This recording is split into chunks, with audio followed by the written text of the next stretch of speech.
This is Orson Welles, speaking from London.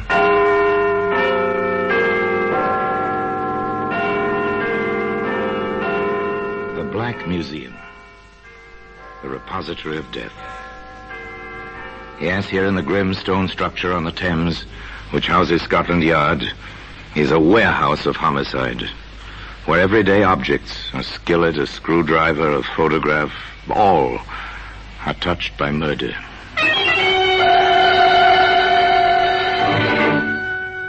Here's a .22 caliber pistol.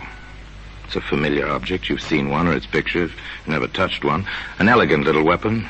Blue steel, mother of pearl inlaid grip. Beautiful in its dainty, snub-nosed wickedness. A lady's weapon, wouldn't you say, Pepper? Looks as if it wouldn't harm a fly. Pretty in its way, Inspector. Pretty and dangerous. There ought to be a law forbidding the manufacture of these toys. Every one of them is capable of death. Well, today, this little blue .22 can be found among the exhibits in the Black Museum.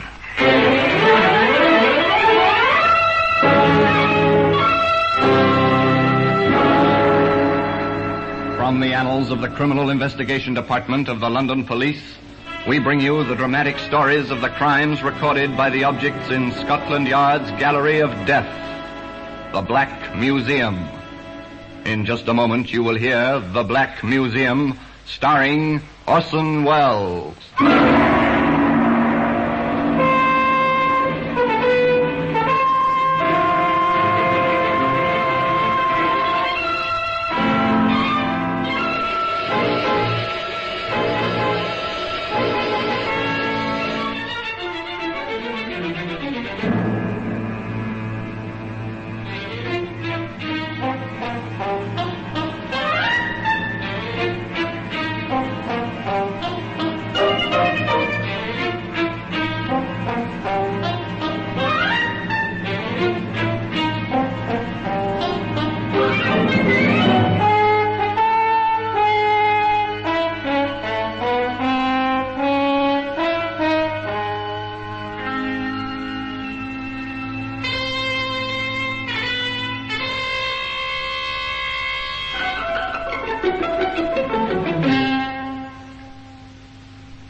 Now, The Black Museum, starring Orson Welles.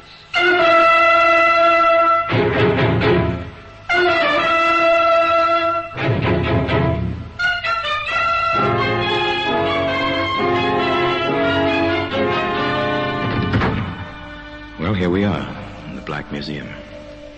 Scotland Yard's Museum of Murder. It's an impressive place. The kind of echoing awe which comes from a vaulted ceiling and somber lighting. Weird, fantastic, with a harsh, real fantasy that comes with murder. Here lies death, and so neatly. Each object placarded with a small white card labeled with black lettering, name, place, date, disposition of the case. Here's an odd-looking ashtray, soapstone. It's carved rather nicely with the crouching figure of a woman. Something decorative for your living room, but observe closely now the red-brown stain on the rim. Lift up the tray, hold it by the figure of the woman. Oh, yes, it's comfortable in your hand, and suddenly, this is a weapon. Ah, here we are, the little blue .22. Well, it's silent now. It was silent, too, during Vivian Davis's cocktail party in London's smart, sophisticated West End. In Vivian's quite chic apartment. It was not destined to be silent, though. Not very long. It's a nice place, Vivian's apartment, if you go for ultra-modern glass and metal combinations. Nice people, too. Well, nice looking, anyway. Young men are quite impeccable. The young ladies are lovely, lush, well aware of the well-put-together attractiveness. Oh, yes, these are the chic young people. Larry, Darling, have you been watching Vivian and Donald? What else, sweet? They are at dagger points, aren't they? Well, frankly, Larry, if Viv has one more martini, she'll kill Donald with a look. An alcoholic look, at any rate. But why all the fuss and bother? If Donald wants to play, she ought to let him. I know at least 3 males who are perfectly willing to give Viv a time, really. Mm-hmm. Including yourself, Larry, my sweet? No, darling, I'm the 4th. But then why bother? A trifle strange, isn't it? The ultra-sophisticated, the over-civilized, and yet, beneath the polish, the same old jealousy that you can find in savages. Oh, yes, simple jealousy. For instance, at this moment, Vivian herself is approaching the chrome and plastic bar where Donald is mixing a drink. Donald, haven't you had enough? You're quite tight, you know. Am I? Really? I asked you, Donald, haven't you had enough? I don't believe I have. Will you have one, dear? I've had enough, let me tell you. This is my party. You might be polite enough to pay some attention to me and a little less to that strawberry blonde. Ah, she's quite attractive in a leggy sort of way. Oh, yes, quite elemental beneath the polished surface. An interesting situation. It continues, of course, as long as the party lasts.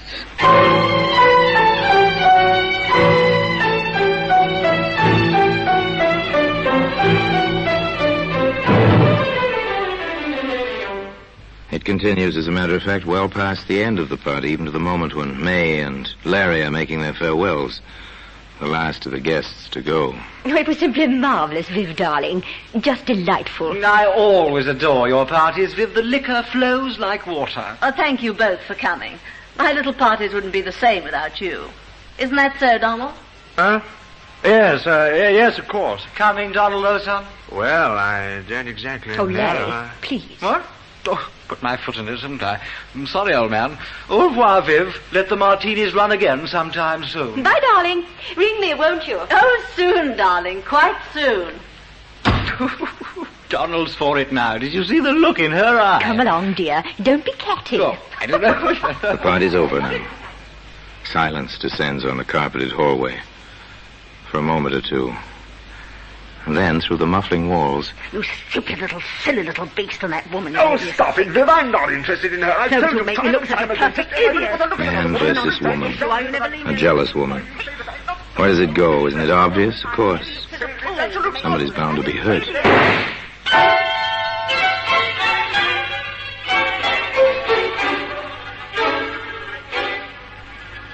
Inspector Summers and Detective Pepper arrived quickly from the yard. This seems to be the weapon, Inspector.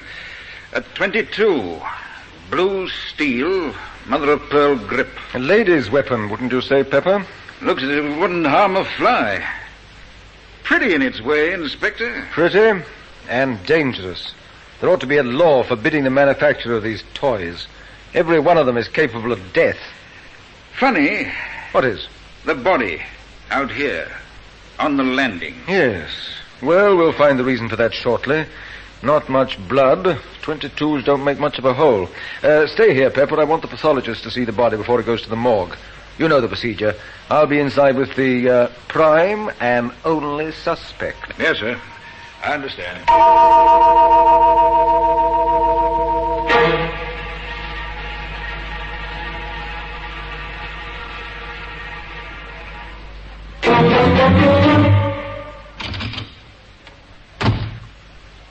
All right. Tell me how it happened. Don't you dare to talk to me like that. Take hold of yourself, Miss Davis. I need the answers to a few questions.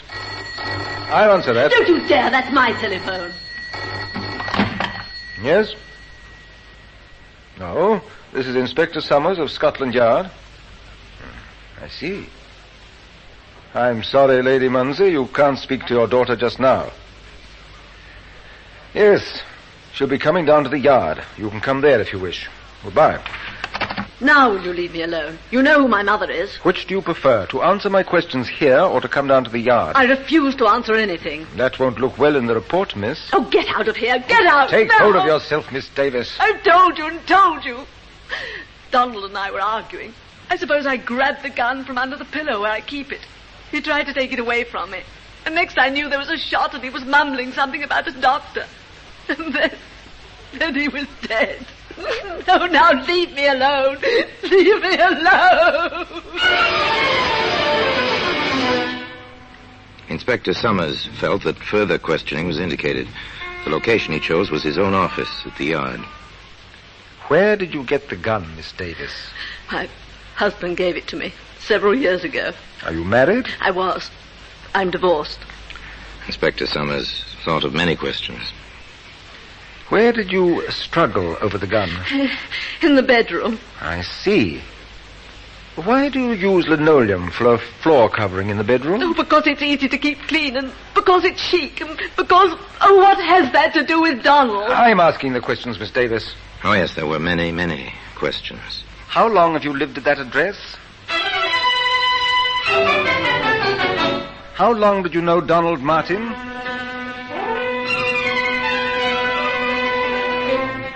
Have you ever bought any ammunition for that gun?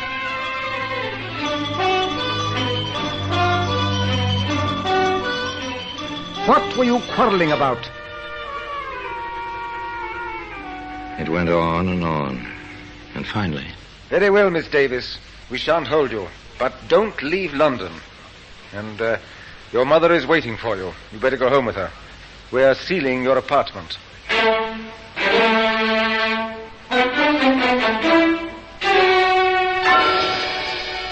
An inconvenient matter, violent death from a gunshot wound.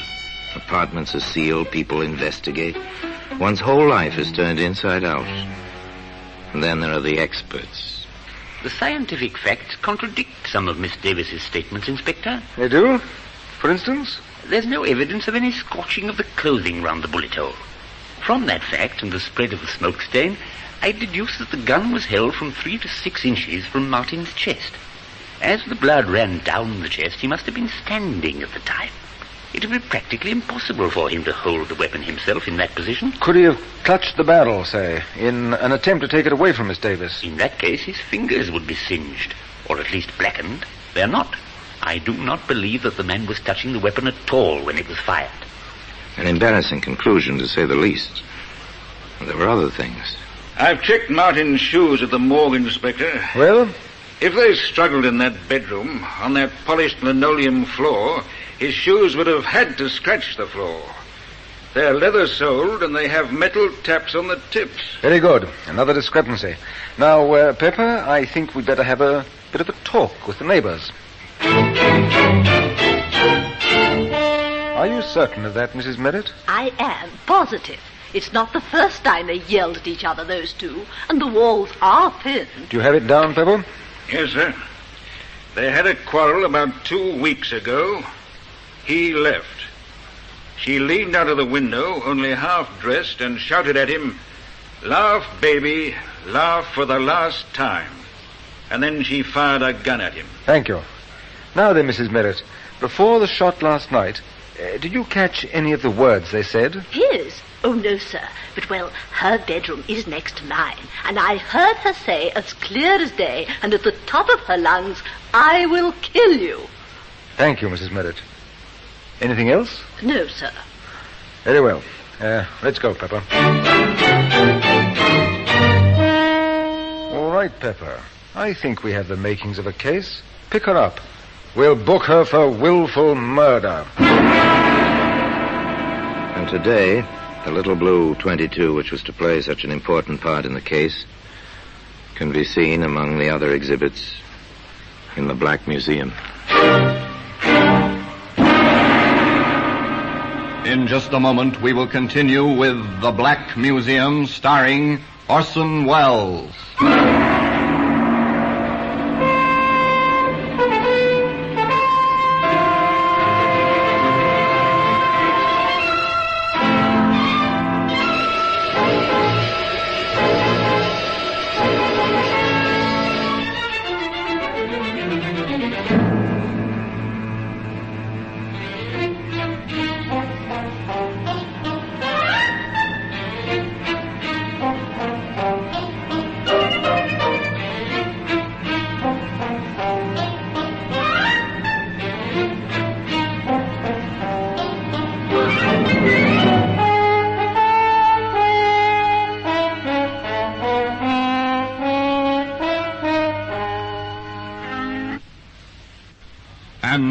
we continue with The Black Museum, starring Orson Welles.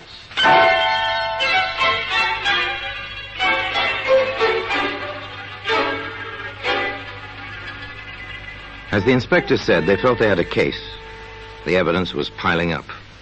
Vivian Davis was arrested. Her defense counsel was a distinguished member of the bar, and the prosecutor assigned was no less brilliant. But some of the conversation about the case was, well, a lot less brilliant. Why, if Larry and I had stayed, we might have seen the whole thing. And darling, those letters. Imagine leaving letters like that lying in your bureau drawer, where anyone might find them. And do you suppose the prosecution will use them for evidence? This is one trial I simply shall not miss. Let me say here and now, if May owns a gun, I'm walking out, and at once. But Viv always was unstable, you know. That's the kind who'll pull a gun on you when you least expect it. Not for me, old man.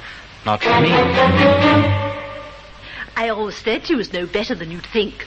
Wild parties at all hours, firing guns around, drinking. Oh, I dare say the woman wasn't happy. But then who is? Now I ask you, who is? Poor Viv. I understand the food in prison is all starches. Seen the headlines? This is a juicy one, what? I'm your witness. You don't say. Really now, you don't say. They tried the case in public gossip long before it came to proper trial. And when the proper trial began, the courtroom was crowded naturally with bright young women and polished young men, the familiars of the defendant. This, however, failed to ruffle the solemnity of a British court. I shall permit no demonstrations. At the least lapse from proper decorum, I shall have the courtroom cleared. And that settled that.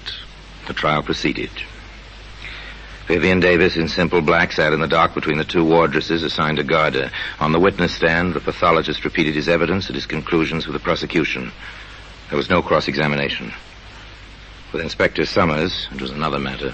Inspector, you heard the prison doctor testify that when Miss Davis was admitted to the prison after her arrest, he found bruises on her arms and on one thigh. Yes, sir. And that such bruises might have been sustained in a struggle. Yes, sir. Very well. Now then, in your experience, have you found that when one person handles a gun, that person's fingerprints are usually found on the weapon? That has been my experience. However, if two parties struggled for possession of a certain weapon, would there be fingerprints? In most cases, no, sir. They tend to smudge or eliminate each other's prints. This weapon, which you've identified and which has been entered in evidence as Exhibit A, did you find this weapon at the scene of the alleged crime? I did. Did you examine it carefully? I did. Did you have it tested for fingerprints? I did. Did you find any? Yes, sir. How many sets? Only one set of prints were on that gun. Whose were they, Inspector? Now tell the jury, please, whose fingerprints were on that gun? Only my own. One more point, Inspector. You stated that you found a bullet in the wall of the bedroom, correct? Yes, sir. Have you any reason to believe this bullet was fired on the night of the alleged crime? It could have been fired at any time, I suppose. Thank you, Inspector. That's all. Mrs. Merritt, the eager next-door neighbor, had her proverbial day in court. Yes, sir. Just as I told the inspector, she screamed at him, hanging out of the window only half-dressed, and then she fired a shot at him. Counsel for the defense spent little time in the cross-examination of Mrs. Merritt. Madam, did you actually see Miss Davis fire a pistol or gun of some sort at the deceased? I heard the shot after she yelled at him. You said she was only half-dressed at the time. Is that correct? Yes, sir. Then you must have seen her. Well, I took one look, and after that I only listened. Why? Why, Mrs. Merritt? When a woman is in her condition, no other woman cares to watch her. I see. This is your opinion. It certainly is. Your Lordship, I respectfully request that the answers to the last two questions be stricken from the record as constituting an opinion and not evidence. Further, on the grounds that opinions are not warranted, as the witness is not qualified as an expert. Well... The clerk will strike the last two answers from the record, and the jury is instructed to ignore the testimony. Proceed. No further questions. Thank you, Mrs. Merritt. Back and forth, the battle raged, a battle for a woman's life. The case for the Crown was ably presented. The defense, by cross-examination, by objections in the record, sought to upset testimony to establish points which could be played upon later, the climax of the trial, when Vivian Davis herself took the stand in her own defense. Now, Miss Davis, you understand the seriousness of this situation. Of course. I refer to the testimony that you once fired a gun at Donald Martin from your bedroom window. Is this true? No, it's not true. What did happen that evening? He'd come to see me. He'd asked me for money to pay a gambling debt, and I refused. We quarreled, and he left. I was furious, and I called to him from my window. Then I went back into the room and fired one shot to make him think I'd killed myself. What happened then? Oh, Donald... Mr. Martin came rushing back, and we were friends again. Miss Davis, have you ever pointed a weapon at Mr. Martin? No, never. Have you wanted to? No, never. Did you shoot him the night he died? No! Have you any recollection of his having spoken to you between the time he was shot and the moment he died? I'll never forget it as long as I live. What did he say? He said, I wished the doctor would hurry. I want to tell him that this was an accident. It's not your fault. He said it over and over. And then he was dead. Thank you, Miss Davis. Your witness. Pull yourself together, Miss Davis. Yes, sir. Very well. I submit, Miss Davis, that the truth of your first public quarrel is, as it was stated by a previous witness, that you did fire out of your window at Mr. Martin. Oh, no, never. I fired in the room. I wanted to frighten him. Miss Davis, is this your pistol? Yes. Is this the weapon which killed Mr. Martin? Yes. And on the night this gun, your gun, killed Mr. Martin, you had a quarrel, a second quarrel. Yes. You were, to put it simply, jealous of his behavior with other women. Oh, I was so jealous I threatened to kill myself. You threatened to kill yourself? Yes. Then why did you shout, I will kill you? No, I never said that. What did you say, Miss Davis? I may have said I'll shoot myself. The other, I never said. Why should I? I was jealous, but that was because I loved him. Oh, you've got to believe me. I loved him. I did. There was more, much more, over and over, but they never managed to shake her on the essential points. I never pointed a gun at Donald in my life. And, of course... I never said I'd kill him. I said I'd kill myself. At long last, with Vivian Davis on the verge of collapse, the prosecutor let her go. Shortly thereafter, the defense rested. Summations were brief. For the prosecution... This woman is guilty of the crime with which she is charged. There is no doubt in our minds, nor should there be any in yours, that she held the pistol and fired the shot. For the defense... It is clear that no woman kills the man she loves, despite the violence of their quarrels. This was an accident. It is clear that it was an accident. The presiding justice was clear and concise in his charge to the jury. The gentlemen of the jury, in conclusion, let me advise you there are 3 possible verdicts you may return under the present indictment. Guilty of murder, guilty of manslaughter, or not guilty of any offense. I commend the accused to your most painstaking deliberations. The jury filed out. They stayed out for 2 long, weary hours. There was chatter in the courtroom. Always is. But even the gossip was subdued. Everybody waited. Waited. Well, it seems perfectly incredible. A murder trial, and I've been in on it since the beginning. Well, I do hope the judge wasn't as much against her as he seemed to be. It was really too exciting for words. I've had more dinner invitations because I know Viv. Oh, well, after all, The poor girl might be hanged, you know. Oh, grisly thought.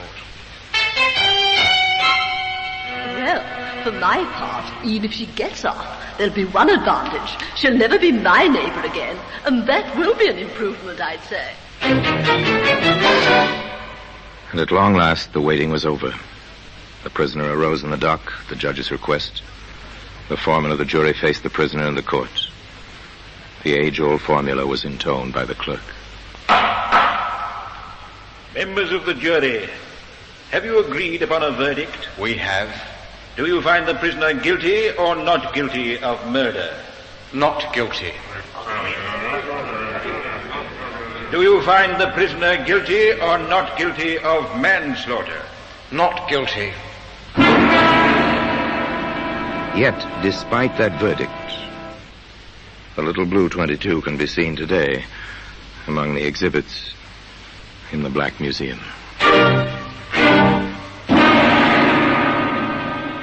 Orson Welles will be back with you in just a moment.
Now here in person is Orson Welles. Yes, they let Vivian Davis go free. In many minds, the question was, and still is, did Vivian Davis get away with murder? Frankly, I don't believe anyone gets away with murder. Murder stays with the killer, twisting mind and heart and soul, even in the unsuspected and therefore unsolved cases. Where Vivian Davis was concerned, perhaps the real crime was insecurity and the kind of violent jealousy that grows from fear. I don't know. That's for the psychologists, not for you and I to decide. Meanwhile, the little blue 22 remains in its customary place in Scotland Yard, in the Black Museum. And now, until we meet again next time, in the same place, and I tell you another story about the Black Museum, I remain, as always, obediently yours.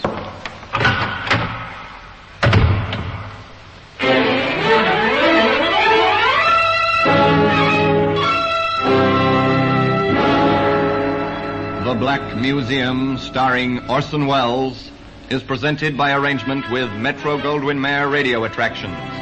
The program is written by Ara Marion, with original music composed and conducted by Sidney Torch.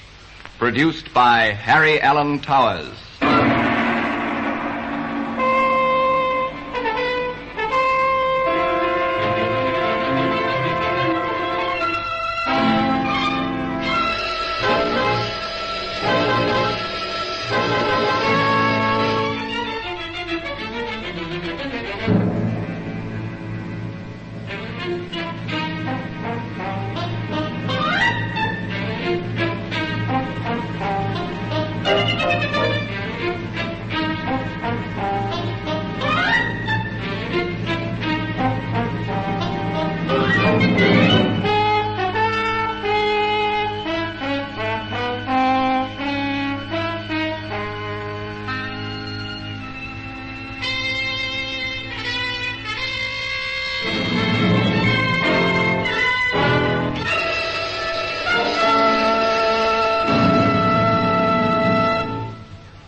This is Orson Welles, speaking from London.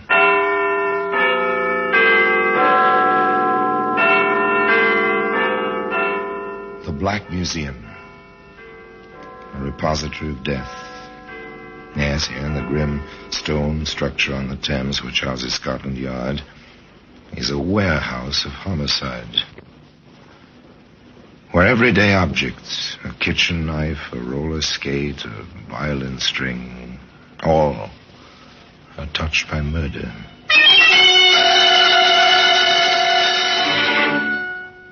There's a .32 caliber bullet. It's a familiar object. Brass cartridge case, snub, lead and nose. Not very pretty to look at. Interesting, this bullet, Sergeant. Notice the back of the cartridge case. Yes, sir. It's for a centre-fire weapon. The firing pin of the pistol must strike the centre of the cartridge. Right. But the weapon in which we found this bullet was a rimfire revolver. The firing pin could strike only the edge of the cartridge. That little fact, Sergeant, saved at least one life, I'd say. Well, today, that center-fire bullet can be seen in the Black Museum.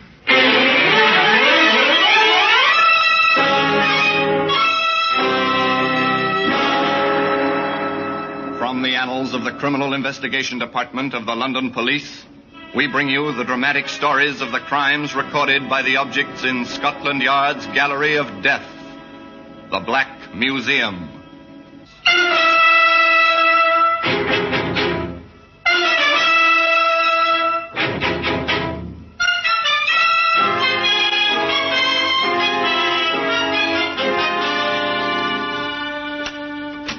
Here we are, the Black Museum. Scotland Yard's Museum. A museum of murder. Here lies death. So orderly, so well kept. Row and row. A macabre record of the violence of many generations. Each object in its place, each marked, tagged, carded with name and place and date. Each object in this room enjoyed in its life one supreme moment when the eyes of the world were upon it, and it played its silent part in a case of murder.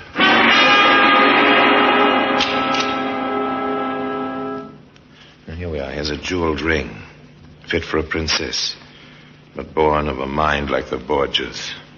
Press the jewel, so, and a tiny point licks out, a fang, dripping death. Shake hands with your enemy. Shortly thereafter, he dies. A bathtub. Yes, a bathtub. White, smooth, shining in the dimness. Once a man floated face down in this tub. He slipped or he had been pushed.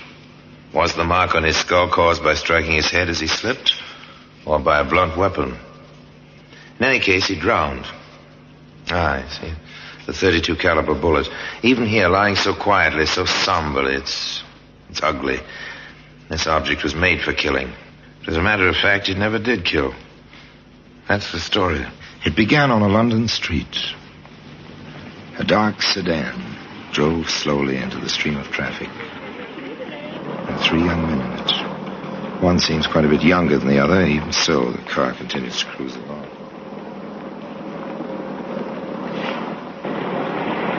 You got everything straight, Rod? Sure. Do you think I'm a goon? You just want to be sure, kid. That's all. Now, what did we tell you? I'll stay in the car till you wigwag is all clear. Then I'll go in with you. Hey, there's a chance to park the old bus. Kinky? Watch the fenders now. Wouldn't want nobody to ask for your license at a time like this, eh? Matty, leave him alone. Sure, Jack, sure. Just kidding him, that's all. What's the matter? You edgy? Cold as ice, that's me. Yeah, ice is what we're going to get. All set. Let's go. 2 young men leave an automobile, stroll up the street, hands in pockets, cigarettes dangling loosely from their mouths. They walk past a busy jewelry store. Pretty crowded. Maybe we ought to wait. Could be. No use taking chances. They stroll a few steps farther on. They turn, start back, quite casually. Hey, what's the kid doing? Oh, the guy's going into the store. Come on. That goon must have thought we made the signal. Got your gun? What else? Slow down now. Here we go. Rod, what's the idea? You wigwag, didn't you? Never mind. Let's do it. Right. All right, everybody. This is a hold-up. Over against that wall. Everybody. These guns are loaded. No! You don't take my stuff! No! Shut up, you. Quiet. Anybody talks, I'll give it to him. Rod, grab the junk on the counters. You there. Stand still. Got the button. Rod, the car. Start the engine. Ready, straight. Stop there! Please! Please! Silence that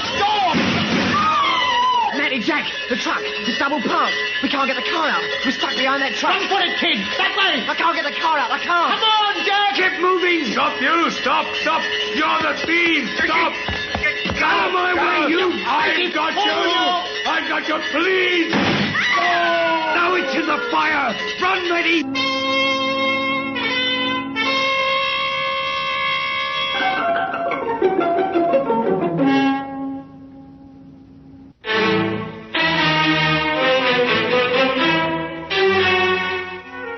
A man lay dead on the sidewalk. The crowd milled around him. The black sedan stayed in its place. 3 young men disappeared in the teeming streets, disappeared completely and utterly. A few hours later, in a quiet office in Scotland Yard, Inspector Bowers and Detective Sergeant Wood looked at what they had.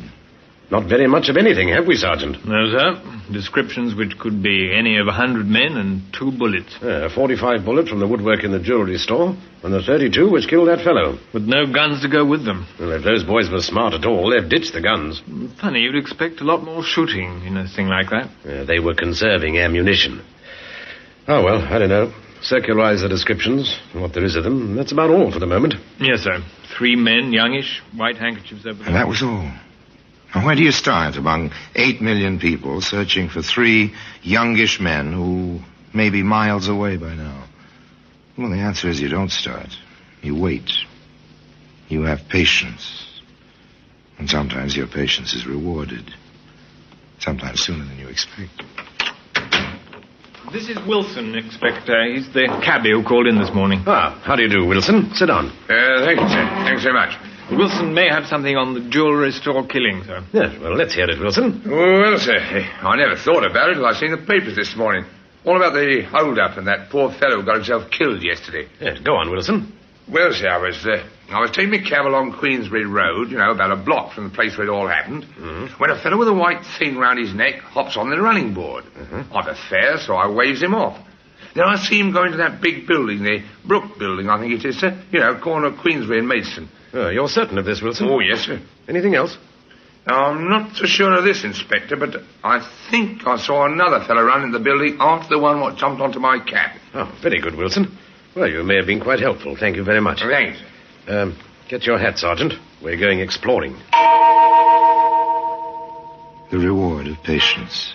And sooner than expected, but only a bare and vague beginning. This kind of investigation takes long hours and hard work. And endless questions. Up and down the hallways of the large office building, in and out of business offices. Did you notice any commotion in the hall yesterday around 3 o'clock? Did a man with a white scarf around his neck take your elevator around 3 o'clock yesterday? Did you hear any running or anything like that around 3 o'clock yesterday? On and on, upstairs, downstairs, nothing. No one noticed anything, nothing irregular, no commotion. What was that? Did the porter notice anything? 2 fellows. One of them had a raincoat, I think. Both of them had white rags round their collars, sort of. Oh, you're sure of this? Oh, yes, sir. They seemed in a hurry, sort of. Where did they go? Which office, you mean? That's right. Well, I wouldn't know, sir. They went up the stairs just as I was putting some empty waste cans on the service lift. Oh, did you see the men again? Well, now you mention it, yes, sir, I did. Where? On the 3rd floor it was. I was taking my mop to the hall. One of them was sort of half sitting on the stair rail. The other fellow was looking out of the hall window that opens onto Queensbury, sir. They didn't have the white rags, sir, but they were the same fellows. Anything else? No, sir, not that I remember. Old Pop Saunders might know something, Inspector. Oh, who's this Saunders? Oh, he drives a van, sir. Been making deliveries to this place every afternoon for years. Ah, thank you. Right, well, let's go, Sergeant. Maybe Mr. Saunders does know something. We have your address. They reached the street outside, just as a large, rather decrepit truck, driven by an equally decrepit elderly man, pulled up to the curbstone. You, Pop Saunders? That's me. Who are you? Sergeant Wood, Scotland Yard. This is Inspector Bowers. Yes? Have I done something? No, but you may have seen something that'll help us. Yes, sir. Were you here at this time yesterday? Yes, sir. I'm always here. This time of day. Well, did you notice anyone with a white scarf go into the building? Running, perhaps?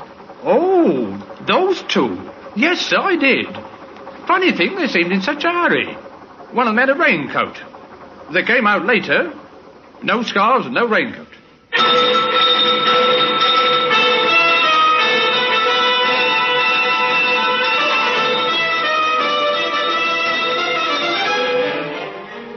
searches on for a raincoat. Scarves or handkerchiefs can go into pockets, not raincoats.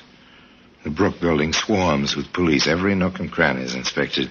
In the cellar, in a dark corner. This must be it, Inspector. Every other raincoat in the building's accounted for. Not a mark on it. Nothing. Yeah, try ripping the lining, Sergeant. Nothing, sir, except the manufacturer's stock tag under the armpit. Not much, but a little at any rate. Check the manufacturer. From there to the jobber who bought the lot on which that coat was packed. From the jobber to the retailer. It's times like this I thank heaven for rationing. At least they have to keep a record of the clothing coupons and the names of everyone who buys anything. A thin, tenuous trail and a mountain of sales slips to go through. But nothing strikes a chord of memory. And then, the sergeant thinks of something. Inspector, when they make out these records, don't they write the last names first? Yeah, you're right. They do. Oh, well, back over it again. Here, how about this, Sergeant? Mac Stanley. The other way, Stanley Mac. Remember that name, Sergeant? Stanley Mac. Not a usual name. Yes, sir, I do. Didn't he testify at a trial about 2 years ago? He did. The trial of Jack Georgeston. He was sent away for armed robbery. First offence. Light sentence. Pal Georgeston ought to be out by now. All right, let's get his dossier over here, Sergeant, and then invite him in for a talk. It may be interesting, if nothing else. Well, today, that centerfire bullet can be seen in the Black Museum.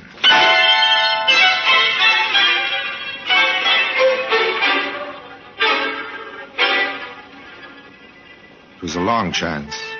One man buys a raincoat. This man happens to be a witness at another man's trial. The defendant is sent to prison for armed robbery under circumstances similar to the case under investigation. The inspector in charge sends for the convicted man's dossier and finds. Well, so Jack Georgeston was released from prison 6 days before the Queensbury killing. Well, let's have the young man into the yard, shall we, Sergeant? You'll be able to find him easily enough, I think. If not, we can suspect flight because of guilt, can't we? Send a pickup order out for him. Jack Georgeston was found. Found quite easily in London.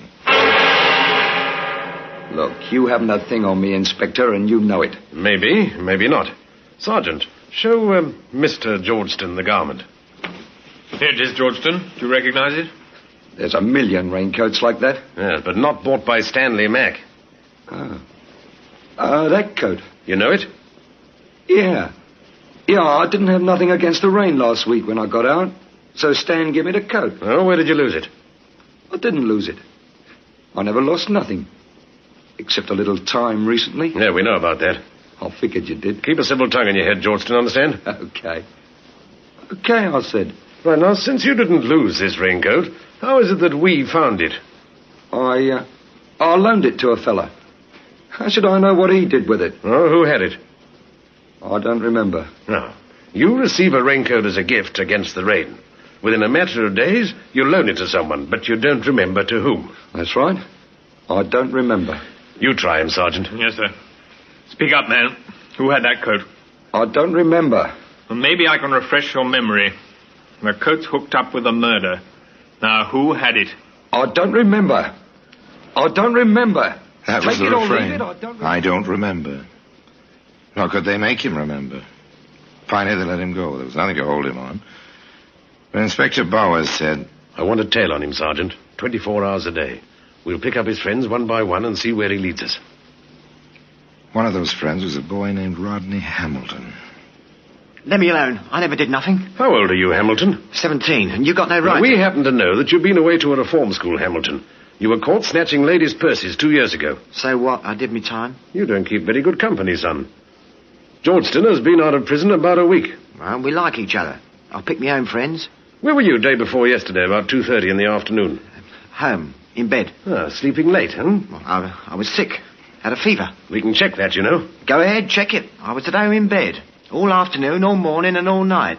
I was sick. Yes, we know. You said that before. Now, look here. But it didn't do any good. The boy was obviously afraid. But whether of the police or of the men he knew, it was impossible to tell. Still, the patience of Scotland Yard was rewarded once again. A report came in from detectives assigned to follow both Georgeston and Hamilton that they'd been present at a party in a bar given by a third young man named Matty Canvas. Dossier on Canvas, Inspector. Ah, thank you. Oh, nice lad. Stole a car when he was 11. Convicted, assault with intent to rob. Convicted, jewel robbery. Convicted, armed robbery and assault. Nice little trio, our three friends, aren't they, Sergeant? Not exactly. Do you want Canvas brought in, sir? Yes, do that. Oh, and, Sergeant, bring the other two along, but keep them separated. Don't let any one of them know that we have the other two.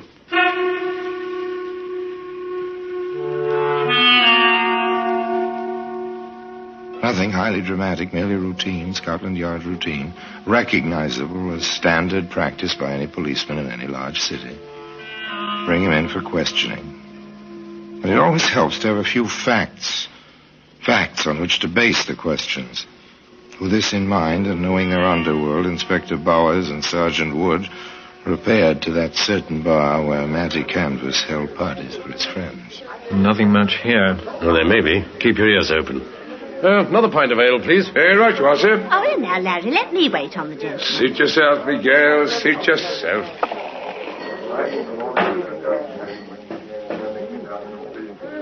Oh, well, down the hatch. Right.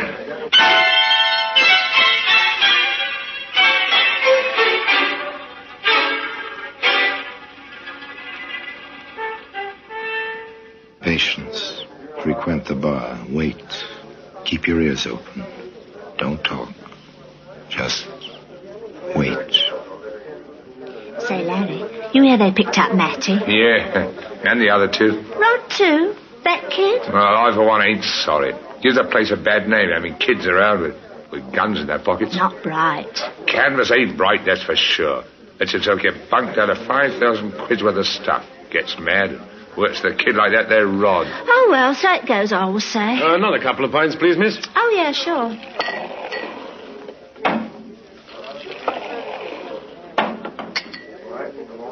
There you are. Do you know a lad named Canvas? Me? I don't know nobody.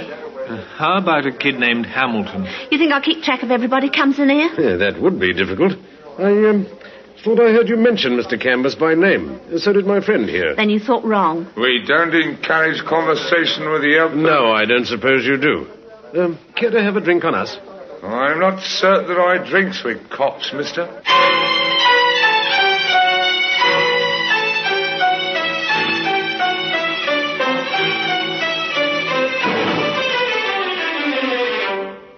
More routine ahead. More routine for the inspector and the sergeant after they left the bar. They checked descriptions of the men seen at holdups and robberies prior by some months to the tragedy in Queensbury Street.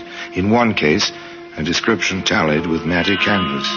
Mr. Canvas was invited out of his cell and into the inspector's office. All right, Canvas. You've been identified on the Davis job. You'll do a good long stretch for that. You may as well tell us what you know about the Queensbury shooting. I don't know nothing.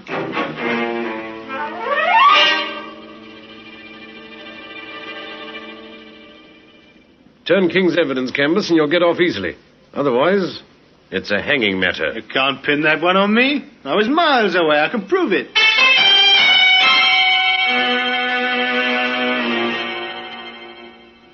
I suppose I told you the kid's been talking his head off. Rod? Talk? Not in your life. He's too scared somebody will cut his liver out. Oh, all right, Canvas, if that's the way you want it. Take him back, Sergeant. We'll give him plenty of time to think. No luck with Georgeston either. But the kid, there was a chance he'd break. Just a chance. The inspector took it. Look, boy, your pals are saying that you held a gun that killed a fellow in the Queensbury hold-up. I never had a gun. Maybe they're framing you, lad. After all, you're pretty young, 17. You won't hang. They will. So naturally, they say it was you. I didn't. I never touched the gun. Canvas says you did. That you had the .32 all the time. I never did. They can't say it. They can't. But they do. Both of them told me. Looks to us like they got together to put the job on you. Well, why shouldn't they? They might have to die. There were only 2 guns. They had them. You've got to believe that. You've got to. We don't have to believe anything except evidence. If you had the guns, if I told you where they were, I said it. I didn't mean to talk. I did. Keep talking, lad. It's the only way to save your neck. My neck? If you held that gun and pulled that trigger... All right, we threw the guns away, both of them. The 45 Matty had and the 32 Jack had. We threw them in the river from the quay at the Lancashire Wharf. If you can find them, you'll see. Maybe there'll be fingerprints. You've got to find them guns. You've got to...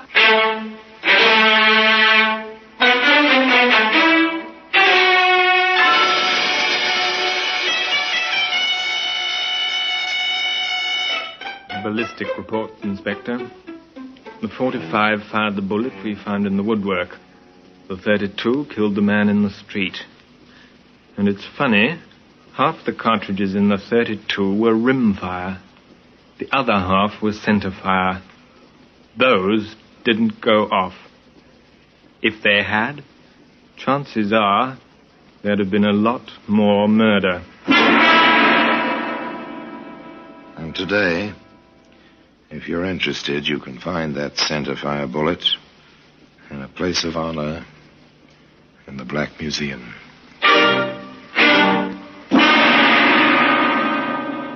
Orson Welles will be back with you in just a moment.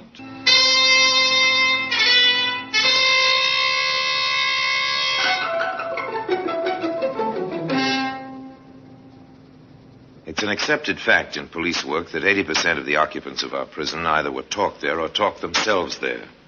In this case, it was patient police routine plus the talking of young Rod Hamilton, which put Rod behind bars for the rest of his life and brought Georgetown and Canvas to the 13 steps and the rope one morning at 8 o'clock. There's a postscript to this story.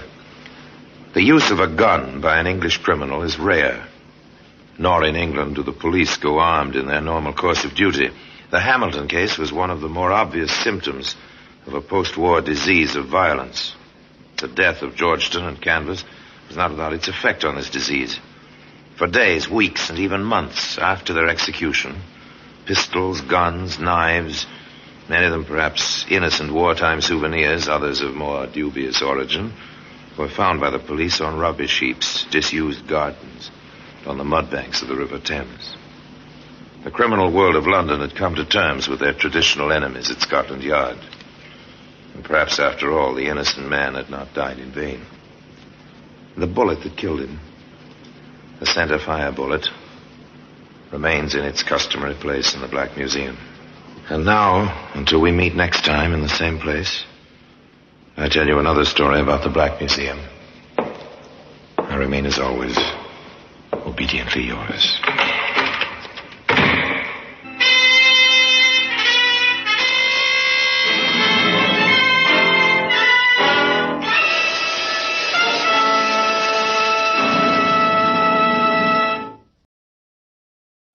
This is Orson Welles speaking from London.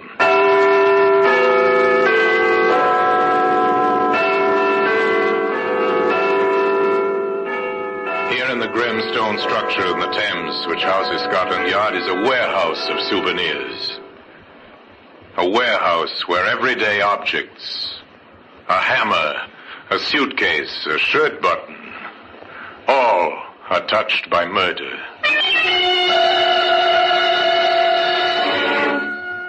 You take this canvas bag.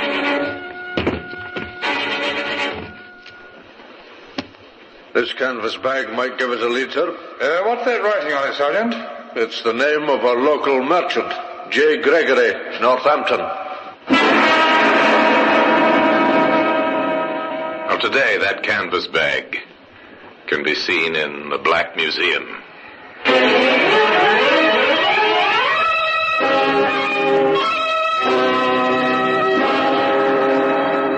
From the annals of the Criminal Investigation Department of the London Police, we bring you the dramatic stories of the crimes recorded by the objects in Scotland Yard's Gallery of Death, the Black Museum.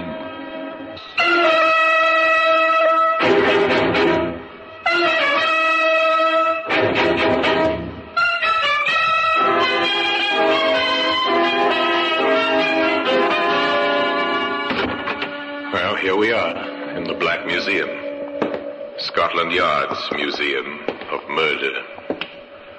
Yes, here lies death.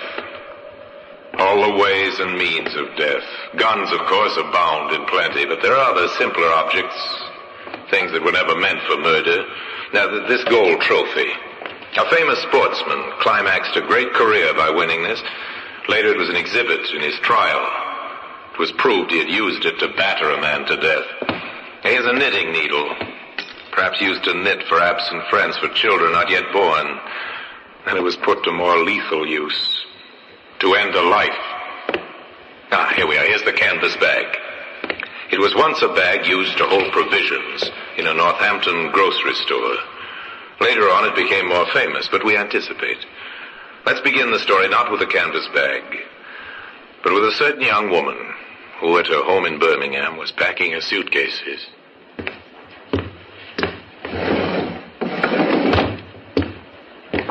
Here's another dress, Mary. Oh, thanks, Mother. And your slippers. Mm-hmm. Well, I think that must be all. Let's just have another look round. You don't want to forget anything. No, that's right. Oh, here you are, just as well I looked. Some stockings. Oh. Well, I think that's all. Yes. I'll just lock my suitcase. Mary? What, Mother? Are you sure you'll be all right? No, of course. Well, it seems such a strange arrangement, you going all the way to London alone. But what's strange about it?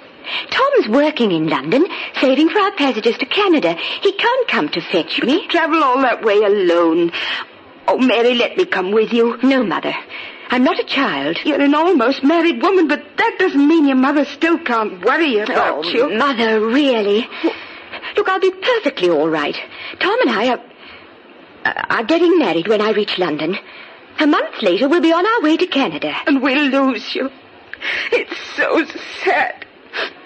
You'll write as soon as you reach London, won't you, darling? Yes, of course I will. And don't worry, please. I'll be all right. A girl leaving home to get married, an anxious mother. Nothing very new about that. Except that the girl never went to London. The following day, her train arrived in Northampton, where she was tenderly greeted by a charming man some years older than herself.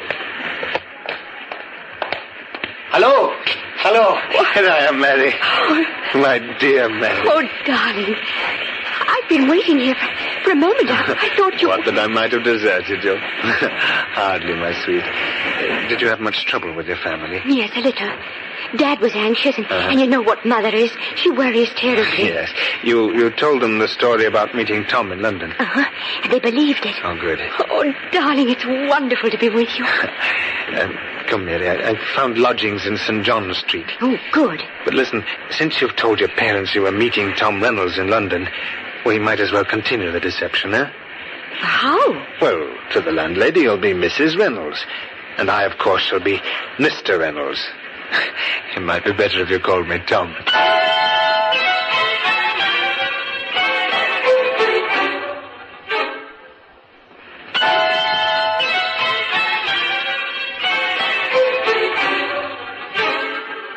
The landlady found Mr. and Mrs. Reynolds a charming couple, so devoted, so very much in love.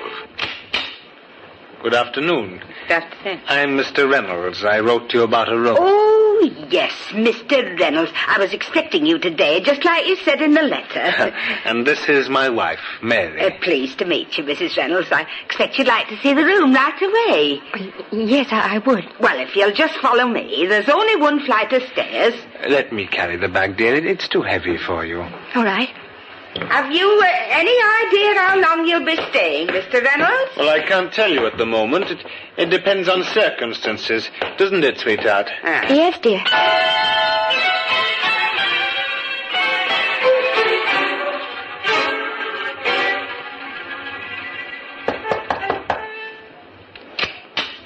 Why, it's Mr. Reynolds. I didn't know it was so late. Well, my wife's asleep, Mrs. Marsh. I thought I'd just pop in to tell you that we're leaving next week. Leaving? Uh-huh. Well, isn't that rather unexpected? I was talking to Mrs. Reynolds only yesterday, and she said... Yes, but you see, I've had some news from friends of mine in Canada. In Canada? Yes. We're going to Canada, Mrs. March. Oh? We're leaving from Liverpool next week. Oh, that will be nice for you, Mr. Reynolds, and for your sweet wife, too. Yes. Oh, but there is one other thing. I'd be very glad if you wouldn't say anything of this to my wife. You see, she's not quite sure that she really wants to go to Canada, and, well, I think it'll only upset her if anyone talks to her about it. Of course. I wouldn't breathe a word, particularly since you've asked me not to. Thank you so much, Mrs. Marsh.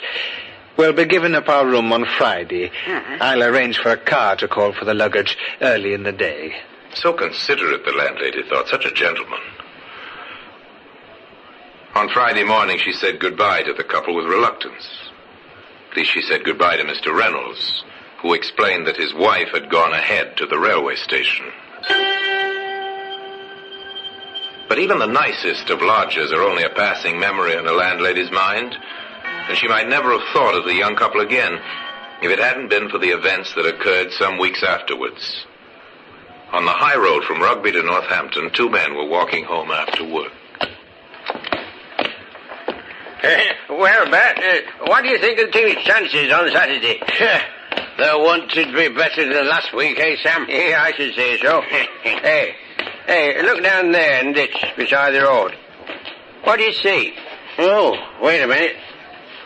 Oh, it looks like a canvas bag. Well, there's something inside it. Well, what's that all over it? Lime, isn't it? Oh, probably a dead dog. Come on, I'll buy you a pint. Hey, ain't no dead dog. Bert, look, will you? An arm. I can see it plain. Oh, crikey. Come on, Sam. This is for the police. The local police recovered the body and Scotland Yard was summoned. Inspector Courtney, accompanied by Detective Sergeant Finlay, arrived in Northampton. They met the doctor who had conducted the post-mortem. The body was that of a woman, Inspector. Have you any idea of her age, Doctor? Youngish. I'd say in her 20s. In height, a little over 5 feet. Slight build. And in what state was the body? Dismembered and partially decomposed. And the cause of death? Have you any idea about that? There's no way of telling, Inspector. The only thing you can take for granted is that she was murdered. The yard men had a dual task there. They had to track down the murderer, but first and foremost, they had to find out who had been murdered. They set out to examine the evidence. This canvas bag might give us a lead, sir. Yes. Now, what's that writing on it, Sergeant? It's the name of a local merchant, J. Gregory, Northampton. Yes, the name's clear enough. Luckily, the lime didn't rot it away. As I'd say it was meant to, sir. Yes, I'd say so too, Sergeant. I think we'll call on Mr. Gregory. Was this a lucky break early in a difficult case? It seemed not. For when the London detectives interviewed J. Gregory in his Northampton warehouse, the merchant could give them little help. Yes, it's my bag, all right, Inspector. No mistaking that, but how did it get in there? Well, we thought you might be able to tell us that. Well, I assure you I can't. These canvas bags are used for transporting groceries between this warehouse and my several shops in the town. And they're, handled by your employees? Yes. Are they ever given out to the public? Oh, no, they're not. Were you aware that one was missing? Well, hardly, Inspector. I have upwards of 100 of these bags and a lot more to do than count them. Yes, of course, yes. But now, you understand the gravity of this situation? Yes. A woman has been found dead. Murdered. Murdered? Her body wrapped in one of your bags. Inspector, I can only assure you I know nothing whatever about it. At this stage, Mr. Gregory, not knowing the identity of the murdered woman, the bag is our only clue. Now, you do appreciate that? Yes, of course. Sir, that I'd like to talk to one of your employees who might have handled these bags and who might have been in the position to take one or even give one to somebody else. Inspector, I'll see to it my staff are available. Thanks. As a matter of fact, you can begin with my warehouse manager, my own brother. Oh, yes, thank you, yes. Wait, I'll get him. George? Huh? George, come here, will you? Presently, the obliging Mr. Gregory returned with his brother, the warehouse manager. He, too, was courteous and polite to the detectives, and only too ready to answer the questions they asked him. Now, where do you live, Mr. Gregory? In Birmingham. 7 High Street, Birmingham. And, are you married? Yes. wife and 2 children. And you live at home? Well, sometimes I stay here at the warehouse. You know, because of the distance involved in travel, you understand? Oh, yes, perfectly. Now, tell me, have you ever lent or given anyone outside the firm one of these canvas bags?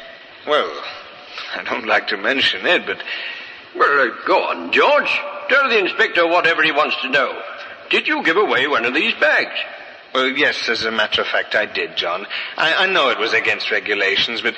Well, a tramp came in one day asking for some scraps of food and... Yes, and... Well, I felt sorry for him. You know how it is. Yes, quite. I gave him a couple of tins and, well, a canvas bag to carry them in. Sorry, John, but that was the only occasion I have given one away. Now, could you tell me how long ago would this have been? Oh, well, I suppose about 6 weeks. Perhaps a bit longer.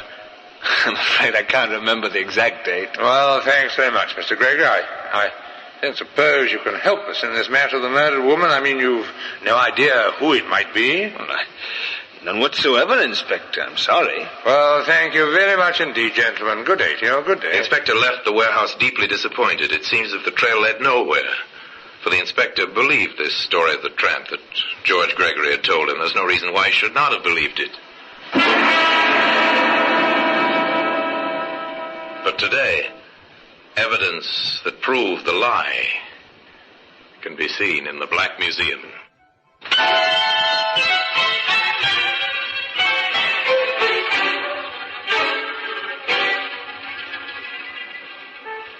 There are hundreds of women reported missing every year throughout England.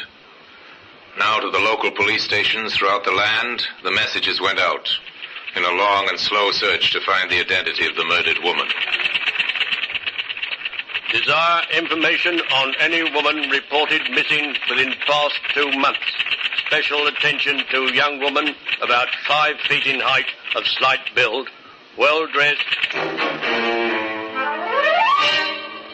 In answer to your inquiry, we've checked all missing persons approximating to the description given in the Glasgow area during the last 2 months. There are 3 missing persons whose descriptions might fit the one given, and further investigation is being made in each case. I shall report further within the next 7 days. Hello, sir. This is Scotland Yard. We've been looking into your inquiry, and we find that in the London area there are 27 cases of missing persons. That would seem to justify investigation in relation to your inquiry. From preliminary inquiries, 13 of these cases can already be discounted. On the remainder, further inquiries are still being made. We'll be in touch with you later, sir. Goodbye. The reports came flooding into Scotland Yard. The leads faithfully followed. Dead ends, all of them. The investigation into murder was bogged down because nobody knew who had been murdered. Here's another one, Inspector. People by the name of Wilson in Birmingham.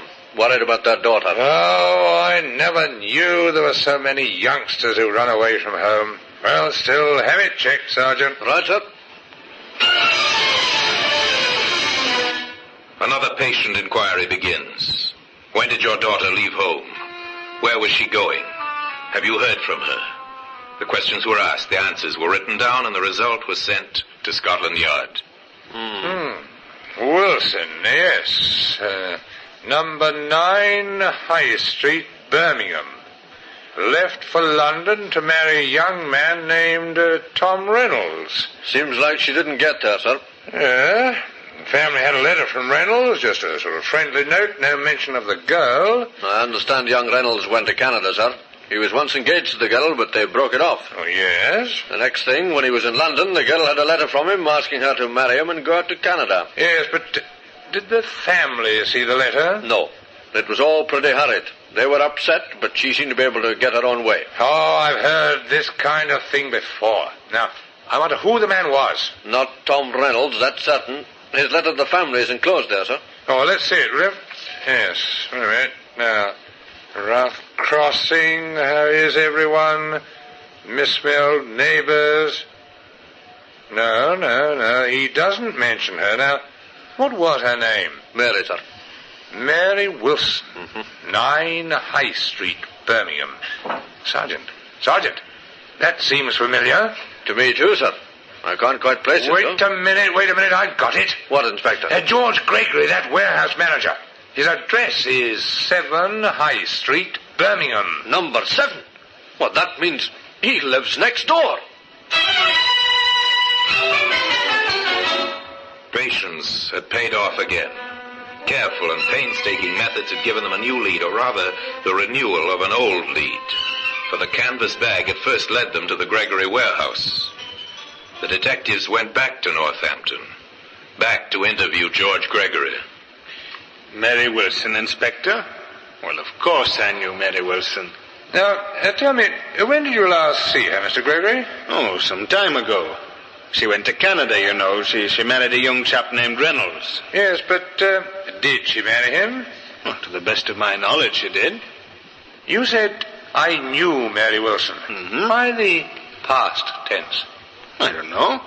Well, don't you always use the past tense when you're not likely to see a person again? Oh, you don't think you'll see her again? Well, Inspector, with her married and living in Canada, that'd hardly be likely, Inspector. George Gregory seemed at ease. His answers rang true. It could be nothing but a strange coincidence. Inspector Courtney gave certain instructions. I want a cable sent to Tom Reynolds in Canada. Find out if he married Mary Wilson or not. The odds are he's still single. Then Courtney went to Birmingham, to number 9 High Street, where he talked to Mary's mother.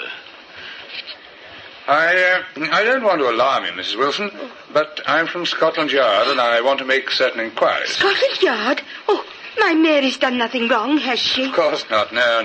Now, tell me, Mrs. Wilson, do you really think your daughter might have gone to Canada with her young man? Oh, I don't know what to think, sir.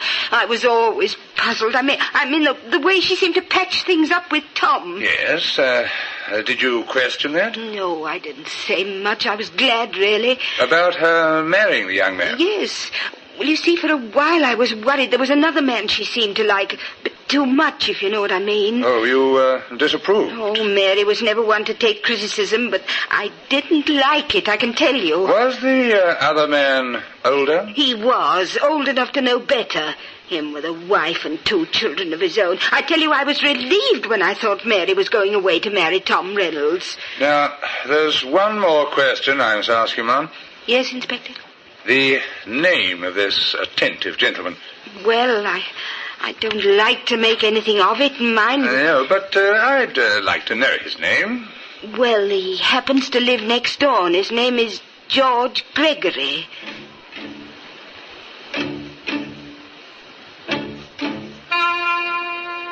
We've had a reply to your Canada cable, sir. Okay, Sergeant, go ahead and read it. Tom Reynolds is living in Ottawa. He's a bachelor. Last time he saw Mary Wilson was in Birmingham 3 months ago. What about his letter from London? There was no letter from London. It was beginning to add up. Point by point, link by link, a chain of circumstantial evidence was being forged. Forged by the patient police. I think he's our man, Sergeant. And imagine it, sir. He's been here under our noses since the very first clue you picked up. Yes, the canvas bag. Led us right to him. But we haven't tied it up yet. What's the next move, sir? Mary Wilson left for London to meet Reynolds. Or so it seems she told her parents. Yes, it seems more than likely, sir, that they came here. So they must have lived somewhere, she and the man she met. Now the detectives went through the town, front streets and back streets, fashionable hotels and cheap boarding houses. They went wherever there was a sign, rooms to let. Well? We're from Scotland Yard, ma'am. We're inquiring about a young couple who might have stayed here some, 6 weeks to 2 months ago. No, not here. Only take regulars. Had all my boarders for the past 12 months. Thank you, ma'am. Sorry to have troubled you. They ran the whole gamut of landladies. The suspicious landladies, the mean, the garrulous landladies, the kind, the generous, the curious. Then in a lodging house in St. John's Street, their work paid off. A young couple? Yes, I've had a few. What was their name? We're not sure what name they might have been using. Oh, you mean Crooks? Well, let me see. Oh, it couldn't have been that nice young couple, Mr. and Mrs. Reynolds. Now, What was that name? Reynolds. Tom Reynolds? Yes, I believe it was. Such a nice man. Oh, and his young wife was named Mary. She was awfully sweet. Mrs. Marsh, can you give me a description of Mary Reynolds? Why, yes, I think so. Short, about 5 feet tall, brown hair, rather pretty. Yes. Not much help, I'm afraid. I can't remember any other details. Oh, you helped a lot, thanks. And the man? Tall, dark hair, and a small mole on his left cheek, older than her. Uh-huh. Oh, but he was very nice indeed. Oh, surely they couldn't have done anything wrong. Mrs. Marsh, can you, I want to attend the police station tomorrow morning at 10? Me? Why, sir? Well, we'll be having an identification parade at 10 sharp.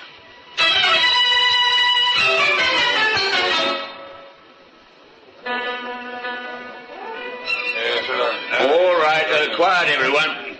I've got together a group of 8 people, Inspector. Thank you, Sergeant.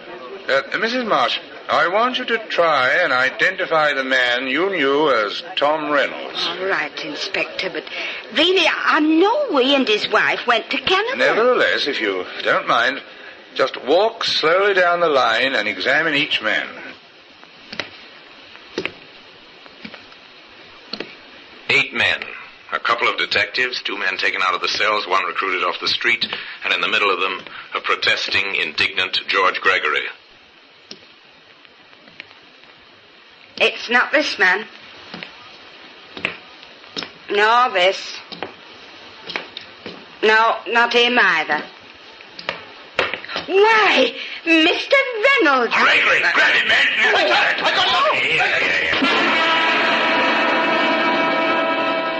There were enough policemen present to overpower the hastily departing Mr. Gregory, who was immediately arrested on a charge of having murdered Mary Wilson. Today, the evidence that brought about his downfall, the canvas bag that first directed police attention to him, occupies a place of honor in the Black Museum. George Gregory killed a woman, he said, because she was too much in love with him to let him go, but he couldn't afford the scandal that might arise if he continued his association with her. Not a very nice reason, but then, the reason for murder seldom are.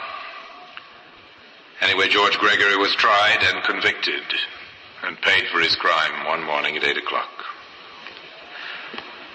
And now, until we meet next time in this same place for another story about the Black Museum, I remain, as always, obediently yours.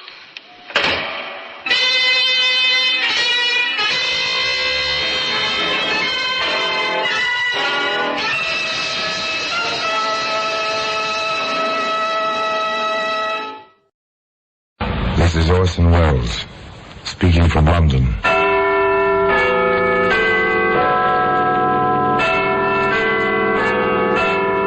The Black Museum. Here in the grim stone structure on the Thames, which houses Scotland Yard, is a warehouse of homicide, where everyday objects like a sugar bowl, an ashtray, a portable radio, all are touched by murder.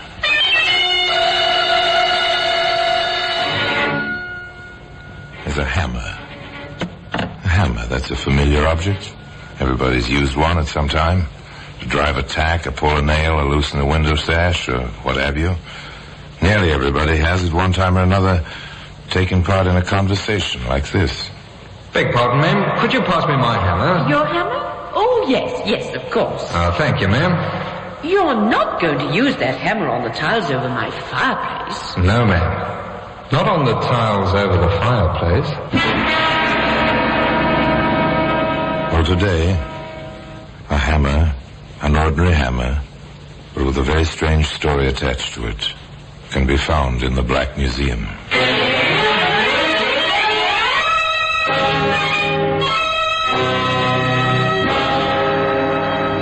From the annals of the Criminal Investigation Department of the London Police, we bring you the dramatic stories of the crimes recorded by the objects in Scotland Yard's Gallery of Death, the Black Museum.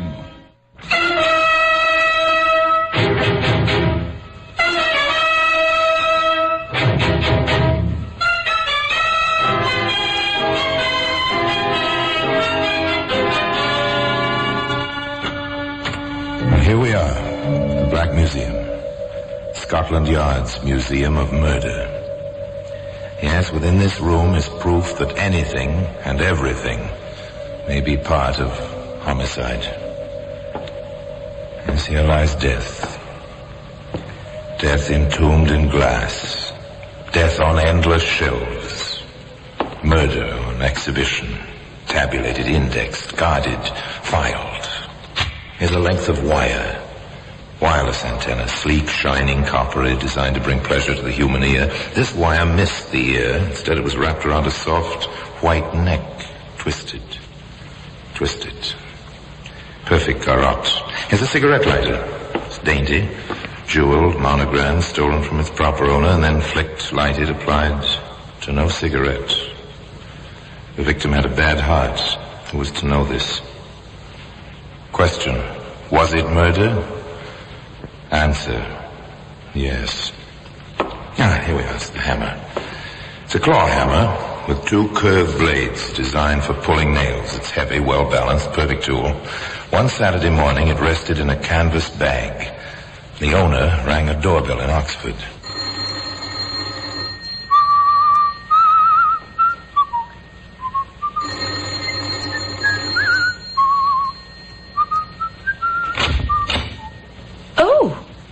Oh, dear. Sorry, ma'am. Did I take you by surprise? Well, yes. You see, I was expecting a friend of mine, and, well, to see a young man standing there when you're expecting an elderly lady... Nothing to take amiss, ma'am.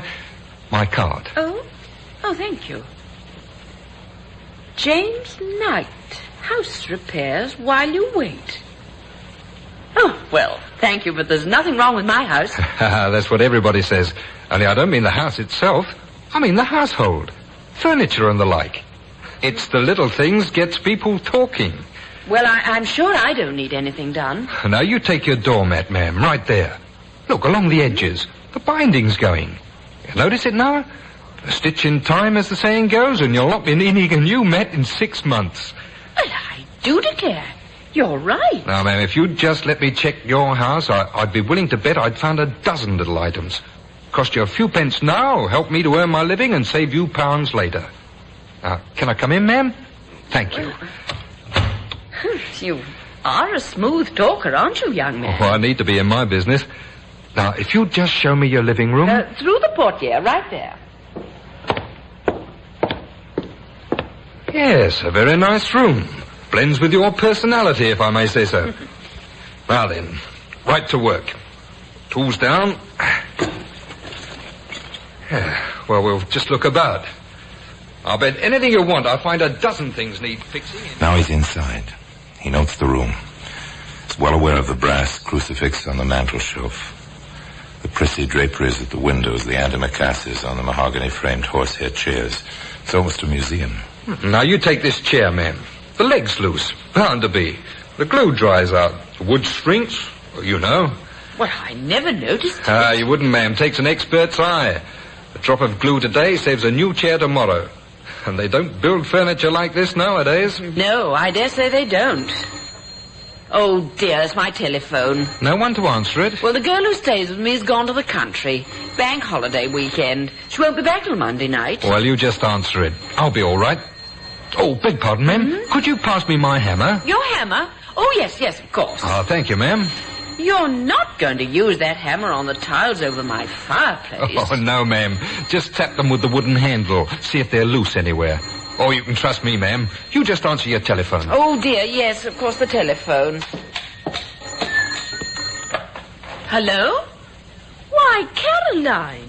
Mrs. Golden, that's her name, answers the telephone. The young man in the living room, front room to Mrs. Golden, taps the tiles merrily, and then he stops.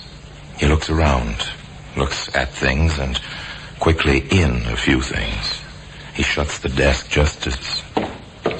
Oh, dear, this is a disappointment. Something's wrong with my friend's car, and she can't come for me after all, and it is such a nice day. Oh, that is too bad. But not too inconvenient. Now I can really get some work done. Oh? You found a lot of things to repair? About £50 worth. But you said only a few pence today. That was earlier. Now it's going to cost you £50 to get me out of this house. I don't understand. I think you do. You know, I know you had £50 in the mail yesterday. You told a couple of your girlfriends, and I heard about it. Now then, Grandma, hand it over. You get out of here. Well, I'll call the police. £50, here. I will call. Don't try anything. I'm between you and the phone now. Now pay up, Grandma, or I'll have to beat it out of you. You wouldn't. You couldn't. No. Put the hammer away. You heard me. I'm through asking now. Now, where's the money? I didn't really get it. I was just boasting. Cut it. Put down that vase. Don't. Stay away from me. Keep away. Put it down. Throw it. Keep away. Did it. Keep away. Fight with me, will you? You haven't had enough, have you? Try this one, and this one, and this one. Bank holiday in Oxford. No one due home until Monday evening. Someone tried late Sunday. Whoever it was kept trying, but only the bell sounded in the empty house. Empty? Was it filled with death? Monday morning, a man somewhat younger but not much than Mrs. Goldwyn parked his middle-class car in front of the house in Oxford. He had a worried expression on his face as he walked up the few steps and pressed the doorbell. Again he tried. No answer. Ran down the steps, around to the back, knocked on the back door. Nothing. Nothing but the sound of his own fists beating the thin panels. Now he is upset. He peers in at the kitchen window. Finally, he wraps his hand in his muffler, as he's seen them do in the movies, and punches a hole in the window. He reaches in, unlocks the window, lifts the sash, and climbs in. He walks through the house toward the front. Silence, save for his own strangely empty footsteps. At the portieres in the arch which lead to the living room, he stops. Good heavens! What's this? It's blood! Operator, please, hurry! Put me through to Scotland Yard. There's been my sister's been murdered!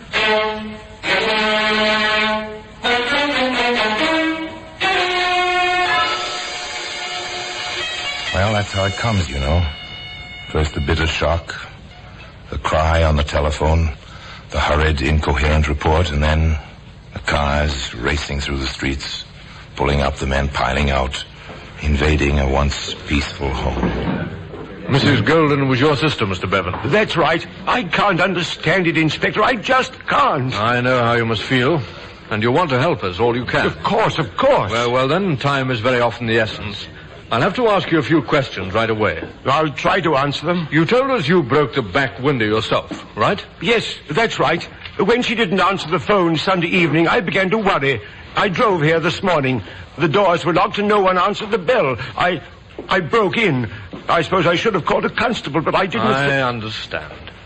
Tell me, Mr. Bevan, did your sister have any enemies? Of course not. Oh, pardon me, Inspector. We found this under the crucifix on the mantel. It's £50. Thank you, Sergeant. Apparently robbery was the motive. Mr. Bevan, do you happen to know where your sister would get £50? She had a small income. Perhaps the money was a dividend. Preliminary medical report, Inspector. Go ahead, Doctor. Well, death occurred about 48 hours ago. Make it Saturday in the morning. We'll tell more after the autopsy. Saturday. 2 days start on us. Go on, Doctor. She was struck on the head by a blunt instrument several times. A hammer or something of that sort. But the fellow was taking no chances. Her carotid artery was severed by something very sharp. That's why the blood. Whoever it was, well, it looks very professional, the way the place was ransacked. We've nothing much here. But, shall we have a go at it, Sergeant?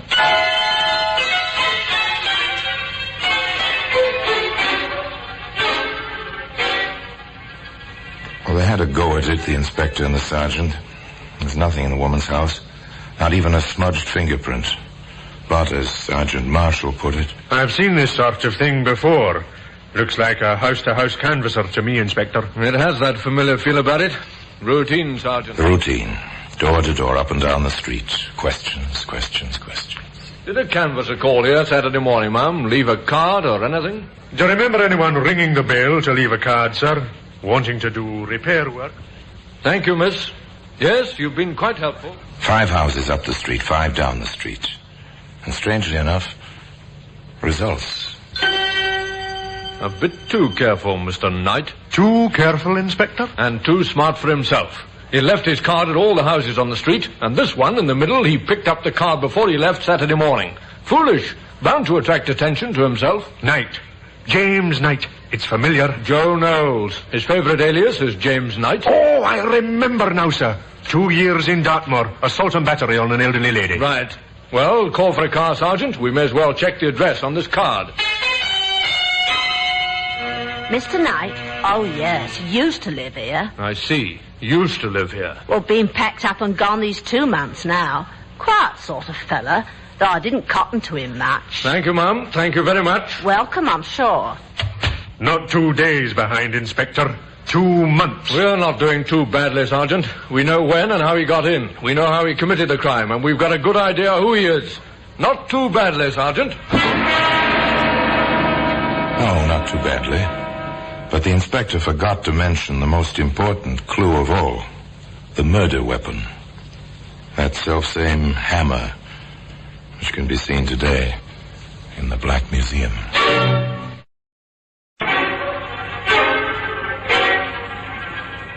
It looked like a long haul. 2 months behind and no trace. Not a thing to place him in Oxford on the Saturday of bank holiday. The calling cards, true, but they might have been left any time. And one confused witness would make any jury doubt the exact pinpointing of the date. Still, the man had to be found. Scotland Yard began its long, steady, methodical routine. Circulate Knight's description from his prison record. Have prints made of his picture. Somebody will remember him somewhere. They always do. Somebody did. The landlord of a tavern in Oxford, half a mile from the house where death had struck that Saturday morning. I remember that fella. Certainly do. You're sure now? Positive. Come in here, looked like he needed a drink. Took 2 whiskies, straight. One right after the other. Was carrying a tool bag of some kind, I think. How long did he stay? Just till a bus stopped outside. He threw the price on the bar and hopped the bus, real quick like. Do you happen to know where the bus was headed? Aylesbury. No other bus stops right outside that door. A break in the luck. Aylesbury. The town was investigated, to all practical intents and purposes. And before long, Inspector Graham and Sergeant Marshall were in the lobby of a small rundown hotel talking with a combination desk clerk and telephone operator. Do you remember Mr. Knight, Miss Marsh? Oh, I do that. Of course, he's not the kind I'd pay much attention to. But I remember him all right. Is he in trouble? Why do you ask? Oh, well, sort of. Well, you know how it is. A man leaves here sudden-like, after being in and out for a couple of months. Then a couple of fellows come looking for him. Well, you wonder, that's all. We're from Scotland Yard, miss. Oh, then he is in trouble. Maybe, maybe not. We'd like a look at his room. I'll show you. Just one flight up. Davy, watch my board, I'm busy. This way, gentlemen. An obliging girl, Miss Marsh. Complete with pass key, she ushered the men up the worn stairway along the dim hall. She fitted the key, swung open the door. There you are, Inspector. Thank you, miss. Seems to have left a bit of baggage, Inspector. So he has. This is Knight's, isn't it, miss? Oh, didn't I mention it? Oh, he said he'd probably be back. So would I mind if he left his bag, even though he didn't want to keep on with the room rent? So I left it here, just in case he came back before we let the room. Nice of you. Open it, Sergeant. Not locked. Well, careless type of fellow. A new hammer. Nothing much else. Look around, Sergeant. Look around. Yes, sir. Oh, funny. This book, sir, in the bag. A dictionary. I dare say Knight isn't a bookworm. It's odd. It's a dictionary. Look a bit further, Sergeant. Yes, sir. Anything familiar about this, Miss Marsh? I was waiting for you to ask me, sir. It's mine. He borrowed it one night after he came in with the newspapers. Oh, newspapers? Oh, yes, sir. He was a great one for the papers, especially the Globe News. He'd been a fury if we didn't save one for him at the desk. I see. Did he do much writing up here? Well, now that you mention it, sir, he did. Lots of letters, always to the papers. Do you suppose he wrote those Dear Editor things? No, I doubt that, but I have a fair idea what he did write. Anything else, Sergeant? Not a thing, sir. Clean as a whistle. Back to the yard, sir. Back to the yard.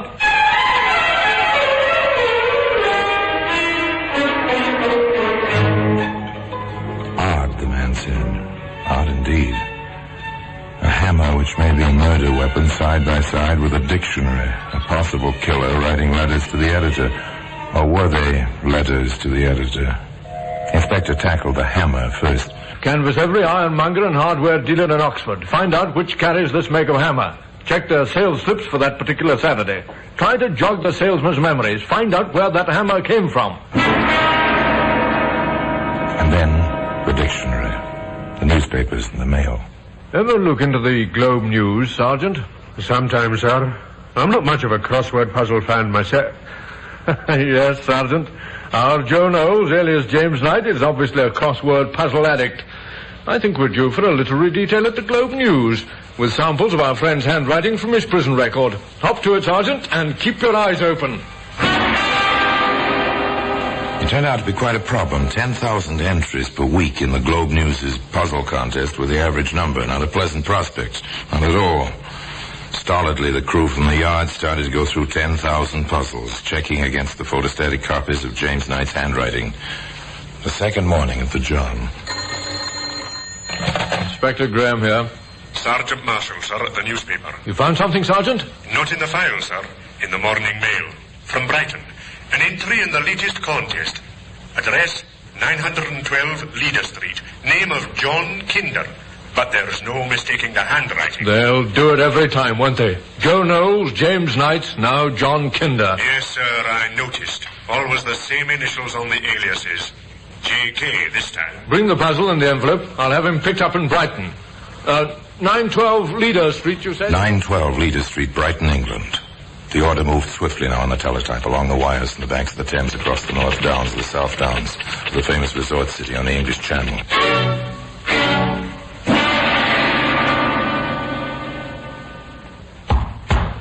Open up in there. Quickly now, police. No need for all the melodrama, sir. You were looking for me? You're James Knight, also known as Joe Knowles and John Kinder. You ought to know, officer. You're wanted, Knight. You'll have to come along. I have to warn you, anything you say may be taken down and used in evidence against you. You did a good job, Selden, picking him up so quickly. Oh, he came along with surprising quietness, sir. The fellow probably knows we've little to build a case on. Hello, what's this? Well, it looks like a hole in the floor, Sergeant. I know, sir, but there's 4 more in the floor, sir. Square holes. Now, the floor is the ceiling of the room below. Oh? Who lives below, Selden? The landlady. Eccentric soul. We've warned her several times. She will keep her rent money in a jar on the mantelpiece. So that's why he watched her. That's your theory, Sergeant? Well, you can see every corner of that room, sir, through these holes. And they're recent. Well, the wood's still fresh and white, Inspector. Square holes. Why? When you dig a hole with a chisel, Selden, you not only get a square hole, you also can keep the shavings from falling in the room below. A chisel? Where would he have ditched it? Possibly through the window when you knocked. A chisel, Selden, is sharp enough to cut other things beside wood. A carotid artery, for instance. So you prepared a statement, Knight? Yes, Inspector. I've been informed of the charge you may lodge against me. I'm told it entails a murder in Oxford on the Saturday of the bank holiday. That's correct. You'll find my movements for that day accounted for in my statement. It may be troublesome locating some of my witnesses, but I doubt if you'll have much difficulty. You were in that street in Oxford, though? Oh, yes. Oh, yes, indeed. Trying to make an honest living, sir. No doubt. Strange you failed to leave a card at Mrs. Golden's. I rang several times on my way up and down the street. No answer. And you didn't push it under the door? No. Cards are expensive, Inspector. I prefer to explain my business first and leave a card if there's any interest. You're having this taken down, aren't you, Inspector? You got all this, Sergeant? Oh, yes, sir. And we'll enter Knight's statement in the record also. Yes, sir. I see no reason for holding me any longer. Do you, Inspector? You'll be quite comfortable. No rent to pay, Knight. Just until we check your alibi and find your witnesses. After that, Knight, well, we'll see. All right, Sergeant. Take this man back. The end of a trail. The suspect perfectly at ease, willing, even slightly over-willing. But they held him anyway. There were still some loose ends to tie up. One of those ends might be the key to the puzzle. One of those ends just might be the end of a hangman's noose. We've got a report on the hammer, Inspector. At last, eh? Where? How? An ironmonger in Oxford sold a hammer from his stock. Here's a sample. To a fellow answering Knight's description on Bank Holiday Saturday, sir. The sales slip is dated and the salesman is prepared to identify. The slip also includes a chisel. I see. Seems identical to the one we've had. What's this label? The salesman says it's all on this type. High-class steel forging. Nothing on ours, is there? Oh, no, sir. Let's have a look in that valise we found the hammer in at Dale's. Yes, sir. An empty traveling bag. Just lint. A few tiny crumbs of something. They might have been dried dough or... Even breadcrumbs, Inspector. Or paper, Sergeant. Would you pass me the sponge there, the one for sealing envelopes? I think there's enough water in the dish. Gently now, Inspector. Moisten the tiny pellets of dough-like substance on the glass top of your desk. Gently now. Roll them back and forth. Loosen them. Spread them out on the desktop. Slowly. Gently. Patiently. And then... We'd better have this photograph, Sergeant. I doubt if we can preserve them for the trial. Yes, sir. We've broken his alibi. Knight was in Oxford that day. He bought the hammer. High-class steel forging. He should have burnt this label, Sergeant, not merely crumbled it in this way. I do believe our careful Mr. Knight, our clever, cooperative Mr. Knight, is going to be hung, and very shortly at that. Well, today, that hammer, complete with its proper label, can be seen in the Black Museum. Inspector Graham was right. The hammer, plus the label, did hang James Knight. His alibi was broken by the salesman in the hardware store in Oxford who sold Jim Knight that hammer on the Saturday Mrs. Golden died. Inspector Graham needn't have worried about his case, nor need you worry about the hammer in your kitchen drawer. If there is any moral to this story beyond the inevitable lesson that criminals are nearly always caught, it's this.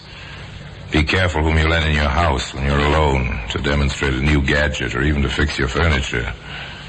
Your visitor might mean death. And now until we meet next time, in the same place, for another story about the Black Museum, I remain as always, obediently yours.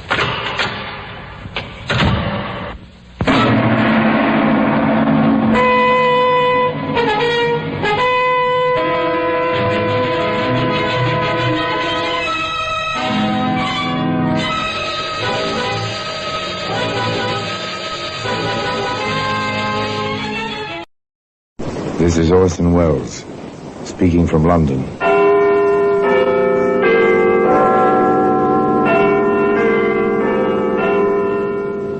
The Black Museum, the famous repository of death.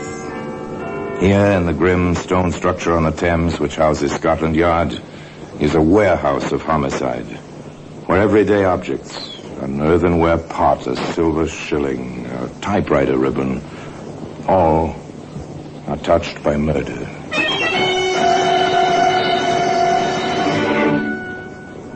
4 small bottles. Now, they're familiar objects, medicine bottles, shining glass, cork stoppered, the labels in neat, clear handwriting. Such bottles are in the medicine cabinet of almost every home. These were found...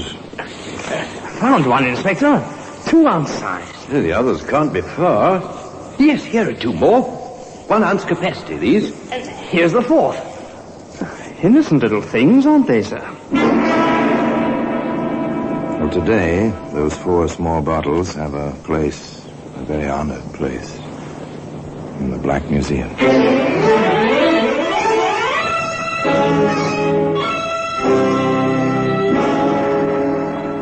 From From the annals of the Criminal Investigation Department of the London Police, we bring you the dramatic stories of the crimes recorded by the objects in Scotland Yard's Gallery of Death, the Black Museum.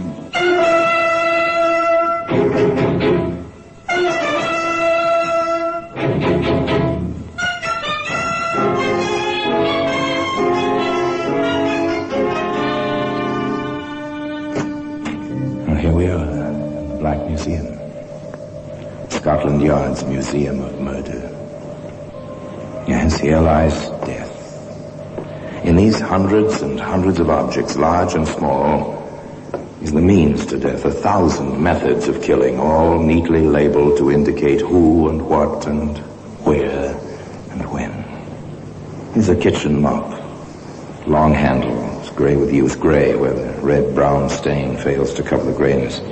Look closely at the harsh metal that binds the strings of this utensil. Yes, this blade struck, and struck again before the mop itself removed the traces of the crime. Here we are. Here are the 4 small bottles. 3 of 1 ounce capacity. One holds 2 ounces. They mark a strange story. A story out of the Edwardian era, when man was still lord of all he surveyed and women were just beginning to demand equality. To the ladies, Reverend. Although I would prefer toasting them in something slightly stronger than tea. To the ladies, my friend. To listen to my husband, Reverend, you think he was old-fashioned and not an advanced thinker for this age. I, an advanced thinker? Why, Anne, my dear. But you are, Oscar. You really are. At the risk of shocking you, Reverend, but then you're a young man, and not, I assume, as easily shocked as some pastors I've known. I believe a man should have 2 wives. Really, sir? He means it, Reverend. Listen to him. I believe a man needs 2 wives. One to cook, sew, and care for the household. The other, to be a companion when a man needs intellectual stimulation, to lend beauty to the drawing room, and grace and wit. Then you would give the latter education. Exactly. And since I am not allowed 2 wives, I chose the latter. You're new here, Reverend. You don't know that I married Anne when she was very young and sent her to Brussels and then a French university for her education before installing her here as my wife. Why, that's unheard of, sir. You are a pioneer in the field, Mr. Oh, yes, Mr. Oscar Stone, wholesale grocer and a man of means, was truly advanced for his age, the age of 99, and very liberal in his philosophies. In fact, he was so considerate of his wife and of the difference between her age and his own that he encouraged rather than looked askance at her companionship with the Reverend Edgar Sweet, a much, much younger man than Mr. Stone himself. Edgar, you've been a good friend to me these past months. I'm happy to hear you say so, Anne. That is why, well, I'm not hesitating to tell you something which I feel is rather unfair. Tell me what it is. Oscar has drawn his will. Oh, he's my friend, my good friend. I'd hate to see him pass on, but every man must have his house in order. Edgar, you don't understand. Making the will is all right. It's what he's put in it. Go on, my dear. He has left me his entire estate, provided I never marry again. That is his right, you know. It's not his right. He's afraid someone might marry me after he's gone. For the money. He's only protecting you from fortune hunters, Anne. Then why did he give me an education if he doesn't think enough of me to let me protect myself?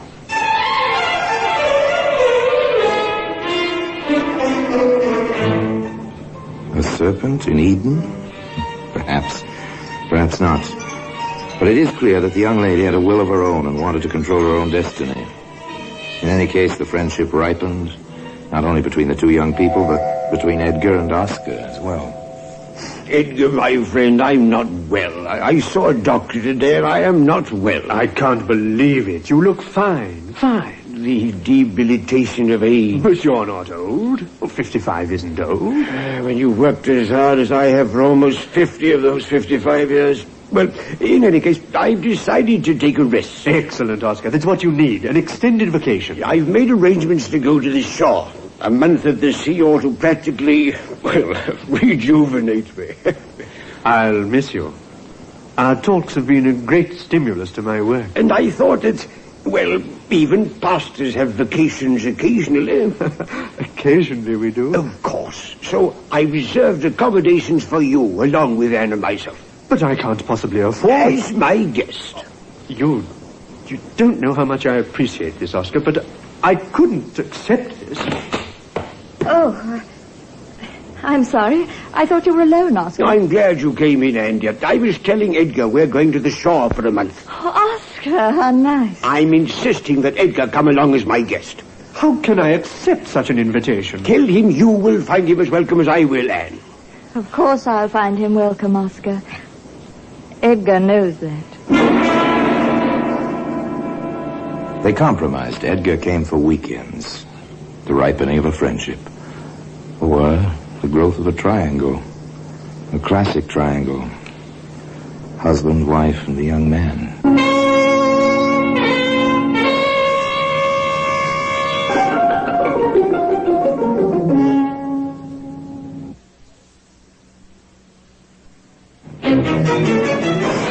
The summer ended. Oscar and Anne returned to new lodgings in Pimlico, and they took an additional room. Edgar, do you like it? Bookcases, a couch, a fine desk, all this room. How could I help liking it?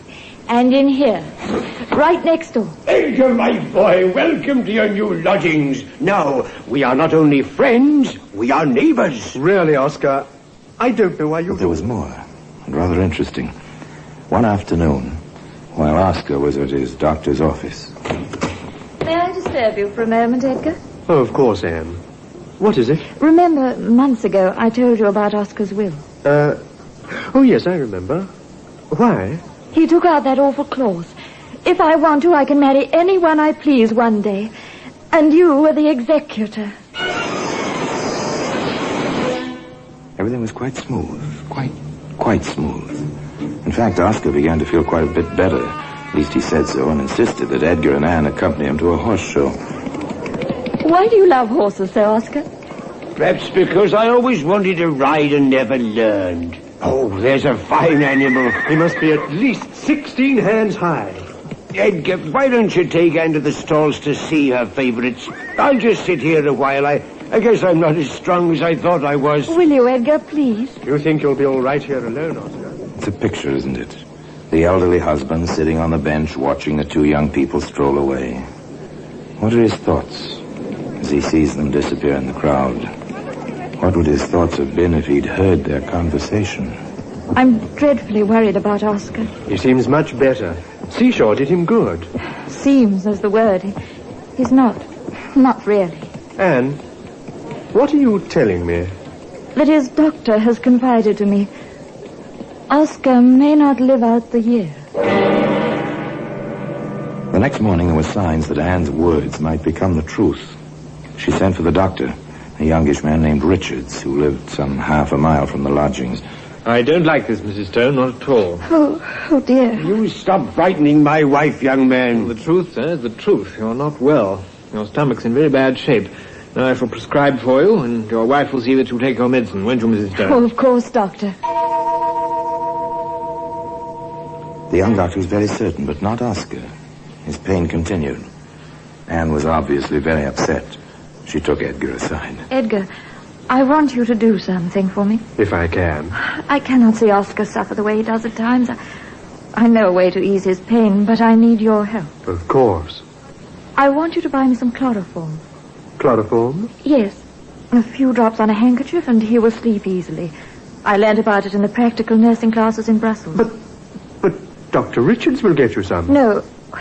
You'll never believe I know how to use it. Here's a pound note. Please, Edgar.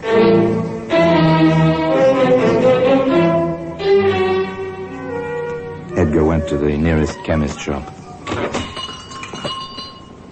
What can I do for you, Reverend?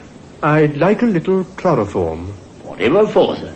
I understand it's good for taking out grease spots. Oh, yes, I suppose it is. But be very careful with it. 3 more times, Edgar walked into chemist shops and bought a small amount of chloroform. There are the 3 1-ounce bottles and the 1 2-ounce bottle. Out of consideration for Anne's convenience, no doubt, Edgar poured the contents of all the small bottles into a larger one and delivered the chloroform to Anne. Quite suddenly, Oscar became a whole lot better. Landlord, I want to speak with the landlord. Yes, Mr. Stone? How can I help you? I want to prepare a surprise for my wife and the Reverend for tonight. Yes, sir. A New Year's Eve party. Some roast duck, a bit of cold ham, some good cheese, a bottle of champagne, and a bottle of good brandy. It's short notice, Mr. Stone. But I'll do my best. What'll you be eating? What everyone else eats. Will they be surprised? Oh, I'm feeling wonderful for the first time in months. And for breakfast tomorrow, see if your maid can find a haddock, a large one. Oh, I feel I shall be quite hungry in the morning. Oscar wasn't hungry New Year's morning. Oscar was dead. And today, the 4 small bottles which played so large a part in his death can be seen in the Black Museum.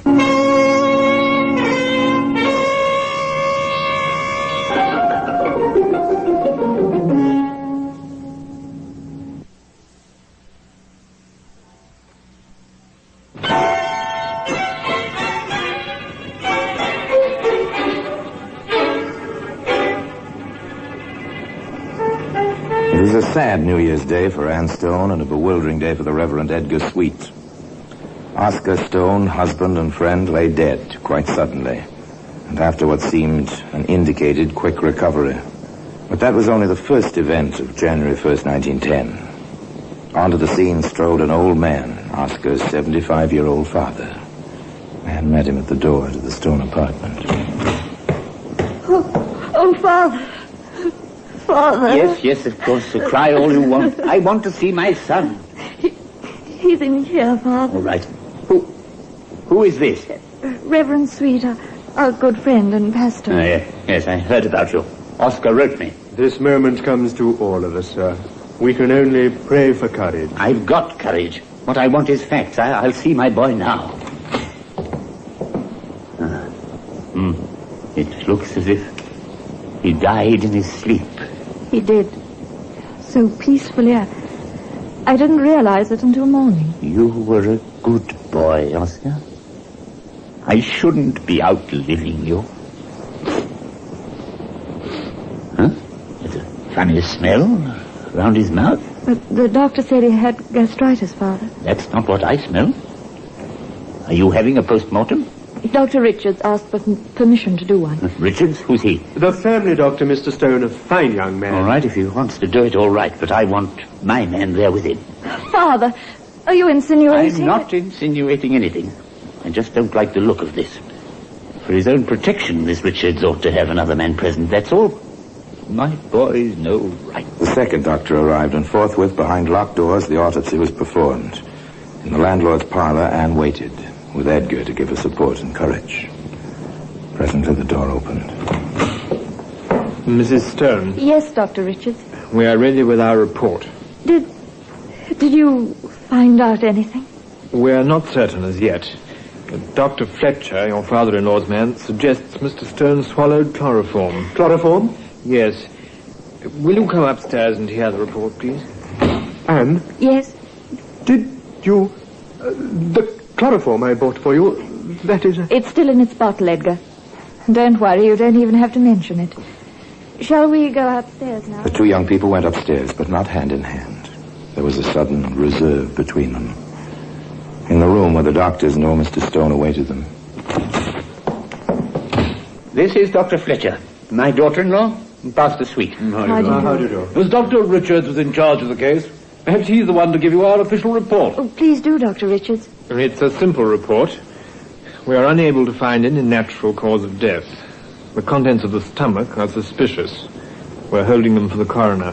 Have you any particular suspicions, gentlemen? None which we care to state officially. You realize the room where death occurred must be sealed and its contents must not be touched. Oh, my purse is in there. It'll have to stay there. Oh, surely I may have my coat and a hat. I assume so. If Dr. Fletcher's present when you remove them.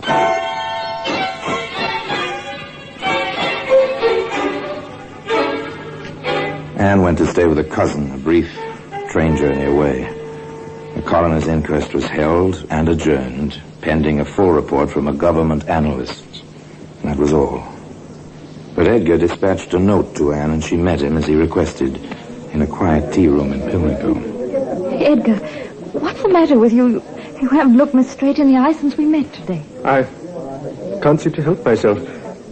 Anne, Dr. Richards did tell you that Oscar might not live out the year. Of course he did. It came so suddenly. They've all behaved so strangely. And I'm afraid I'm finished. If this develops into anything, I shall lose my pulpit. If you don't do anything foolish, I certainly won't. Everything's going wrong. I feel as if... Anne, I bought that chloroform. If there is chloroform in the autopsy report... Anne, don't you see? Forget the chloroform. Forget all about it. I can't. Where is it? What did you do with it? I took it with me when I left the apartment. Right in my coat pocket, under the nose of my dear father-in-law. I poured it out of the train window. Then I threw the bottle away. Oh, that makes it worse. If they prove that Oscar was... But don't you see? They'll trace the chloroform to me. In other words, Edgar, you're implying that I gave it to Oscar. I'm not implying anything of the kind. What else are you saying? Edgar, you helped me over a bad time. Now I think it will be best if we do not see each other anymore. Goodbye, Edgar. The lady was annoyed, perhaps rightly so. The young man was frightened, very rightly so. In their separate ways, each awaited the report of the government analyst. At long last, Dr. Richards came to the young widow. The news could be a lot worse, Mrs. Stone. They could have found arsenic or one of the slower, more common poisons. Oh, what have they found, Doctor? Poisoning by chloroform. Oh, Doctor, that is the worst. How so? Don't tell me you had some in your possession. I did. I had my reasons. Doctor, my married life was not happy. I am young. He was old. Practically my father. He kept putting me in Edgar's company. I began to... When two people are together constantly, Please go on, Mrs. Stone. I obtained the chloroform. I kept it in a drawer. But I'd never had a secret from Oscar. Never. On any score. So on New Year's Eve after our party, I told him I had it and where it was. He spoke to me sadly, but kindly, grieved that I'd been feeling about him as I did. Then he went to sleep. Or I thought he did. The next I knew, he was dead. Did you look at the bottle? Yes, I couldn't tell how much was gone. I took the bottle and I poured what was in it from the train as I went. The autopsy report came to Edgar as well. He wrestled with himself and finally took the only course which seemed open. Inspector Seward? Yes, come in, sir. Sit down. Thank you. I understand you have some information in the matter of the death of Oscar Stone. I do. You see, I bought the chloroform. They should be in here somewhere, Sergeant. If the little parson is telling the truth. I'm sure he is. Let himself in for something with that woman, didn't he? It looks that way. Leave it to a woman every time. Grease spots, eh? Not bad for an amateur. I suppose this is the gorse patch where you said he threw those small bottles? Yes, this is the place. I found one, Inspector. 2 ounce size. The others can't be far. Yes, here are 2 more. 1 ounce capacity, these. And here's the 4th. Innocent little things, aren't they, sir? Anne Stone, I have a warrant for your arrest on the charge of willful murder of your husband. Edgar Sweet, I have a warrant for your arrest. You stand charged as an accessory before the fact in the murder of Oscar Stone. The trial took place at the next assizes. Gentlemen of the jury, the Attorney General, who has this case in hand, with full knowledge of the facts, will present no evidence against the Reverend Mr. Sweet. You are therefore directed to find him not guilty, and I shall order his release at once. Edgar Sweet left the courtroom, a much wiser young man. The trial of Anne Stone proceeded. and rested entirely on the medical evidence. Dr. Fletcher, you have described yourself as an expert in criminal toxicology. We have accepted you as such. Is that correct? It is, sir. Very well.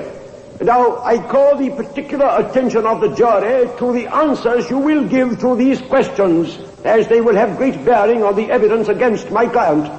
First, sir, have you ever known of a recorded case of murder by liquid chloroform? No. Is there any record, to your knowledge, of the forcible administration of this liquid, of anyone pouring it down a victim's throat? There is not. If the victim were sleeping, for instance... The burning would waken him. It would probably go down his windpipe, not his gullet. And there would be burns, clearly visible after death. There would be. Then, in your expert opinion, Dr. Fletcher, is it impossible to commit murder by liquid chloroform? Nothing's impossible, but it's highly improbable. Thank you, Doctor. That is all. The chief witness of the Crown, Dr. Fletcher, had given his testimony. All that remained, in the opinion of the defending counsel, was to create a reasonable doubt in the minds of the jury. He called no witnesses, but spoke for 6 hours, summing up. In essence, he said, Oscar Stone was a loving, if elderly, husband. He felt his life was over. Remember, he was an eccentric who believed in having 2 wives. Can we say that this man, who had given so much to his sweet young wife, was not prepared to give her the greatest gift of all, her freedom? Once he knew that chloroform was in the house, could he not have taken it himself and passed quickly into the coma which ended in death? And if he gave this lovely girl freedom, are you, who sit in judgment, to do any less? The judge was clear, if somewhat caustic, in his charge to the jury. There have been sweet faces which hid guilty consciences before. When a young wife and a young man are thrust into daily contact by a doting husband, strange events have a way of taking place. All this is true, but one salient remains. You may find this woman guilty as charged only if no reasonable doubt exists in your minds that she did commit the crime of which she stands. The jury deliberated for over 2 hours. They were 12 solemn men when they filed back into the jury box. Anne Stone rose to face them.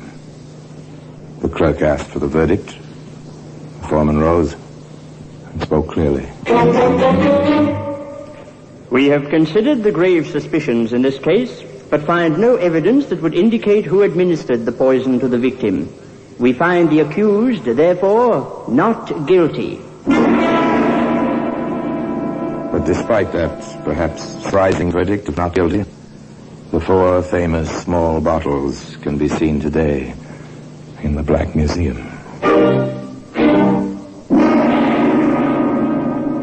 Orson Welles will be back with you in just a moment. No double jeopardy. That's an ancient English law, no double jeopardy.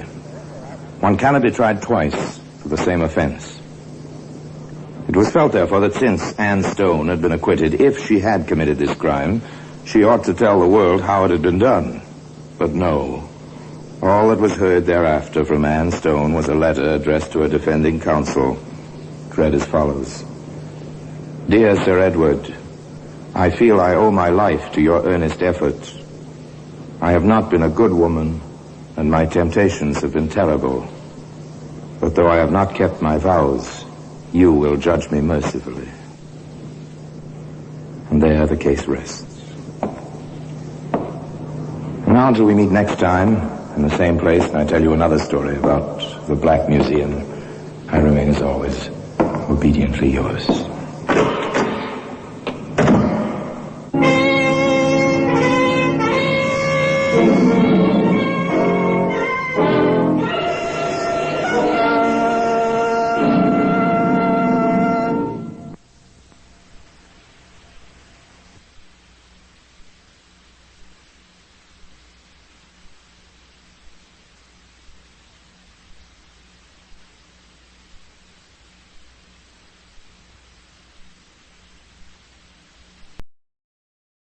This is Orson Welles, speaking from London.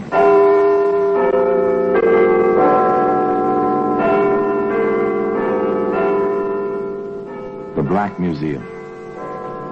Here in the grim stone structure on the Thames which houses Scotland Yard is a warehouse of homicide, where everyday objects, a paperweight, a woolen muffler, an old-fashioned hat pin, a drinking glass, all are touched by murder.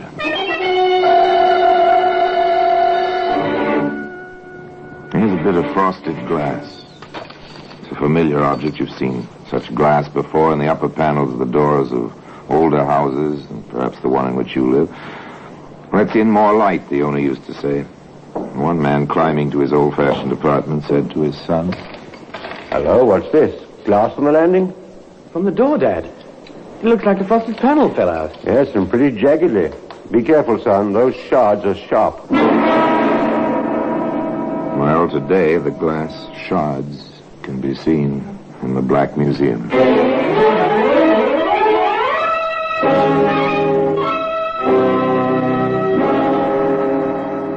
From the annals of the Criminal Investigation Department of the London Police, we bring you the dramatic stories of the crimes recorded by the objects in Scotland Yard's Gallery of Death, the Black Museum.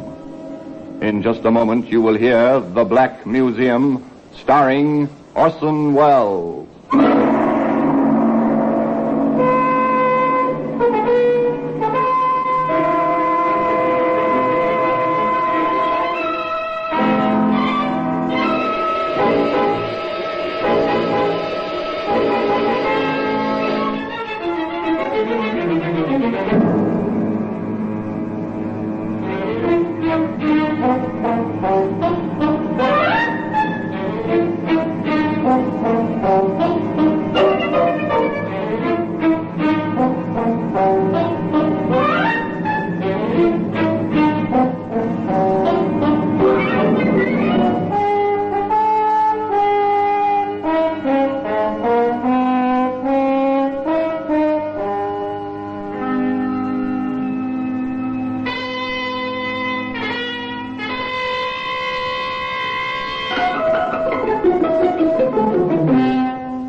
Now, The Black Museum, starring Orson Welles.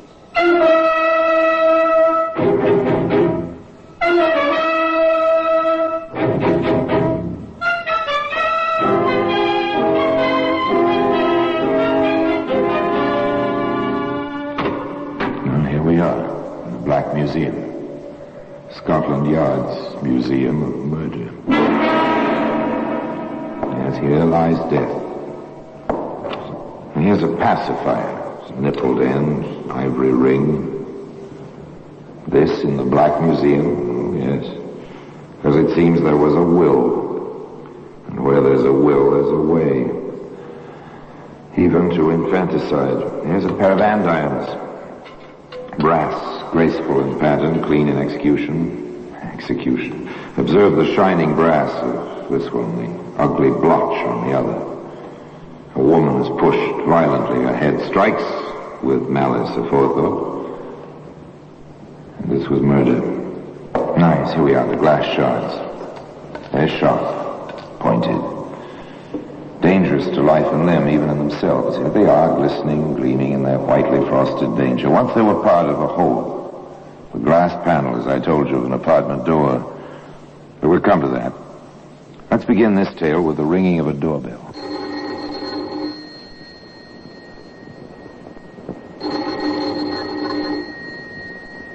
Maybe no one is home. Well, we'll try again. Sorry to have kept you waiting. Sorry to have disturbed you, ma'am. I've been sent looking for a chauffeur. Chap named Simmons. There's no one here by that name. And I can tell you, sir, there's no one by that name being in this neighbourhood. Well, not in my memory, and I've lived here about nigh on 20 years. Oh, well, thank you, ma'am. Garage really works. The Beacon, it's called. Well, they'll have to find another errand boy if they can't give me better steers than this. Well, good day, ma'am. Good day. That's a bit strange. There's no Beacon garage in this neighborhood. Of course, this was not a neighborhood for garages and items of that sort. This was strictly residential. Mostly semi-detached houses with a bit of garden and an occasional block of apartments, or flats as they're still called in London. Into one of those apartment houses came Charles Fly and his son Charles Jr., home after their respective days' work at business and college. When will they put lights in these stairs, Dad? Not if someone breaks a leg in the dark. I just hope it isn't your mother. So do I. Well, watch the landing. Dad turns just ahead. I know. Hello, what's this? Glass on the landing? From the door, Dad. Looks like the frosted panel fell out. Yes, and pretty jaggedly. Be careful, son. Those shards are sharp. I said, do you suppose Mother let the door slam so hard the glass broke? Well, I'll ask her when we get inside. Your key handy? Right here, Dad. Thanks.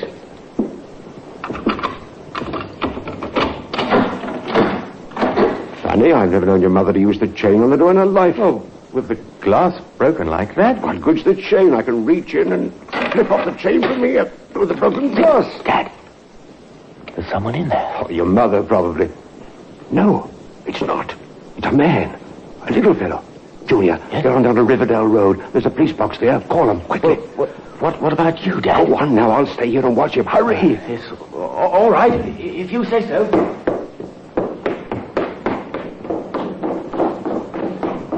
Chain's off now. Why not? He's only a little fellow. Here now, what are you putting in my suitcase? You shouldn't have come in, Governor. It won't do you a bit of good. I'm leaving with your suitcase and what I've packed in it. The pit bag. I can handle you.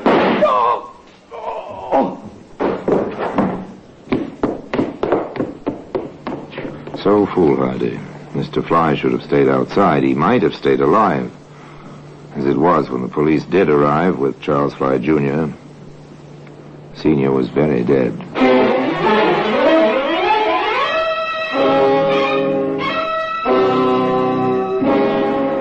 The call to Scotland Yard was automatic after that. Inspector Howard proceeded with the preliminary questioning as his technical experts combed the apartment. I know you've had quite a shock, my boy, but we need your help, and right now. I'll try my best, Inspector. We've checked the apartment. The intruder, whoever he was, had packed a suitcase and was about ready to leave. It's Dad's own. It was his suitcase. All right. Now, is there anything else you know of that's missing? Mother said something before she collapsed about her bracelet. I looked. It's missing. Can you describe it in detail? On items like that, we publish it in the Yard's Daily Gazette. It's circularized to every station, jeweller, and pawn shop in England. Well, it was gold, about an inch wide, engraved with a kind of floral design, and there were 25 diamonds, small ones, in the pattern.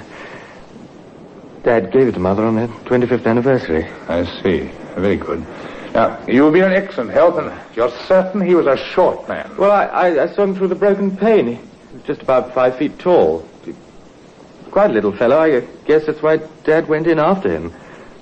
Dad didn't know he had a gun. Housebreakers try to stay away from guns in England. The penalties are too severe. Yes, Sergeant? No M.O., sir.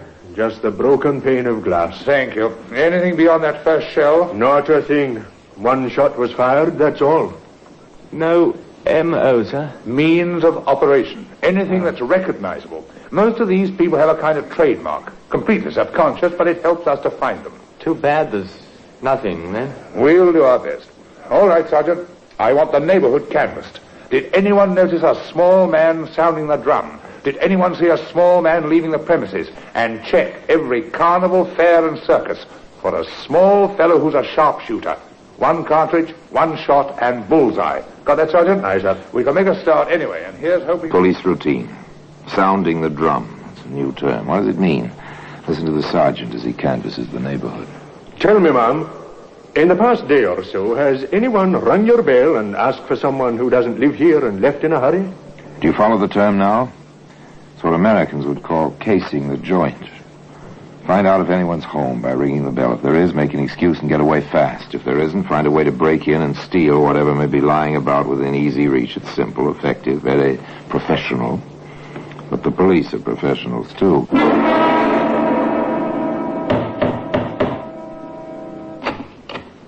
Excuse me, sir. I'm from the CID. Sergeant Gordon. My credentials. Oh, what's up? I'm making inquiries to see if anyone's called at your house in the past few days. What? Oh, no. We've all been away the past 2 weeks. We only got back today. Oh, well, thank you then. Sorry to trouble you.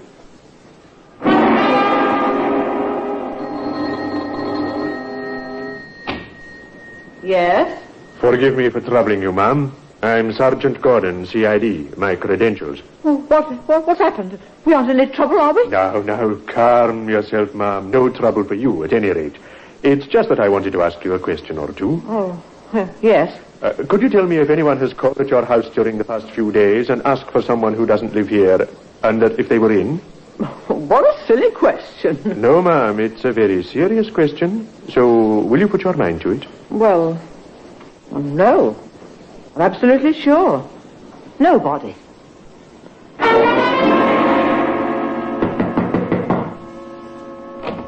Yes?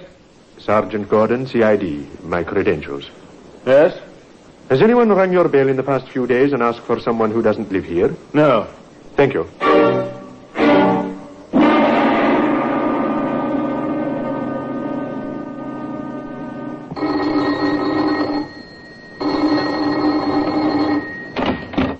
Yes? Sorry to disturb you, ma'am. I'm Sergeant Gordon, CID. My credentials. Oh, please. Yes? Did you... that is, has anyone rung your bell in the past few days and asked for someone who doesn't live here? Oh, that'd be a foolish thing. Why, yes. There was. Just yesterday afternoon. He asked for a chauffeur or something. Said the fellow worked at the Beacon Garage. And you remembered this? Oh, I certainly did. Why, ma'am? Well, because there's no such place hereabouts as the Beacon Garage. And I ought to know. I've lived here 20 years. I see.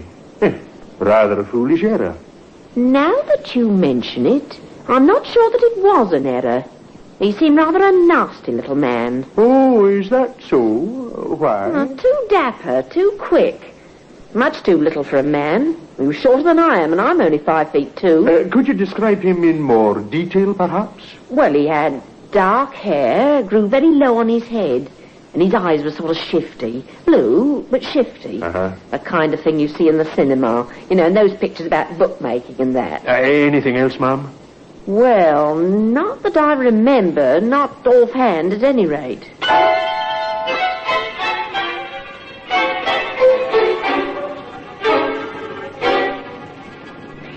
Now, 2 people still living have seen this little man, the dead man's son, and the woman at whose door he sounded the drum. A description is in hand, 2 descriptions, which tally in every point. And then Sergeant Gordon came into Inspector Howard's office with another fact, a very solid fact. What's this, Sergeant? The weapon, sir.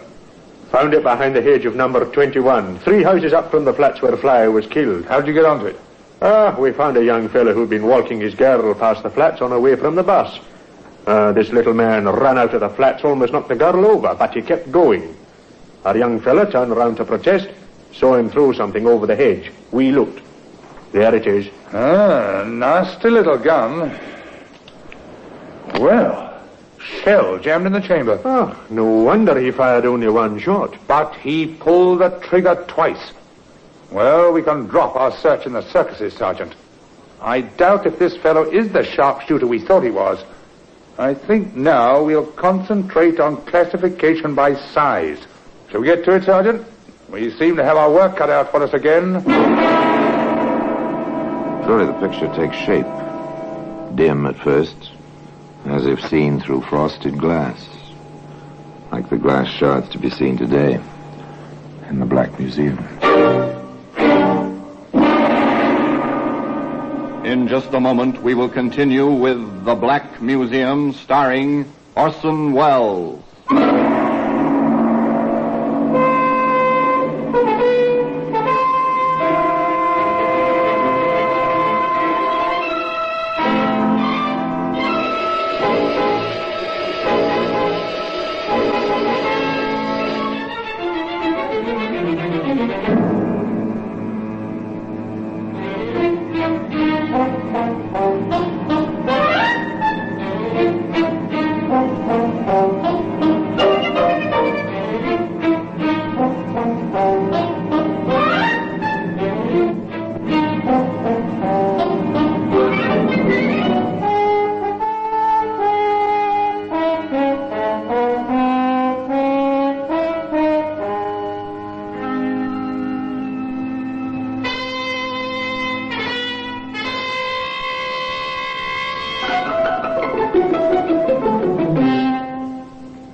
And now we continue with The Black Museum, starring Orson Welles.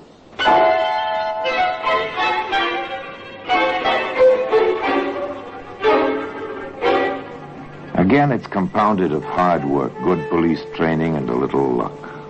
They start with nothing, this time with a wrong theory that their man is a sharpshooter. They have to abandon this, and they start fresh with the dullest and therefore the hardest kind of police routine, checking the files. He's a little man. Everyone's agreed on that. Ask Criminal Records to send us the dossiers on every man we have on file under 5 feet 2 inches in height. Carefully, the inspector in charge and his sergeant comb through these dossiers, and finally, by reason of cross-checking, this one in jail at the moment of the crime, that one in some other part of the country, others with perfect alibis, the list of little fellows is reduced to 4. You take these 2, Sergeant. I'll work over the others. Anything that rings a bell, the smallest detail. Yes, sir. For over an hour, the 2 men are silent, reading, thinking, trying to relate something in the files to the facts that they already have. And then they exchange dossiers and start again. By this time, the lamps are lighted. The Thames flows like black glass outside the window of the inspector's office. All at once. I may have something, sir. Which file? Larry Mason. His nearest relatives, an uncle and an aunt, are recorded here as living in Beacon Road. Does that mean anything to you, Sergeant? It doesn't to me. You'll see it in my report in passing, Inspector. Uh-huh. When I talked with a woman who'd seen the fellow sounding the drum, he told her the chauffeur he was looking for worked at the Beacon garage. Oh. And she made quite a fuss over the fact that there is no such garage in the neighborhood. She was quite emphatic about it. Ah, interesting. Let me see the description. I see. 5 feet 1.5 inches, the smallest of the lot. Beacon garage, eh? And relatives on Beacon Road. Not important, perhaps, and yet all important, as the inspector thought it through. We'll say a man needs a false name at a sudden moment. He says the first thing that comes into his mind. It seems rather natural that the place his nearest relatives live should be lurking somewhere just below his consciousness. Well, it's mighty slim, but it's worth a try. And having decided it was worth a try, Inspector Howard and Sergeant Gordon set out to trace their prime, if tiny, suspect. Mason? Yes, he lived here. Oh, lived? You mean he's left? He didn't leave. What then, Mum? Did he die? He could have, for all I care. I threw him out. Didn't pay his rent for 3 weeks.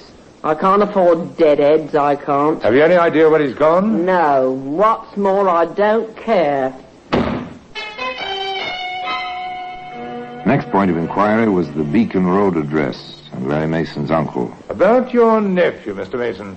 What about him? Have you any idea of his whereabouts? Who wants to know? My name is Howard, Inspector, Scotland Yard. In trouble, is he again? We're not certain yet. He may be.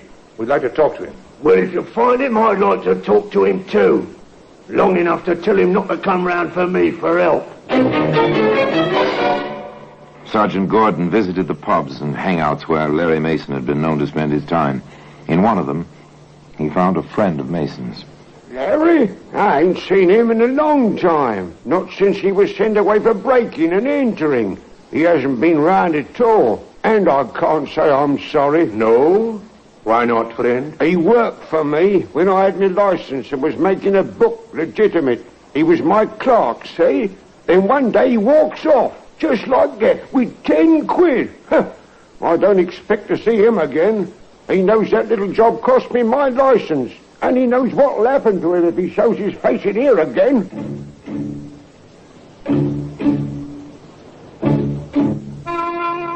Not much to go on, or to find a man, except the brush strokes that fill the picture of the little fellow's character.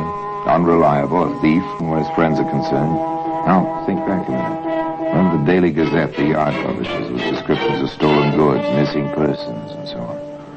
Teletype from the Lancashire Police, Inspector. They've got the bracelet in the fly case. A pawnbroker turned it up. Good. It was offered to him by a tall, heavy-set fellow with a peculiar circular scar on his right cheek. That sounds like Dick Lowry. Let's have Mr. Lowry in here, shall we? Lowry was quite glad to oblige. He wasn't in hiding or anything like that, not Dick Lowry. Where'd you get it, Lowry? The inspector wants to know. Where'd I get what? The bracelet you pawned in Bolton.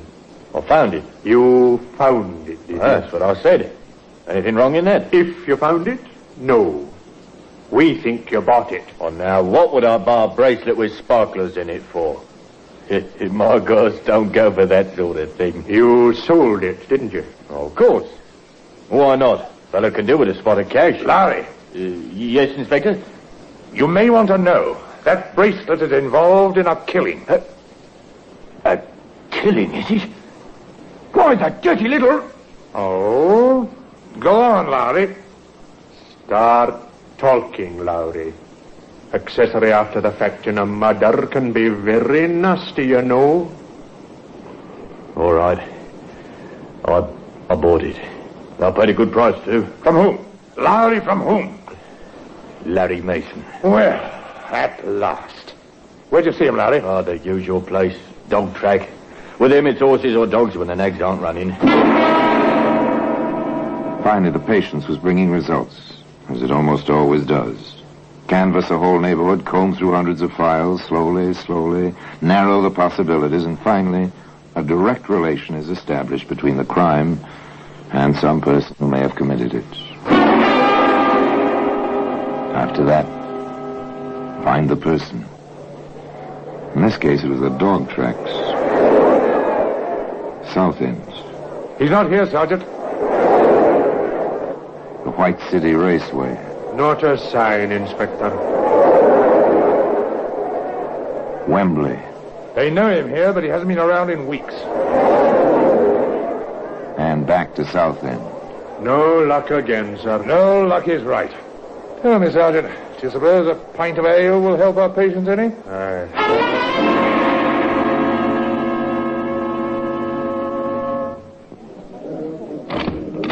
This one seems rather decent, Inspector. Yes, let's get on with it. Oh, excuse me. Oh, I'm sorry, sir. I didn't mean to come against you. That's all right. No harm done. Hold it, young fella. I think I know you. Do you? Where from? You're Larry Mason. Not me. My name's Leonard Martinson. Sorry, you'll have to prove your identity. We're from Scotland Yard.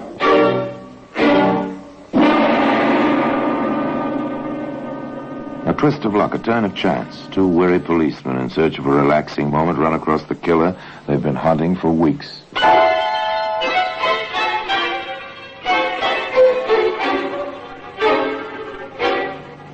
At the yard, Larry Mason was not having a particularly relaxing time of it. Do you insist on denying you're Larry Mason? I do. Look, Mason, you've been away for a while. Now you know about these things. Your fingerprints are the prints on Mason's record. Dick Lowry swears he bought the bracelet from you. Your landlady and your former bookmaking associate have identified you. Now let's have no more nonsense. I ain't giving you a thing. Just because I'm small don't mean you can push me around. Ah, you'd better tell us the whole story, Mason, and stop this nonsensical denial. You'll go to trial anyway, you know. And the more you lie now, the harder it'll be on you later. Now speak up, Mason. You know, they get stubborn streaks sometimes. They read somewhere somehow that the best defense is to admit nothing, not even their own identities. So they firmly shut their mouths and refuse to talk about anything except the weather. The sergeant knew they had a case, a good case. Inspector Howard came in to help. I look at it this way, Mason. You can't do yourself any harm. We've got the evidence, we've got the gun. We're in the process of tracing it to you right now. The woman you spoke to will identify you in court. You had the bracelet. You've no alibi worth mentioning. You'll hang on what we've got, Mason, unless you've something which makes it manslaughter in place of murder. All right. It was an accident. I never used a gun before. Never even had one. The first time is always one too many when it comes to guns. Now keep talking. How was it an accident? I broke the glass, see? After nobody answered the bell. I stuck my hand in. It was a cinch to open the door. I worked fast, but this fella come home early or something. I tried to make the back door. No luck. It was locked with a key. So you had to come to the front. He was a lot bigger than me. I pulled the gun because I wanted to scare him, that's all. He jumped me, hit me with something. I blacked out. That's it. I blacked out. Didn't even hear the gun go off. And when you came to, Mason? He was dead on the floor. I got out of there as fast as I could get. It was an accident. I'll swear it was an accident. What's your opinion, Sergeant? It's a good story, but it won't wash. Why not? That's what happened. Why not? It's very simple, Mason. You blacked out as you pulled the trigger. Therefore, you fired only once. Yes, sir. Only once. Sorry, Mason. You pulled that trigger twice. There was a shell jammed in the firing chamber. You pulled the trigger at least twice. That's no accident, Mason. That's murder. Yes, the case was complete. Each part in its correct place. And those glass shards I told you about, those two are in their correct place. In the Black Museum. Orson Welles will be back with you in just a moment.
Now here in person is Orson Welles. The jury quite agreed with Inspector Howard. That was no accident. And so in due course, little Larry Mason, the bookie's clerk who made the fatal error of carrying a pistol, went the way of most murderers at 8 o'clock one summer morning. Larry Mason's luck had run out, or had it?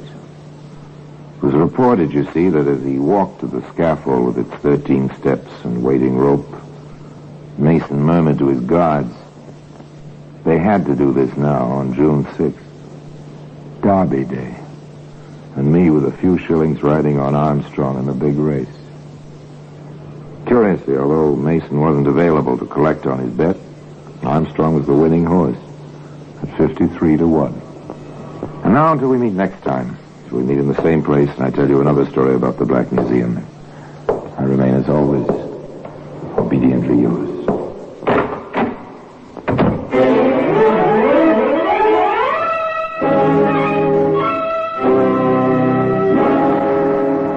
The Black Museum, starring Orson Welles, is presented by arrangement with Metro-Goldwyn-Mayer Radio Attraction.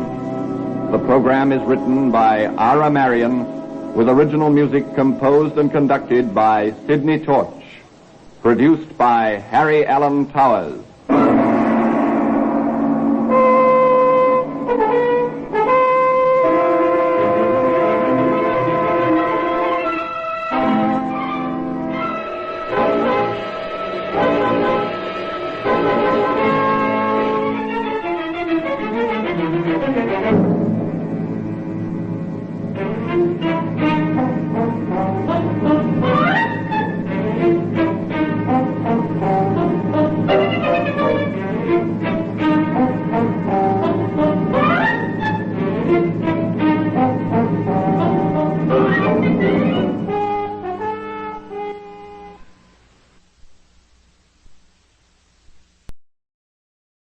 This is Orson Welles, speaking from London.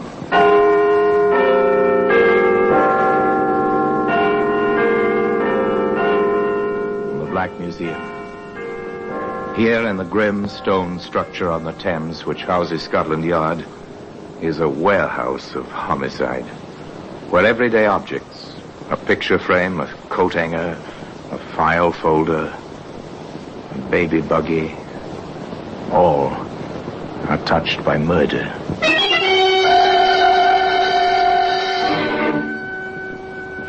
Here's a hammerhead made of cast steel. well-shaped, extremely familiar.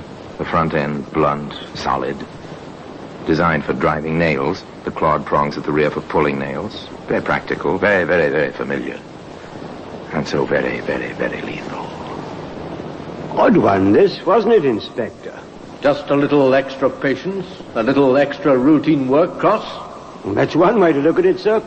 I prefer to remember it as the case which began with almost 24 disappearances and wound up with one killer who used a hammer with purpose. Well, today that hammerhead can be seen here in the Black Museum.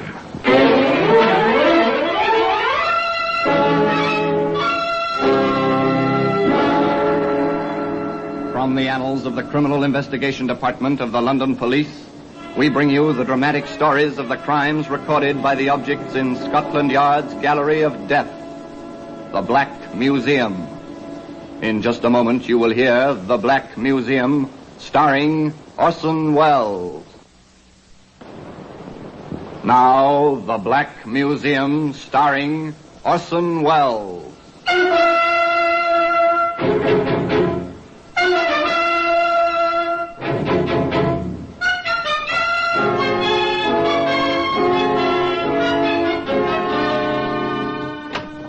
Well, here we are in the Black Museum, Scotland Yard's Museum of Murder.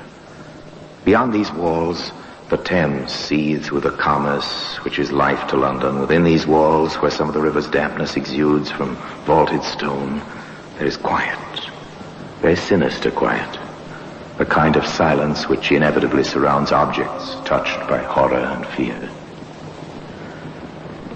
Yes, here lies death.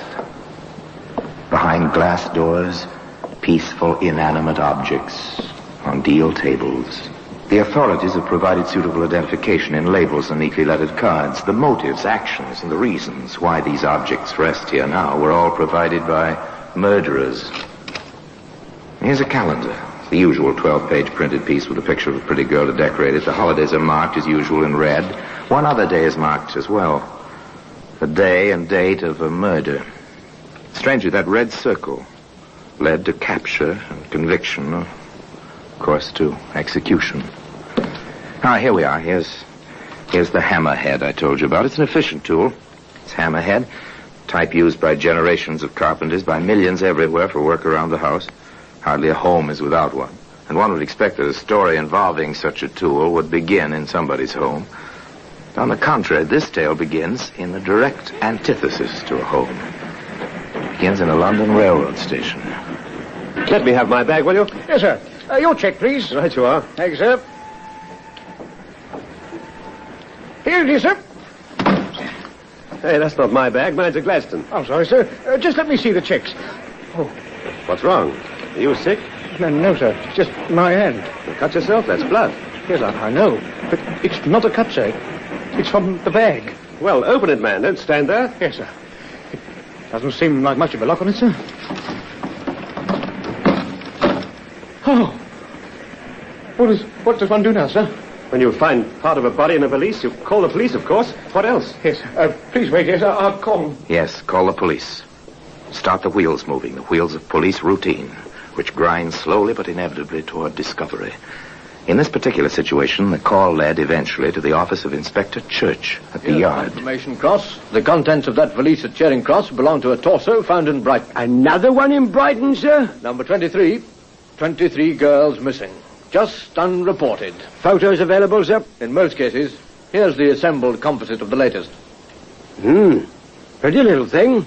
To wind up so widely separated as London and Brighton. Here's the setup for now. I'm assigning a man individually to each case. Identify any found bodies, trace the known missing. I'm taking Daisy Baker myself. You'll take over here, and all the information will channel through you. Very well, sir. Why the Baker girl for yourself, sir? Oh, she is, or was, the common-law wife of Jamie Marsden. That one! Remember him? Oh, picked him up in his first conviction myself. Rather a long record, hasn't he, sir? All petty crimes, short sentences. In any case, the Baker woman's been reported missing by her sister. It might be worth a trip to see the sister. Name is Crandall, Ruth Crandall. Before I drop in at Marsden, I think I'll visit the lady. A routine call to inquire the reasons for a woman's worry about her missing sister. Inspector Church found Ruth Crapdell at home. So, when I planned to go down to stay with Daisy, well, to see her anyway, and the wire came, well, you see how it is, Inspector. May I see the wire, Mrs. Crandall? Yes, I have it just here, in the desk. Yes, here it is. I see. Going abroad. Good job. Sail Sunday. Will write. It doesn't tell us very much, does it? I tried to call. Her husband, well, he wasn't very cooperative. He said she'd upped and packed her things and told him she was bound for Paris for a dancing job. Oh, Miss Baker is a dancer? That's how it was. She was living in Brighton. She was in some show down there. And you feel something is wrong? Definitely. I don't know exactly why, but... Well, you see, the wire doesn't even say love. And that makes it seem strange, too, doesn't it, Inspector? Perhaps, Mrs. Crandall. And you've no other information, nothing you can put your finger on? No. Except, of course, that I haven't heard from Daisy since the wire came.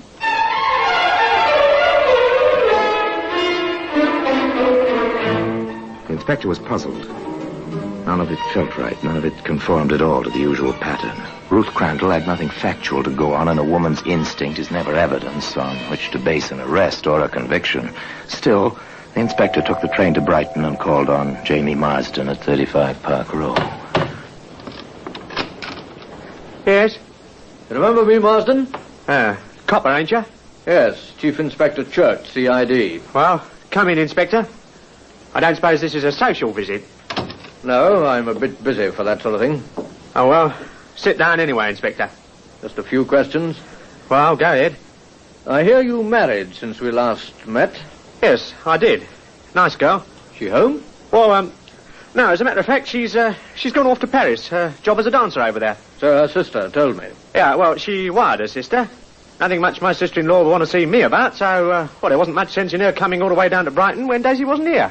I assume you have your wife's address. No, Inspector. Oh? We had a bit of a dust-up before Daisy left. She, flounced out of here, all kind of mad, as you might say. Mrs. Crandall know this? No. Mrs. Crandall don't take to the likes of me, so I saw no reason to tell anything she didn't have to know. If Daisy wants to reach her, she knows where. Well, that's it, I suppose. You'll be here if I want to see you again, Marsden? I'm moving. 3 rooms is a bit large for me, seeing as I was on my own these days.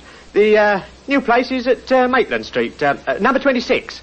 It's a good bit cheaper, more suited to my means. A check of the habitual haunts and acquaintances of Daisy Baker drew another blank. Some had heard she'd gone off to Paris. No one knew where. Meanwhile, the reports on other missing girls were equally discouraging. That's the lot, eh, Cross? That's the lot, sir. And another missing one reported makes an even 24, sir. Have they tried the picture of the girl we found in Charing Cross on this new report? Not the same girl, sir. Too bad. No luck with Marsden, I presume? No luck at all. Edgy sort of fellow, that one. Yes, he ought to be. He's much too familiar with us, and he knows it. Well, there's no help for it. It'll have to be a house-to-house search. The usual district, Inspector? All of Brighton. Rather a large order, Inspector. Finding 14 missing girls and identifying 6 of 10 bodies is quite an order, Cross. There's no help for it. It'll have to be done. Chances are we'll have to lend Brighton... The hard, dull slogging of police routine. Divide a city into sections.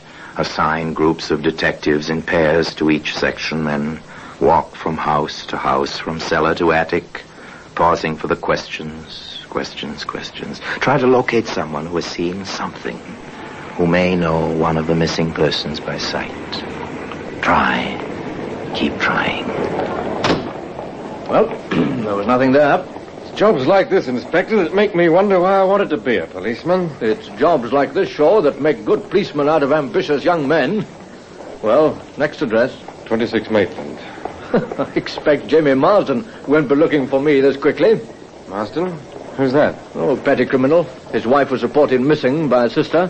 Turned out she'd gone off to a job in Paris in a huff. Knock on the door, Shaw, will you? Yes, sir. Sordid kind of story. Even a touch of the dope racket in it. Yes? My credentials. CID. Also a search warrant. Well, your men certainly didn't waste any time. The police come in. Waste any time? Yeah, I called the police about 5 minutes ago. They said they'd send someone over. Are you the landlord? I am, Inspector. Well, we're here on a matter of our own. However, what's the trouble? Notice anything, sir? I do. How about you, Shaw? Yes, sir, I do. It's from this room. The tenant is out just now. Left his door locked. Name of Marsden. Well, is that so? Just as well we have the search warrant. Try your shoulder on that door, Shaw. Yes, sir.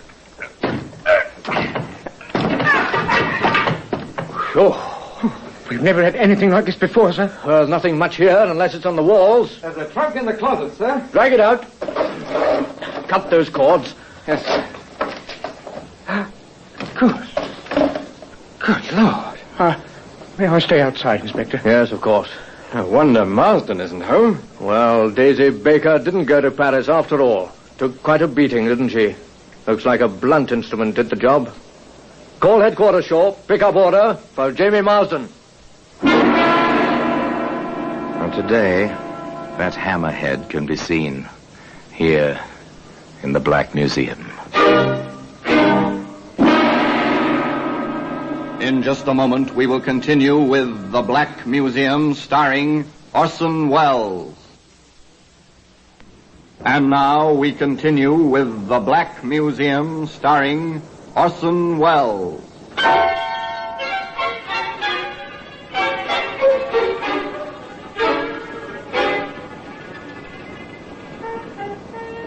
The wires were alive with the search for Jamie Marsden. Somewhere in England, the little petty thief was hiding. And sometime he would be found.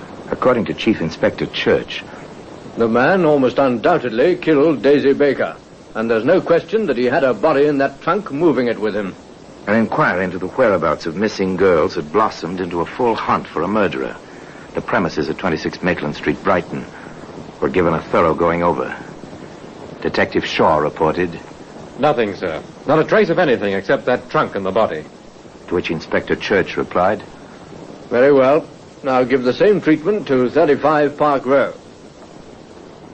There, the young detective reported, In the backyard, sir, in a pile of junk, we found a hammerhead. It's been given to pathology, Inspector. There are stains on it. They might be blood, sir. And, as Inspector Church said to his deputy, Inspector Cross, some 48 hours later, Pathology report, Cross. That hammerhead did the job. The stains of blood and the type conform. Good enough, sir. Not quite.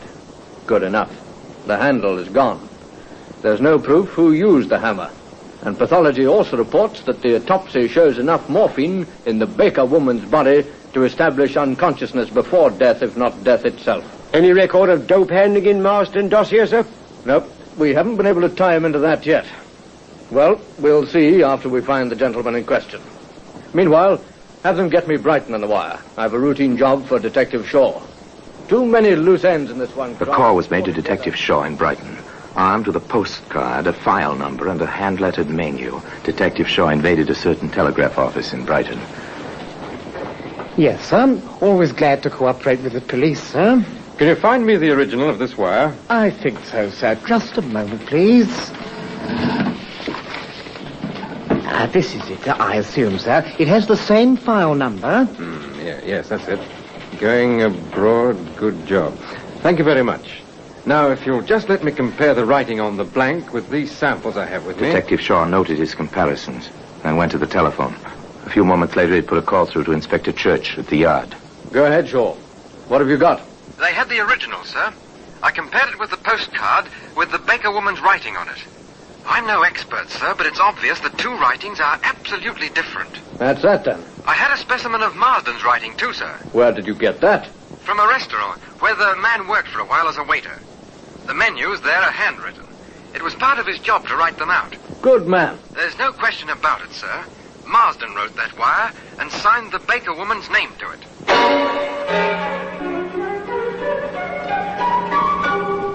Another link in the chain rapidly forging itself around Jamie Marsden. But still, no Jamie Marsden. Every policeman in England's carrying the man's picture and descriptions up. How long is it going to take to bring the picture and the man together? Not too long, Inspector. In fact, within 24 hours.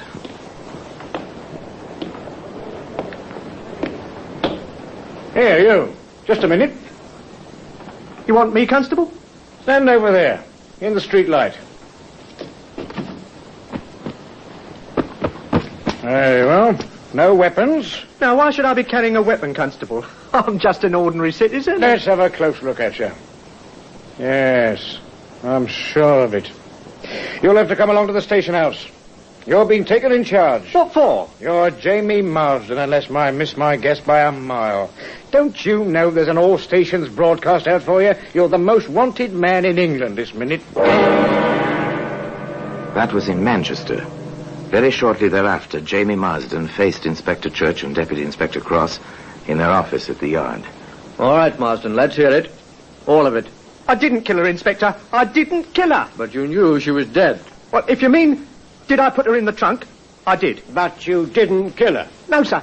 You've got to believe that. Apparently you seem to understand that it's somewhat difficult to believe. Well, that was the whole thing from the beginning. All right. Let's go back to the beginning. Well, me and Daisy got together down in Brighton about a year ago. How? Oh, she was dancing in a coot show and I was barking a booth a little way up the sidewalk. Well, sort of got into the habit of meeting her after closing time. Then, well, we reckoned that two can live as cheaply as one, so, well, we put in together and started housekeeping. Were you pushing any of the stuff her way? I didn't know she was on the stuff. No, not for months.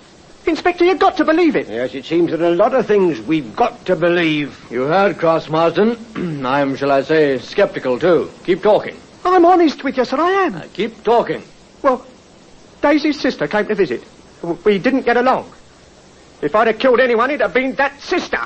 What she came for, except to be nasty and snoop, I don't know. Back to the story, Marsden. Yeah, all right, sir. Well, like I was saying, we got together and everything was fine. Oh, we had a couple of fights, but, nothing much. Then Daisy said as our sister was coming down again. I got real mad. I slammed the door. You didn't slam Daisy. I may have cuffed her a bit, sir. Nothing serious. Anyways, I went out, and I stayed out for a couple of hours. I come back, and the place was awful quiet, and I thought, well, maybe Daisy had gone out or taken a shot or two or something. I walked into the bedroom. That was at 35, where we had the 3 rooms. You walked into the bedroom and let her have it, right, Marsden? No, sir, wrong. She'd had it. Oh, it was awful, Inspector. She was real bashed up, she was. Well, why didn't you call the police? Me? With my record? Who'd have believed I didn't do it? You don't believe me now. I never killed nobody, just been put away for small things, but I got a record. Nobody had listened, I reckon, so I got real scared. I did the first thing that entered my head. Which was, Marsden? I got an old trunk and I stuffed her in it, and then I took the sheets and all down to the cellar and I stuffed them in the furnace. Well, the rest you know, Inspector, and that's the truth, so help me. What did you do with the hammer, Marsden? Hammer? Oh, what hammer, Inspector? The one you bashed her with, Marsden, the hammer that killed her. I don't know about no hammer. I didn't kill her, nor nobody. I didn't kill her, Inspector, and that's the truth.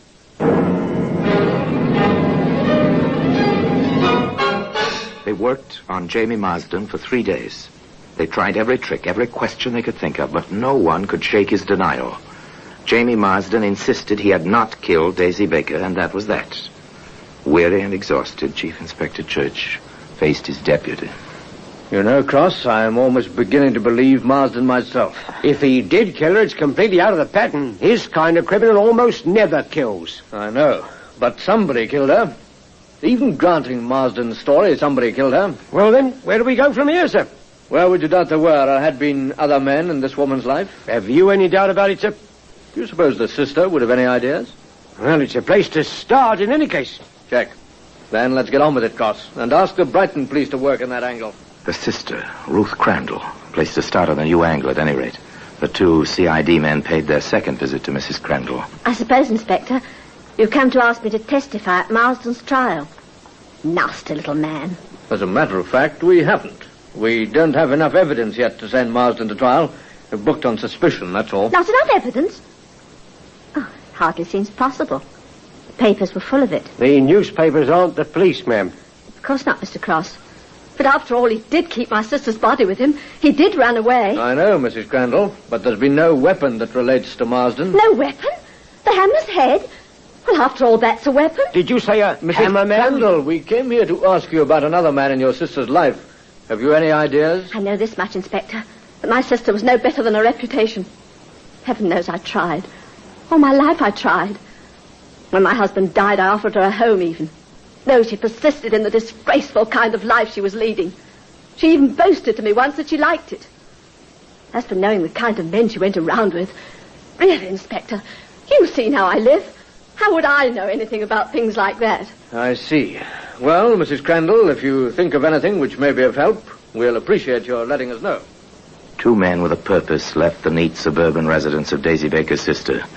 Shortly after their return to Scotland Yard, the teletypes, the telephones were all busy. Reports were swift in coming in.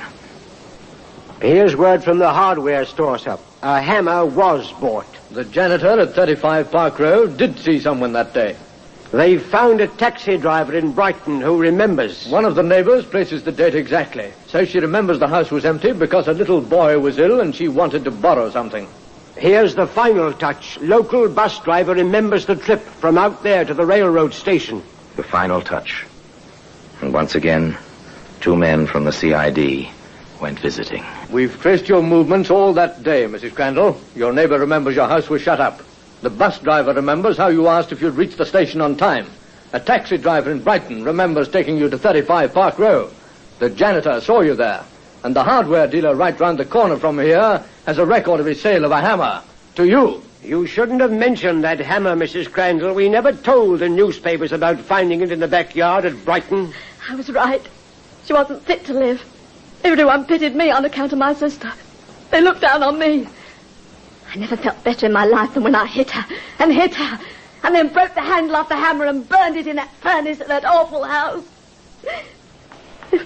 If only I'd been a little more careful. Then you'd have to have tried that Marsden fellow. You'd have to have hung him. Perhaps.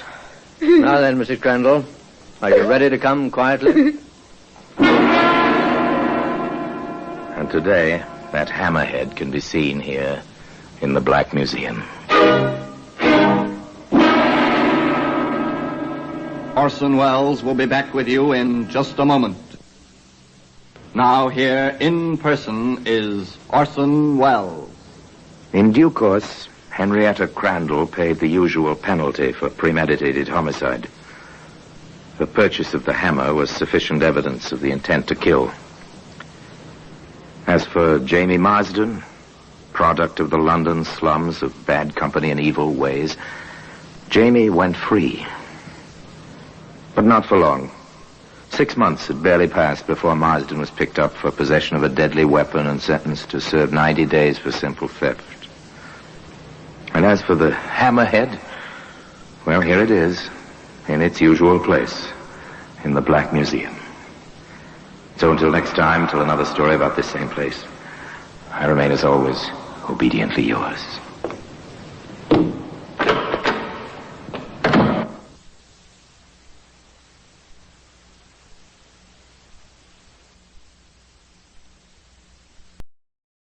This is Orson Welles, speaking from London.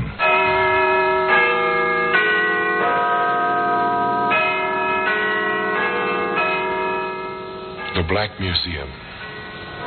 Here, in a grim stone structure on the Thames, which houses Scotland Yard, there's a warehouse of homicide, where everyday objects, a simple glass, a piece of rope, a woman's handkerchief, all are touched by murder.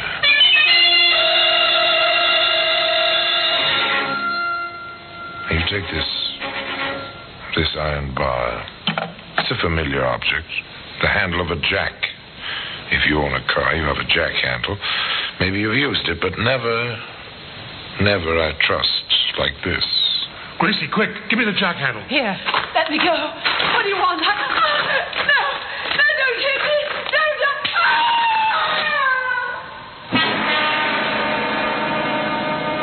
Today, you'll find that jack handle in the Black Museum.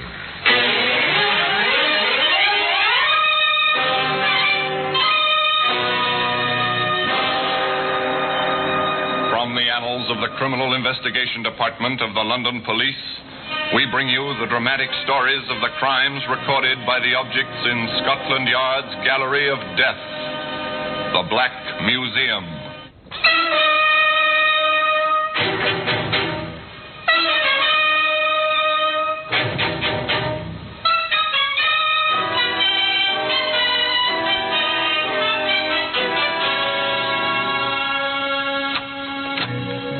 here we are, the Black Museum.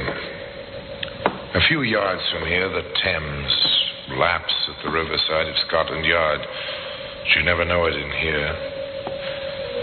Not in this long, dim, stone-arched room. It's a kind of Mecca, a goal to be reached by students of crime and criminology the whole world over.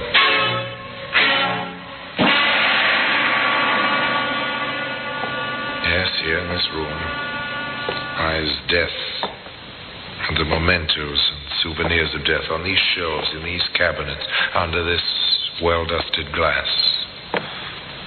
The weapons, the key clues of every homicide in which Scotland Yard has taken part for almost 100 years. Now here, in this case, the small white box. It's from Edinburgh. This death was in this box. Death by poison. The death of a too importunate lover. Now, this tiny pistol, it's oiled. It's in working order. A Derringer, it's called. The killer wore it up his sleeve.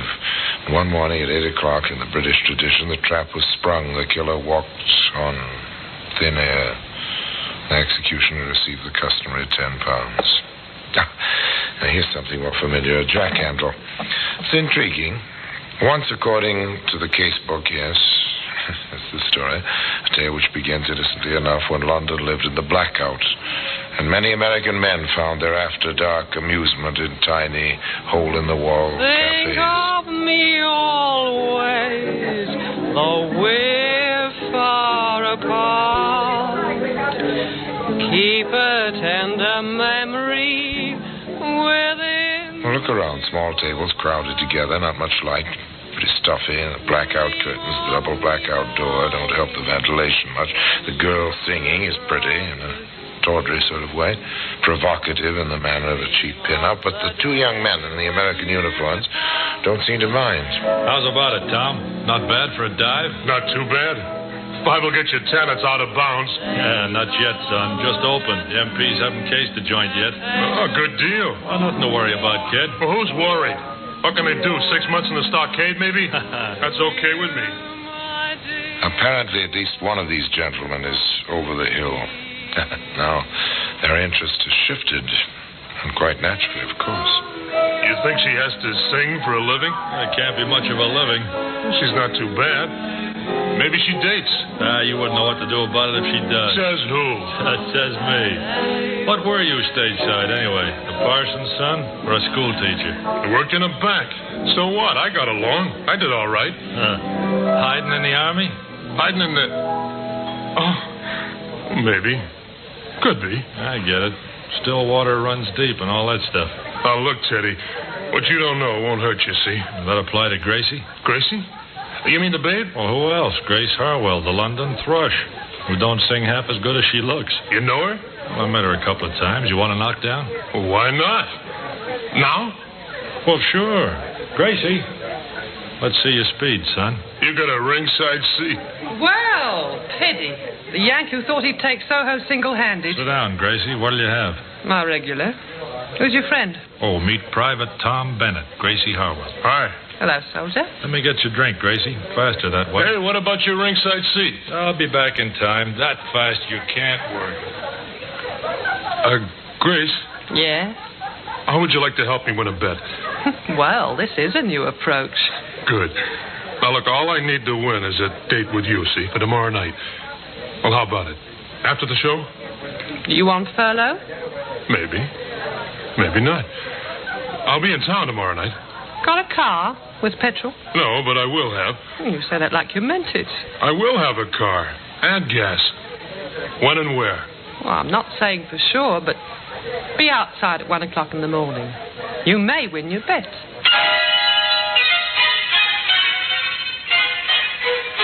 So, they met. That was the beginning. Next morning, Tom was at the appointed place, complete with jeep and fuel. Hi, Gracie. Hello, soldier. Come on, climb aboard. Where'd you get it? Let's say I borrowed it. Shall we go? Why not? A boy, a girl, a jeep. In the London blackout without benefit of cherry planes and bombs. A time to relax. to make an impression on the girl. The former bank clerk made his play to the girl who sang club dates on the seamy side of London. It's too bad. No moon tonight. The moon means bombers. At this point, that's not too bad. Well, that's silly. Oh, look, bombers mean there's a war on. No war, I wouldn't be here. Well, what's good about that, being here? I could itemize. One, I met you. Let's leave it at that. You start early. That's the States. Don't waste time. You didn't waste time borrowing the Jeep. What's one Jeep, more or less? I worked in the carpool. I know my way around. You must. You went back to get the car. What are you getting at, sister? The car? It's out without a pass. So are you. Smart girl. I know my way around. Want to sell the Jeep? I know a fellow will give you a good price. No, I need it. What for? Business. What kind of... Look out! That bike! Gee, thanks.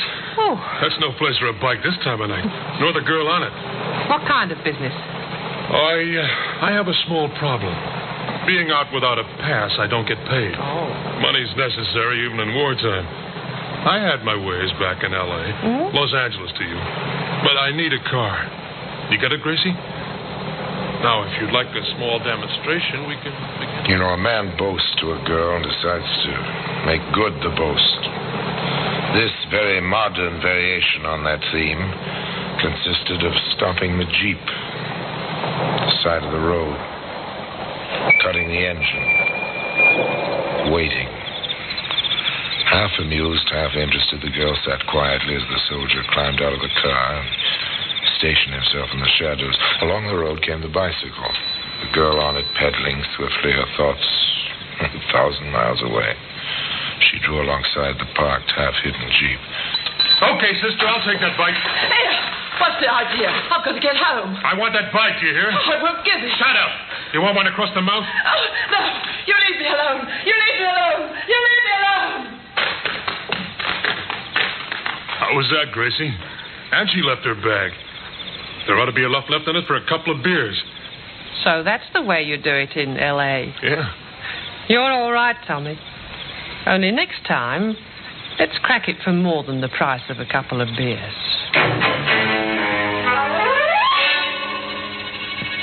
Next time was the next evening, but early, before the bars closed. Gracie, the pin-up, said, I won't go to work tomorrow night, and I know a spot off by itself.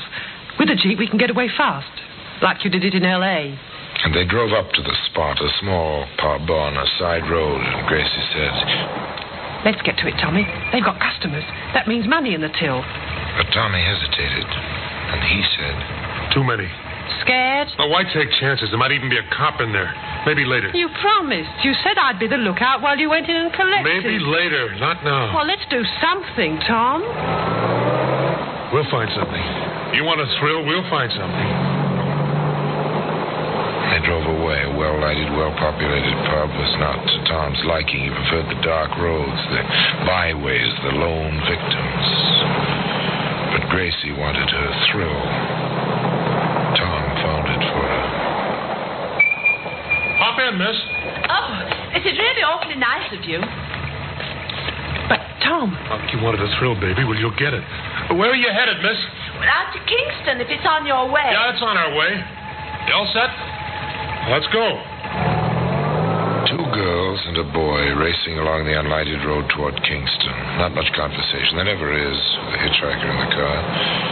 Tom drove, Gracie waited. River flowed close to the highway, black glass, silent in the starlight. What's wrong? I think I have a flat. Oh, I didn't hear it. I said I think I have a flat. Oh, yes, it does feel off a bit. The Jeep, I mean.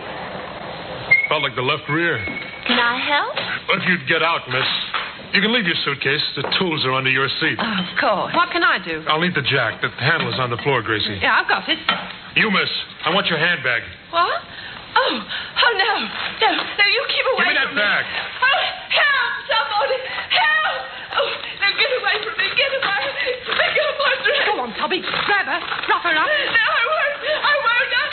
Gracie, quick, give me the jack handle. Here. Let me go. What do you want? No, don't hit me. No. Ah! Fight back, will you? Hit her again, Tommy. Hit her. What for? She's done. We got her stuff. I think she's breathing. So what? Give me a hand. What do we do with her? Into the river. What do you suppose I picked this place for? Get her feet. Stop them. Now, into the drink she goes.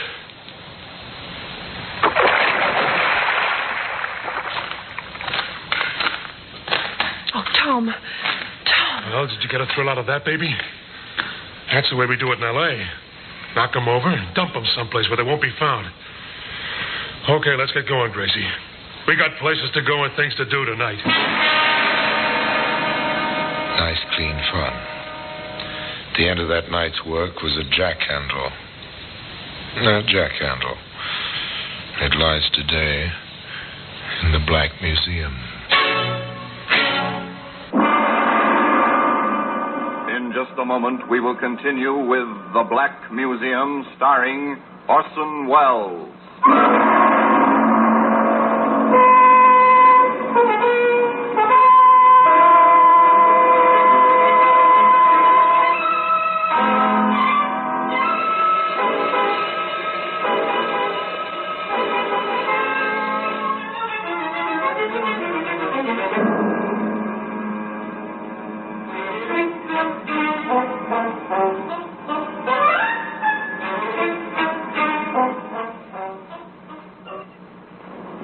And now we continue with The Black Museum, starring Orson Welles.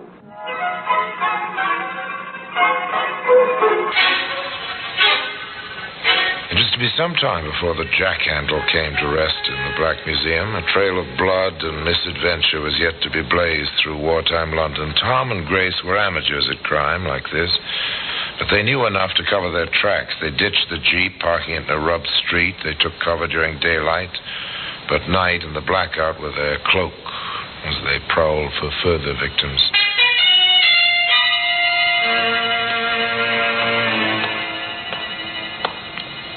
I'm sick of walking. Does my lady want her limousine? I want a ride. Do you hear, Tommy boy? I hear. Come on, we'll duck into this vestibule. Something will be along. Give me a kiss. Oh, you never have enough. Haven't kissed a babe in a doorway since L.A. Good. What's that in your pocket? This? You like it? Shell in the chamber, full clip. Where'd you get it? Army stores, Natch. Pretty? Throw it away. Are you kidding? Do you know what they give you for carrying a pistol in this country? Well, what's the difference? We killed that dame, didn't we? They take us, it's the chair anyway. Well, over here, it's the rope. At 8 o'clock in the morning. I'm cold, Tommy. I'm cold. You cold? Maybe you're the warmest thing in London. What's that, a car? Must be. Come on. Throw the pistol away. You want to ride, don't you? Hey, driver, give us a lift. He's stopping for us. Obliging fellow, isn't he? Where to, Yank? Your way, towards Shepherd's Bush. My girl's got kind of tired of walking. This is awfully nice of you. I'm a taxi, you know. Private car with hack license. I'll have to charge you for the ride. Well, we don't mind, do we, honey? We got plenty of money. Hop in. In the back.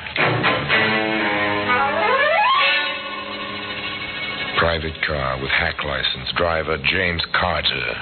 Direction east. Through the blackouts. The blue, shaded headlights barely glowing in the gloom. After a little distance. Driver, we changed our minds. How much would it cost me to go a little way further? Out as far as Shepherd's Bush. Driver Carter obliged. It was his job. Pick up passengers, deliver them through the blackout wherever they wanted to go for a price. A living of sorts. Driver Carter thought of it as a living. It's plenty deserted out here. The Jerrys did a thorough job out this way. It's near the docks, isn't it? I suppose so. It's a good place.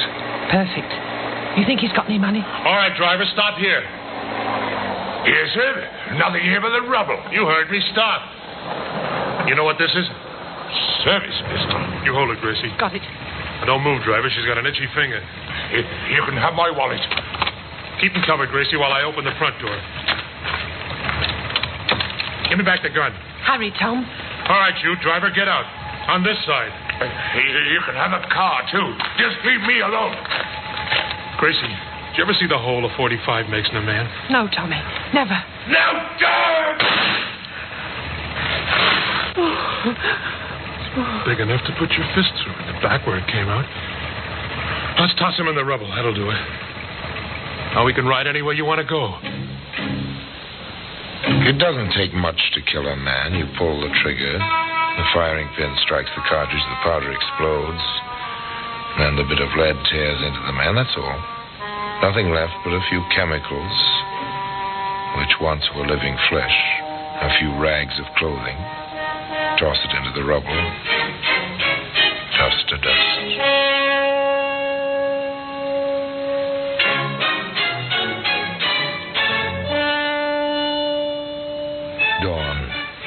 Dawn comes to the warring city.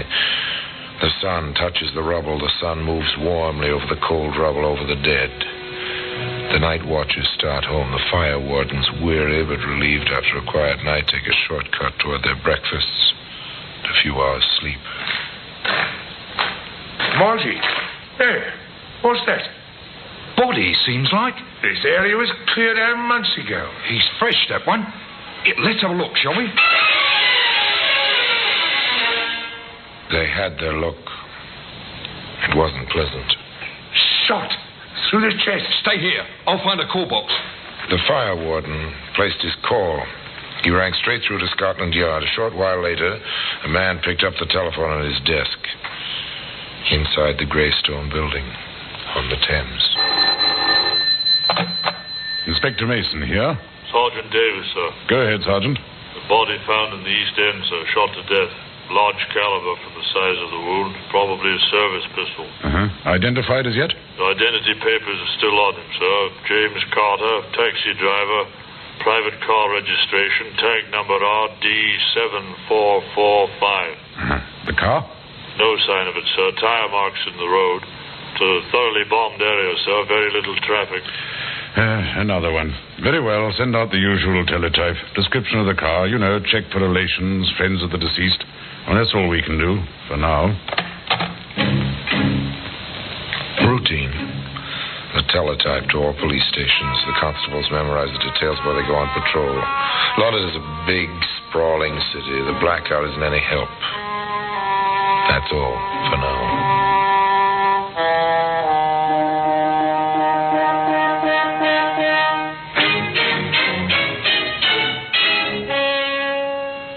But the wheels have begun to turn. Routine, inexorable, never-ending. And so, another telephone call. Constable Gray, Inspector. Yes? Ladbroke Station. I believe I have the car that was posted this morning. RD7445. Black sedan. It's parked in Bush Mews. Yeah? That's a dead end, sir. It's facing out. Oh, very good, Gray. Stand by. We'll be along shortly. A sharp-eyed constable in the blackout, the parked car. Routine. Inexorable. Inevitable. Cut your engine, Sergeant. This'll do it. Yes, sir. Usual routine. If there's an attempt to drive out, turn on your headlights. The driver will be blinded. Very good, sir. Gray. Constable Gray. Yes, sir. Inspector Mason, CID. Anything yet? No, sir, not yet. There's a pinhole in the blackout curtain, second-story window of the house behind the car. There was a light up there. Nothing now. It went out a moment ago, sir.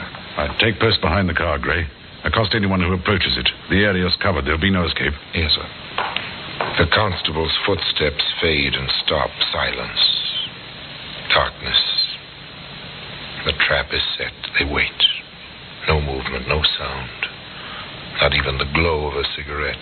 Just darker shadows in the darkness. In the depths of the little mews, a door opens and closes. Footsteps, briefly. 2 pairs of footsteps. A car door opens. Then Constable Gray calls out, Don't start the engine there. You're under arrest. Sergeant, your lights. Tommy, the coppers. They got us boxed. Gray, you won't take me. Hold him, Gray. Got him, sir. You got nothing on me. Never mind that. It's my duty to inform you that you're under arrest. You'll be charged with murder. And I warn you that anything you say will be taken down in writing and may be used in evidence. You can't prove anything. Run the rule on him, Constable. Yes, sir. This, sir. Service pistol. Oh, good enough. Take them along. All right, you two. Don't touch me. I'll go along. He made me go with him. He threatened me with a pistol. He made me go along.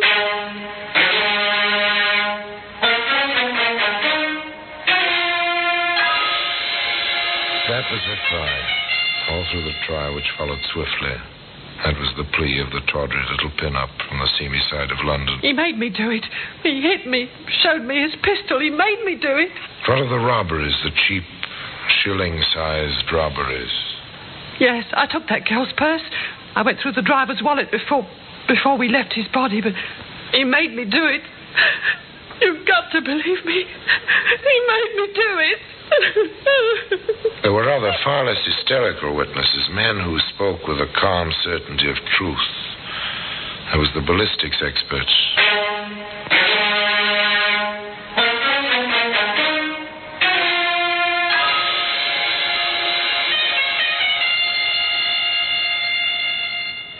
There is absolutely no doubt. The bullet which killed James Carter, the driver of that hired car, was found in the flooring of the car. We have compared it with test bullets fired from the pistol found on the accused. The rifling marks are identical. The death bullet was fired from that pistol.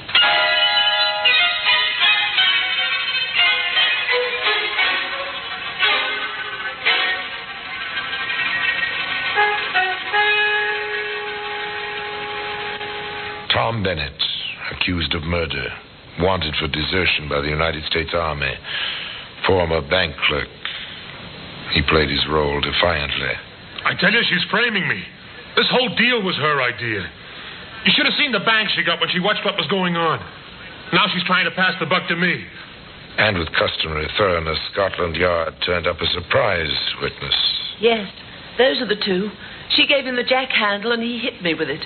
They threw me in the river. The lorry driver found me. I know them anywhere. He made me go along. He made me. I'll prove it. I'll show you where we left the jeep. The jack handle's still in it.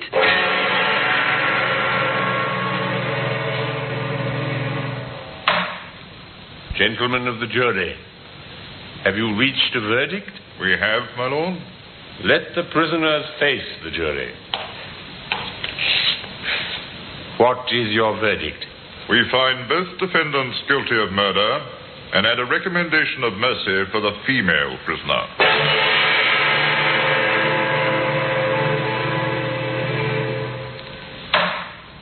Oh, yes, juries behave somewhat strangely at times. This one was impressed with a plea of compulsion, but not quite enough, it seems, to acquit Grace Harwell. Thus, it came about in due course that the judge pronounced the sentence.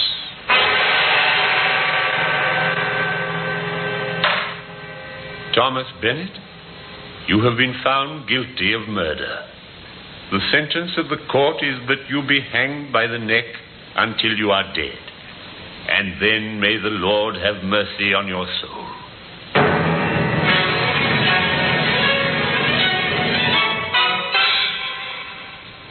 On Grace Harwell, the judge pronounced the same terrible sentence.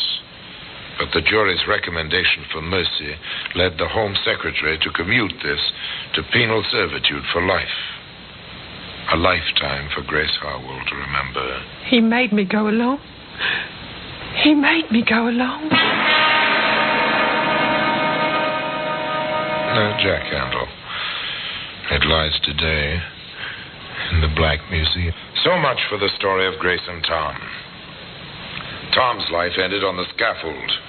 The life of Grace Harwell continues in the drab monotony of Holloway Prison.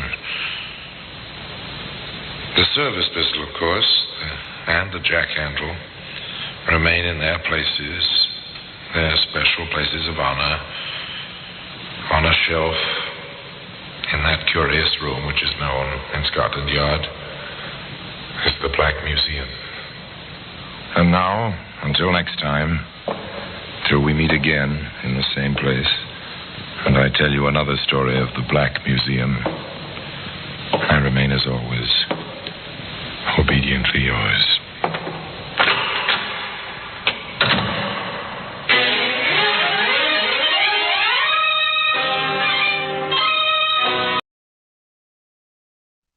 This is Orson Welles, speaking from London.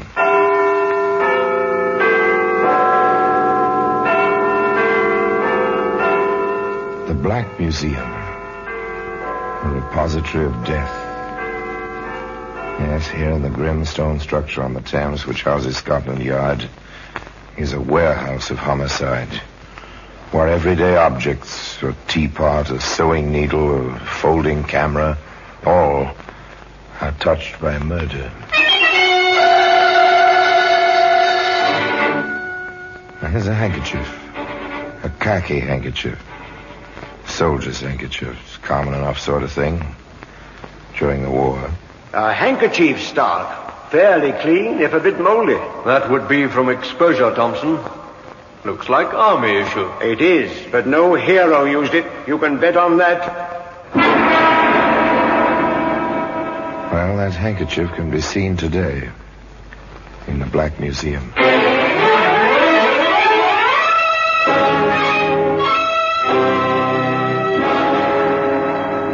From the annals of the Criminal Investigation Department of the London Police, we bring you the dramatic stories of the crimes recorded by the objects in Scotland Yard's Gallery of Death, the Black Museum.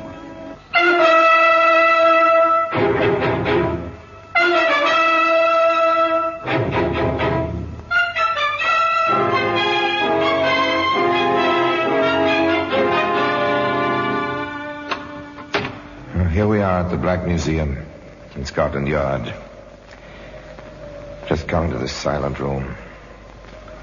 Outside, the Thames is busy with London's river traffic, and just upstairs, police communications tap from the teletypes, ring from the telephones.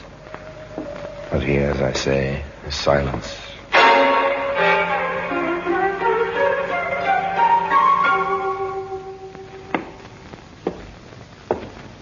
Now, here's a length of garden hose.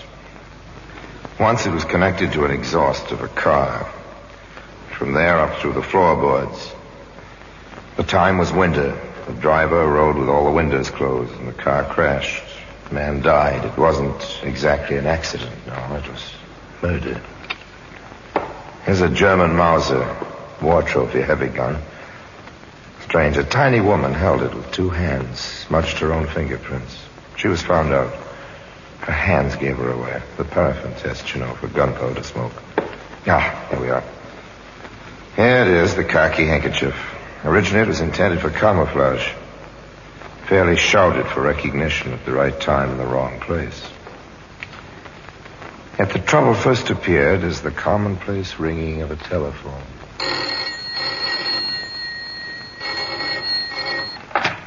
Hello? Mrs. Lyons? Yes? This is Liz Hart. How are you? Fine. And you? All right. I'm a little worried, though. Kathy's so late getting home. Is she with Doris? Well, they're not here. I thought Doris was with Kathy at your house. Oh, dear. Now, where have they got to? Oh, probably stopped at one of their friends' houses. Now, don't you worry. Kathy will come home with my Doris, and both of them will be full of stories. So ordinary, so commonplace. One mother worries, the other doesn't. Later, around 6, the worrier, Mrs. Hart, Kathy's mother, speaks to her husband. You'll have to speak to Kathy when she gets home. Isn't she home? It's practically dinner time. I thought she was in her room. She's off somewhere. Oh, John, I'm so worried. You call the places where she might be? Hours ago. No one's seen her. Well, we'll have to wait until 6:30. Then I suppose we'll have to start looking for her. Oh, when will Kathy learn to let us know? 6:30. No Kathy, no word from Kathy. This time the telephone rings in the Hart household. Mrs. Lyons is calling Mrs. Hart. Yes. I assumed you'd call me if Doris turned up with Kathy at your house. Oh, dear, I wonder where they can have gotten to. A frantic Mrs. Hart cradles the telephone, looks to her husband. Together they leave the house, go out into the darkening street to ring doorbells.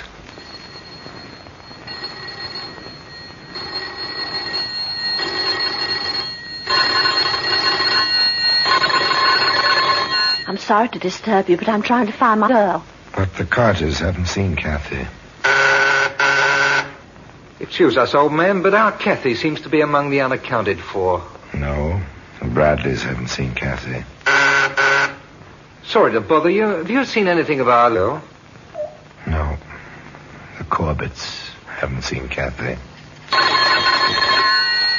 Oh, please. I'm almost frantic. Where's my... Oh. No one has seen Kathy. No one's seen Doris. Word is getting around now. The rumors spread. The time grows later. All of Penn, rustic Penn in Buckinghamshire, is buzzing now. At the inn, the tap room is crowded. Closing time draws near. Still, no word. Penn Inn, landlord speaking. Oh, this is John Hart. Look, Lyons and I are together at my place. Do you think some of the men would help us start a search? Well, I'll ask them, Mr. Hart. I'm sure they will. Now, you stay right where you are. We'll be along very soon. Can I have your attention, men? Your attention, men. Hart and Lyons need help. They want to start a search. Now, how many of you fellas will help? After all, neighbors are neighbors. And if we can... So it begins. The long, hard search continues. It's 6 hours now they've been missing. It's dark, very, very little moon. The lanterns of the searchers move around the village of Penn through the fields and the clumps of trees in ever-widening circles. The men beat the fields. At the Hart home, 2 mothers wait and wait and wait. Yes? Nothing yet, dear. Try not to worry. Nothing yet. The sun rides high above the fields and woods of Buckinghamshire. Sun passes its course, descending behind the hills to the west. Already the searchers, hundreds of them now, have moved outward from Penn, some 4 miles outward. The night is coming on. The doorbell rings. Yes? Just on my way to the inn, ma'am, for more lanterns. Just to tell you, we'll keep at it all night, if need be. And there's nothing yet. Night again. Now the police are in the search, and with them a group of soldiers from a nearby camp. Steadily, monotonously, the men work, their voices subdued, the lanterns bobbing and weaving over the countryside. Outward, always outward from Penn. 5 miles now, 6 miles. As the radius lengthens, there's more ground to cover. False dawn grays the sky to the east, and the morning star low in the west begins to pale. Over here, mate! This way! Hello! You found something, matey? I found something. Yeah? Covered up with leaves they were. Just behind me here.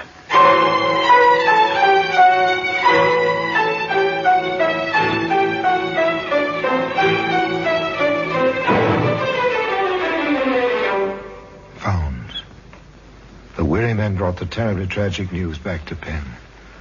In the little wood with its running stream where the bodies were found, 2 of Scotland Yard's inspectors, Thompson and Stark, took over together.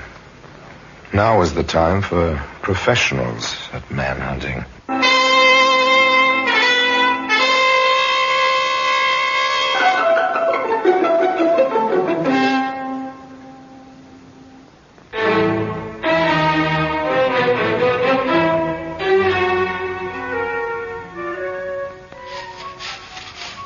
What have we got, Stark? Not much. Barely anything to go on.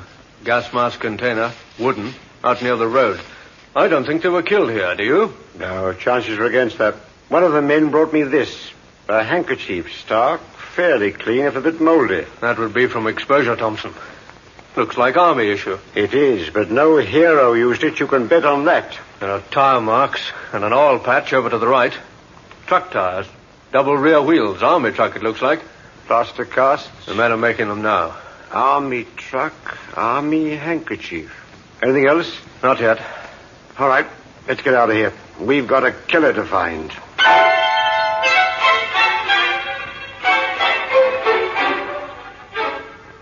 They know the routine, these 2. But grimly they set about the work. Stark takes the gas mask container, the plastic casts, the handkerchief to the experts at the yard. Thompson stays on in Penn. He visits a different kind of yard. Doris and Kathy were once my pupils, Inspector. I have a very personal reason for wanting to help you.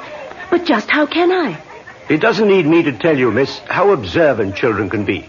Now, it occurred to me that some of the kiddies in your school who live near the Hart's home might have noticed something unusual on their way back from school. Of course, it's only a shot in the dark, but a child might remember something that a grown-up would forget. I see what you mean, Inspector. Right then. Now, who in your class lives near the huts? Let me see now. Linda Carter. Oh, yes, and Kenneth Bradley. They're playing just over there. Come with me.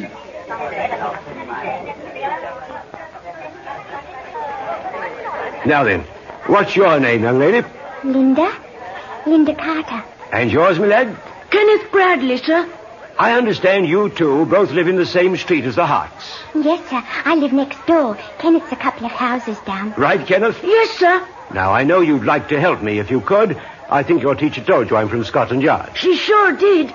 You don't look like a detective. Detectives usually don't look like detectives. Now, let me tell you something. We're looking for a truck. A large, heavy truck. An army truck, maybe? Maybe. Why, did you see one, say, day before yesterday? Yes, sir. At the crossroads. Just standing there. Oh, I saw it, too. It was a big one. Oh, anyone in it? Just the driver. He had an awful red face, and he had glasses on with silver rims. He was sitting there smoking. Can you tell me anything about the truck? Yeah, I just remember the man in it. It looked like a wireless truck, but it didn't have any aerial. There were those big double wheels on the back, and a number 44 on the door, and a red and blue square on one side. And the tailboard had some letters. JB, I think. And on the front bumper there was BAT, CPM. Battery C prime mover. Anything else, Kenneth? Not that I can think of, sir. No, sir. How old do you think the driver was, Linda? Oh, 26. You seem very sure. Did you ask him? No, sir. But he looked about my father's age, and Daddy's 26. I heard him say so. Thank you, Linda. You too, Ken. You've been very helpful. When you come to London, I'll see to it that you're shown through the yard. You'll like that, I'm sure, eh?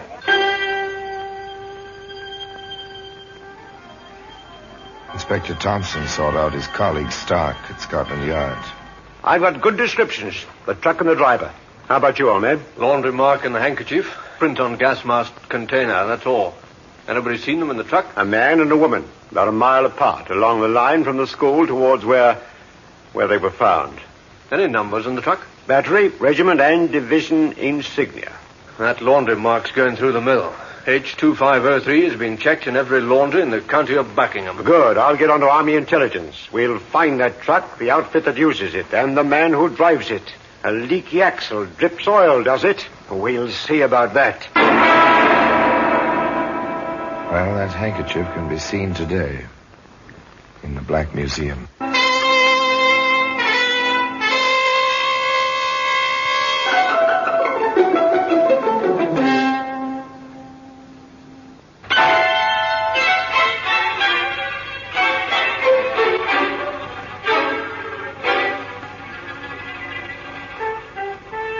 Now it was routine, except for the unforgettable sight of leaf-shrouded bodies in the wood. The mechanics of tracing a laundry mark are routine. Preservation of plaster casts of tire marks, that's routine, grim routine, with an inevitability about it. Pursuing the routine, Inspector Thompson called Army Intelligence and spoke with a colonel whose main function was liaison with the civilian police. Those are the details, Colonel. Well, I have it all down. Large number 44, red and blue square, JB on the tailboard. Yes. Battery C, PM on the front bumper. That's it. Sounds like one of those Fords and 6x6s we've been getting for our field artillery. I'll call you back, Inspector. Thank you. Like war, crime detection is largely a matter of waiting for information, waiting for results when the wanted alarms are sent out, waiting for a suspect to appear at a certain place.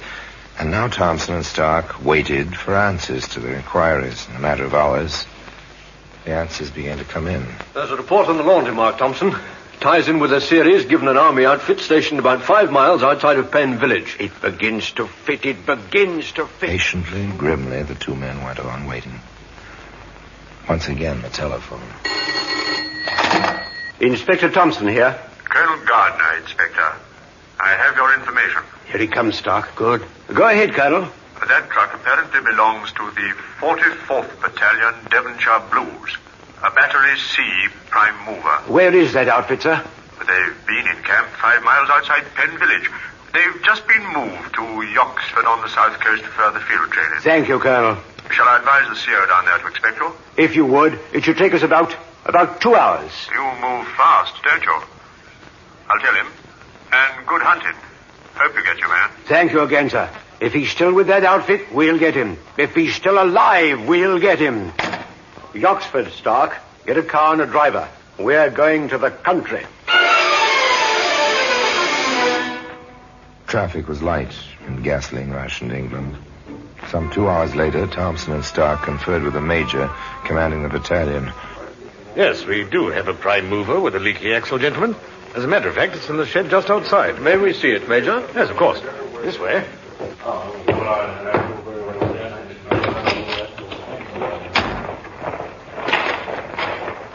I have the tire cast, Stark. Good. Well, our accommodations are still a bit primitive. No proper garage facilities. We just moved into this setup day before yesterday. We understand, Major. You've been having much trouble with that truck? Oh, yes. A few days ago, just before we broke camp near Penn, and that's over in Buckinghamshire. Yes, we know the place. We released the truck to the maintenance depot.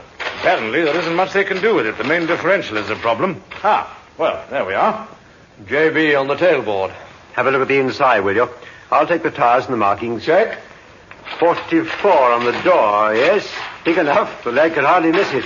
Red and blue square. Our battery shoulder patch, Inspector. Yes, I thought so.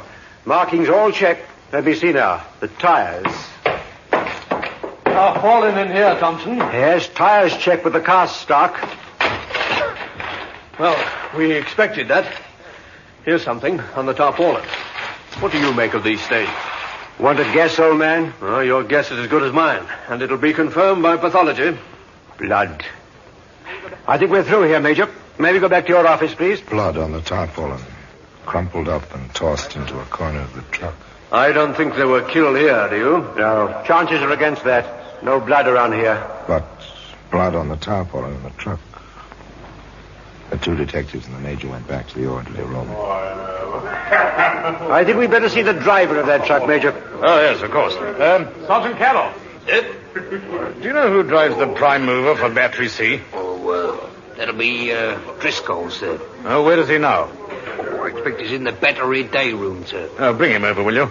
With his gear, duffel bag, the whole outfit. Yes, sir. The sergeant turned and left. The major, with Thompson and Stark, waited silently, each busy with his own thoughts. An army is a cross-section of the population, they say. If this Driscoll did this thing, part of that cross-section, I suppose. That blood stain.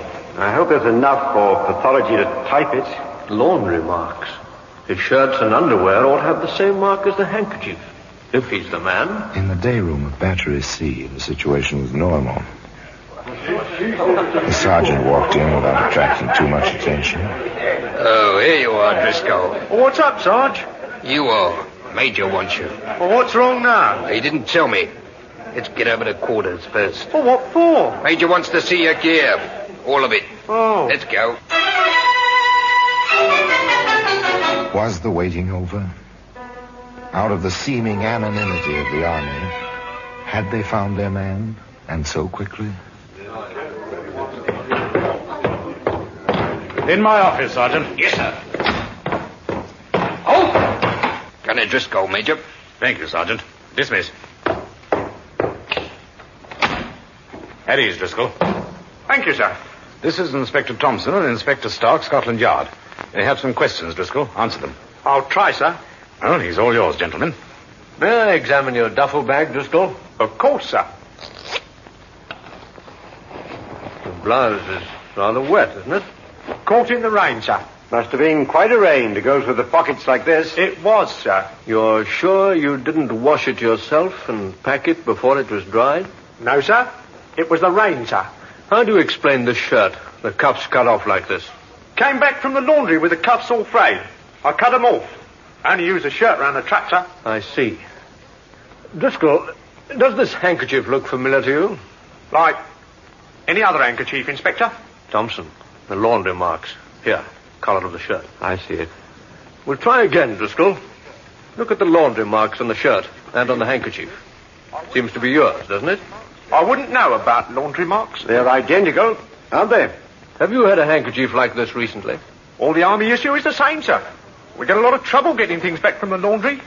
Someone else could have had this handkerchief. Rather a careless laundry, Driscoll. Sorry, sir. Yes, sir. Have a look at this tarpaulin, Driscoll. Yes, sir. What's your guess about those stains? Grease, sir. That shape? That color? Might be blood, sir. This tarpaulin comes from your truck, Driscoll. I never saw the stain, sir. Might be someone swapped this one for mine. Driscoll, where were you on the 19th? 3 days ago. Maintenance depot. Repairs. Leaky axle.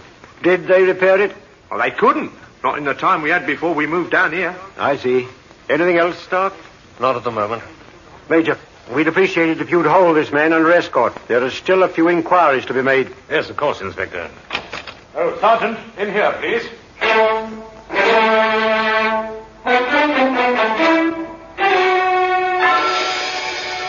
There were still the loose ends on identification on the laundry problem. Driscoll wore horn-rimmed glasses. Inspector Thompson asked some more questions. I see, Corporal. He wore army issue and suddenly he bought himself the horn frame. You joked with him about it, and he didn't like it. Grew angry, did he? Inspector Stark visited the regimental laundry depot. No complaints from Gunner Driscoll about losing things for him. Never tore or frayed his shirts. I see. Thank you. Stark stayed with the shirt. A battery mate of Driscoll's had noticed the missing cuffs. The night you rolled in here, you noticed the cuffs missing. That was the night of the 20th. Very good. Inspector Thompson turned up an interesting item. Say that again, Sergeant. Night we came in here, we heard about those two in the woods. We were shooting the breeze about it in the day room. All at once, Driscoll looks around and says, 10 to 1, there's a murderer in here, that's what. And once again, a telephone. Yes? Oh, it's for you, Inspector. Thank you, Major. Inspector Thompson speaking. He did?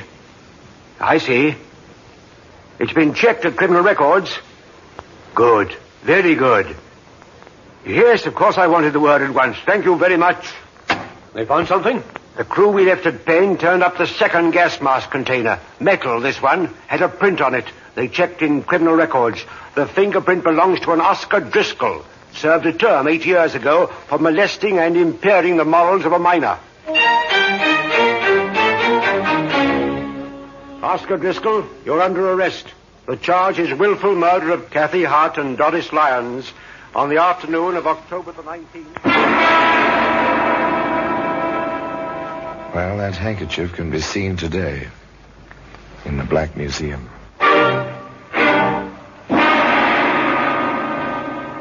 The defense, of course, was insanity.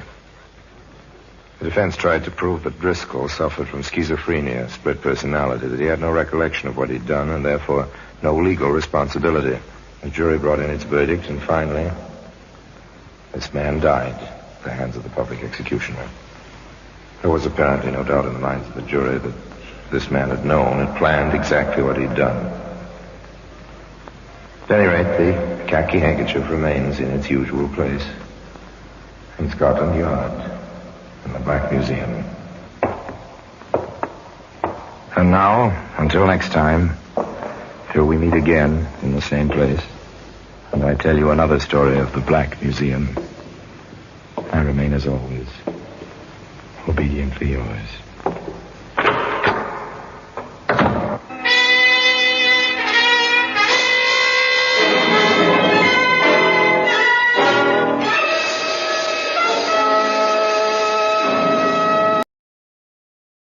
This is Orson Welles, speaking from London.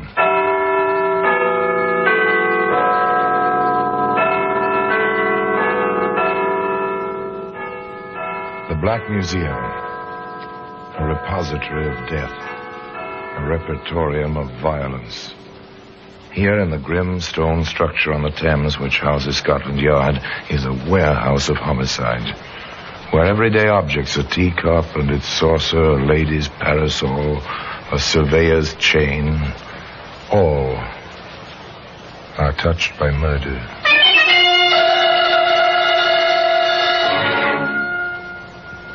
Now take this lady's shoe. It's a familiar object, high of heel, neat cross straps, dainty design on the toe. An excellent sample of the art of the modern bootmaker. Like my new shoes, Henry. Lovely, my dear. Shows off your instep perfectly. And the way it breaks away from the curve of your arch. Enticing. Definitely enticing, my dear. Henry, you're impossible. And I love it.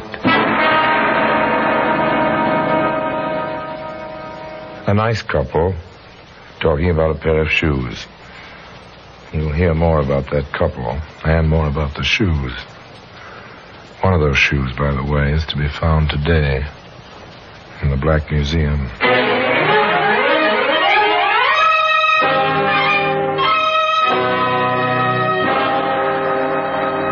From the annals of the Criminal Investigation Department of the London Police, we bring you the dramatic stories of the crimes recorded by the objects in Scotland Yard's Gallery of Death, the Black Museum.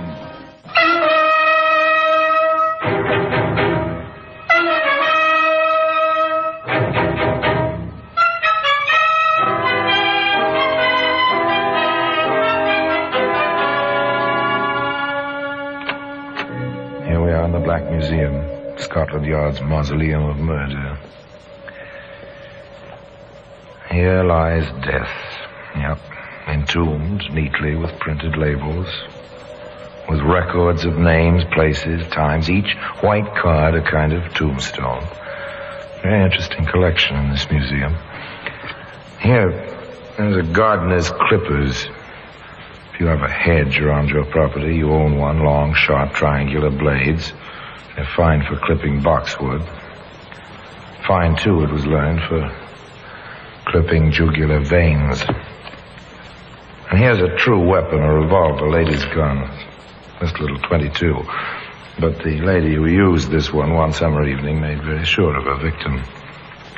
She coated the tiny bullets with cyanide. Yes, and the shoe. Oh, there are a pair of them, of course. Charming, delightful. That's the type of fragile footwear a lady of some means would be expected to own. Elizabeth Marlowe was just such a lady.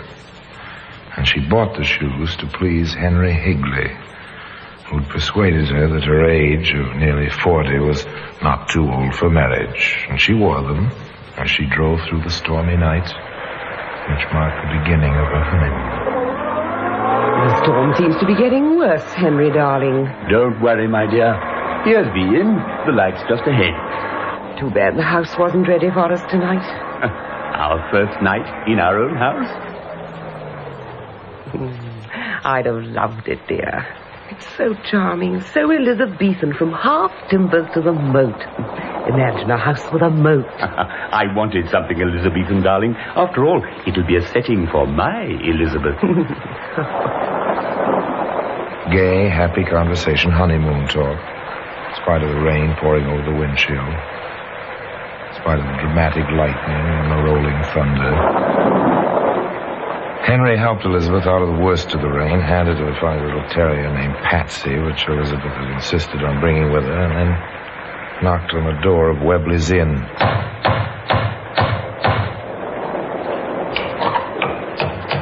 Sorry to keep you waiting. Come in, please. I'm Henry Higley, and this is my wife.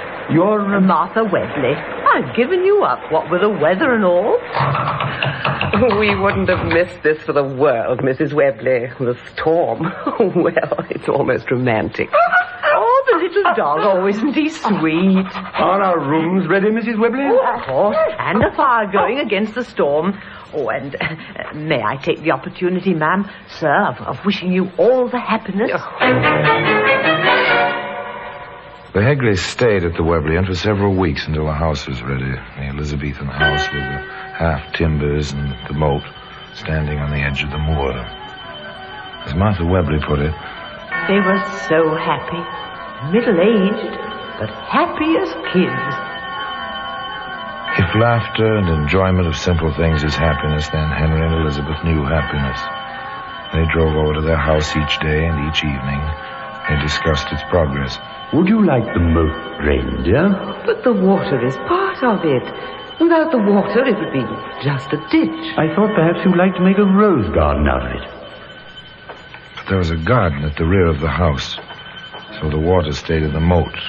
The mock drawbridge was always down, and very soon Henry carried Elizabeth across the bridge and into their home. Home at last. It's going to be wonderful, dear. Glad you bought the place? We bought it, darling. With your money, sweet. What's mine is yours. Ours, darling, always. Now, come along upstairs. There's always a lot to do in a 10-room house. Nobody with any sense tries to run a place of that size without help. So Henry, with Elizabeth's approval, interviewed several local young ladies. What's your name, young woman? June Godwin, sir. And here's my reference. Yes, I see. Upstairs maid, also parlour maid. Any cooking? Just plain cooking, sir. My wife and I are plain people. We thought we'd try to get along without a regular cook, for a while at least. I'll do my best, sir. I'm sure you will. Then I'm hard, Mr. Wrigley? Why not? You've a good reference. That'll please your mistress, and you've your share of good looks. That pleases me.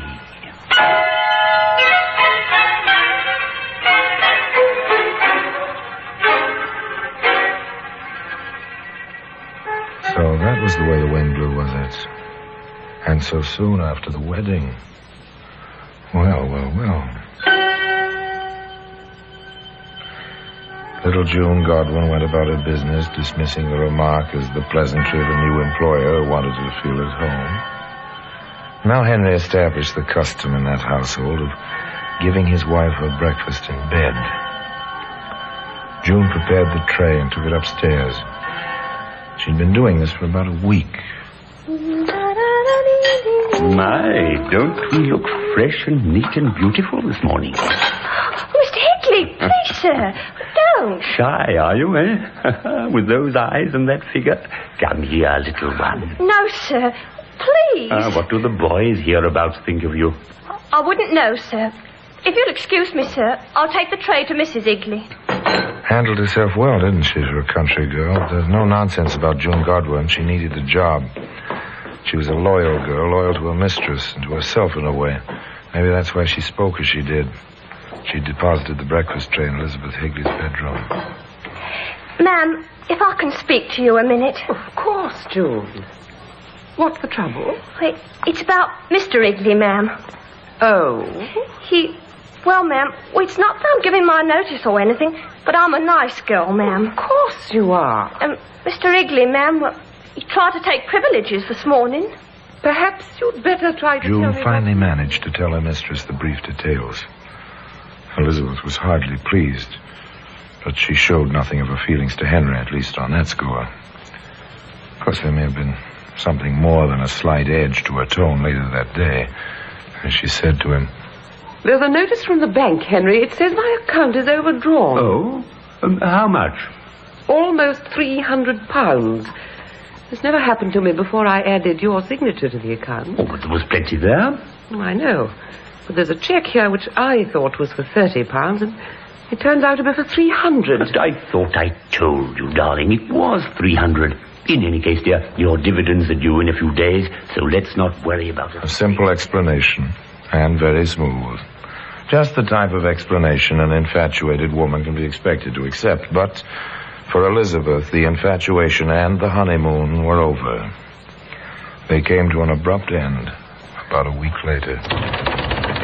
June, little June, I want to see you a moment. Can it wait till morning, Mr. Higley? Please. Impossible. I must see you now. I can't let you in. I'm in bed. I'm not dressed. That doesn't matter. Let me in, June. I have to talk to you now. I'll use my master key. Open up and let me in. Shut up, you little fool. Open the door. All right, but we'll settle this, and soon.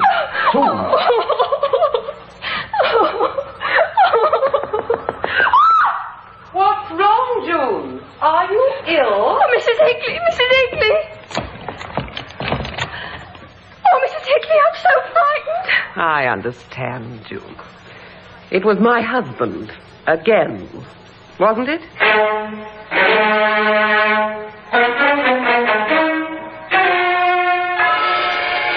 The end of the honeymoon.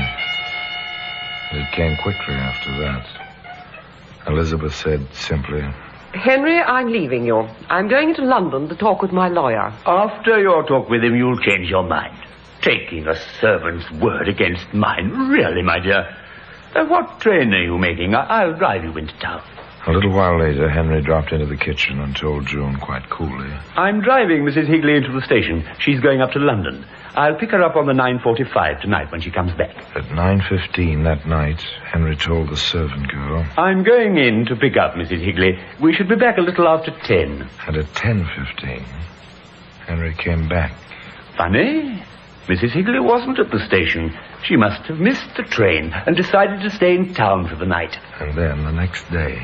I've had a letter from Mrs. Higley. She's staying with relatives in London for a few days. Nothing to worry about. But June did worry. And she took her worries to her mother. I'm sure he's lying, Mums. I'm sure of it. Now, Junie, don't be excitable. I'm not, Mums. I'm not. He told me he was going to the station to call for her, but I didn't hear the car. Perhaps you weren't paying attention. He said he had a letter, and the postman never called that morning. And last night he tried to get into my room again. I won't go back, Mums. Now I'm home again, I won't go back. Orson Welles will be back with you in just a moment.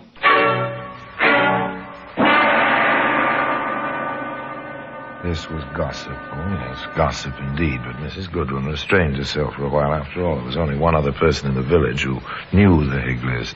That was Mrs. Webley at the inn. Yes, Mrs. Webley. Now, what's all that? Why, it's the Higley dog. Patsy. Oh, here, Patsy. What's the trouble, doggy? Miss your mistress, is that it? Do you miss your mistress?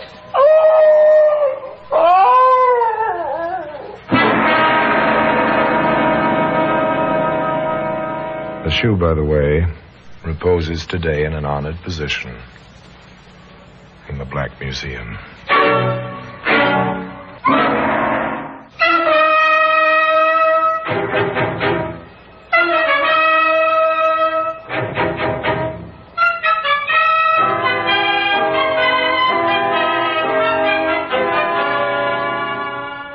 A dog howls at the back door and whines with fear. Then it wags its tail and snuffles in appreciation of a pat on the head. But mention its mistress, and the howling begins again. Is this a clue to a possible crime? Certainly it'd have no meaning in a court of law. Clever defense counsel would have it stricken from the records within minutes. But it would have meaning among plain people who are sensitive to many of the laws of nature. Another cup of tea, Mrs. Godwin. No, thank you, Mrs. Webley. June, dearie? I couldn't touch a thing. I'm so upset about the poor little dog. Oh, she's all right. I'm sure But you said you called the moat house and he came for the dog right away. Oh, I doubt he'll hurt the little animal. Has other things on his mind he has with that one working for him. That Muriel, you mean? Exactly. And glad I am that my June up and left him when she did. Have you seen or heard of Mrs. Higley, dear? Not a word. No sign. But then... maybe she knows about that Muriel. 3 people knew about that Muriel by now. A new hired girl at Henry Higley's house. And before very long, others would know. But this held no foreboding for Henry Higley. Now for that Muriel. Now, Mr. Higley, you mustn't. Why not, my dear? Who's to know except you and me? Oh, Mr. Higley, how you do go on. Oh, Mr. Higley. Give us a kiss, pretty one. But never say I told you it went with the job. Oh, well, just one. Muriel, when are you going to stop calling me Mr. Higley, eh? A kind of mean paradise surrounded by a moat filled with water, reached by a mock drawbridge which was never raised. And into that pseudo-idyllic setting, across that bridge, there strode a caller. He rang the doorbell. Yes, sir? Is Mr. Higley at home? Who might be calling, sir? Inspector Sterrett, Scotland Yard. 3 people knew, and soon many more. Word spread. The police evinced some interest. The inspector called and was invited in. He was offered a drink, tea. He refused politely. Oh, thanks, Mr. Higley. No, I've only a short while. May I ask the whereabouts of Mrs. Higley? Of course you may ask. As far as I know, she's staying with friends in London. I've some letters if you can see them. Oh, we'll take your word for it, Mr. Higley. But there's been some talk, ugly rumours, you understand, I'm sure. Yes, I had to discharge a servant girl. We were given to understand she left of her own accord. Not at all. The girl seemed a trifle hard of hearing. Couldn't hear my car on the driveway. Missed the postman's whistle constantly. I see. And then there's the little dog. Seems to have been howling a bit. Oh, if you look out of the window there in the back garden, Seems quite contented, doesn't she? Yes, she does. Well, thank you very much for the courtesy. The inspector took his leave. When the door closed behind him, Henry Higley did some thinking. The next day, he spoke to Muriel. How would you like to take a trip with me, Muriel? Oh, you mean close at the house? Why not? I'm not sure I want to go away. Oh, you're a sweet man, Henry, but I live here. You've no idea how we could live, what fun we could have. I can draw all the cash from the banks in 10 and 25-pound notes, so it wouldn't take too much room. And we could have a time in London, a real time. I'd buy some... So Henry planned a little trip. And he took the trip. Oddly enough, Muriel didn't go along. A permanent tie was not in her plans at the moment. She stayed behind in the house with a little dog for company. All was quiet after Henry went away. Quiet, yes. Inactive? Oh, no. Tell me, Mr. Marlowe, when did you last hear from your sister? Elizabeth wrote us just after she moved into the house with her husband. I'm afraid we never answered her. The family disapproved of Higley, you see. Oh, any particular reason? Well, he was penniless. Elizabeth, as you probably know, has a nice income from quite a bit of capital. She bought the house, you see. Yes, we heard about that. That's one reason we sought you out, Mr. Marlowe. Are you intimating the possibility of trouble, Inspector? There's always the possibility when a grown person disappears without a trace. And there have been rumors and a few odd coincidences. In any case, we checked the bank. The manager showed us these papers. Oh, what are they? A deed transfer giving full title to the house and property to Henry Higley. Is this your sister's signature, Mr. Marlowe? Oh, let me see. I need my glasses, I'm afraid. Now then... Oh, strange. Looks like hers. But she's suddenly grown old. It wavers so. There, for instance. The L and the W and the Marlowe. Elizabeth Marlowe Higley. Inspector, I want to compare it with her letters. But I think I can say with reasonable certainty that this is not my sister's signature. Thank you, Mr. Marlowe. Thank you. To all stations, alert for one Henry Higley, wanted for forgery. Notify all banks. The following serial numbers are of 25-pound notes connected with forgery case. Appearance of any of these notes to be called to the attention of the local police at once in the usual manner. At long last, the hunt was on. The charge pending. Forgery. The days passed. Nothing was reported. Though an occasional banknote with a proper serial number did turn up in the ordinary course of business. Patiently, the places where the notes appeared were charted. First Ramsgate, then Dover. A week later, Folkestone. I imagine we'll find he spent a few days in Paris. After that, Kingston. I expect we'll be hearing from London itself shortly. From London itself. How long does it take to change a mere 25 pounds? One would think the Bank of England had that much cash in small denominations lying about. Beg pardon, sir. Are you the gentleman wanted to change this note? I am. Would you mind stepping this way for a moment, sir? I'm rather in a hurry. Is something the matter with it? With the note? No. My credentials, sir. I see. Detective Inspector Andrews. And you, sir? Higley. Henry Higley. Why all the mystery, Inspector? I'm afraid I shall have to ask you to come with us, sir. You see, the serial number of this banknote and several others have been published in a small matter of forgery. Forgery? What's that to do with me? I'm sure you had nothing to do with it, Mr. Higley, and that you will be most anxious to cooperate with the police. This way, sir, if you don't mind. Henry did mind. His sense of cooperation became stunted quite suddenly. He found very little to tell Inspector Sterrett and Andrews. Of course I drew the money. It was a joint account. I had a right to. And what is your explanation of the transfer of the house? There's none I can give you now. When Elizabeth returns... Where is your wife, Higley? She didn't say. Just staying with friends. Any reason for that? We had a quarrel. A lover's quarrel. She'll get over it when she comes back. You seem very certain she will come back. Have you any reason, Inspector, to doubt that she will? No, not at the moment, nor any reason to doubt that you will be here awaiting her. Do you mean to say you're thinking of holding me on charges? Frankly, we are. You see, Higley, we did a little routine checking. We found that you'd been arrested 3 times, convicted once. In each case, the charge was swindling women who were old enough to know better. So we are holding you, Higley. And the charge is forgery.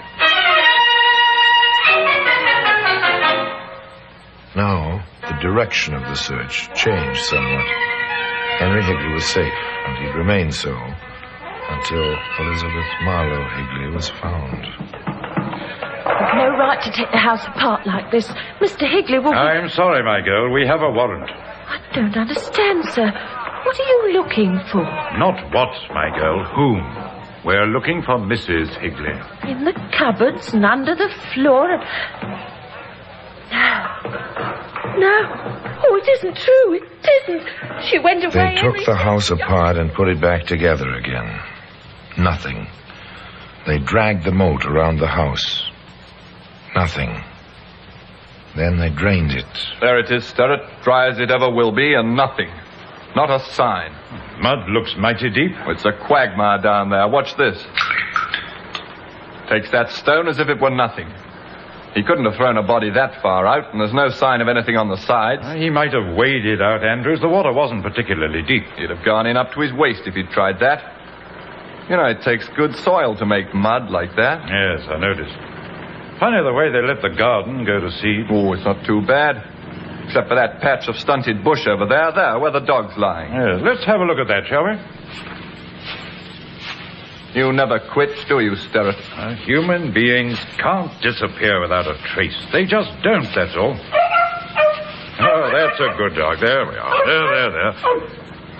These aren't stunted, Andrews. These are new plantings. You're right. Look here, the whole area, straight to the moat. This earth was turned, and fairly recently, at least 10 yards of it. That's a ditch, Andrews, a ditch that has been filled in.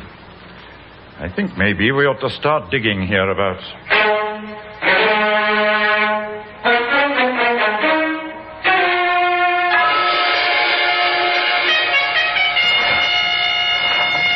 Eight hours now, and still nothing. There'll be nothing. Another good idea gone wrong. Shall I tell the men to stop? Yes, you may as well. Hello? Sterrett, that dog. She's found something. Yes, something she's recognized.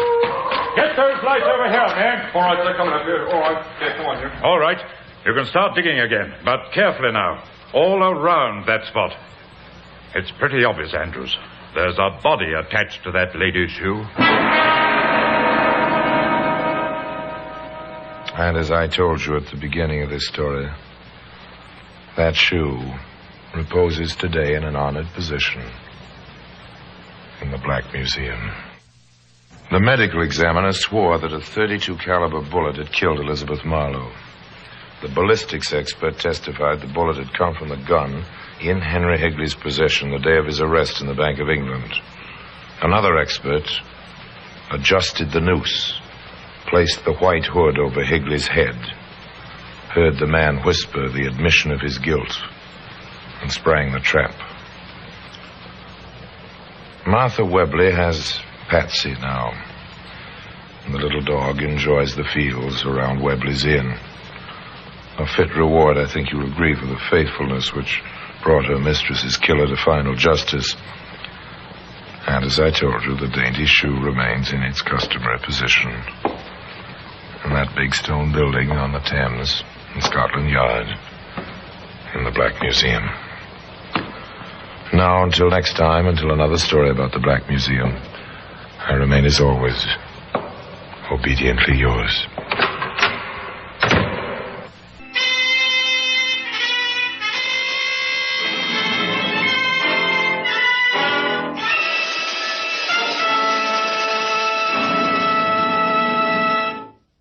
This is Orson Welles, speaking from London.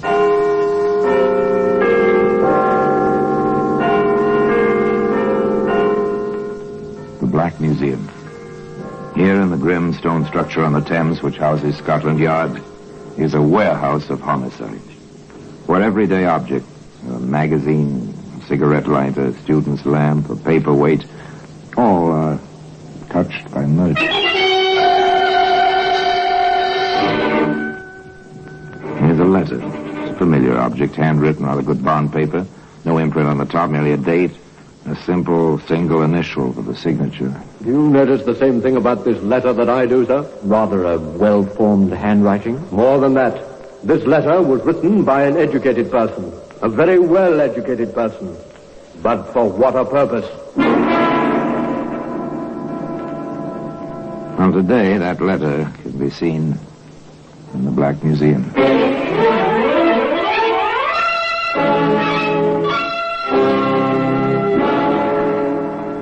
From the annals of the Criminal Investigation Department of the London Police, we bring you the dramatic stories of the crimes recorded by the objects in Scotland Yard's Gallery of Death, the Black Museum.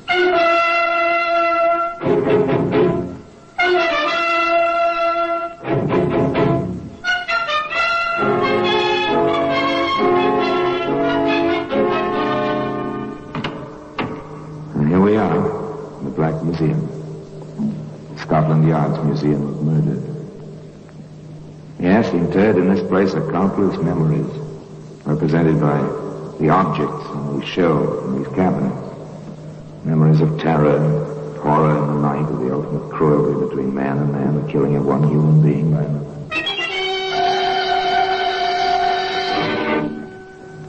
Yes, here lies death. In serried, endless ranks, pitiful instruments, not only guns and knives and poisons and the cords of the garroters, but the simple things, spoons and cups and even, yes, here for instance is a baby's pacifier, complete with the ivory ring. It's horrible. It was dropped in a bedroom. It led to a woman who was a nurse. Dropped in a bedroom. It took that woman up the 13 steps to a hangman's noose. Here's the letter. The letter I told you about. The letter of today's story. This one begins innocently enough in a bank. As a man steps to a teller's window. Will you cash this for me, please? Do we know you, sir? I have an account here. You can check the signature. Yes, sir. That'll take just a moment. So normal, so much in the ordinary course of daily business. The cashier goes to the files, compares the signature on the check with that on file, returns to his wicket. Everything seems to be in order, sir. How do you wish the money? 2 5s, the rest in £1 notes. Very well. There you are, sir. It's your account. The customer counts the bills, nods that they come to the proper amount, and walks away out of the bank. A week or so later, in the office of the manager of that bank. Of course, we understand how you feel, Mr. Holt. The cashier in question will be here in just a moment. One would expect a bank to protect a depositor with more care. 3 forged checks, each one successively larger. Apparently, the forger felt himself safer each time. Apparently. If I hadn't requested my statement and the voucher ahead of time this month, this might have gone on almost indefinitely. Mr. Holt drums his fingers angrily on the manager's desk. Both men sit silently, awaiting the arrival of the cashier. You sent for me, sir? Yes, Hollingsworth. Your initials are on these 3 vouchers. Do you remember the man who cashed these? Yes, sir. Quiet sort. Very dark. Seemed on the tallish side. Nothing at all like the gentleman sitting here. Oh, not at all. Ah, I see. Well, this gentleman is Mr. Holt. But I compared the signatures, sir. Our usual routine. Is this a case for the police, sir? It certainly is. And I intend to see to it that the police find the perpetrator of this forgery. Forgery. But apparently quite a clever job of it. After all, the cashier did compare the signatures, and the cashier was honest, no question about that.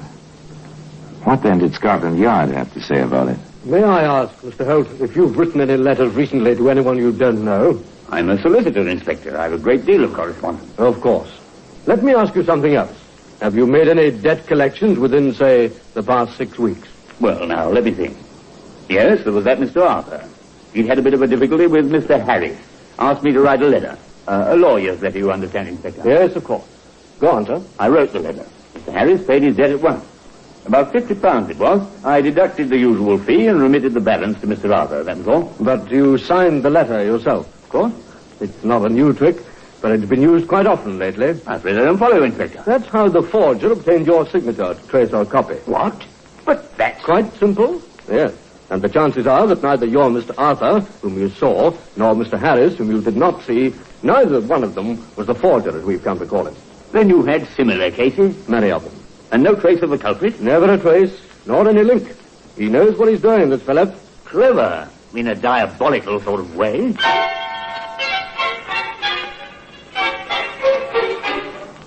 Clever in a diabolical sort of way. Well, you can fight this sort of cleverness with only two weapons. Patience and vigilance. Sergeant Berkey of the Yard was both patient and vigilant. Stationed in a bank as one of the searchers for the forger.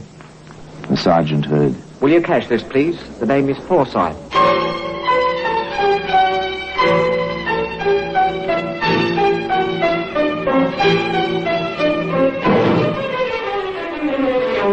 Beg pardon. Aren't you James Olsey? My name is Forsyth. Sorry, I saw you identified in the Mason case. Your name is Olsey. I'll have to ask you to come with me. The sergeant took Mr. Halsey to the Yard. There, Inspector Dodson proceeded to the questioning. You, that check was a forgery, didn't you, Halsey? No, sir, I didn't. I see. You were just doing a busy man a favor, running to the bank to cash a check for him. That's it. Exactly right, Inspector. He promised me £1/4. He did for me trouble. I can hardly believe that. You, with your record, trusted like that? Some folks trust me. No doubt. Any questions, Sergeant? Yes, sir. Look here, Olsey. Where were you supposed to deliver the money? Carter and Company Limited, Queensbury Building, to Mr. Forsyth. Same name as was on that cheque. That's all I know. Except I'm out £1/4 and in trouble besides. No use, Sergeant. There'll be no Forsyth at Carter and Company. Let this fellow go. He's telling the truth for once. The man we want is the forger. Another blank. No link to the man whose mind was planning all this cleverness. Of course, they did learn one more fact about his operation. Just before we close the file, I think we might check up and see if we can learn anything from the real Mr. Forsyth.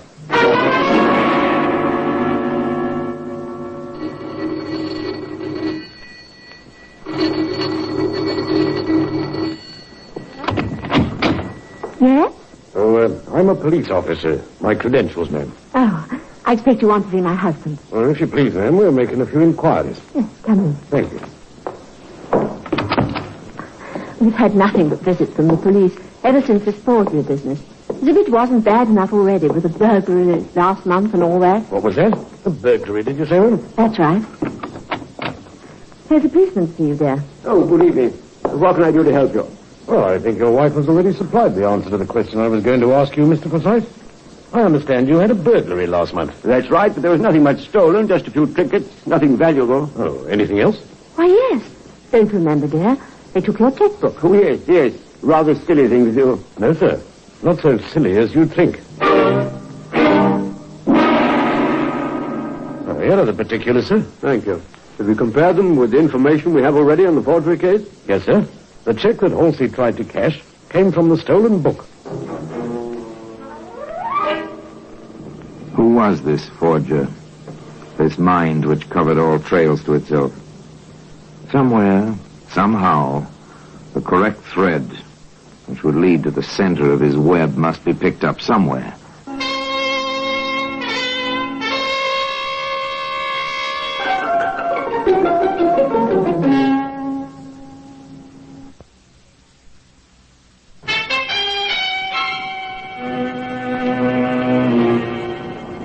I believe some money has been placed on my credit here from my bank in London.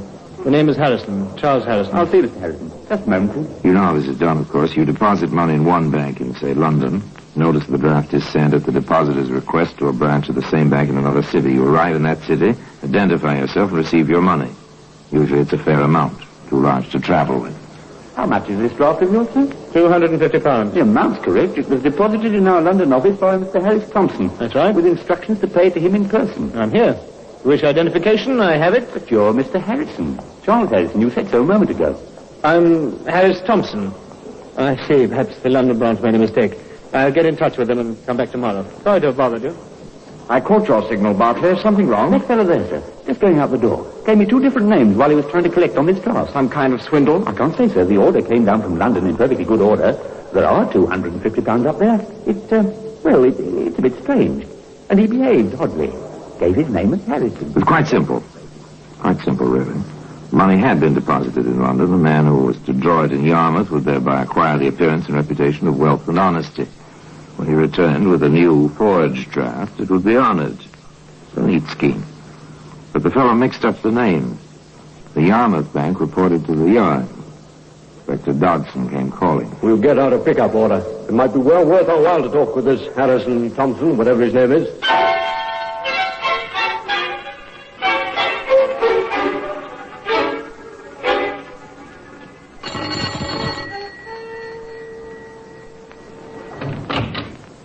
Yes? Does Mr. Harris Thompson live here? What name? Harris Thompson. No, doesn't live here. Oh, that's a pity. I had something for him. Oh, what was that? Something important. Could you leave it? Well, no, I've got to give it to him in person. Confidential, you see. Oh. Well, wait a minute.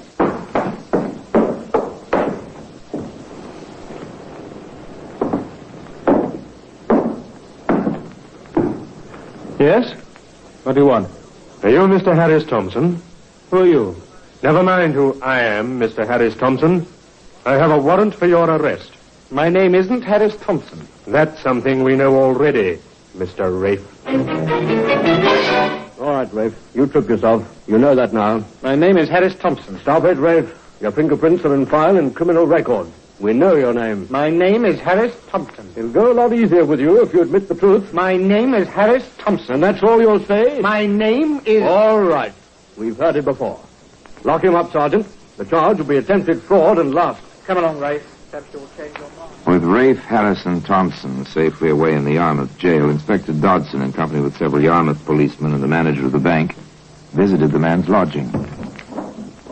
I must say, Inspector, when you search a place, you are quite thorough. Just routine, sir. Does this make any sense to you? Dear friend, there is no doubt your error at the bank, while understandable, was quite grave. However, I expect to rectify it shortly. The bank has requested that Mr. Thompson come there personally to sign a new bit of paper, giving Mr. Harrison permission to withdraw the money in Yarmouth. I will explain later exactly what I want you to do. In the meanwhile, do not come up to London. Caution has always been and always will be my watchword. Trust me, sincerely yours, J. While this fellow is describing our regular procedure where identification is in doubt. I see. Do you notice the same thing about this letter that I do, sir? Rather a well-formed handwriting. More than that. This letter was written by an educated person. A very well-educated person. But for what a purpose? Yes, the phrasing is simple, but the words he uses, it's a little difficult to understand, isn't it? Why someone with education would involve himself in something like this? Well, when we find Jay, we may have an answer to that. In the meantime, I think we may have our first direct link to the forger. Well, today, as I told you, that self-same letter can be seen in its place in the Black Museum.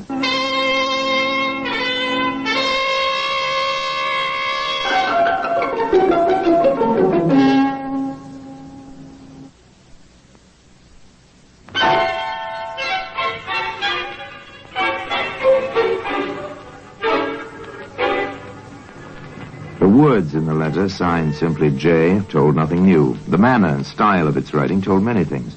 This J, possibly the long-sought forger, was a man of education and intelligence. A shadow figure using many other men to further his own designs. Seemed a kind of devil. But within a very few days, they learned he was at least a man. So my cousin Rafe is in trouble again. Yes, Mrs. Webster, and we would like to know the occasion of his visiting you. I haven't seen him in 10 years. My own aunt's son, and not in 10 years. Most of which he spent commuting back and forth in and out of prison. Why do you suppose he turned up now? He wanted something. First I thought he turned a new leaf, but he wanted something. A convenience. He'd taken a room in Yarmouth. Would I, he says, receive his mail for him? And you did? Yes, Inspector, I did. May I see whatever you have left of it? I haven't anything. Rafe's friend came and asked for all his mail. His friend? Yes, sir. And how a man like that came to be friends with Rafe, I'll never understand. Well-dressed, nice-looking, and with a real refined manner. Could you describe this man, Mrs. Webster? I had a good look at him. Even talked to him. Scary she was. Brown hair, nice blue eyes. About, well, my husband's size, and he's 5'8". Weighs about 170 pounds. A nice mouth. And I'll wager his hands never held a pick or shovel. The second link, a description. Apparently a man of some means. Not particularly individualized, of course, but still, here was someone who could identify this J when he'd been found. As for Rafe, his fate was settled quickly. Rafe Martin, you have been convicted of fraud, attempted fraud, and conspiracy to commit fraud. Have you anything to say before sentence is pronounced? What for, your lordship? Your mind's made up. Nothing I will say can change it. Very well. As you seem to be the dupe of someone with a great deal more intelligence than yourself, I've been tempted to lighten your punishment. However, your intransigent attitude toward the law enforcement officers in this case, your attitude in court, and your past record removed all such temptations. You are about to be committed to prison for the maximum time the law allows. 20 years hard labor. That is all.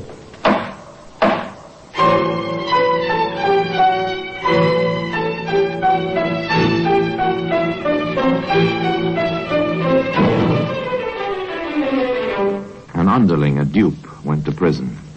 Shortly after his arrival there, Dartmoor, Rafe had a visitor in his cell. Surprised, Rafe? Only if you were to be my cellmate. Hardly that. But I may have the key which will unlock that door before you expect. I make no deals with coppers. 20 years is a long time. You'll be an old man when you get out. What of it? In fact, 20 years may be a life sentence for you. Nothing I can do about it? Isn't there? I think you know exactly what you can do about it. I don't talk. Your friend Jay didn't help you much in court, did he? Why should he? I don't think you owe him anything. Chances are he had the lion's share of all your little dealings, and now he's free to go right on while you're in here. Think about it, Rafe. If you change your mind, the water... Rafe thought about it. Honor among thieves. Up to a point, perhaps. But the cold, bleak winter at Dartmoor was beyond that point. At least for Rafe. All right, Inspector. But what's in it for me? I think your sentence will be considerably reduced. You were convicted in 3 counts, Rafe. The time for each might be made to run concurrently instead of consecutively, without too much difficulty. Is it a deal? Well, I can't promise. You know how such things are, Rafe. All right, I'll chance it. They never get him otherwise. He's too smart. He's a lawyer. What? That's right. Knows all the ins and outs, he does. Laughs all the time when another fellow's being fooled. He's laughing at me right now. You've seen him, then? I've seen him. What's his name? Or don't you know? Oh, I know all right. But he doesn't know I found it out. Followed him home one night. Had his name on his doorbell. I can be bright at times myself.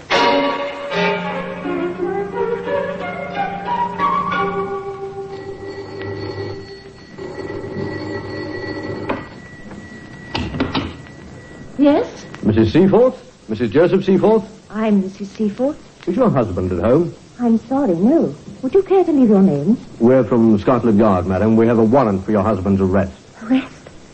Joe, what can he have done? That's a long story, Ma'am. It's taken us quite some time to track him this far. When do you expect him back?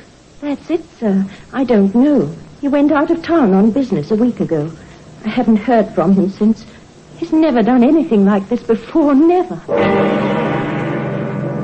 Gone. Joseph Seaforth, the forger, disappeared. But there are certain rules of thumb the police follow in situations like this. They know what happens when the wanted notices appear in the post offices all over the country. Now remember, I want every lead that comes in followed through. We're dealing with a very tricky customer, and every piece of information, however small, may be helpful. Yes, I knew him all right.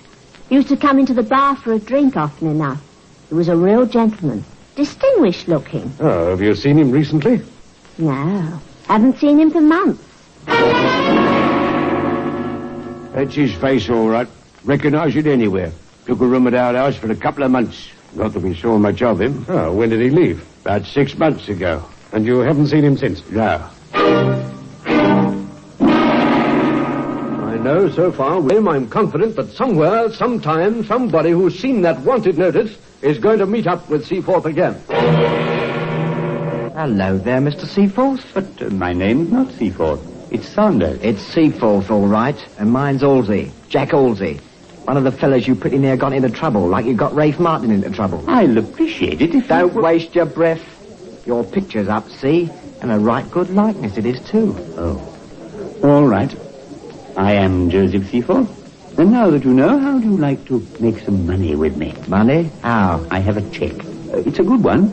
Will you cash it for me? What kind of knock do you think I am? Once burnt, twice shy. That's me every time. We've reason to believe, Halsey, that you've seen Seaforth. What if I have, Inspector? We want to know where. Why should I tell you? I would if I were you. We have enough in you to make you rather uncomfortable for a fair amount of time. All right, I saw him in a pub in Whitechapel. He hangs about down there a lot, I hear. Pass the word, Sergeant. We know Seaforth's in Whitechapel somewhere. Circulate his description to all stations. And, Sergeant. Yes, sir? Put the pigeons onto it, Sergeant. They'll know a lot more about him a lot faster than we will.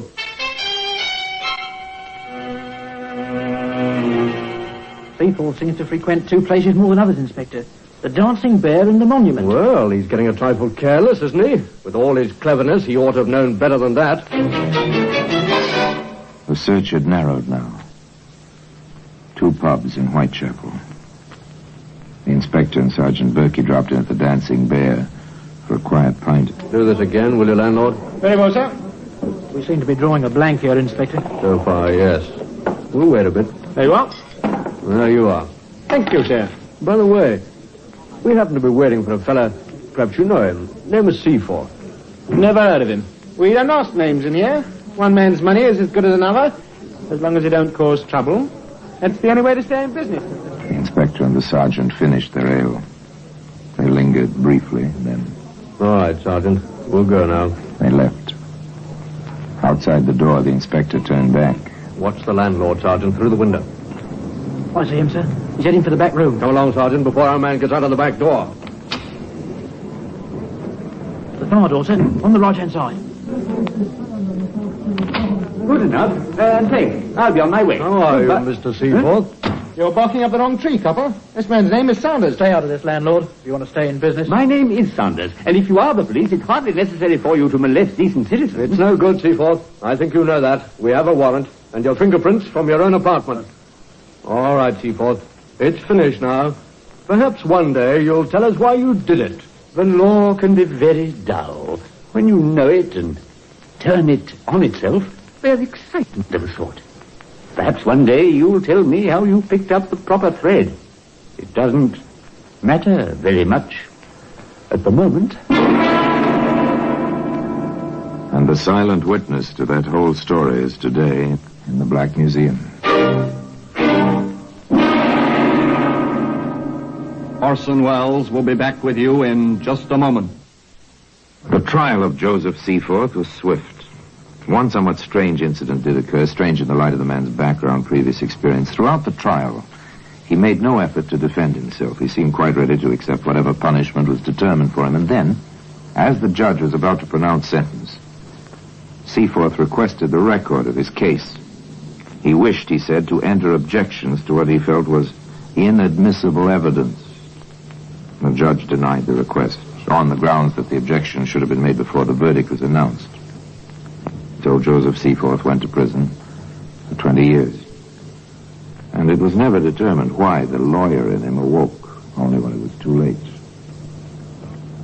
And now until next time, till we meet in the same place and I tell you another story about the Black Museum, I remain as always obediently yours.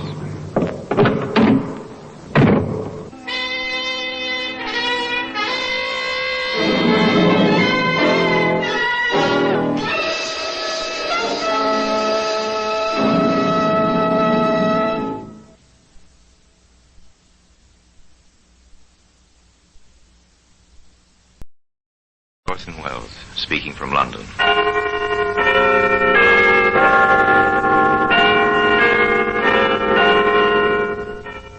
The Black Museum, a repository of death. Here in the grim stone structure on the Thames which houses Scotland Yard is a warehouse of homicide, where everyday objects, a crumpled newspaper, a tin can of lighter fluid, a small radio, All are touched by murder.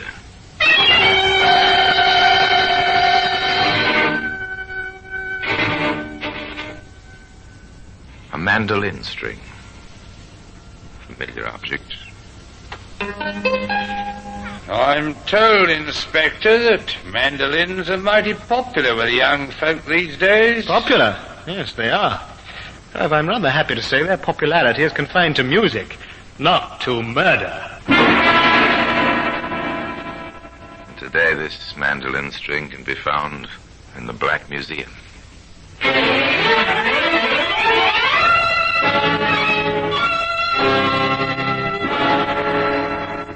From the annals of the Criminal Investigation Department of the London Police, we bring you the dramatic stories of the crimes recorded by the objects in Scotland Yard's Gallery of Death, the Black Museum.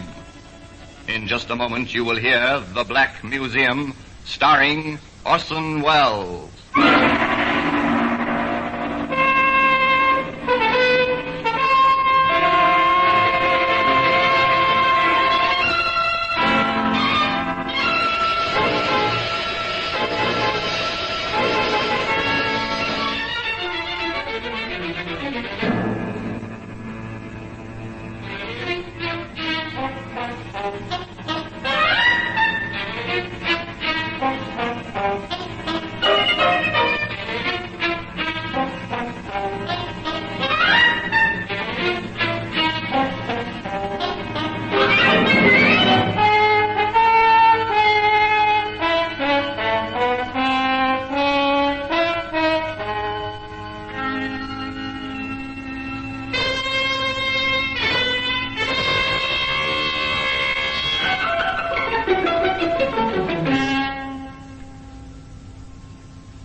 Now, The Black Museum, starring Orson Welles.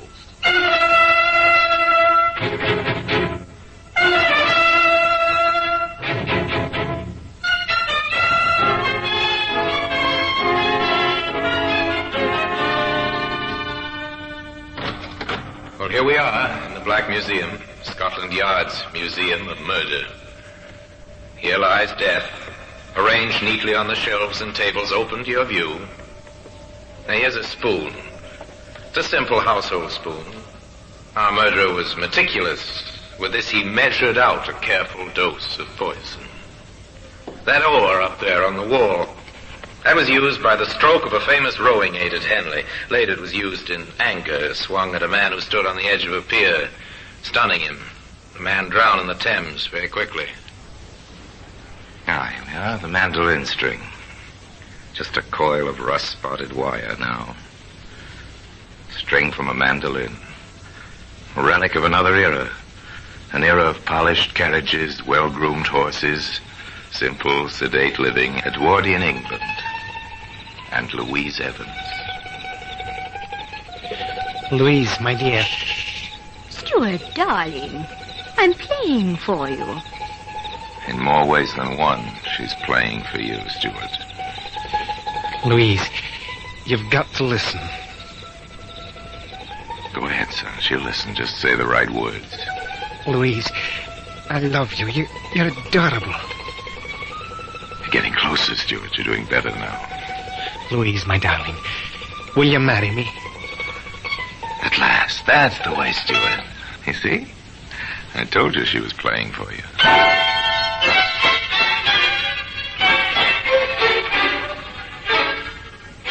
The church organ, not Louise's mandolin, played them up the aisle that June. They were quite happy, quite domestic, particularly on the quiet winter evenings.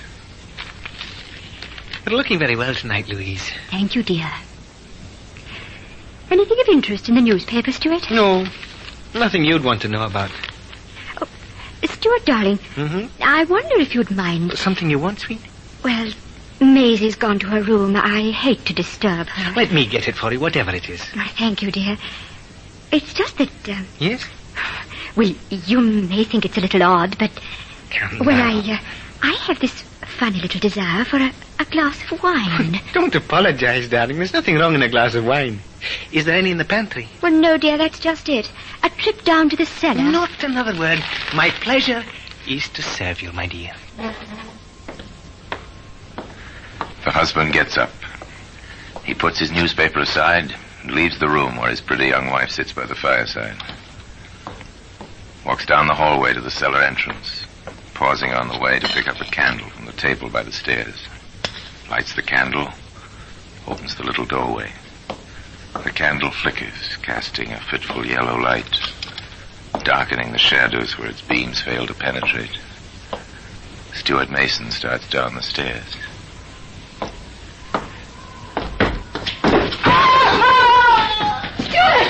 Stuart! Oh! Stuart, answer me! Maisie! Maisie, help me!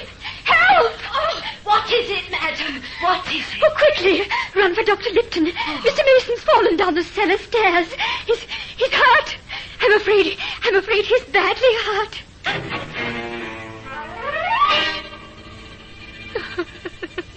Oh, it must be a terrible shock, Mrs. Mason, I know. If you take a sleeping powder. Oh, no, Doctor. No, it was my fault.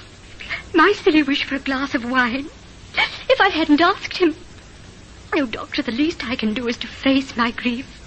That's the least I can do for poor Stuart. If you wish, Mrs. Mason, I understand.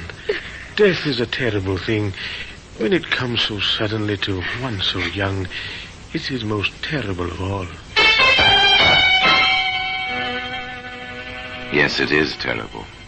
A broken neck, falling down the cellar stairs by flickering candlelight on a simple and hardly necessary errand. My dear, as a close friend of both your late husband and yourself, I feel justified in asking you to contain your grief. After all, you're young, and if I may say so, pretty. Nelson, you are sweet. I simply do not know how I would have lived through these long, long months without poor dear Stuart's friends. Particularly you.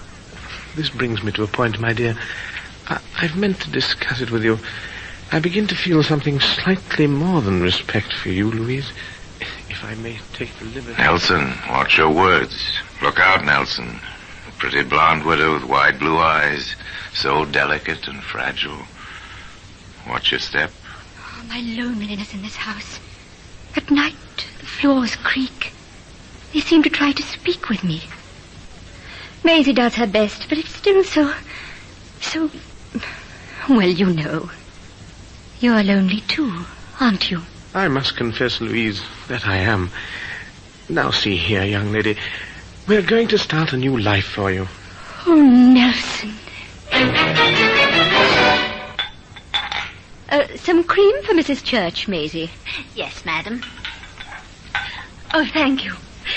You know, Louise, this is the nicest idea. Having coffee with our menfolk, I mean.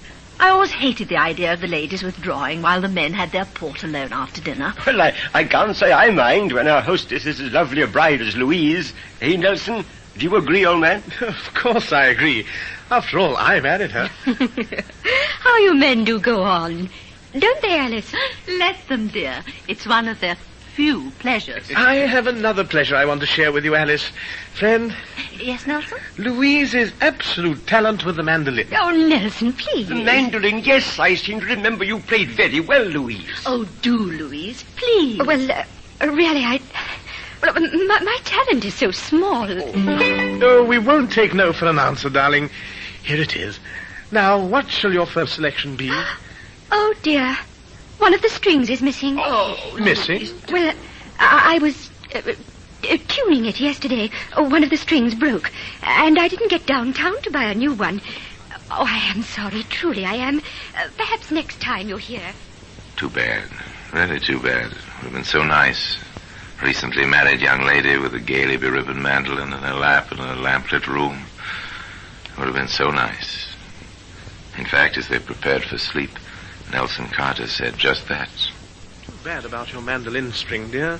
It would have been so nice to hear you play tonight. Ooh. What is it, dear? Oh, the sheets are icy. It must be really cold outside. Well, Fred Church said it was. And you are so susceptible to colds. Darling, we've got to have a hot water bottle. Well, ring for Maisie, why don't you? Well, she was exhausted, poor dear. She worked so hard cooking and serving dinner. It seems unfair to disturb her. All right. I'll get it. Do you know where it is? In the kitchen cabinet, dear. Right in front. All right. I'd better take a candle. And use the back stairs, darling. It's shorter that way. Once again, a young man lights his way through a dark house toward a steep stairway by the flickering flame of a candle. Once again, a young man makes his way along a carpeted hallway, starts a hurried descent of wooden stairs.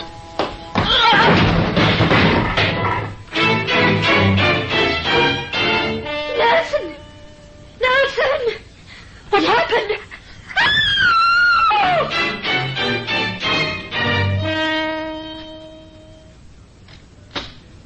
All right, Maisie. Your mistress will rest now.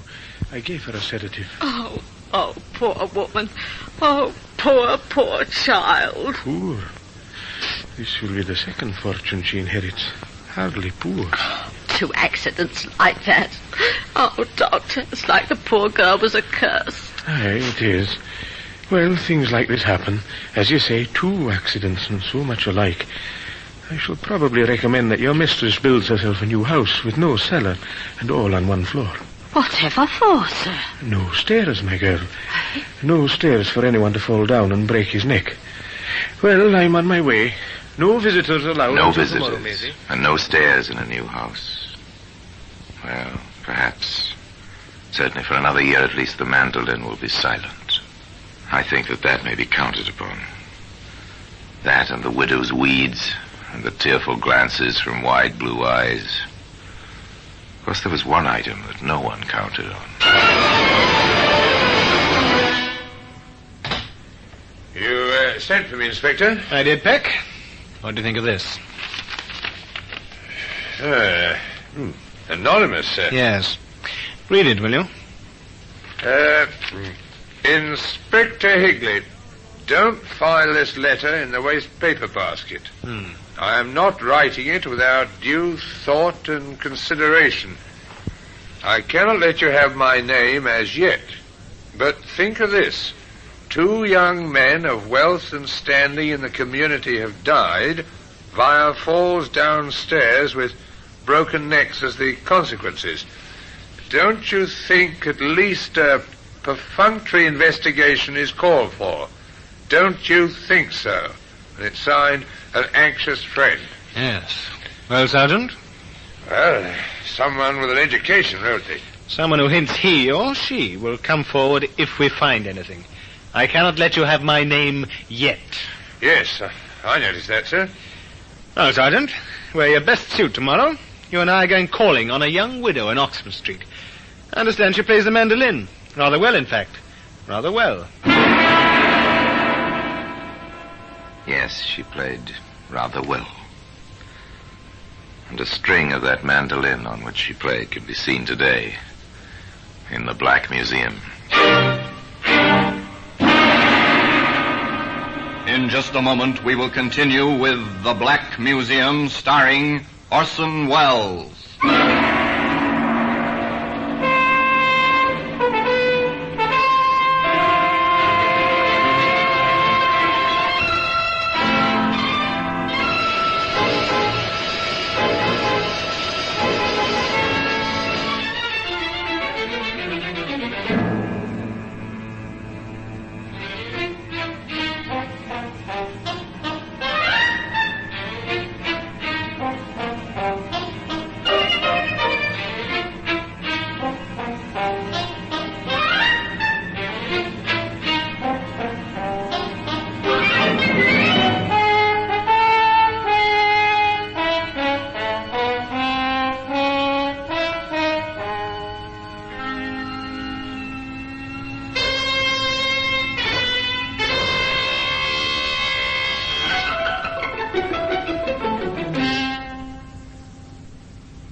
And now we continue with The Black Museum, starring Orson Welles.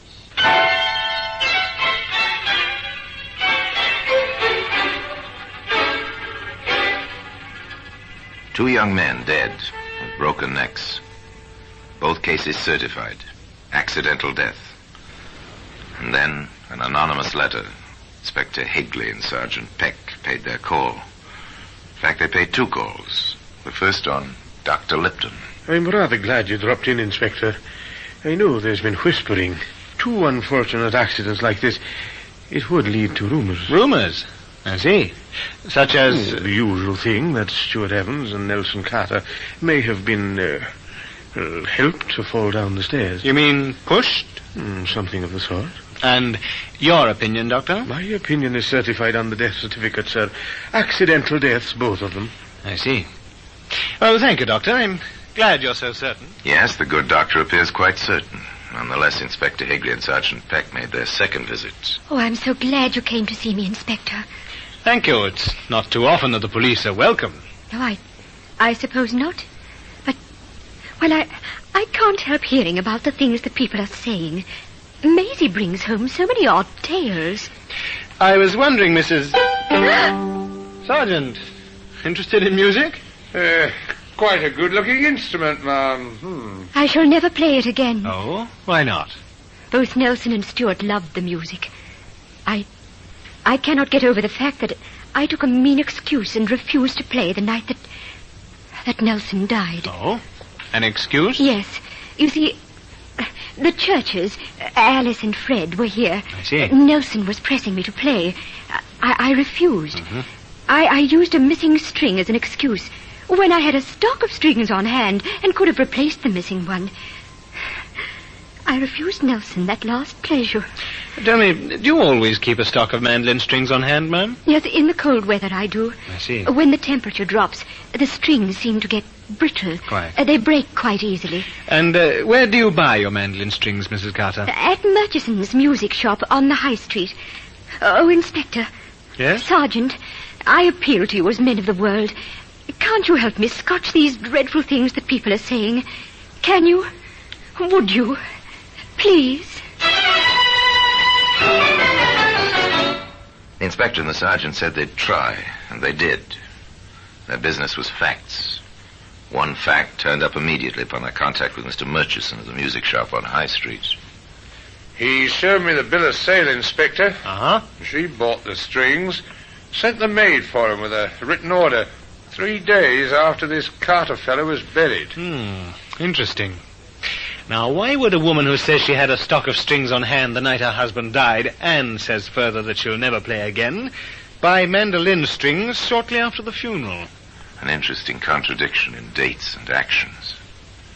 A further interesting contradiction came to light some 3 months later. Another of those anonymous letters, Sergeant. Just, she's playing that mandolin again. I seem to remember, Sergeant, that Mrs. Carter told us she'd never touch the instrument again. Such contradictory behavior seemed to indicate another call. The inspector dropped in on Louise Evans Carter to mandolin.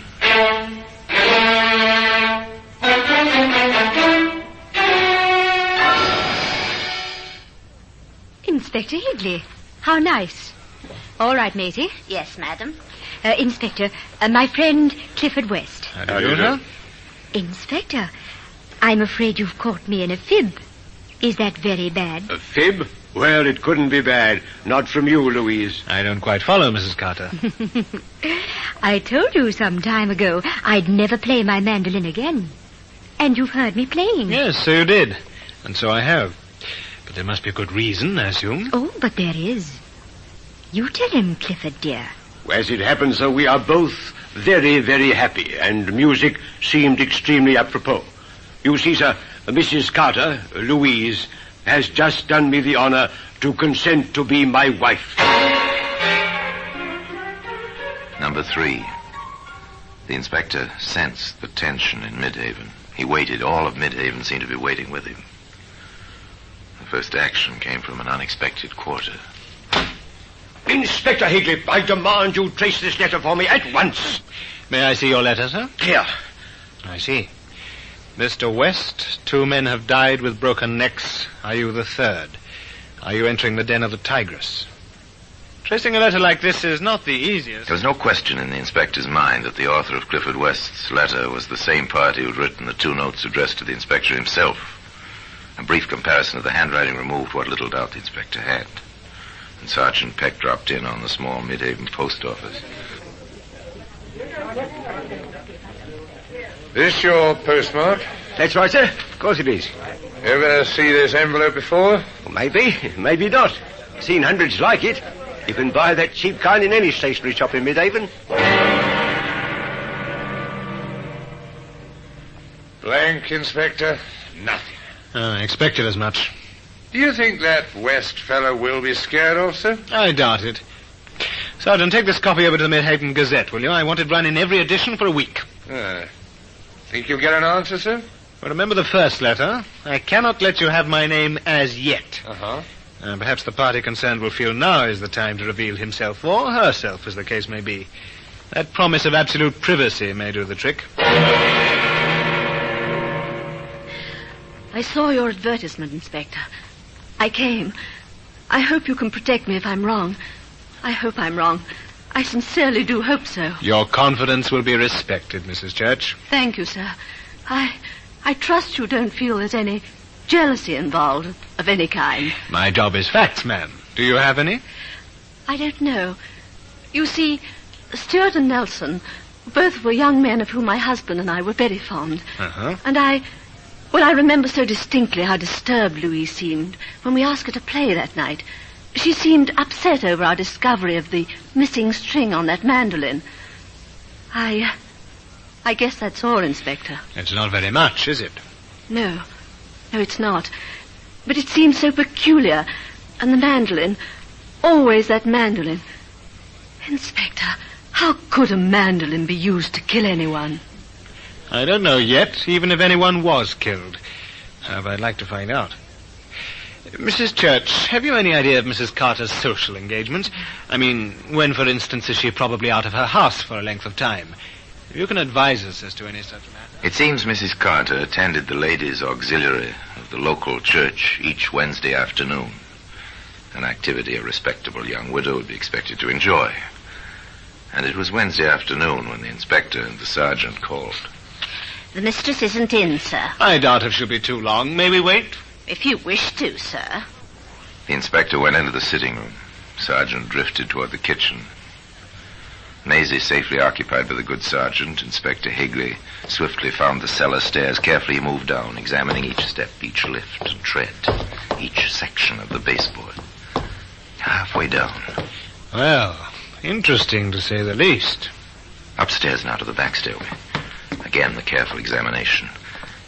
Again about halfway down. They'll do it every time. Every single time. Then quietly into the kitchen. Sergeant? Yes, sir? I don't think we'll wait any longer. I'm sorry, sir. The mistress went along to the vestry and she ought to be Oh, here that's all right. Just tell her we called, will you? Come along, Sergeant. We'll drop back another time. And the two policemen left the house to return to the inspector's office.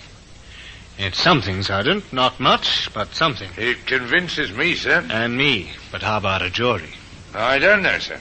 Of course, if we had a bit more, the nails themselves, sir. And then there's the business of buying that stock of mandolin strings. Sergeant, we'll drop in on Mrs. Carter this evening. Do you by any chance play the mandolin?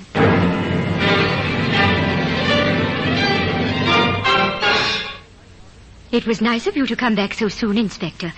I do hope you've been able to help me with all that mean whispering I told you about. I wish we could, ma'am. I wish we could. Did I tell you that Sergeant Peck is interested in the mandolin? Why, no, you didn't. May I, ma'am? Certainly.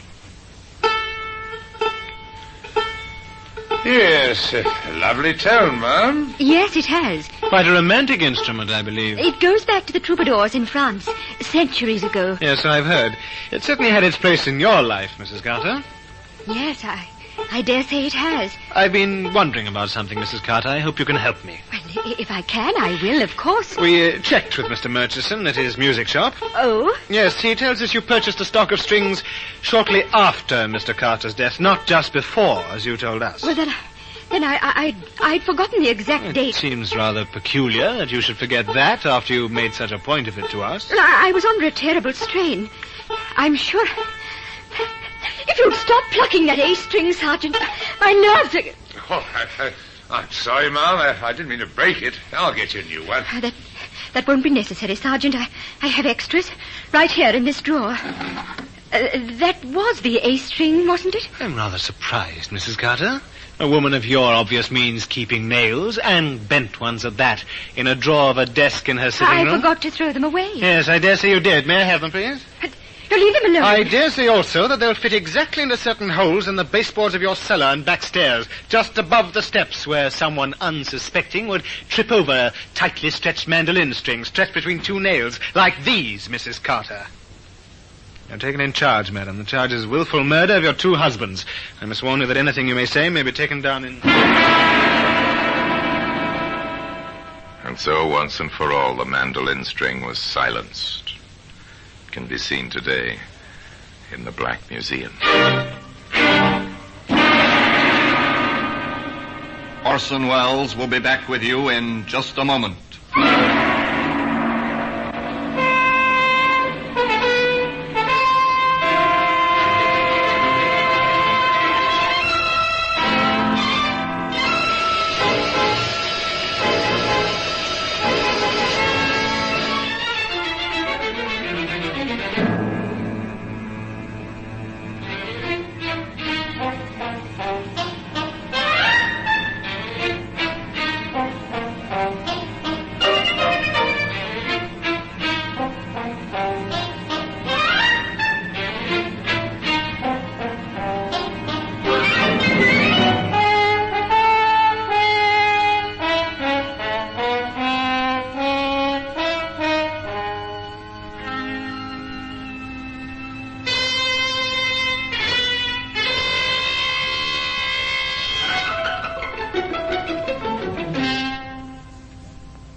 Now here in person is Orson Welles.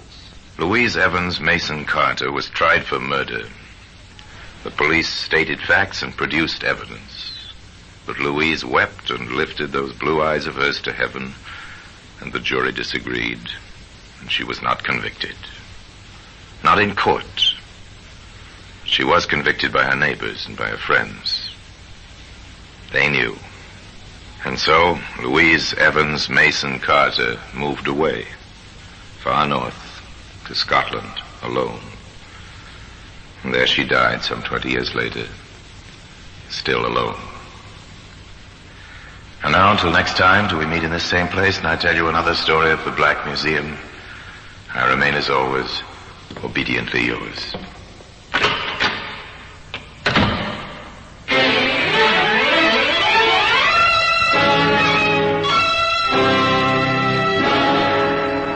The Black Museum, starring Orson Welles, is presented by arrangement with Metro-Goldwyn-Mayer Radio Attractions.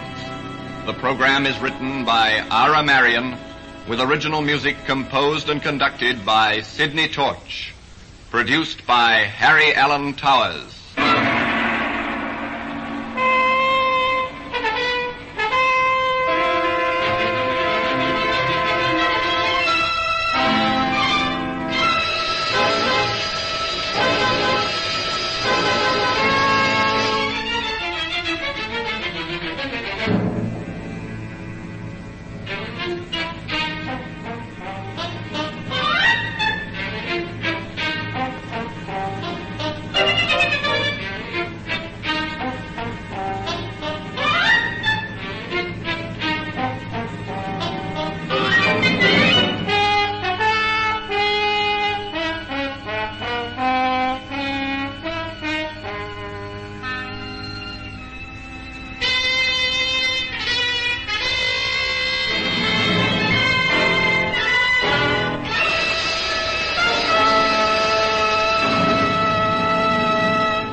This is Orson Welles, speaking from London. The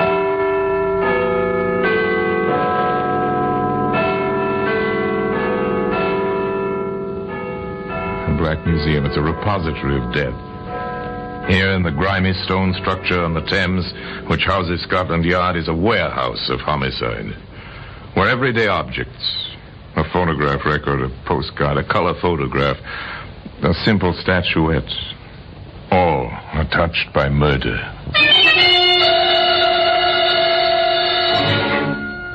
He has 2 scribbled notes, bits of paper with 3 words scrawled across them. Slogan known around the world, a slogan you recognize. Words created in the kind of lonely fun men far from home, men at war, have enjoyed through all of history. What's it mean, Inspector? It would be nice to know, Sergeant. I suspect that if we did know, we'd have the answer to this nasty business. Well, this killer, sir, it's possible he's an American. That phrase was American, sir, all through the war. Kilroy was here. Kilroy was here. And he's still here. In the Black Museum.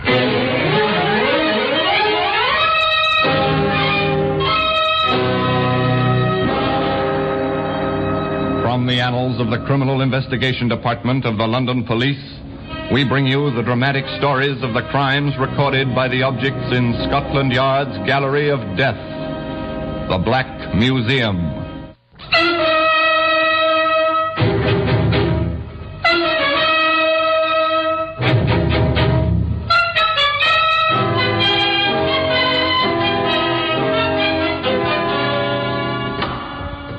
Here we are in the Black Museum. Scotland Yard's Museum of Murder. Here's a typewriter. Your secretary uses one. Perhaps your son or daughter write their school essays on a machine like this. This one is used to write a letter. That letter brought a woman to an address and death to the author of that letter. Here are the notes. Scrawled on lined paper such as children use, children who are just learning to write. And a photograph showing the same 3 words scratched on a wooden surface. 3 times 3 was a number in witchcraft in ancient times. 3 times 3 words were written. This wasn't witchcraft. Merely murder. Began for Inspector Liggett and Sergeant Porter in the usual manner. The telephone rang in the inspector's office at the yard. Inspector Liggett here. Sergeant Garth, 11th District Metropolitan Police, sir. We're at the Royal Roost, sir. Private supper club, 15 Marley Court. The proprietor, Matt Bolton, has been shot and killed, Inspector. Very well, we'll be right along. Well, so Matt Bolton has finally departed this earth, Porter. In the expected manner? In the expected manner. You wouldn't know Matt Bolton. 99 chances out of 100 you never heard of him. But enough people had heard of him to net Matt Bolton a neat 6-figure income from various protective associations and entertainment enterprises, such as the Royal Roost, one of those small private supper clubs, manages to keep its license by operating just within the law. The club was easy to find. In place of a neon sign, there was a police constable at the door. Yeah, looks like it's this way, I think.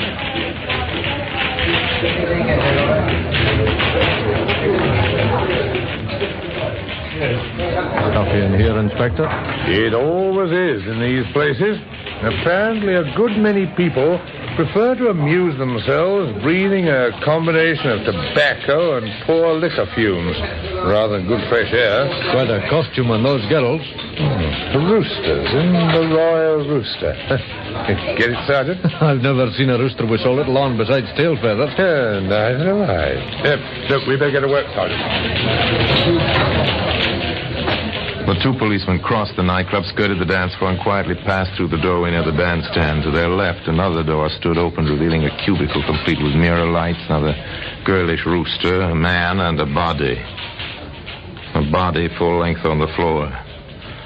The girl was saying, Look, we simply can't send the chorus out once more. Do I get to do my act or don't I? I'm Inspector Liggett, Sergeant. The young lady may do her act. I doubt if she'll try to go outside the club in that costume. Well, thank you, Inspector. First, this man said he thought the show ought to go on so the customers wouldn't be disturbed, and then he held me here. Well, look, that's my cue. I'll be back. Don't worry, I'm not going anyplace. You're so right about that, Inspector. Knows her way around, that girl, sir. Found the body. Didn't turn her hair. So I noticed. Find the weapon, Sergeant? No, sir, not in here.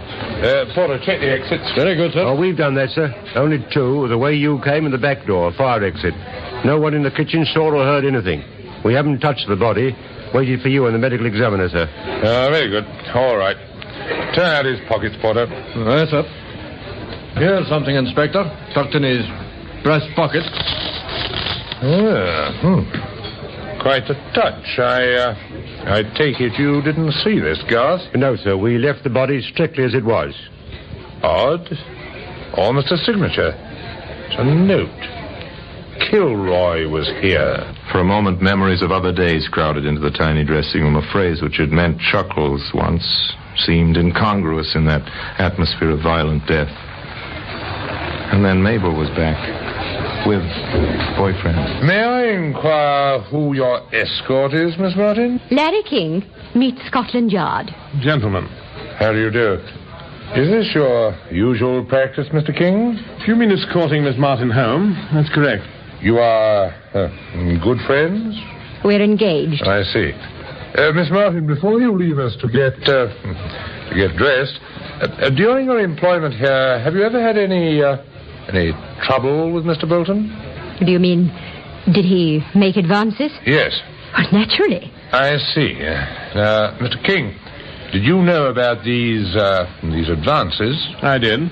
Did you ever have any trouble with Mr. Bolton? Nothing to speak of? Of course, it never is anything to speak of. You served during the recent war. I did. 8th Army.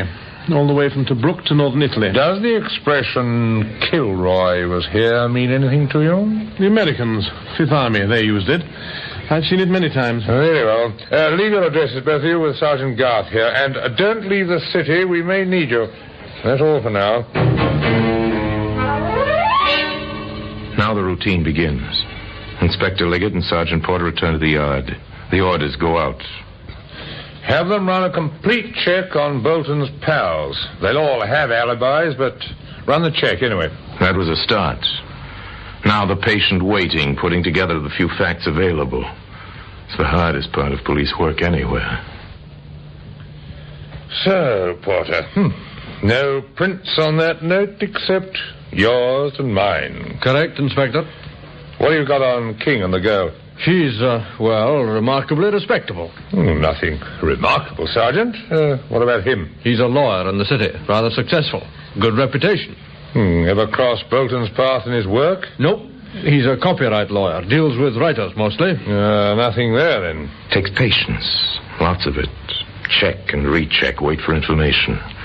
Wait for the telephone to ring. Inspector Liggett here. Detective Ashton, sir. 23rd District. Go ahead, Ashton. At 14.5 Haven Mews, sir. We've been watching the place, sir. That King fella lives there. Yes, I know. The superintendent's wife has been found, sir, on the cellar steps, strangled. We found the note in her apron pocket. Kilroy was here, it says. Wait for the telephone to ring, and when it does ring, another death, another note. No solution. Merely complication piled on complication. A short while later, in the basement apartment of the newly widowed janitor. You found her yourself, Mr. Evans? Yes, sir. Lying there she was on the cellar steps. I was going down to look at the oil burner. I see. Now, your wife have any enemies, Mr. Evans? No, sir, no. Where would the likes of us come in, having enemies? Quarrelsome a little, you might say. But what woman isn't? Oh, she quarreled with you? With me, mostly. Not that I could blame her. It's hard work, a place like this, you know. Once in a while with a tenant. Well, the children in 4B, for instance, they write on the walls. So my wife argues with the mother. Mm-hmm. The nice young man in 6G lets the bathtub run over. 5G complains. My wife scolds Mr. King. I see, yes. Now, is Mr. King at home now? Oh, I believe so, sir. All right. Thank you. We'll do our best to find whoever killed your wife, Mr. Evans. Oh, thank you, sir. She had a temper, I know, but she never did no real harm. Up in the self-service elevator on the 6th floor. Find 6G and ring the bell.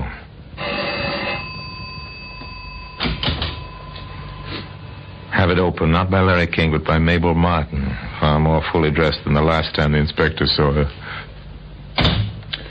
Well, Miss Martin, collected the insurance yet? Cut it out, Inspector. I don't have to stand for that sort of thing. In fact, I could ask you for a warrant before I let you in here. But you won't, will you, Mr. King? Ask your questions. They're about Mrs. Evans, I assume. Oh, Larry, please. Don't worry, darling.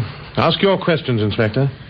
You quarreled with Mrs. Evans. I did. I wanted my bathtub fixed. The drain was backing up.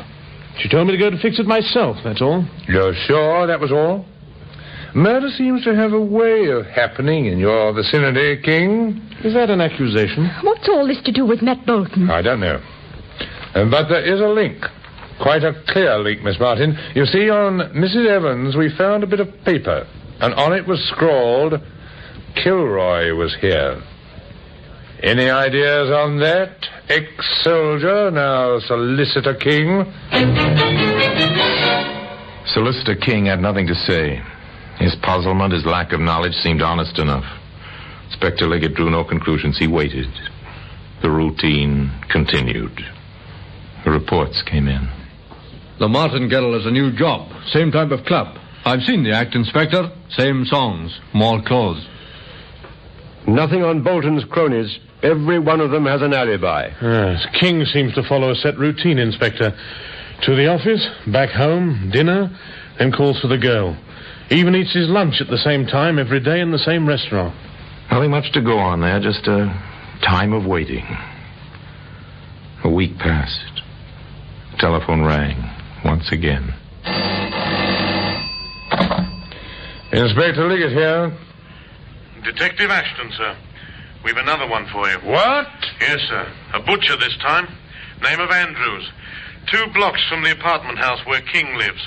Head bashed in with his own mallet. Scratched on the chopping block with one of his own knives is the same old message, sir. Kilroy was here. Kilroy was here. Familiar words with a smile in their words to remember fondly. 3 times they appear. On a butcher's block, on scraps of paper, and today they can be seen in the Black Museum.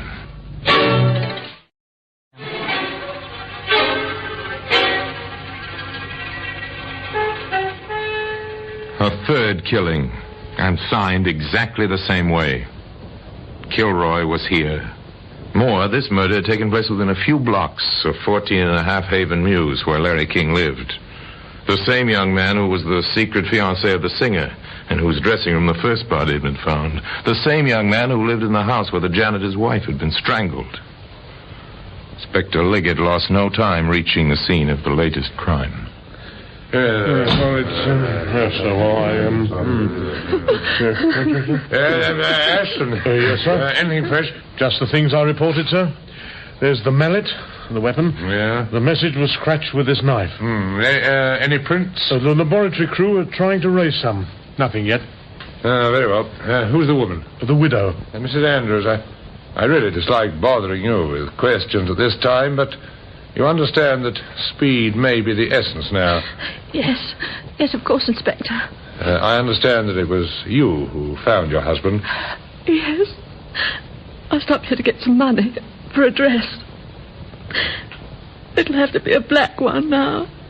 Did you always come to him for that kind of money? Well, Jim had his ways. He was considerably older than I am. He seemed just strong when we first married, but, well, later he was...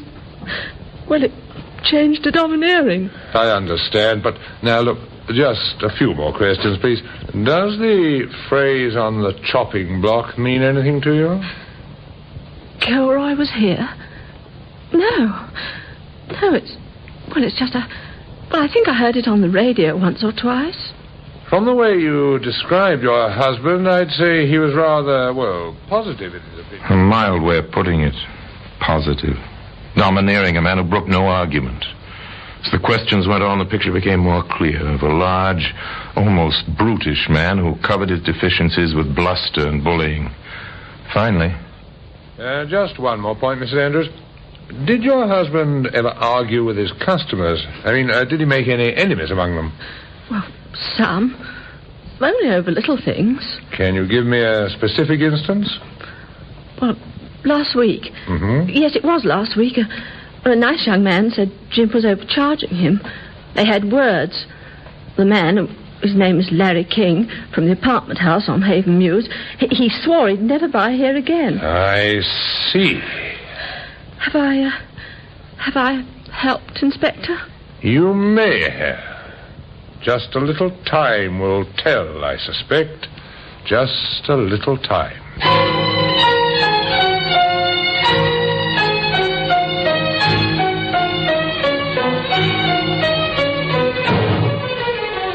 A little time. Within the hour, Larry King was in custody, taken in charge for 24 hours on suspicion of complicity. His fingerprints revealed nothing.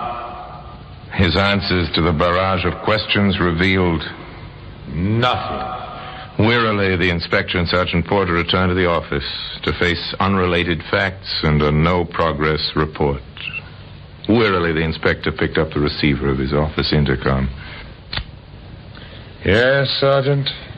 You have a caller, sir. Who is it? Miss Mabel Martin, sir. She insists on speaking with you. Miss Martin was ushered in, seated in front of the desk. I've got something to tell you, Inspector. Please do. Well, Larry didn't kill anybody. Didn't he? No. I did. Steady, Sergeant. Please take down Miss Martin's statement. Now, I must warn you, Miss Martin, anything you say will be taken down in writing and may be used in evidence. Yes, I understand. Now the floodgates opened. I killed all three of them and left the notes to make it look as though Larry did it. So simple, so obvious. Matt Bolton threatened me. He said if I didn't come back to him, he'd change his insurance policies and tell Larry about us. Well, I shot him. It was a .22 that Larry had given me. One death accounted for. The policeman listened gravely. Mrs. Evans was always snooping. She threatened to tell Larry about Matt and me. I did it in the cellar, behind the coal pile. I strangled her. Quite logical. The inspector waited. Andrews, the butcher, I used to shop there for Larry. Andrews made some advances. He reached for me and I grabbed a meat cleaver. Then I scratched the note on the wood. That's the story, Inspector. Yes. Tell me, how much do you weigh, Miss Martin? Well, about 107 pounds. Why, what's that got to do with... Sergeant Porter, what was the caliber of the bullet found in Matt Bolton? .38 caliber, sir. Thank you. And did you notice a coal pile in the cellar at 14.5 Haven Mews? It's an oil burner, sir. Quite modern. Thank you. And the weapon in the Andrews case? A mallet, sir. Not a cleaver. A mallet. And, Sergeant, can you picture a young woman of 107 pounds knocking out and killing a man of Andrews' size? Not very well, sir. Of course, it's obvious. Her heart and her courage are as large as she is, if not larger, but... Oh, all right, have your fun. I've made a fool of myself, but Larry didn't kill anyone. I know that. I know it. You can't do this to him. Look. I wouldn't worry, Miss Martin, if I were you. In fact, if I were you, I'd hurry out to the front of the building. Mr. King is about to be released, and I think you'll want to meet him there, won't you? Oh, Inspector. Oh, Sergeant, Oh, forgive me, please. How about it, Porter? Care to have a girl like that to marry? Yes, sir. For more reasons than one. Where are we now, sir? Offhand, Porter, I'd say we were just about where we were when we first heard of the Andrews killing. Put on your thinking cap, Sergeant. This is quite a problem. They sat there in silence. Their minds sifted fact after fact. And once they'd been through the meager supply of facts on hand, they started over again. At one point, the inspector said, half to himself, There's something we're overlooking. Probably quite a simple point. It usually is, but... He was quite right. In fact, the inspector was quite appalled, so appalled. He spoke in what amounted to a whisper. Sergeant, hand me that telephone directory, please. What? Oh, yes, sir. Can I help you, sir? No, thank you. Look, just get your hat, Sergeant. Get my hat? Yes, we're going back to 14.5 Haven Mews. That's King's address. Yes, and according to the directory, it is also the residence of one Joseph Kilroy, one of the 7 Kilroys listed in the London telephone directory.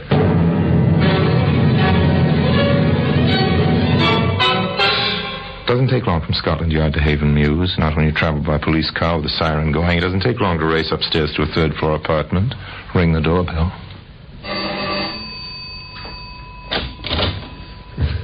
Come in, gentlemen. I heard your arrival in the street. What took you so long, gentlemen? Oh, really, now. Mr. Kilroy, I must warn you, anything you say... Oh, that's all right. I understand. Don't mind in the least. Well, I'll be... Watch him, Sergeant. I am, sir. Frankly... Liggett. Inspector Liggett. Oh, yes, thank you. Frankly, Inspector, I'm rather annoyed with you. Here I go to all the trouble of killing a man so that nice young fellow in 6G could marry that cute little baggage he's going with. And you arrest him instead of me. I see. I'm sorry about that, too. So you killed Bolton? Saw him one night treating the girl really nastily in front of this house. If I may ask, why the woman? Oh, she was a nagger. Really annoying. And after I killed one, it struck me I couldn't be hanged more than once. So I might as well do old Evans, too. Thoughtful of you, Mr. Kilroy. That butcher was a private matter, though. He kicked a dog once. I saw him. Didn't treat his wife any better. No kids. Figured he'd leave her his money. So I got him with his own mallet. Quite simple, you see. And, you signed your name to each one? Oh, of course. Good deeds are scarce in this world. Thought I ought to get proper credit each time. Now, if you'll excuse me... Sergeant! Good work, Sergeant. He's strong, sir. Stronger than he looks. Cases like this usually are. Well, we'll need the ambulance. Not the wagon this time, and use the telephone directory, Sergeant. I find them quite useful books when I remember to use them. Who'd have thought it, sir? How many of our murderers are considerate enough to sign their killings, sir? Murderers don't sign their work, do they? Unless, of course, their sense of humor is as twisted as their valuation of human life.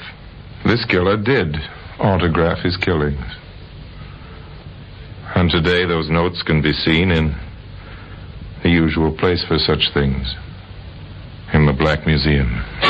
Joe Kilroy was insane, of course, by every normal standard. Insane enough, certainly, to sign his name to 3 murders. And by every normal standard, the gentlemen of Scotland Yard acted correctly within the rules of their profession in tracing every possible motivation, every possible suspect, before they came to the obvious solution. After all, it is logical that when men spend their lives dealing with the deliberately obscured, they can actually fail to notice the openly obvious. Now the notes remain in their usual place, in Scotland Yard, in the Black Museum. Until we meet again in this same place for another story about the Black Museum, I remain, as always, obediently yours.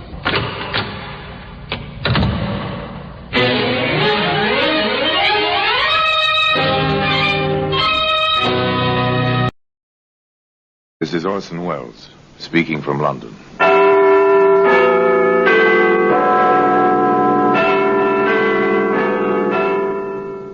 Black Museum, a repository of death, a museum of murder. Yes, here in the grim stone structure on the Thames, which houses Scotland Yard, is a warehouse of homicide, where everyday objects, a portable typewriter, a jack for an automobile, an ice pick, all touched by murder.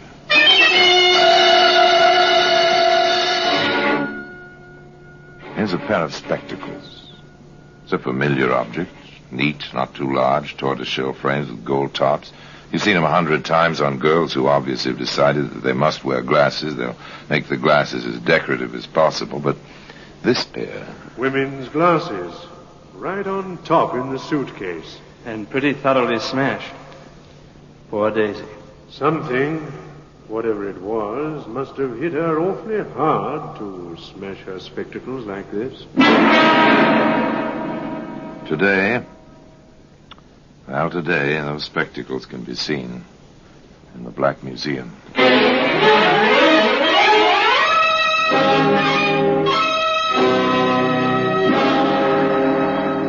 From the annals of the Criminal Investigation Department of the London Police, we bring you the dramatic stories of the crimes recorded by the objects in Scotland Yard's Gallery of Death, the Black Museum.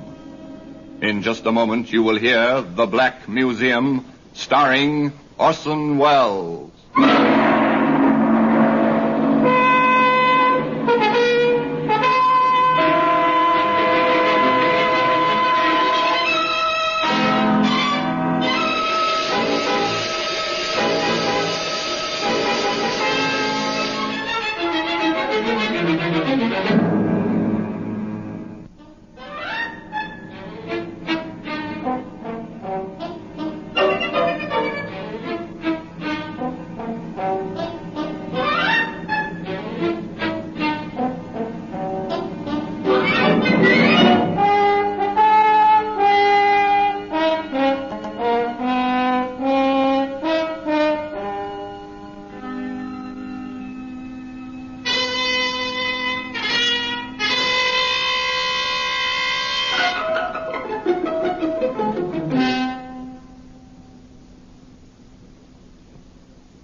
Now, The Black Museum, starring Orson Welles.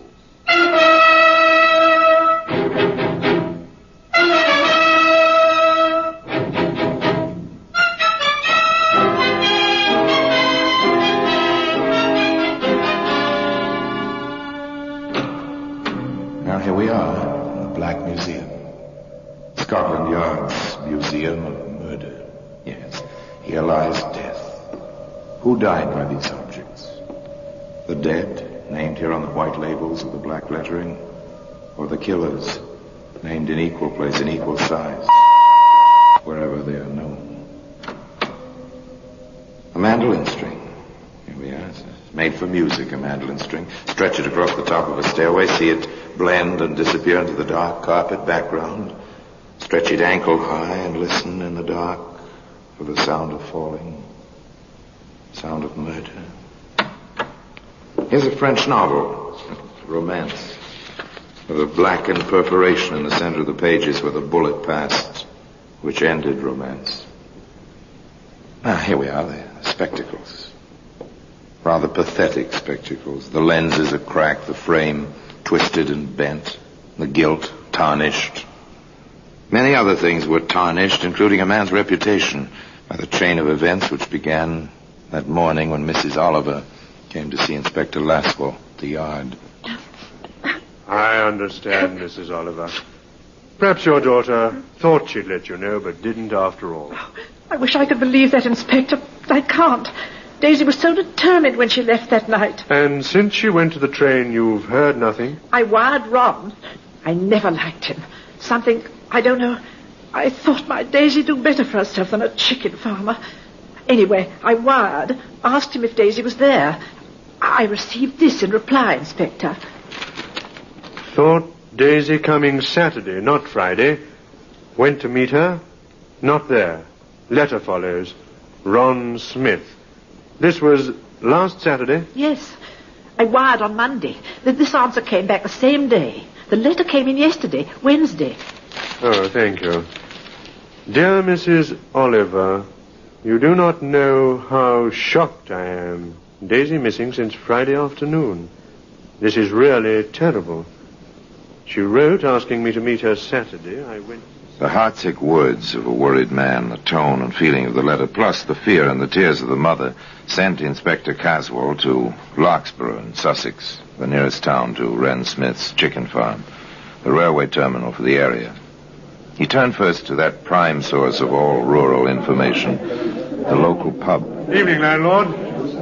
Pint of beer, please. Yes, sir, of course. Haven't I seen you someplace before, my good man? What? Oh, Jack Sheen. You have seen me someplace before. Drink up, man. It's good to see a familiar face. A familiar face drawn by a familiar scent. You're not down here on business? I am. And so are you. No, I wanted to keep this quiet.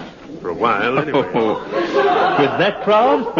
Over at the dartboard? Your old-time friends, Caswell. Morton of the Times, Alsop of the Guardian, Durr of the News, and yours truly. You fellas have the sense of smell of a ferret. We have to. It's our living. Do you think the girl is dead, Caswell?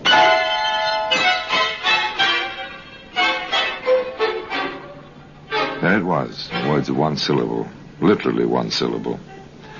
Do you think the girl is dead? Inspector Caswell shrugged and turned to his drink. Without apparent effort, he drifted into conversation with the landlord while Jack Sheen stood by, quietly, unobtrusively. Have there been any talk hereabouts recently about a girl who's missing? Some? Well, girls get silly ideas sometimes, especially the young ones. Only silly thing about this girl was the man she went for. Huh? They get that way sometimes, even the best of them. Oh, I know what you mean. Anything wrong with the man in it? Ne'er-do-well. Owes for feed. Everything in sight. Lives in a hut on his farm. Not even a proper house. Oh, that's her? This Oliver girl now. Bright. Sweet as they come. Real pert in them fancy glasses she always wore. Then, off the deep end over this Smith fella. Never know why they do it. Whereabouts is this chicken farm? Right fork east. Second right after the fork. You thinking of going up there? Oh, I might drop over. Told the girl's mother I'd look around. Maybe talk to Smith. From his letters, he's pretty well upset himself. Him? Upset over that girl? Not much. What's happened to your friend? My friend? Why, he was just... 5 will get you 10, landlord. My friend is halfway there by now. Inspector Caswell was absolutely right. Jack Sheen was well up the right fork and turning into the lane that led to Ron Smith's chicken farm. Who's there? I said, who's there? I'm Jack Sheen of the London Daily Post. I'd like to talk to you. What makes you think I want to talk to you? Oh, most people talk to me. If they don't, I usually write what I think they might have said. Very simple. Smart, aren't you? I know my business, I hope. Fellows down in the village suggest you don't. Yeah, they like to talk. Don't you? Not about things that ain't my business. Daisy Oliver is your business. She was. Meaning, exactly? Daisy said she was coming down last Friday. I left my gate unlocked, like you found it tonight. She was always touchy about that. She never came, though. That's right. Now, all this talk. I'm more worried about her than I ought to be. Nancy's going to make a fuss about that pretty soon. Nancy? Well? A girl, Nancy Noble, lives up the road a piece. Her and me have been walking out lately.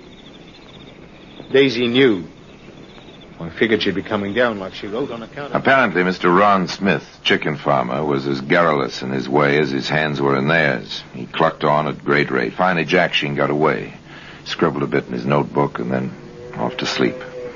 But next morning, quite early... Hello there. What? Oh, you startled me.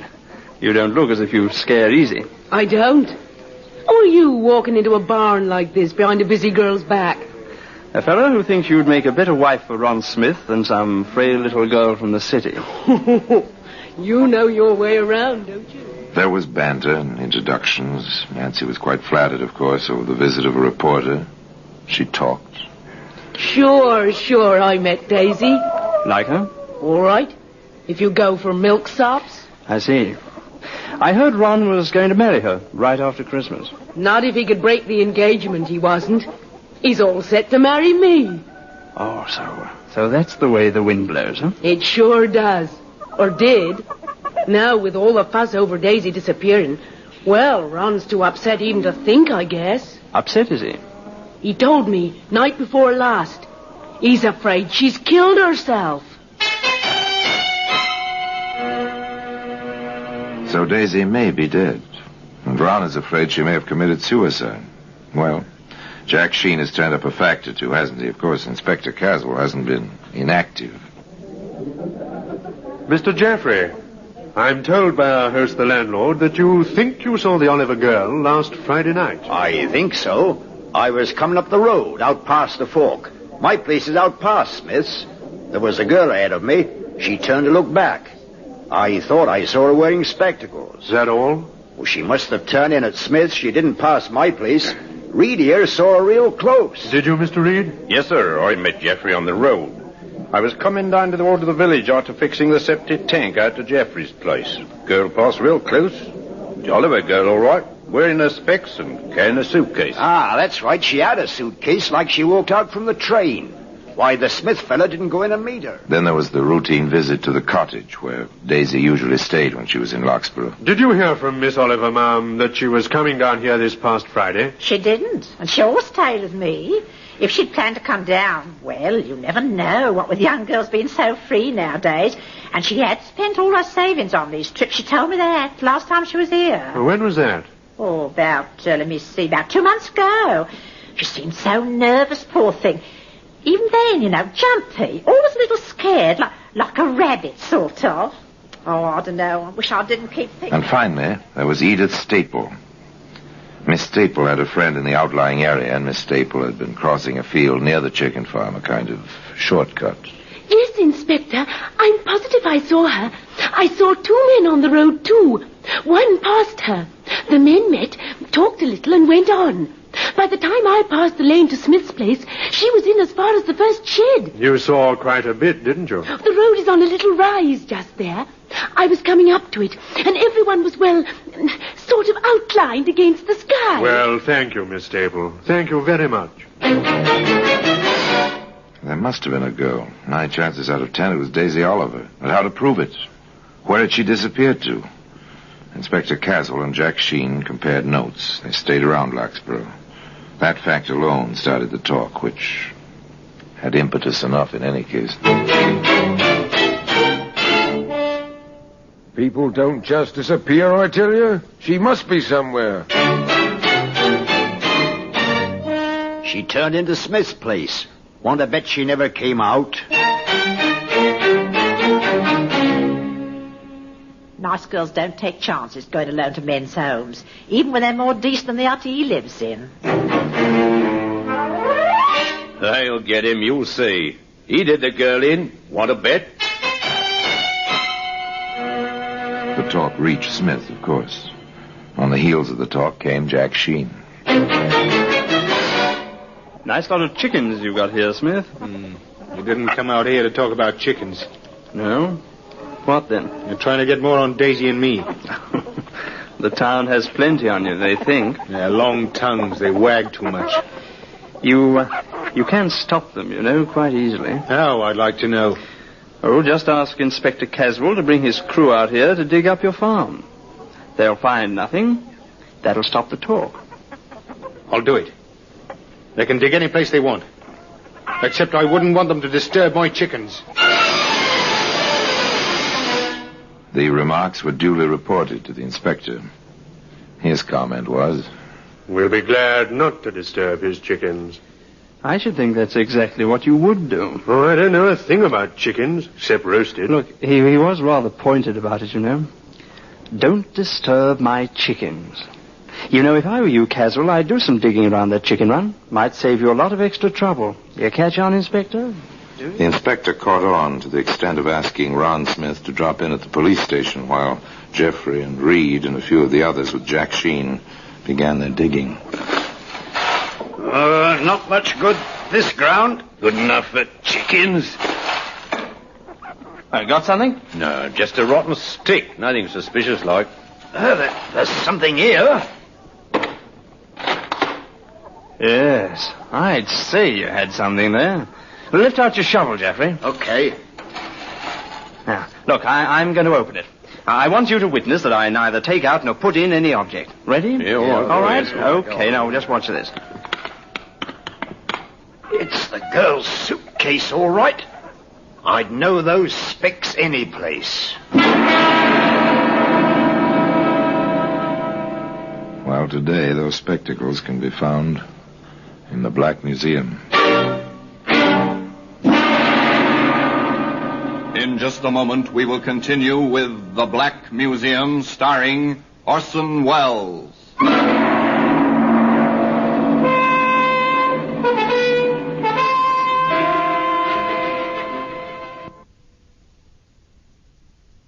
And now we continue with The Black Museum, starring Orson Welles.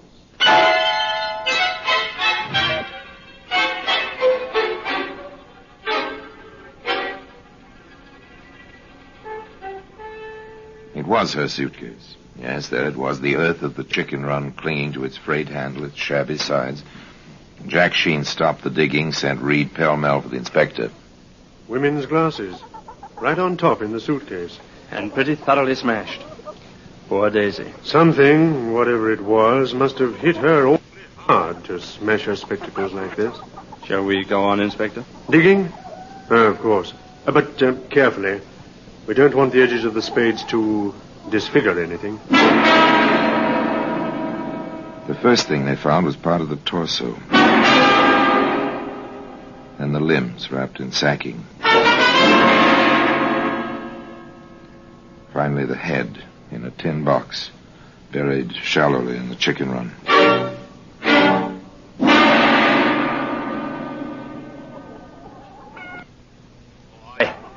I've had enough. Are we through? Sorry I didn't have a regular police crew for this. You can go along. And thanks. You too, Mr. Reed. Where's Smith? At your local police station, where Mr. Sheen and I will be interviewing him in a very short while. They interviewed him. It was quite simple at first. I gave him the facts. We've found her, Smith, thanks to Mr. Sheen here and the strong arms of some of your neighbors. Well, what have you to say? First, I must warn you that anything you may say may be taken down in writing and used as evidence. Now, go ahead. I didn't kill her. I didn't. That's only a beginning. She came down on Friday to have it out with me. She was so nervous. She was all twitchy. She said she wouldn't leave my place until we'd set a date for the wedding. But she knew about Nancy. She knew that. We had a row, a real hard row. Well, I guess I gave in. I said the 27th of December, right after Christmas. Then I promised I'd tell Nancy that night. Daisy wasn't satisfied until I'd gone right out looking for Nancy. I couldn't find her. I came back and Daisy was hanging from the beam in my hut. She must have jumped from the table. It was awful. What did you do? Why didn't you go for help, a doctor? Well, I cut her down first. I thought there might be some life left. Did you try artificial respiration? Well, as soon as I got her on the bed, I saw it was no use. But you still didn't call anybody. I was afraid. I panicked. I thought they wouldn't believe me. They'd all think I killed her and try to make it look like suicide. So you buried her? Yes, in the morning. But you cut her up first. You deliberately dismembered the body in an attempt... Have you ever tried to dispose of a body? True, a body is 76% water, but have you ever tried to get rid of one? It's almost impossible to burn without special apparatus. Burying it leaves it intact.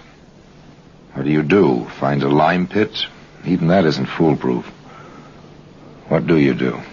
After you knew she was dead, you still wrote letters to her home. I couldn't stop doing that. If people were to believe that I hadn't killed her myself. May I, Inspector? Of course, Jack. What about these? Her glasses. You found them, too. How did they get this way? They must have fallen off when I cut her down. I suppose I stepped on them or something. Her head hit the table as I was carrying her to the bed. I couldn't believe Daisy was gone. Smith couldn't believe she was dead. Jack Sheen and Inspector Caswell couldn't believe other items. It doesn't fit, Caswell. It doesn't. What's bothering you about it? Look, a girl who's just been told her wedding date doesn't hang herself in the next half hour. Yeah, I saw that. I sent his shoes down to London to the laboratory. If he did step on those glasses, there'll be bits of glass on the soles or heels. I'm no doctor, Caswell, but did you notice any rope marks on the neck? I didn't. I have sent for one of the medical examiners. We'll know all about that very soon.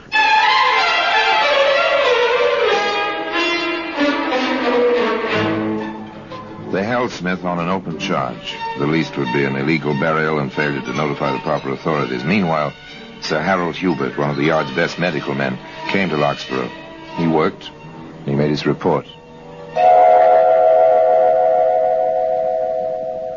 The girl did not die of strangulation, gentlemen. What was that? She didn't? There's a slight discoloration of the throat, but that was probably caused after death. Oh, what did she die from then? Shock. Caused by the multiple bruises all over her body. That girl was beaten to death.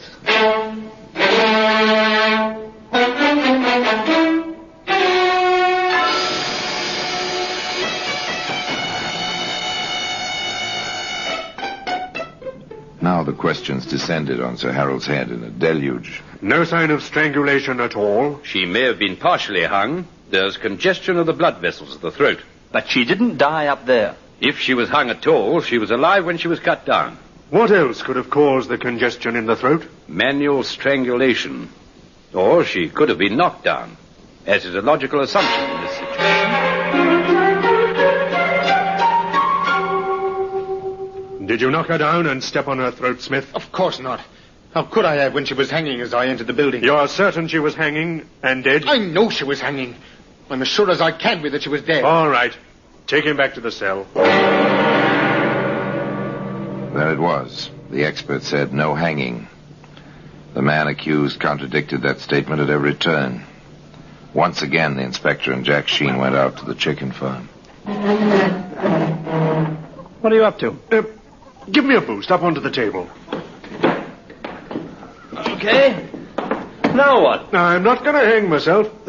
Come on up. I think it'll hold both of us. All right. Here I come. Huh. Not the safest perch in the world. Okay, now what? Look here. Along the beam. What a filthy animal.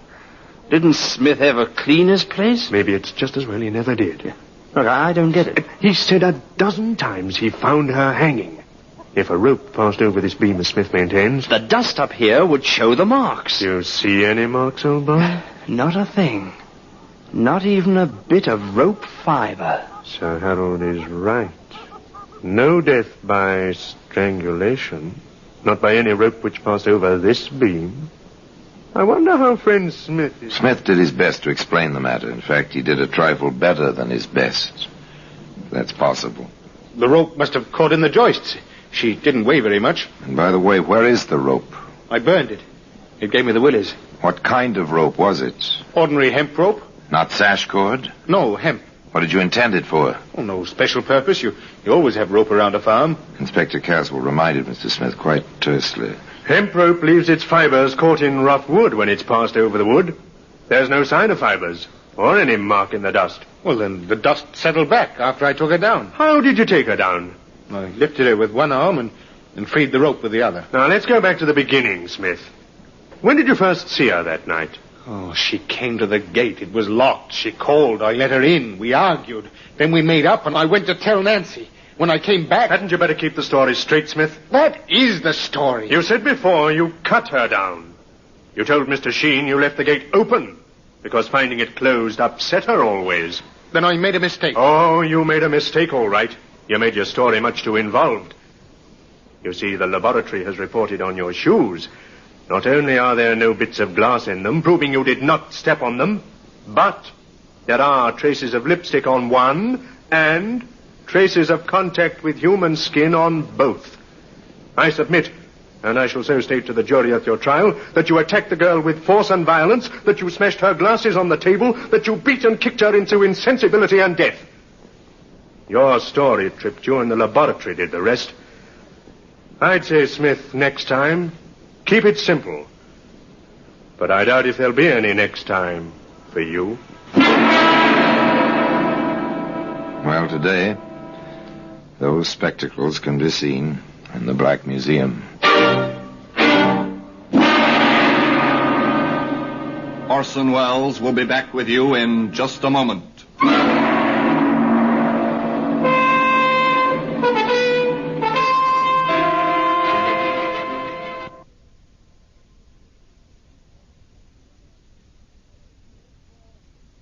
Now here in person is Orson Welles. Exactly how Daisy Oliver met her death was never brought out, not even at the trial. Whether Ron Smith beat her to death or whether she fell to her death, no one knows. But she was murdered, and by Ron Smith. There's no reasonable doubt about that. Nor was there any doubt about this man's character. Not only did he write of his concern over her disappearance to Daisy's mother, not only did he write long, endearing love letters to a girl he knew was dead, but from his cell, as he awaited trial, he sent a wreath to her funeral, palm leaves and one lily, with the phrase attached, "Until we meet again." I wonder if they ever did meet again. Well, until next time, till we meet in the same place, and I tell you another story about the Black Museum, I remain as always obediently yours.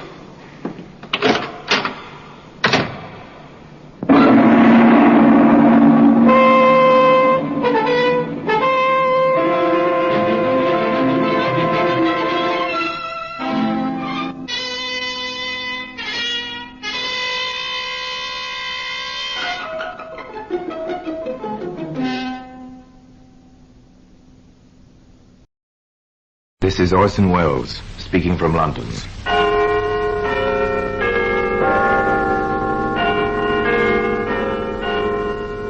From the Black Museum, a repository of death.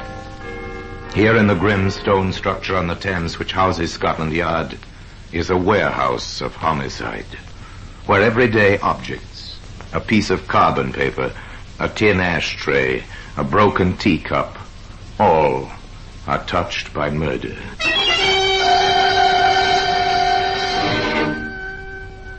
Now here's a woman's powder puff, faded pink. We'll open the glass case and take it out. There you are, sir. Perhaps Madame would like to take it. You draw back. The lace is pitiful and torn. Across the puff itself is an ugly stain. Once it was dark red, but its progress through the biological laboratory has left it bleached and pitted, where small areas have been teased out and examined under the microscope. This sample belongs to blood group 3. Are you sure? Wait. Group 1 is here as well. Blood groups 1 and 3. That means there were 2 victims. Yes, the faded pink powder puff was used to gag 2 victims before they were brutally murdered. That's why it can be seen today in the Black Museum.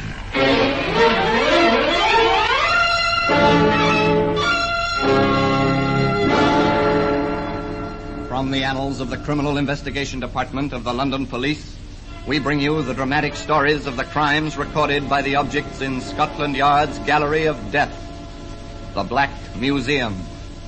In just a moment, you will hear The Black Museum, starring Orson Welles.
Now, The Black Museum, starring Orson Welles.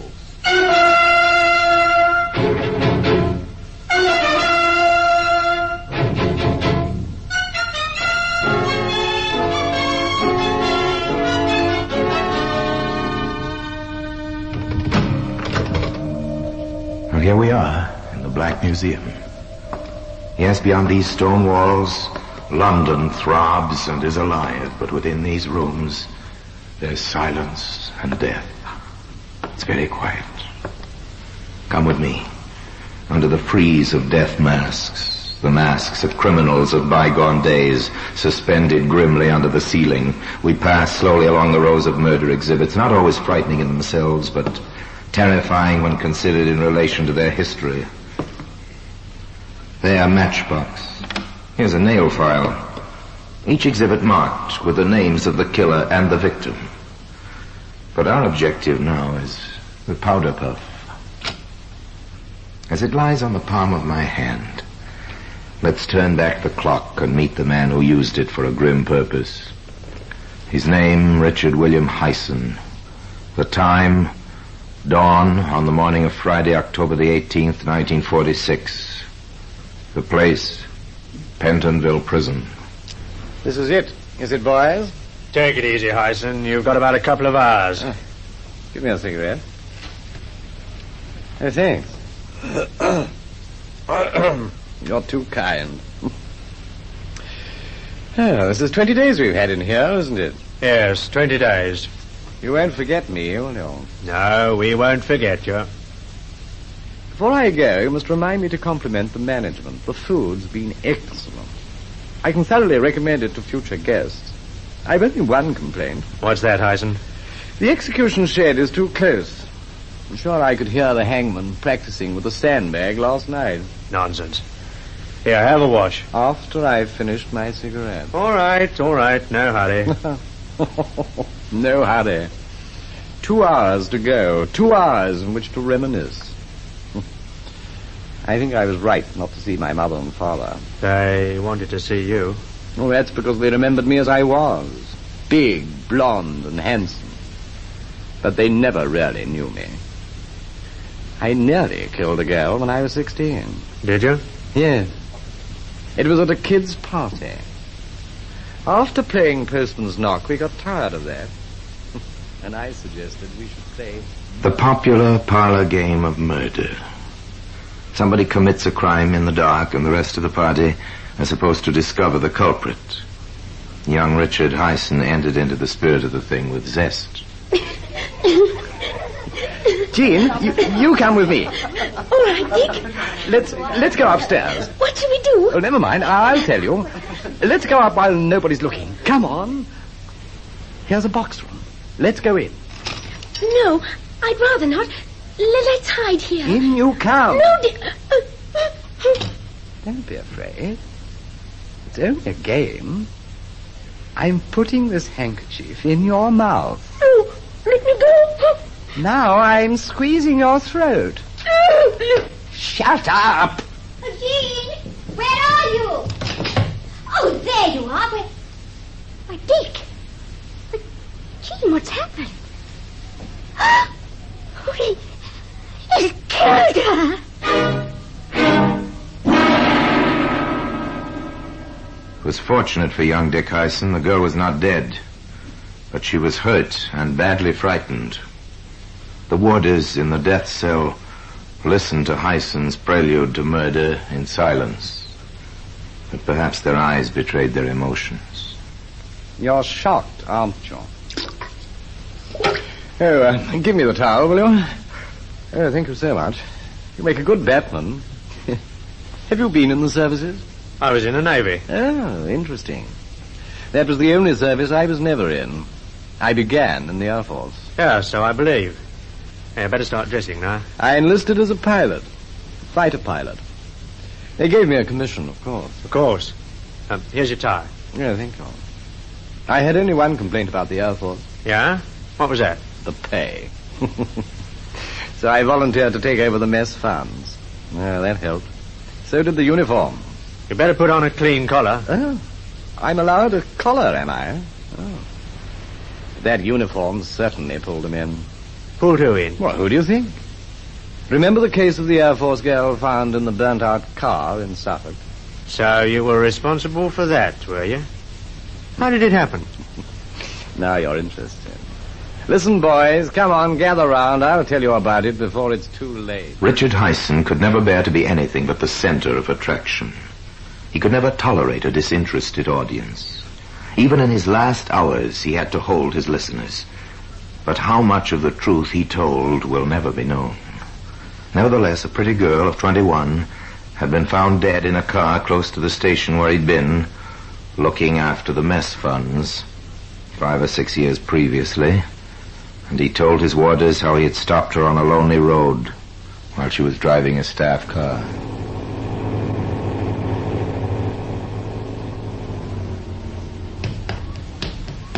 Hello there.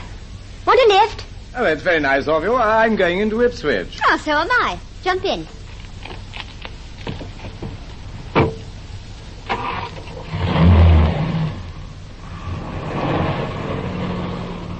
What's your name?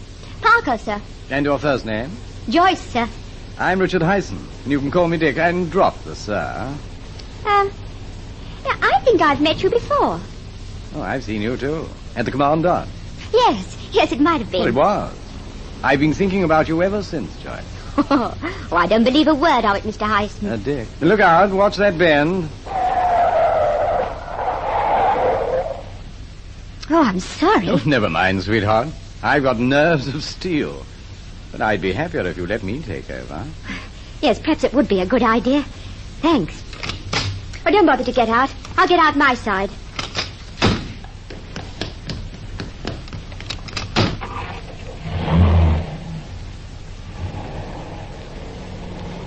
Well, I must say it is nice to be driven for a change. Good. What are your plans after you drop the car into workshop? As a matter of fact, I'm feeling rather good today. You see, it's my birthday, and my mum sent me a very nice present this morning. Well, many happy returns. And how old are you? 21. Congratulations. She's 21 today. 21. What did they send you? Money. Oh, that's always the most sensible gift. Yes, it is, isn't it? I say, are we on the right road? Yeah, I think so. We're not, you know. We're right off the road now. Hey, stop. Hey, I thought you were supposed to be a good driver. So I am. Come here. No, you've made a mistake. I'm not that sort of a girl. Let me go. Oh, you would you? You're mad. Where's the money? Well, here, take it. Now let me go, please. Oh, no. Please let me go. I promise I won't tell. Ah!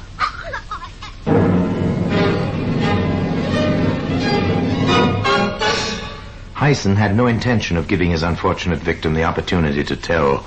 He had exceptionally large, powerful hands, his fingers being an inch across the joints. There is no doubt that poor Joyce Parker was helpless in his grip. And when it was all over, he put her behind the steering wheel, started the car, and set fire to it. When the flames had a hold, he jumped off the running board from where he'd been steering, and the blazing car, together with its pathetic little passenger, plunged on until it crashed over the edge of a gravel pit.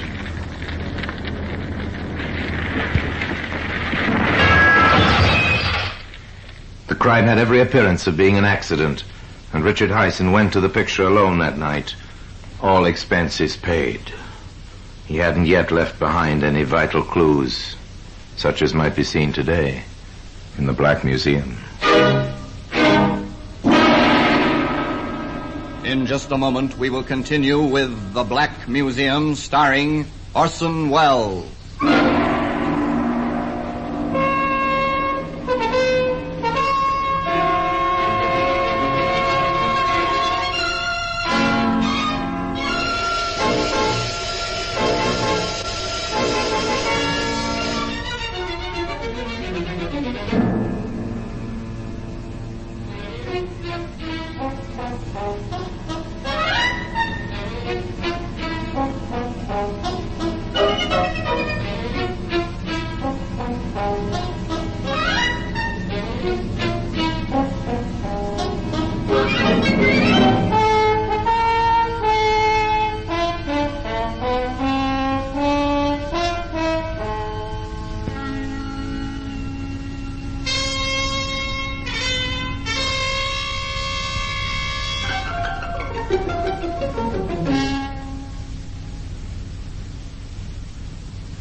And now we continue with The Black Museum, starring Orson Welles.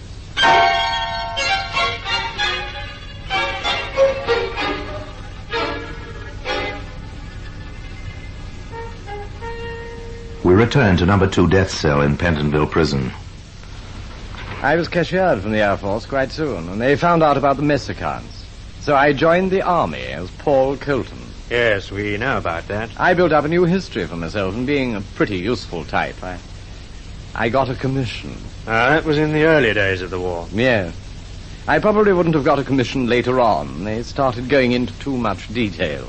How long did you keep the Army commission? About a year. I lost it in the Middle East. That was really rather amusing. I was visiting the mess at HQ when I heard the general talking about selling his car before he was posted to a new command. That gave me an idea.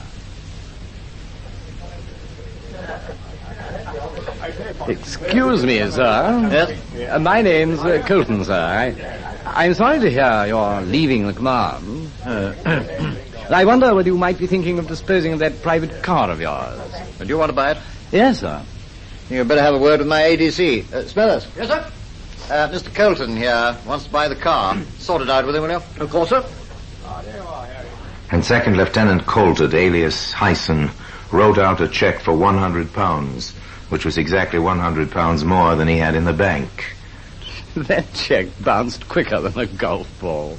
But I'd sold the old man's car even quicker and spent what I got for it. So, bang went commission number 2, Yes, they cashiered me. Which I told them I thought was rather hard on a first offender. First offender? Well, in the Army, yes. But instead of coming home, I dropped off the ship in South Africa. I joined the Army there. And believe me, it wasn't long before I got myself posted to England. That meant London for me. And those certainly were the days.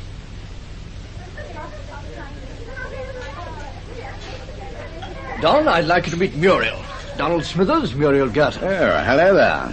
And what are you drinking, Muriel? Scotch and water, thanks. Yeah, tough baby, eh? Well, good for you. Hi, Stuart. A very large scotch and a very little water for a pretty girl. You're quite a son of a gun. Believe me, ma'am, I've had to be. What are all those medals on your chest? Oh, Distinguished Service Order. And this one, I know. The Distinguished Flying Cross. Right, baby. I don't know these two. Oh, the Croix de Guerre. I got it flying with the Free French, and that's the OBE, Order of the British Empire. My, you're a hero. You must have a drink on me. Donald Smithers, alias Paul Colton, alias Richard Hyson, had made the first vital mistake, which was to lead him to the scaffold. Needless to say, he was not entitled to any of those decorations. And he had sewn the ribbon of the OBE in the wrong place on his tunic, and although he was still a captain in the South African Air Force, he was wearing the uniform of a lieutenant colonel. These points were noticed by an observant officer in the Royal Air Force who passed the information on to the security police. A rapid checkup followed, and Hyson was court-martialed and cashiered for the third and last time. Now he lived on women. During one short period, he was engaged to be married to no fewer than 9. And each one financed him to a greater or lesser degree. And that took quite a bit of staff work, keeping them apart. But there was one I quite liked, Doreen Winson. You'd better get on with your breakfast. Yes, time flies. Doreen was a honey. Somehow I never managed to get her alone for any time. Pass the salt, will you? Thank you. I shouldn't have bought her that powder puff. You made a mistake there, Hyson. They all do. What do you mean, they? I'm unique. Remember that. The night I gave her the puff, we had a row. She wouldn't come back to the hotel with me, so I snatched back the powder puff while she was using it and walked out on her. So Doreen Wimpson was saved. I was pretty annoyed. I never did take to a brush-off.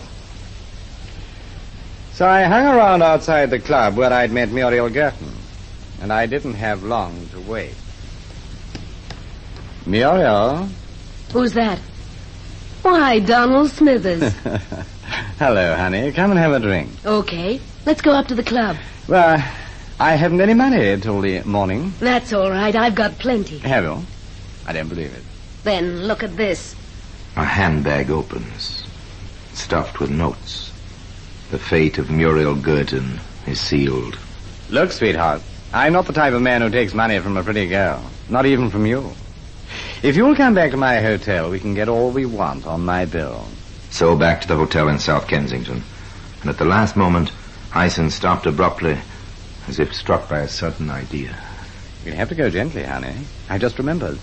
They won't serve drinks to visitors after hours. We'll have to go in the back way, where we won't be spotted. So in they went. Not into the hotel where Hyson was staying, but into another one where he had stayed some time previously. Hyson knew the geography of the place perfectly. He took his unsuspecting victim through the deserted trade entrance and up the servants' staircase to the first floor, where he found an unoccupied bedroom. Okay, in you come. Thanks. Donald, are you sure this is your room? Of course, why? It looks so empty. No clothes, nothing on the dressing table. Well, I'm naturally a tidy person. Come and sit down. This was an invitation to a drink. No, there are better things to do than drink. Come on, sit down. Now, look here. I may be tough, but I'm not... Sit down. Why, you beast! I'll scream! Well, there's a present for you. Powder puff in your mouth. That'll keep it quiet. Now, my beauty, I've got you exactly where I want you.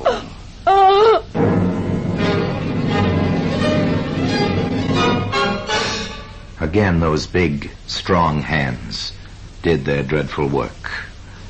And when it was all over, Hyson removed the improviser's mouth, took her money, and returned unseen to his own hotel, where the chambermaid awoke him from a sound sleep at 8 o'clock the following morning. Morning, sir. Not a very cheerful one, I'm afraid. I'll pull back the curtains. Oh, it's pouring outside, and nasty and cold. Now drink your tea while it's hot. And here's your newspapers. Eh? Oh, the papers, yes. Oh, thanks. Thanks very much. Not at all.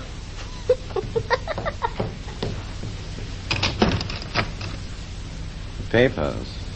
Now let me see. Woman found strangled in small hotel. Murder in South Kensington. Police are making widespread inquiries amongst the deceased friends and acquaintances in the hope of tracking down the murderer. The staff and members of a well-known Kensington club are being questioned this morning. They are they? Then the chances are that the swine who split on me to the South African War Department is going to open his mouth again. He'll remember I was with her. I must get out of London quick. It so happened that Hyson's panic was needless. The RAF officer was posted now, and he didn't come forward. Neither did the man who had introduced Hyson to his victim. But the scientists at Scotland Yard were becoming interested in traces of pink wool, which they found in the dead woman's mouth. There's no doubt we've got particles of face powder on this fragment. So the murderer must have gagged her with a powder puff of all things. But her own powder puff, which is white, was still in her handbag. That means the puff which was used by the murderer was taken away by him. The fibers are quite new. There's no dust on them, and the powder hasn't had time to get into the material. Well, there's a thread of lace here, too. We'd better let the superintendent know right away. Superintendent Brandruth of Scotland Yard was then faced with the tremendous task of trying to trace an unknown man who might have bought a pink powder puff with lace trimmings. The information and the request for assistance was published in newspapers throughout the country, and Hyson read about it in the seaside town of Eastbourne. For the first time in his life, Richard Hyson panicked. In a split second, he saw the net closing in. He reasoned that Doreen Wimpson, the girl he'd brought the powder puff for, would very soon tell the police. If he was caught, he must plead insanity. To establish insanity, he must commit another murder. And this time, there must be no motive. So that night, in a deserted street on the outskirts of the town, he waited for an unknown victim. It was dark. The few houses were scattered well back from the road. For nearly an hour, nothing stirred, while murder waited to strike in the shadows. Go back, little girl, go back, go back. No, she must come on. He's waiting with those big, strong hands, tense and ready.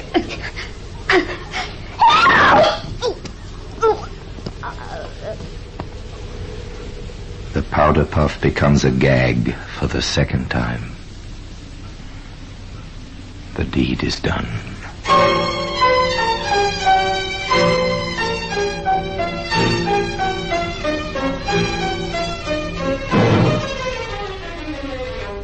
I might have got away with a lot if Doreen Winston hadn't remembered the powder puff. She identified it, didn't she? Yes. I knew she'd get me. The chaplain's here, Hyson. Tell him to go to blazes. I'll be waiting for him. Got another cigarette? No, thanks.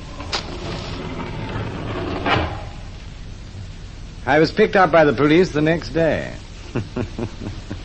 Even then, I nearly convinced them that they'd got the wrong man. They held me from 3 p.m. until 2 the next morning before I told them I was Richard Hyson and proud of it. But still, they couldn't really prove I'd killed the 2 women until they had my coat pocket examined in the laboratory. And then they found traces of face powder and little shreds from the puff in it. Tough, that. Tough, wasn't it, Padre, eh? Why, what are you looking so mournful about? I'm the one to worry.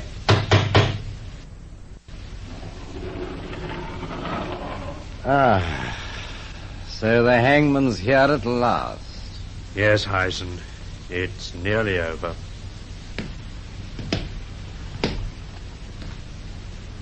Well, if nobody's going to say anything, I will. Come on, boys, get the straps on and let's get going.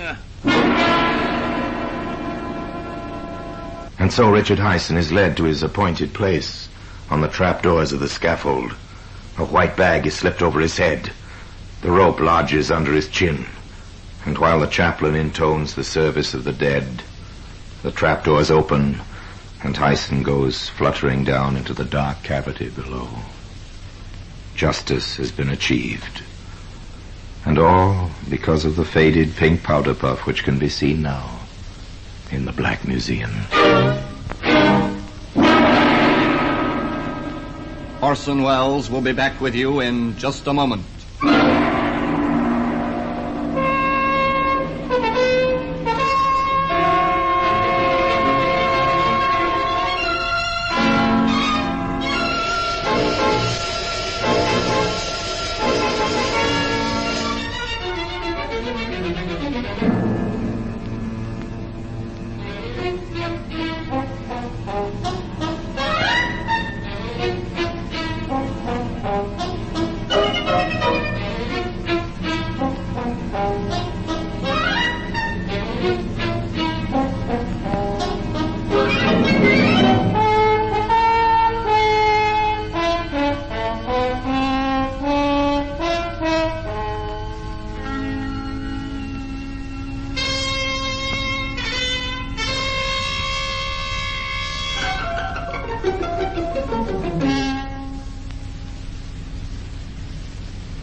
Now here in person is Orson Welles.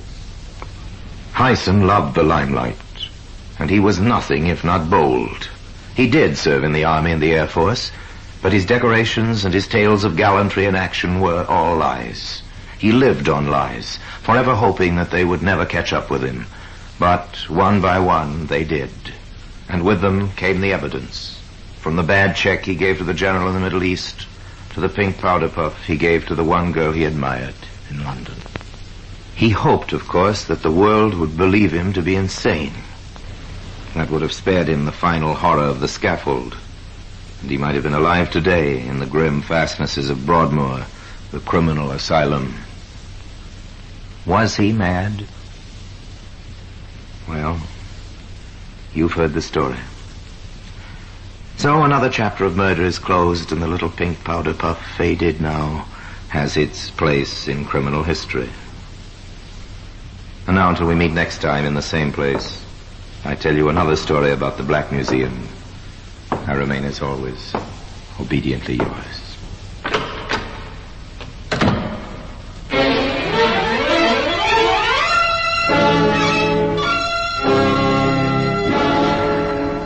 The Black Museum, starring Orson Welles, is presented by arrangement with Metro-Goldwyn-Mayer Radio Attractions, with original music composed and conducted by Sidney Torch, produced by Harry Allen Towers.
This is Orson Welles, speaking from London.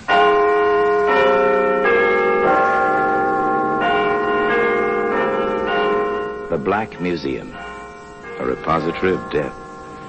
Yes, here in the grim stone structure on the Thames, which houses Scotland Yard, is a warehouse of homicide, where everyday objects, a dictionary, a stenographer's notebook, a clothes hanger, all are touched by murder.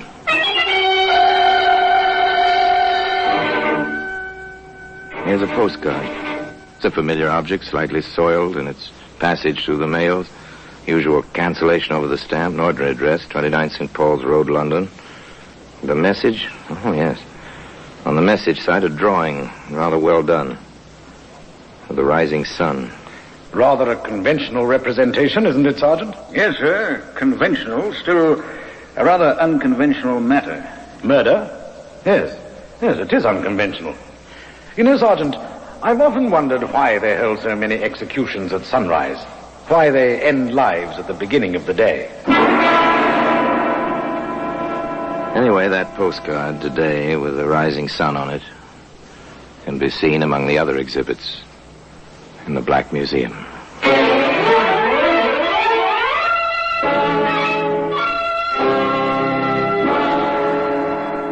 From the annals of the Criminal Investigation Department of the London Police, we bring you the dramatic stories of the crimes recorded by the objects in Scotland Yard's Gallery of Death, the Black Museum. In just a moment, you will hear The Black Museum, starring Orson Welles.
Now, The Black Museum, starring Orson Welles.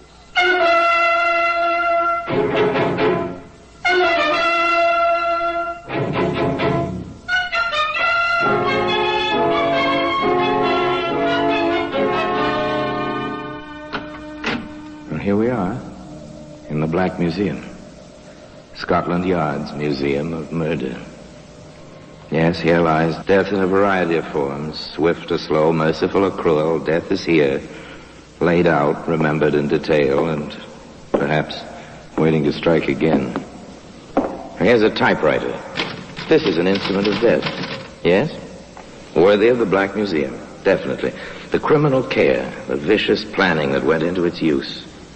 till the person who received the letters written on this machine, in desperation, took her own life. There's a child's toy, a tiny metal aeroplane. It's rusty in places. The propeller doesn't turn anymore, but there were fingerprints on this. They placed a killer at the scene of the crime, for which he was hanged. Now, here we are, the postcard. The postcard with its drawing of a rising sun. It's clear at once that a skilled hand drew this tiny picture. In this case, many things were clear, almost at once, and conclusions were drawn. However, that, of course, is the story. The story which begins for us as Alfie Vine and his elderly mother turn into the entrance of 29 St. Paul's Road, London. Alfie, I refuse to go a step further until you've told me what this is all about. I'm surprising you, Mums. Oh, you've come all this way. Are you going to spoil it all now? I'll not set foot in this house until you stop all this mystery. Oh, Mums. Well, this is where I've got my rooms. You're living here? Oh, 29 St. Paul's. You know the address. Rather dirty. My place is all right. It's only the outside, and it's cheap. Alfie, you've not wanted to show me this before. I want to show you the girl who's waiting upstairs. Alfie, you haven't gone and got married. Not yet, Mums, but we're planning, so I want you to meet her. All right. I'll go in. They went in. The shabby young man, the rusty, black-clad, gray-haired woman. They climbed the stairs, one flight only one, but enough for Mrs. Vine to see the scabby walls, the dirty stair rail, the untidy hall. Alfie placed his key in the lock and turned it and opened the door. Light from the window revealed a single room, a washstand, a bed. The mother had reason to scream. There was a young lady on the bed, clad in the remnants of a nightgown. The gown, the sheets, the pillow were blood-stained. Why wouldn't they be? The young lady's head had been severed from her body. His mother, given into the care of a neighbor, Alfie Vine summoned the police. Shortly thereafter, he faced Inspector Wood and Sergeant Cross of the CID, Scotland Yard. It's obvious, Vine, that this Alice Cortland was, or should we say, more than a fiancée to you. We was married. I didn't want my mother to think we'd gone and done it without her knowing, so we planned to do it over again after Mum's met her. Yeah. Where were you last night, Vine? Working? Oh, you can check. I'm a postal clerk, night shift. Where? Charing Cross substation. Check that, Sergeant. Yes, sir, of course. You work nights a lot, Vine? It's a split schedule, Inspector. 2 or 3 times, sometimes more a week. You don't think I done Alice in, do you? We're not thinking anything yet. Not until we find out from the lab exactly when she died. Poor Alice. She didn't have much of a life. Nothing to depend on till she met me.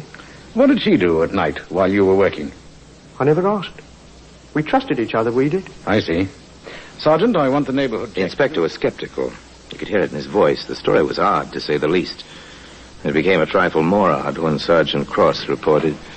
They knew her all right. Every bar in the district, but not as Alice Vine. In most places, she was Daisy Cummins. Inspector understood.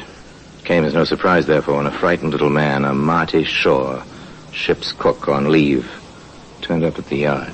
Yes, sir. I knew Daisy, but I wasn't with her Wednesday night. No, sir, not then. When did you see her last? That was Tuesday night, Inspector. And before that? Monday, and Sunday too, sir. We had dates, Daisy and me, whenever I was ashore.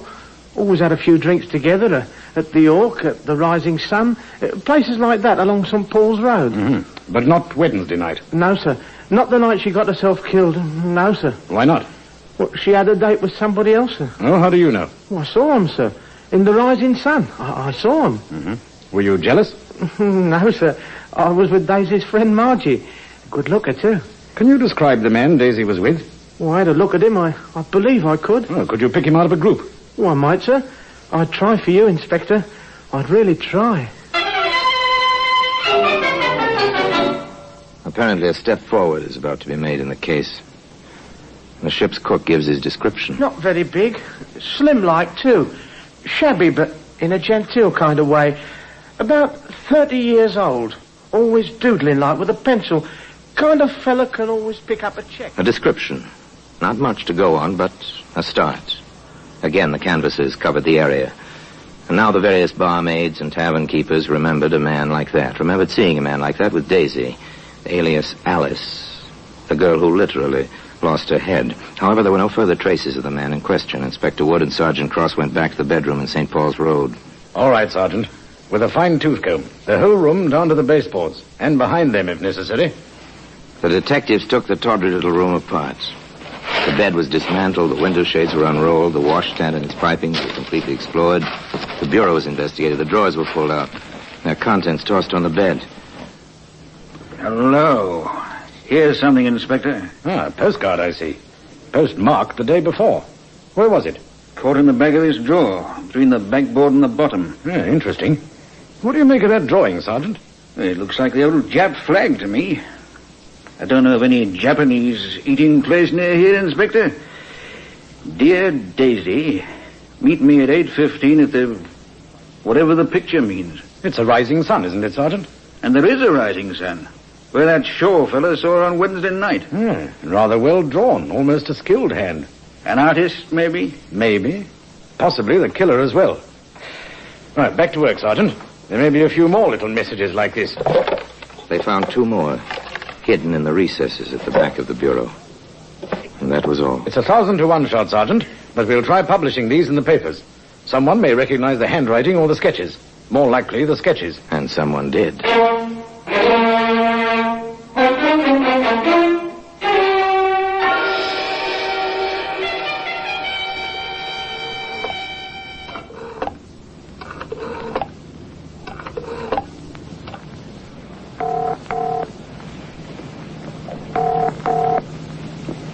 Hello?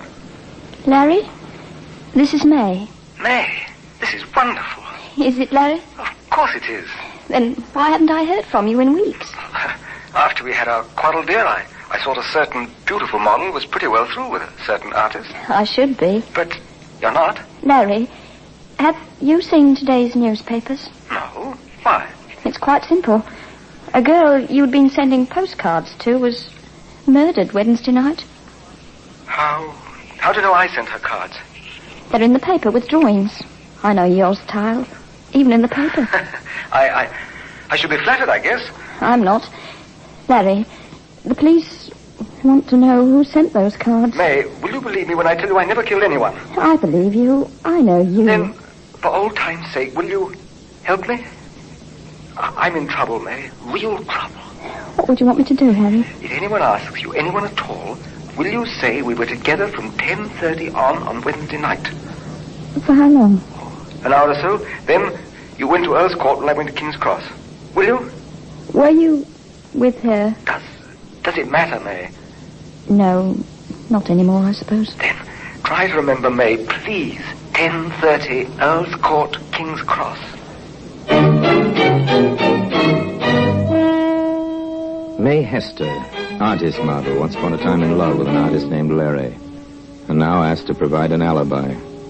In fact, asked to provide an alibi which might never be needed. May Hester lived with what she knew for a day or so, and then, half reluctantly, her feet and her conscience took her to an office in the old building on the Thames. I understand your position, Miss Hester. I'm grateful you came to see me. I don't believe he killed her, Inspector, but as long as you're looking for him, you won't be looking for the right person, will you? Well, that's one way of saying it. Miss Hester. Yes, Inspector? I think you'd better give me his name. It's Larry Duncan. Mm-hmm. Do you know where he lives at present? May Hester knew. She gave Inspector Wood an address on London's western edge. She left the environs of Scotland Yard. So did Inspector Wood, in company with Sergeant Cross. Mr. Duncan? Yes, I'm Duncan. I'm Inspector Wood, CID. My credentials. This is Sergeant Cross. Will you come in, gentlemen? No, thank you. I'm afraid, Mr. Duncan, we have to ask you to come out with us. We need to ask you a few questions, and it'll be more convenient down at the yard. Well, today, the postcard with a little picture of the rising sun on it is part of the exhibits in the Black Museum. In just a moment, we will continue with The Black Museum, starring Orson Welles.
And now we continue with The Black Museum, starring Orson Welles.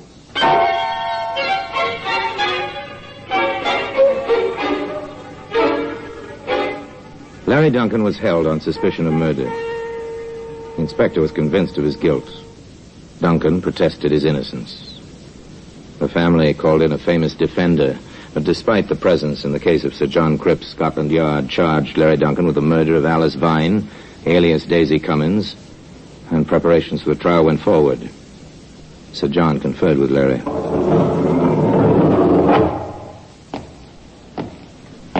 How are you, my boy? Fairly well, sir. Does my prison palace show as yet? Not yet. I like your confidence, Larry. I didn't kill the woman, sir. However, you were seen with her that night. A man, a sailor, I believe, who had been with her the 3 nights previous, saw you both together in the, Rising Sun. That's why I asked May to say we'd been together after 10:30 that night. Well, they have another witness, a tram conductor, who states he saw you leave that house at 5 in the morning. He couldn't have seen me. I take your word, but will a jury after that false alibi? I'll have to take my chances on that, I guess. Well, we'll see. Perhaps a little further investigation may bring a few more facts to light.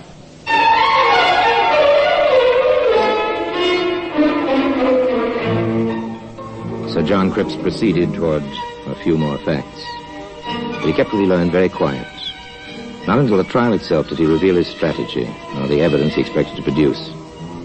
In fact, the first move came sometime after Inspector Wood and Sergeant Cross had placed the police case in the record. The tram conductor, one Charles Powers, was on the witness stand. And are you certain, Mr. Powers, that the prisoner in the dock is the man you saw leaving 29 St. Paul's Road that morning? I am that, sir. Positive. How, Mr. Powers? By his walk, sir. He has a kind of free-swinging stride. Thank you. You may cross-examine. Thank you. Mr. Powers, let me refresh my memory. You have said the weather that tragic morning was drizzly. Yeah, I did say so. It was. Thank you. And that you saw the man quite clearly by the light of a lamppost. Yes, sir, that's correct. And further, that you heard a church clock in the vicinity strike 5. I did. My lord, I offer in evidence as a rebuttal of this man's testimony the reports duly attested of the Electric Light Company servicing that district, which contains the record that the street lights were extinguished that morning at 4:37 a.m. This man could not have seen anyone by the light of a street lamp. Mark it for evidence. And if it please the court, I have here the duly attested records of the London Weather Bureau. Not one drop of rain fell anywhere in London that morning. Mark that for evidence. Thank you, my lord. A skilled lawyer in action is a fine thing to watch, isn't it? Here was a witness, an important witness, completely demolished. His facts called in question and his responsibility torn to pieces. The prosecution suffered from that, naturally. They attempted to regain their loss with Marty Shaw, the ship's cook. In conclusion, Mr. Shaw, you identified the prisoner as the man who was with the victim the night of the murder? I did, sir. Thank you. Your witness. Thank you. Mr. Shaw, were you frightened when you heard of Miss Cummins' death? No. Why should I be? Why shouldn't you have been? After all, Mr. Shaw, by your own testimony, you spent Sunday, Monday, and Tuesday evenings with Miss Cummins. She was killed on Wednesday. Why shouldn't you have been frightened? You mean because I was the next man to the prisoner? Next man to the murderer, perhaps. Not next man to the prisoner. Maybe I was. You realized, didn't you, that your position might turn out to be unpleasant? Yes, I guess I did. And you discussed the matter with another lady friend of the deceased? What if I did? Nothing. Nothing at all. Except perhaps that from this woman you obtained a detailed description of a certain friend of Miss Cummins, and from that description you picked out the prisoner at an identification parade? Well, Mr. Shaw, answer me. Speak up, Mr. Shaw. The judge and the jury want to hear your answer. So do I. Yes, sir. I did that. Thank you, Mr. Shaw. That is all.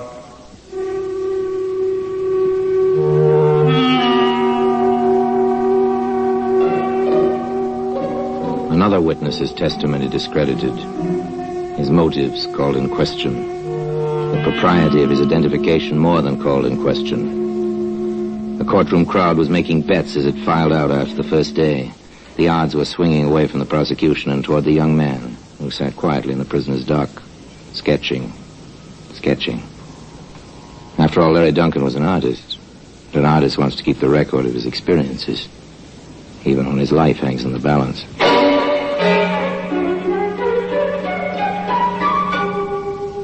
Next day, the prosecution called May Hester. Miss Hester, how did you learn of this crime? In the newspapers. And how did you first connect the prisoner with it, in your mind? Well, when I saw the postcard in the paper, the one with the drawing on it, it was Larry's, Mr. Duncan's style. I recognized it. What did you do?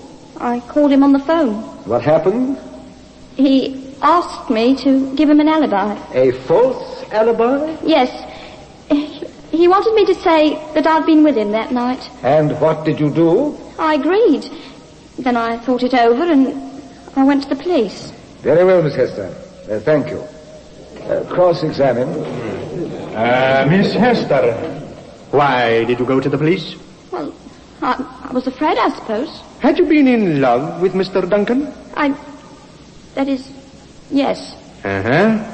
Was he in love with you? I thought so. Have you ever heard of an emotion called jealousy, Miss Hester? It was over. I had no reason to be jealous. I submit, Miss Hester, that when you thought it over, when you realized that Mr. Duncan had apparently gone to this woman after his protestations to you, that you were not afraid, that you were jealous enough to want revenge. That's not so. That's not true. You were afraid. Of what? That this man might try to murder you? No, of course not. Larry, Mr. Duncan wouldn't hurt a fly. Miss Hester, when Mr. Duncan asked you for the alibi, did you know the time of the murder? No. No, sir. When did you learn of it? Here, in the medical testimony. Did the question of the time of the death enter your mind when you went to the police? No, of course not. I ask you again, Miss Hester, can you say you were motivated only by fear and not by jealousy or revenge? Yes, I was only afraid. Afraid of what? I was afraid that, well, even if he hadn't done it, and I had to swear falsely, I might get into trouble myself. And you were willing to sacrifice the reputation, perhaps even the life of the man you loved, because you were afraid to get into trouble. Objection, my lord. Irrelevant, incompetent, and immaterial. I withdraw the question. That is all, Miss Hester. Thank you very much. Thereafter, the prosecution rested their case, or what was left of it. Sir John called Larry Duncan as his first witness for the defense. Testimony was short. I didn't kill her. I left her at the rising sun that night, around midnight. I didn't kill her. Nor could the Crown's prosecutor shake his statement. Next and last witness for the defense, one David Wallace, a ticket agent on a suburban railroad. Mr. Wallace, what is your address? 26 St. Paul's Road. What time did you leave your house the morning after this killing? My regular time, sir. 5 minutes to 5. Did you see anyone that morning? Yes, sir. A man going in the opposite direction. Only one man? Only one, sir. Are you conscious that you have a rather free-swinging stride? Oh, I do it on purpose, sir. It's good for you in the morning. With the permission of the court, I request a small demonstration. Proceed. Step down a moment, Mr. Wallace, please. Aye, sir. Now then, just turn up the collar of your coat. Thank you. Put on your hat, will you? Thank you.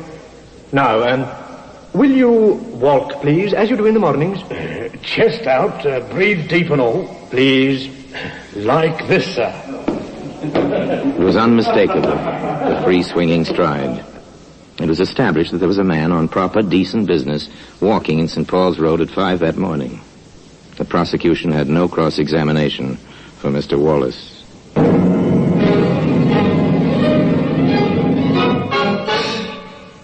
The Crown summed up. Sir John summed up. The judge's charge was brief and to the point. In cases such as this, if there is any reasonable doubt in your minds, gentlemen of the jury, it is incumbent on you to give the prisoner the benefit of that doubt. At 8:30 the same evening, the jury filed back into the box. The clerk solemnly intoned the old question. Have you reached a verdict? We have. Again the clerk spoke. What is your verdict? We find the accused not guilty.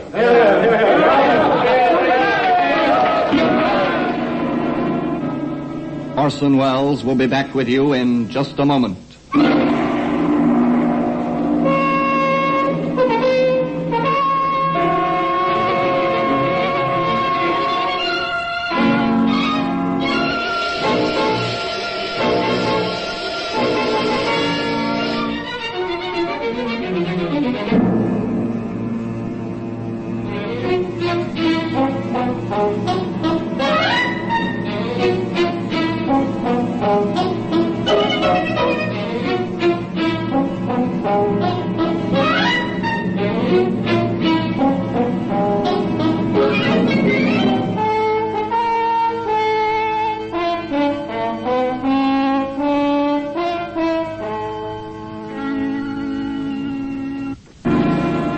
Today, that postcard, whatever it may mean with its rising sun, reposes in a place of honor in the Black Museum.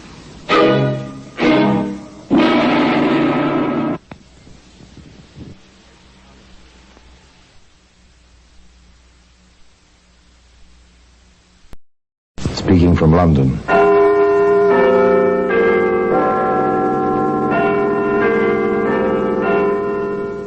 The Black Museum.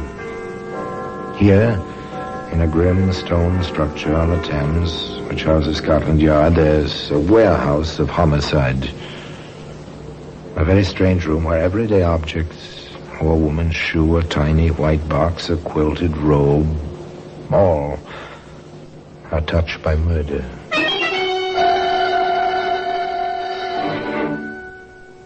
You take this raincoat. It's a familiar object, waterproof cloth, rayon lining, collar. You can turn up against stormy weather. Here in London, it's called a Macintosh. But you wouldn't wear this raincoat. Odd, isn't it, Inspector? The way it was tucked around that poor woman? And partially burned, as if someone had tried to destroy the evidence. Well, it is evidence, sir. But against whom? I'm not sure yet.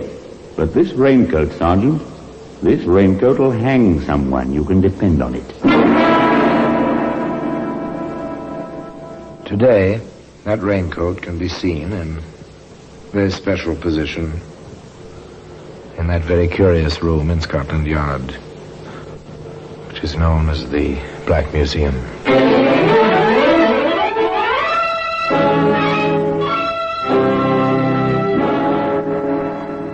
From the annals of the Criminal Investigation Department of the London Police, we bring you the dramatic stories of the crimes recorded by the objects in Scotland Yard's Gallery of Death, the Black Museum. In just a moment, you will hear The Black Museum, starring Orson Welles.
Now, The Black Museum, starring Orson Welles.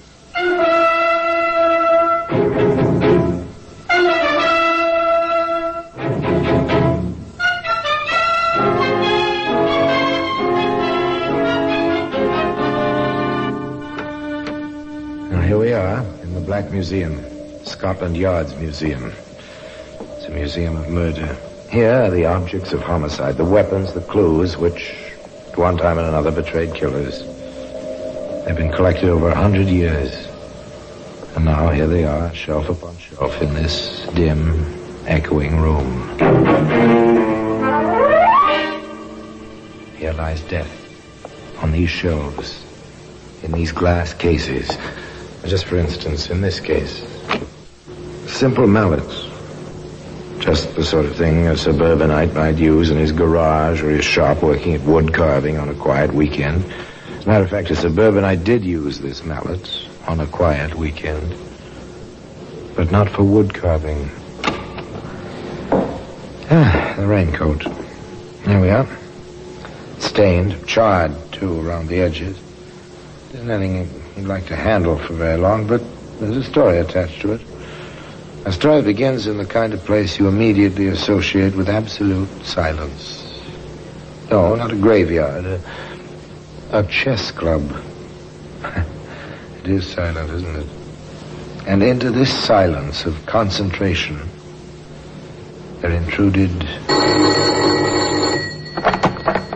London City Chess Club. Is Mr. Agard there? Sorry, sir, I haven't seen him yet. This is the steward of the club. May I take a message? We're expecting him. I see. My name is Champer. This is 46 Edison Mule East. He knows. We've had some contact by way of Agard's insurance business. Yes, sir. And the message? I want to see him about a policy. Tell him it's rather urgent.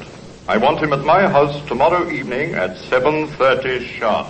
Very well, sir. I'll tell him as soon as he gets in. Mr. Agard, sorry to disturb you, sir. Just a moment, steward. There. Now, your move. Now, steward, a most important telephone message for you, sir. Came in about half an hour ago before you came in. Otherwise, I would never have disturbed you. From a Mr. Chamfer, sir. Chamfer. Strange name. Oh, yes. Yes, perhaps I do know him. May I have the message, steward? That was all. That was all until the next evening. A little bit after 7 o'clock on a streetcar, this quiet little insurance salesman, John Agard, said to the conductor of the streetcar... I beg your pardon. Does this car take me to Edison Mews East? I've never been out there before, you see. I'm not... Yes, you're all right, mister. Take you about 20 minutes from here. Oh, thank you very much. I'll call it out for you if you like. Oh, yes, thank you again. Thank you very much.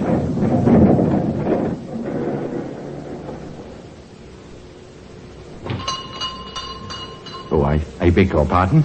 May I trouble you for the right time, please? It's 7:35. I am right for Edison Mews East, aren't I? That one block to the car line. Oh, thank you.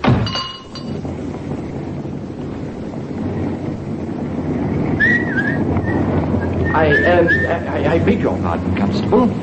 Yes, sir? I am looking for a Mr. Chamfer. In Edison Mews East, I have an appointment. It's insurance. Do you happen to know the gentleman, officer? Oh, I'm afraid not, sir. Oh, dear. And my date was for 7:30. Is it much past that now? 7:45, sir. Steeple chimes just struck the 3/4. Oh, thank you very much indeed. I'm sorry to have troubled you, officer. He seemed a worried little man, John Agard, upset over his difficulty in finding Mr. Chamfer, and he was still worried, apparently, about an hour later, when his next-door neighbors, Harry and Ethel Benson, saw him coming across the scrap of lawn which separated their houses. Here's Agard coming over. Funny. Why is it funny, Harry? They come over very often. That's just it. Martha isn't with him. Funny. Such a devoted couple. Martha had a bad cold today. Perhaps John needs something. Well, no isn't enough. There he is. Hello, Agard. Spotted you coming across the lawn. Yes, good evening. You know, I am sorry to bother you. No bother at all. Do you need something for Martha's cold? Oh, you know about that. No, and yes. I suppose the cold made her forget to unbolt the doors when she went to bed. You mean you can't get into your own house, old man? That's it. Front and back. I can't seem to open either of them. I don't quite know what to do about it. Not like Martha to forget a thing like that. She always bolt the door behind you when she's alone. Oh, at night, yes. There's only the two of us. I do so rarely go out without her, but tonight it was business. If you come across with me, I'd appreciate it. The three of them crossed the lawn to the Agard house.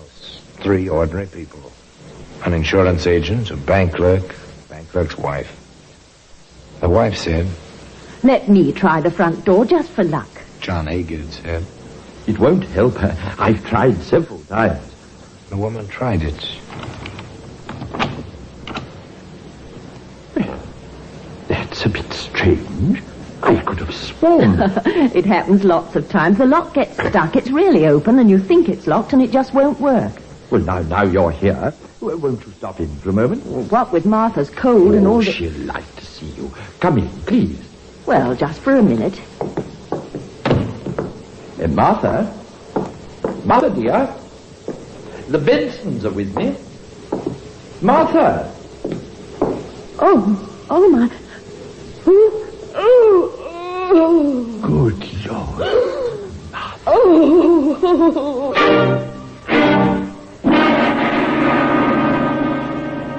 She was dead. Completely, horribly dead. One look. No doctor could help. The woman's head was battered in. She lay before the fireplace, her arms and legs twisted awkwardly like some carelessly dropped wooden figure, and there was blood on the hearth, on the walls, too, on the chair, on the rugs. And tucked around the body, as you tuck a blanket around a child, was a raincoat. Let me go over this once more, Mr. Agar. Of course, Inspector, if you think it'll help. Details very often help. You say you left here just before 7, took a trolley to Edison Mews, but you couldn't find the address or the man who'd called you, even asked a constable on the beat. Then you returned home to what you found. That is correct, sir. And your wife was alive when you left home. Oh, of course. That was about 7:15. The boy who delivers milk says he saw her in the kitchen through the window about that time. The newsboy says he tossed the evening paper at the front door about 6:30, but saw no one. Can you corroborate any of those points? Oh, I took the paper with me at 7:15. Martha was alive when I left. Who could have done this, Inspector? Who? We'll find out. We usually do. May I see the cuffs of your trousers, Mr. Agar? The cuffs of my... Oh, yes? But whatever for? Thank you. No? No stains of any kind? But do you really think for 1 minute that I We could have... think nothing. Not yet. The raincoat, Mr. Agar, is it yours? And are there 2 worn spots at the buttonhole? There are. It's nothing. When did you see it last? It was hanging on its usual hook in the hall. I see. Thank you, Mr. Agar. That's about all for now. That's about all for now. But not nearly all. The experts were at work. Somewhere, somehow, the tiny thread which would lead to the heart of the tango would be found. In a quiet office in Scotland Yard, Inspector Mason discussed the experts' reports with Sergeant Crandall. It couldn't have been robbery. Agard reports nothing missing. Agard reports a lot of things, including a mysterious telephone call that took him on a wild goose chase. During which he seems to take good care to leave a clear trail of his own movements. She was seen alive between 6:30 and 6:45.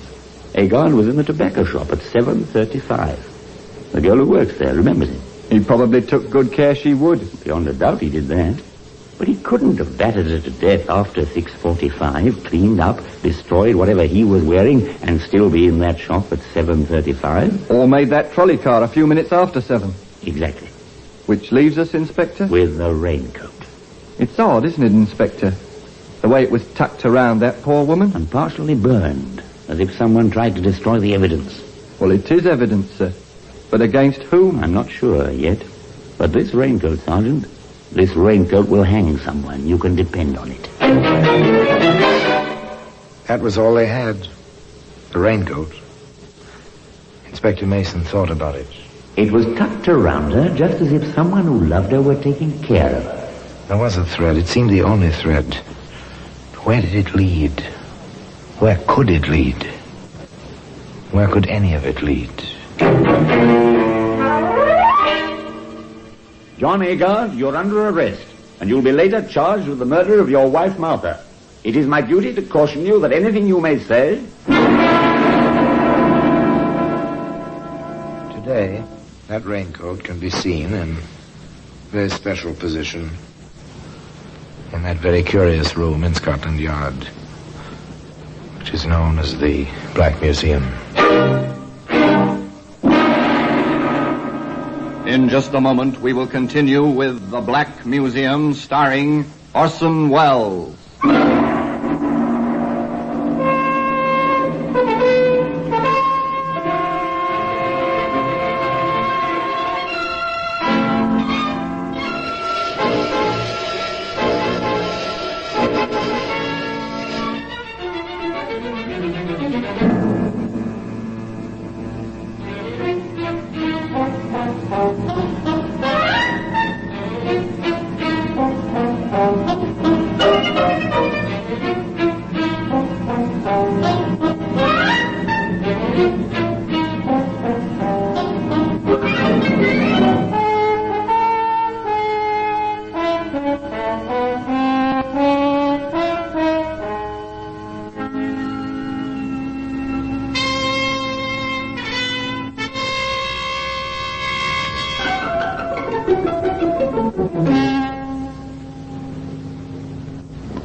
And now we continue with The Black Museum, starring Orson Welles.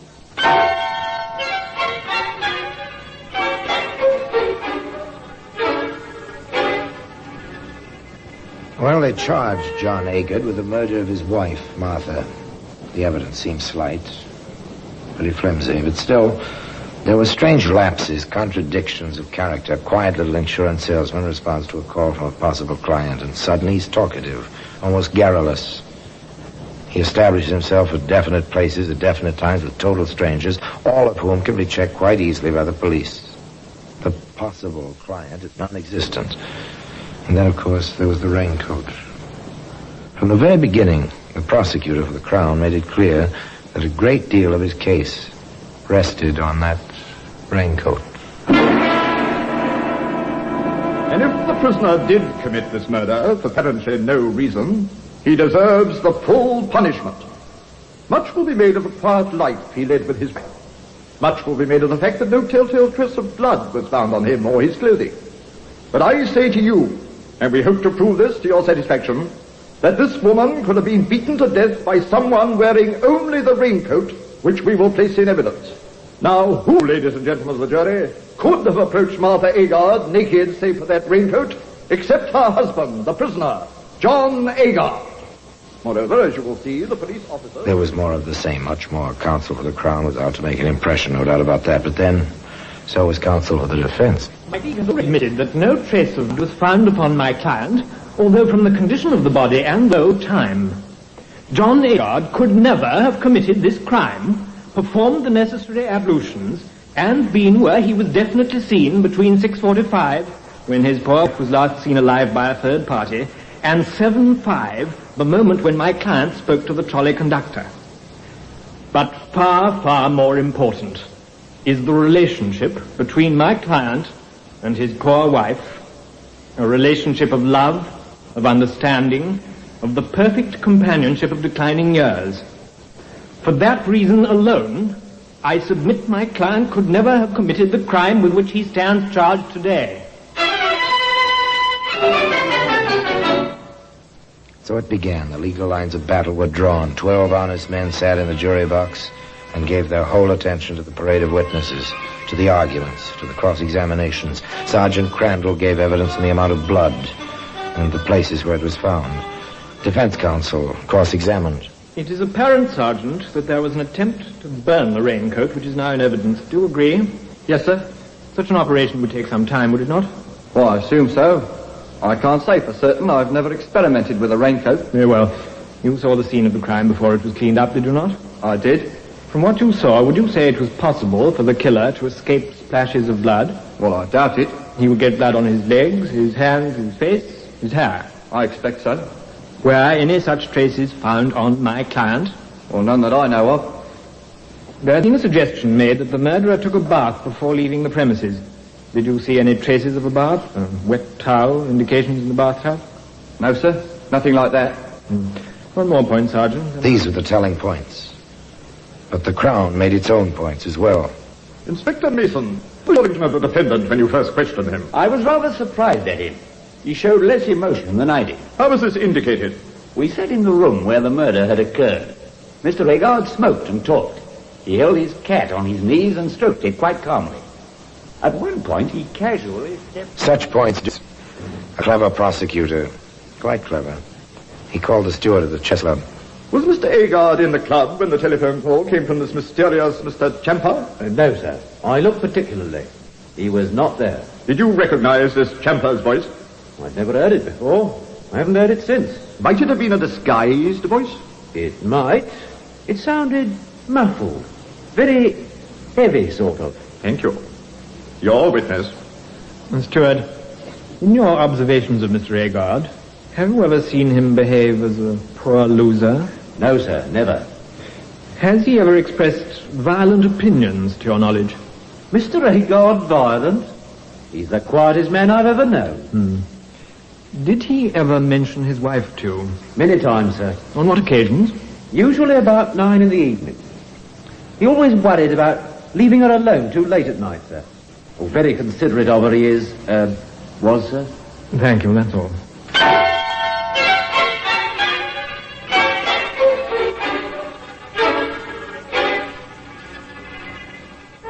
There it was, all they had.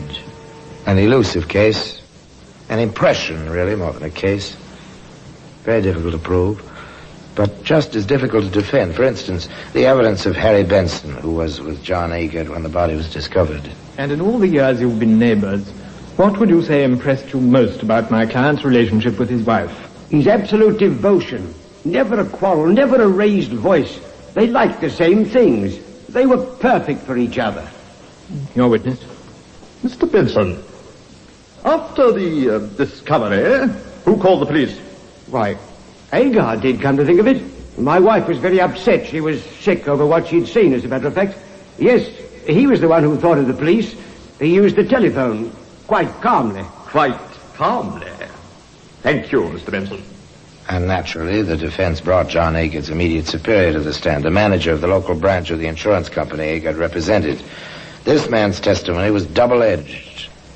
On direct examination, he stated, "We have always had complete faith in Mr. Agard's integrity and character.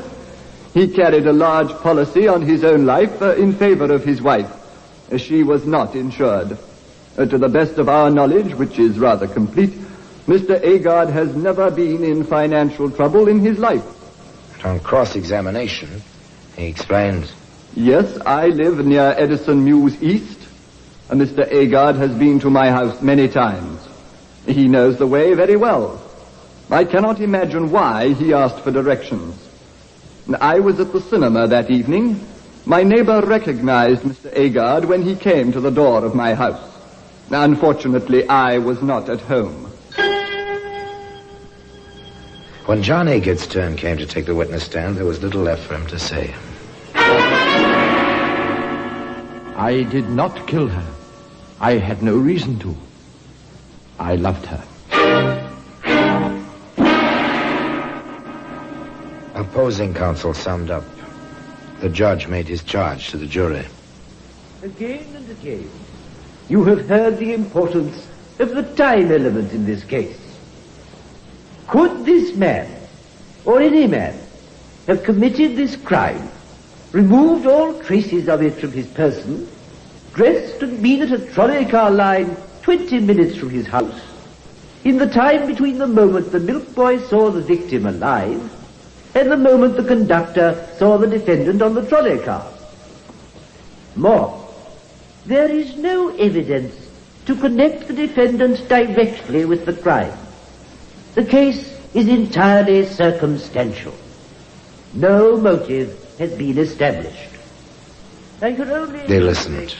The 12 honest men in the jury box. They retired and they debated.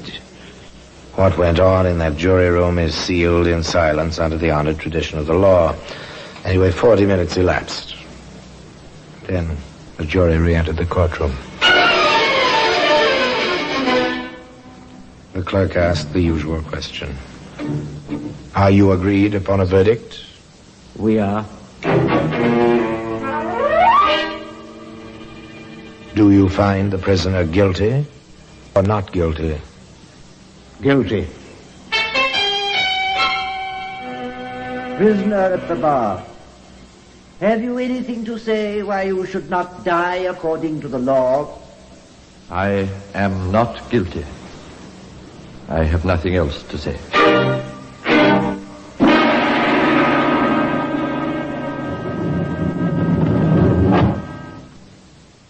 You're looking well, John.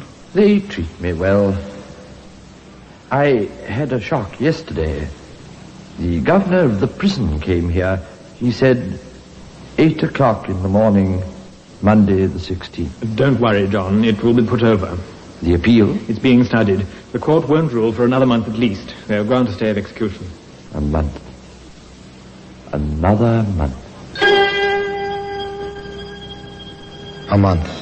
An extra week after that. Time went on endlessly, it seemed, to John Agard, waiting in his cell in Walton Prison. And at long last, they gave him his own clothes and took him before 3 judges of the Court of the Criminal Appeal. Handcuffed, he stood there between the bailiff and his own counsel.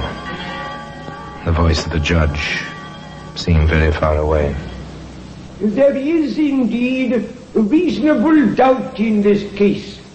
We believe there is eminent difficulty and doubt. The case against the appellant was not proved with the certainty necessary to a verdict of guilty. This appeal will be allowed. The prisoner will go free. Yes, he went free. But the raincoat, that famous raincoat, can still be found today in its place of very particular honor in that curious room known as the Black Museum.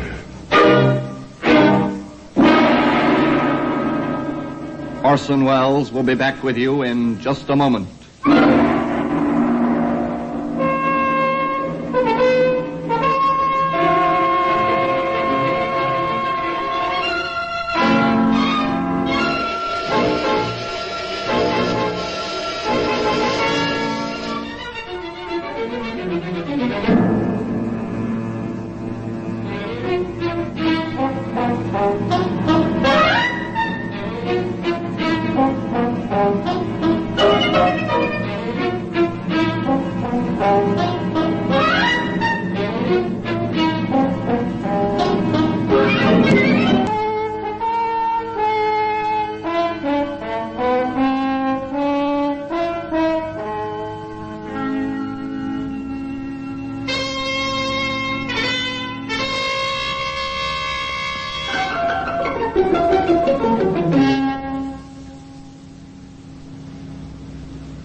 Now here in person is Orson Welles. So, Inspector Mason was wrong, wasn't he? The raincoat didn't hang anybody after all. John Agard went free, and for the first time in the history of English law, a conviction for murder was set aside for reasonable doubt.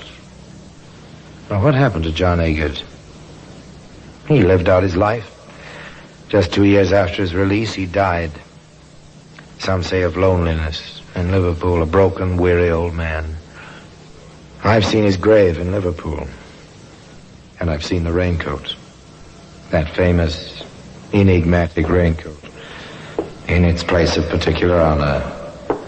In that strange room in Scotland Yard. Known as the Black Museum. Now, until we meet again in the same place for another story of the same kind, I remain as always, obediently yours.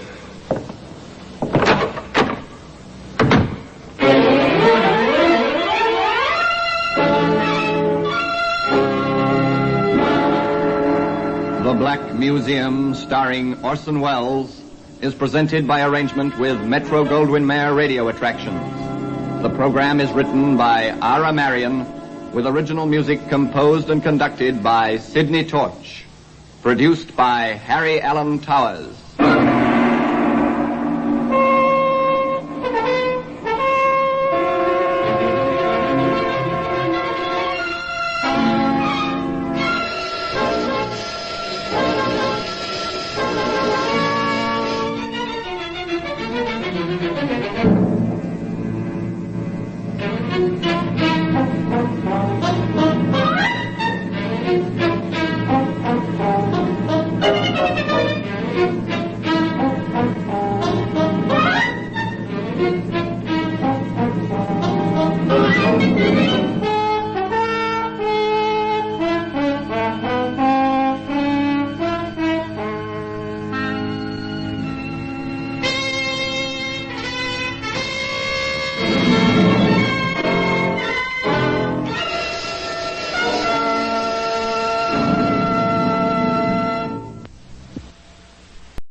speaking from London.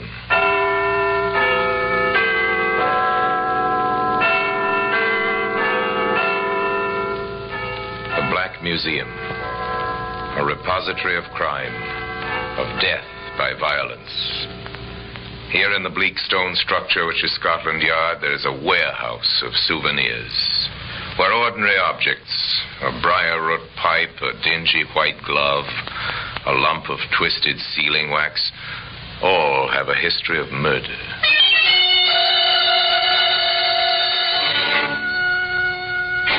This length of sash cord is quite commonplace. You might see something like this in any window frame. Harmless-looking bit of rope. It seems so. Frayed at one end, cut all cleanly at the other. Just the right length to hook around a man's neck and twist. Today, that bit of sash cord can be seen in the Black Museum.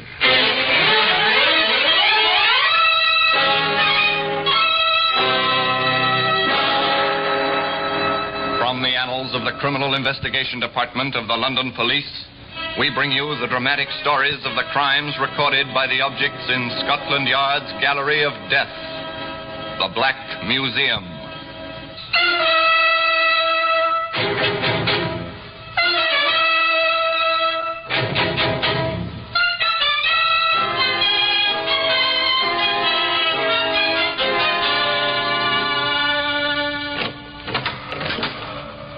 Here we are in the Black Museum, Scotland Yard's Museum of Murder.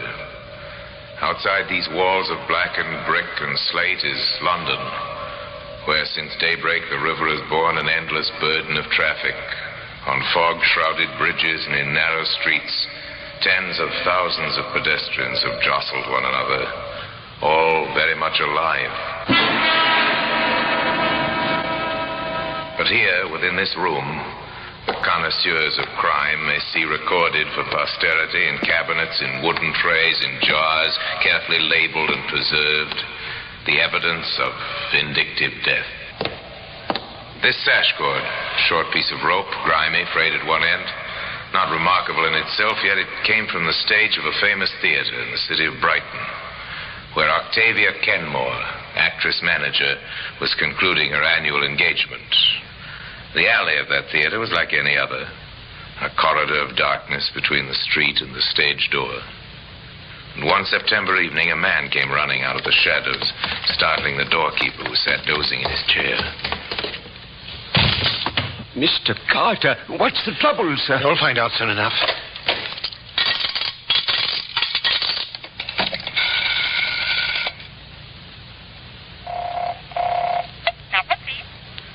Operator, St. John Carter here, Mercury Theatre. Send an ambulance quickly. There's been an accident. One of our stagehands, he's lying unconscious in the alley. Hurry, please. Yes. One of the cast, Mr. Carter? Who is it? Tell me. It's Buckland. I can't bring him round. I tried. Jeff Buckland? Oh, Miss Kenmore will be terribly distressed.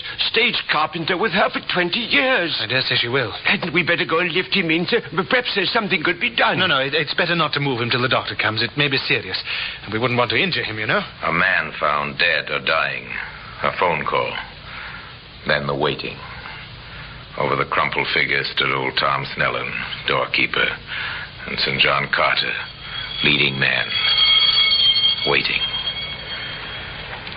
Waiting until an ambulance drew up and an intern came to kneel beside Jeff Buckland.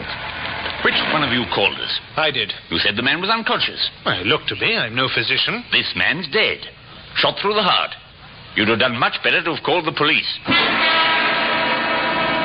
The police arrived, and actors coming into the evening performance were questioned.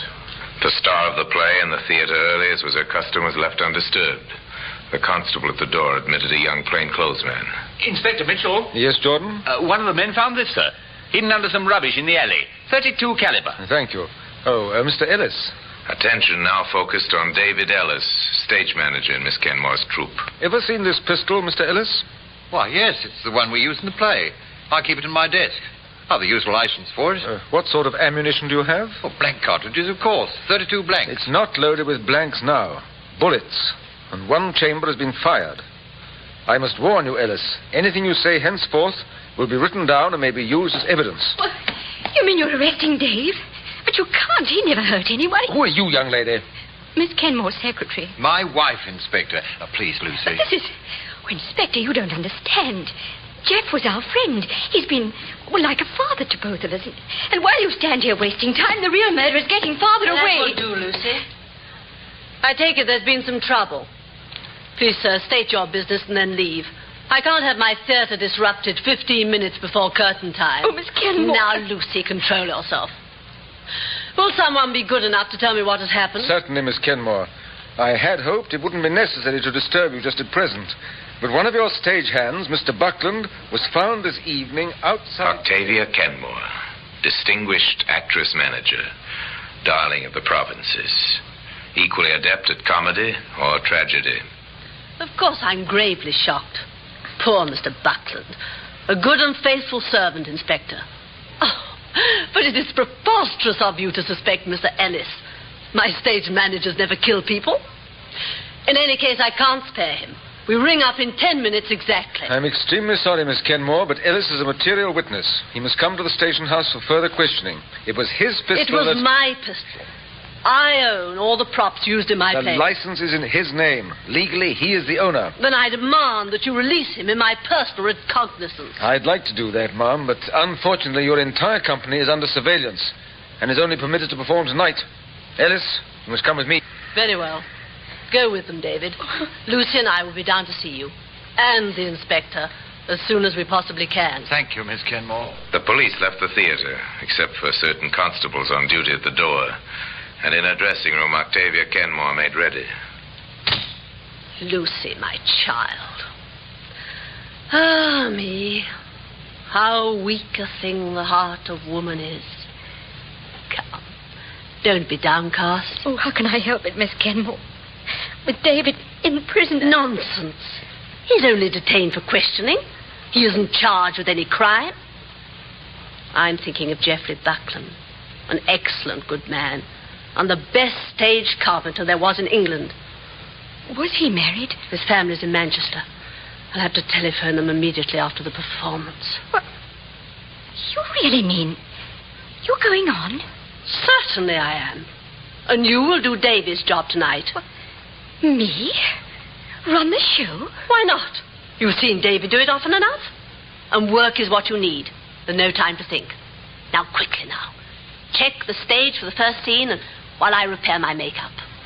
Go, my child.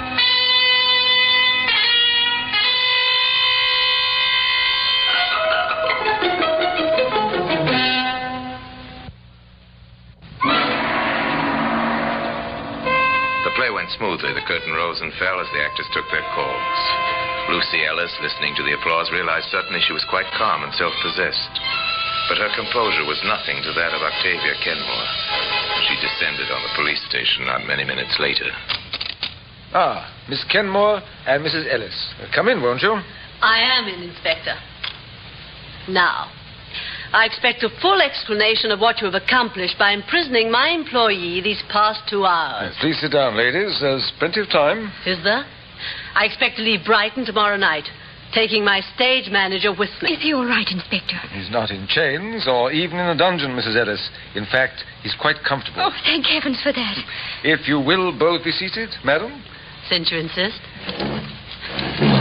Thank you, Inspector. Well, have you nothing to tell us about this case? I'm waiting at the moment for our pathologist's report. Court? Yes, routine police procedure. Well, the man's been shot. That was quite obvious. The bullet is important, particularly in court, to establish the actual weapon. It seemed to me the hand that fired the weapon is a more important consideration. Eventually, Miss Kenmore, and inevitably, I trust, we'd like to know more about Buckland's background, his habits. Did he drink, for example? Despite the general opinion, there are many in the theatrical profession who are not addicted to alcohol, Inspector. Mr. Buckland was a decent man. Octavia Kenmore told the truth about the murdered man, a non-drinker, except for an occasional pint of bitter after the show, a devoted family man in an occupation where family relationships are often difficult to maintain. There was nothing to indicate a motive for murder. In all the years with me, I have never known him to miss a single performance. He was a craftsman who could rig and handle any production, heavy or light. With him on the job, my stage managers had an easy time of it. Everyone liked him. His only fault, perhaps, was that he was too loyal to me. We're not being much help to you, are we, Inspector? Oh, yes. You've helped to fill in the picture. I've learned a lot. Oh? What have you learned? 2 important things, Miss Kenmore. First, that Buckland was not a man who made enemies. All my reports bear this out. And also that he was extremely devoted to you. You think that's significant? Extremely. You keep a close rein in your company. You should know of any jealousies or quarrels that occurred. I'd know about them, yes. I'm sure of that. You're not the person to tolerate friction or even bad habits in members of your troop. Come in. Pathology report, Inspector. I knew you wanted right away. Thank you, yes. Well, this is interesting. Why wasn't I told of this before? You know what they're like in the lab, Inspector. They wanted to be sure. Absolutely sure. I see. Miss Kenmore, can you think of a reason why anyone should want to shoot a dead man? Well, hardly. A useless procedure. It seems so. Instead, it happened. Apparently, Buckland was dead of strangulation before he was shot. Today, the instrument of that murder, a piece of sash cord, can be found in the Black Museum.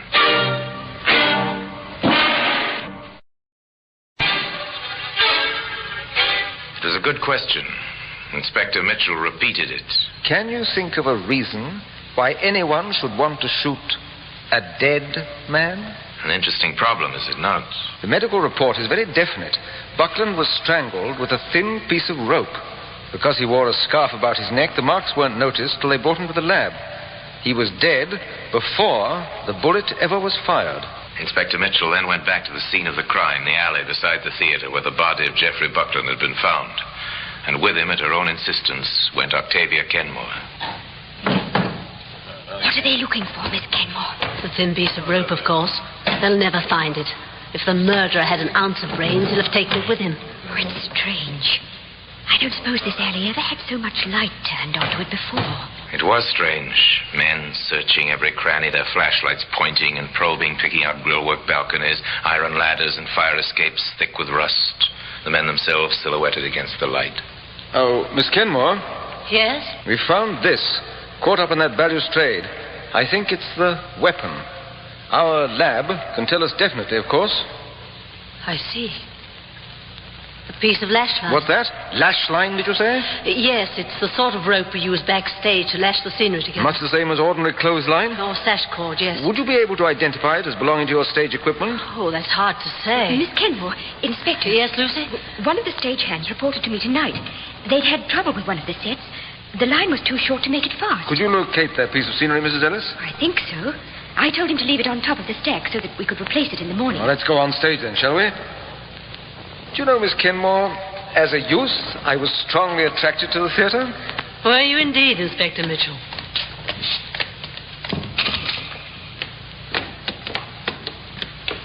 They moved through the stage door onto the platform. This is the flat, the one with the short lash line. You see how it works, Inspector. The rope is flipped round the iron cleats and tied off at the bottom, so the audience sees only an unbroken wall. I understand perfectly. The cord of this rope matches the piece found in the alley, rust, stains, and all. What does that suggest to you, Inspector? There's little doubt in my mind, Miss Kenmore, that the person we want is a member of your own company. Yes, I've decided that for myself some time ago. A member of your company, I think, cut off this cordage to strangle Buckland, and someone else, familiar with these premises, took the pistol from Ellis's desk. Then you don't think my husband's guilty? I haven't said that. But I must check once more who actually was here, backstage, between the hours of 6 and 7. I was here myself in my dressing room. And Sneller, the doorkeeper, was on duty. He surely... We took his statement, of course. He seemed a bit evasive now that I think of it. I won't hear a word against him. Sneller's perfectly honest. I take an oath on it. Is he? A remarkably sound sleeper all the same? What do you mean? The extraordinary thing about his story, he claims to have been dozing in his chair. He didn't wake even when a pistol was fired not 30 feet away. I think perhaps I'd better go and visit him. Then I'll come... No, Miss Kenmore, not this trip. Investigations of this kind are sometimes dangerous. The old man lived close by the theater. 4 flights of well-worn steps led to an attic door. What do you want? What is it? You're Mr. Snellen? I am. We're the police. My name is Mitchell, C.I.D. Should I show you my credentials? No, I recognize you, sir. Come inside. John Snellen had no need to be afraid, but it was his nature to be timid. Merely an old man who wanted to avoid trouble. Sometimes when arguments occurred, it was his habit to pretend to be asleep in his cubbyhole behind the stage door. You expect me to believe that when a pistol was fired close by you, you didn't even hear it? I can't rightly say this. There's heavy traffic in the street that time of night, you know. If I did hear a noise, I must have took it for a passing car. Yes, I'll admit that's a likely explanation. Perhaps I ought to. Yes, what is it? If there's something you haven't told us, I advise you to come out with it. What had he seen and heard? A trifle. But possibly a trifle of importance. Almost enough to send a man to the gallows. I know I should have spoke of it before, sir, but, well, it was a little before 7 o'clock, and Mr. Buckland was inside near his toolbox talking to this flashy-dressed young fella. And Mr. St. John Carter, he was there, too, just standing by, so to speak. Could you hear what they were saying? No bookmaking in this house. That was what Buckland said. Miss Kenmore won't stand for it. She's strict about such things. Yes, sir. Everyone knows that. Miss Kenmore won't have gambling in her company. An actor would get himself discharged if she caught him betting the horses or some such thing. What else did Buckland say? Well, he warned the fellow he'd go straight to Miss Kenmore. Said how this man had been following the company all along the tour, and Carter and some of the others had been betting with him. But that was all. The 3 of them went out together, still talking. And that was the last you saw of him alive? Yes, sir, it was. And Mr. Carter, sir, it struck me at the time. He came back a little later. Went up to his dressing room, I guess, and then went right out again. But he seemed so cheerful and high-spirited. I thought the gentlemen must have settled their differences all right. Carter didn't come back again till he found Buckland's body and called the ambulance. That's right, sir. It begins to make sense, Inspector. Begins to, yes. But why the stage manager's gun? And why shoot a dead man? Why? Why indeed? Why steal a gun to shoot a dead man? Hoping to find the answer to this question, the inspector went to Brighton jail to call on David Ellis. Look here, Inspector, why are you holding me without a shred of evidence? Won't I be permitted to travel with the company when they leave tonight? It all depends. On what? Your replies to a few questions. Ask them by all means. How much gambling goes on in the company? Not a great deal. Some of the actors bet a few shillings now and then. Actually, their salaries are so small they can't afford to be reckless. Does Miss Kenmore know about it? Not a chance. If she did, we'd have replacements in a matter of minutes. It would follow, then, that an actor who wanted to keep his job would be careful that such information never reached Miss Kenmore. Well, I'd certainly say so. Is there anyone in the company who needed that job badly? What do you mean, badly enough to commit murder? Yes. I doubt it. Of course, you never know. In troops like this one, most of the supporting cast are either on the way up or down. A dismissal might mean the end of a career. Ellis, has anyone a reason for wanting you out of the way?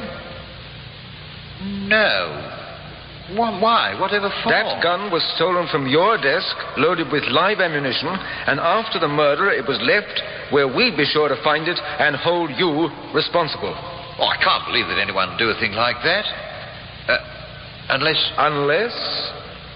No, Inspector, there really isn't anyone. Indeed? Well, there is, though.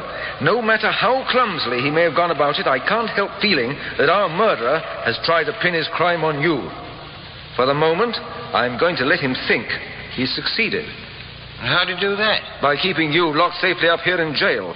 A short time later, Inspector Mitchell was admitted to Miss Kenmore's suite at the Shorefront Hotel. Any progress to report, Inspector? Not much, I'm afraid. Have you been to see David? I have. I left him in the best of health. Well, why are you holding him? David didn't kill anyone. You know that as well as I do. I'm afraid I don't know it. I've met many murderers in my time, Mrs. Ellis. Most of them look quite as innocent as your husband. Besides, I have a hunch he could be somewhat more cooperative. In what way? Tell me, is there anything you know of that your husband might be concealing? For some, well, mistaken idea of gallantry? Something perhaps concerning you? Why, No, I hardly think so. I seem to remember a melodramatic little scene I accidentally walked in on. Hope that was nothing. Just because St. John Carter made some advances to me, and David resented it. Oh. That may be more important than you think, Mrs. Ellis. In fact, it may be the piece of information Inspector Mitchell thought that he knew the killer at last. But it takes evidence to bring a man to court. Then Miss Kenmore made a helpful suggestion. You said you were a devotee of the theatre, Inspector Mitchell. I am indeed, ma'am. Did you by any chance see me as Lady Teazle? I did. A most marvelous performance. Then you recall, of course, the third act. I have something of that sort. A crucial moment in a famous play, when standing behind a screen, the lady overheard a villain's treachery exposed. Such a dramatic device as might be used effectively off stage as well as on.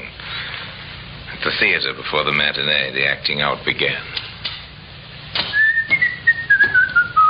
Oh, St. John, may I see you a minute? Of course, Lucy, my dear. Not given up hope for Dave, I trust? No, not at all. That's the proper spirit.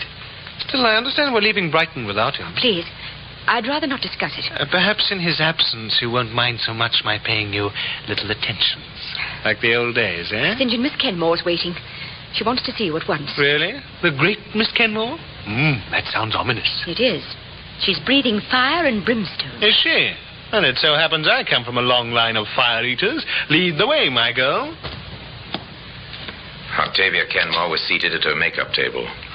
Behind her, the tiny dressing room was crowded with trunks and props and costumes. In an alcove, hardly noticed, there stood a screen.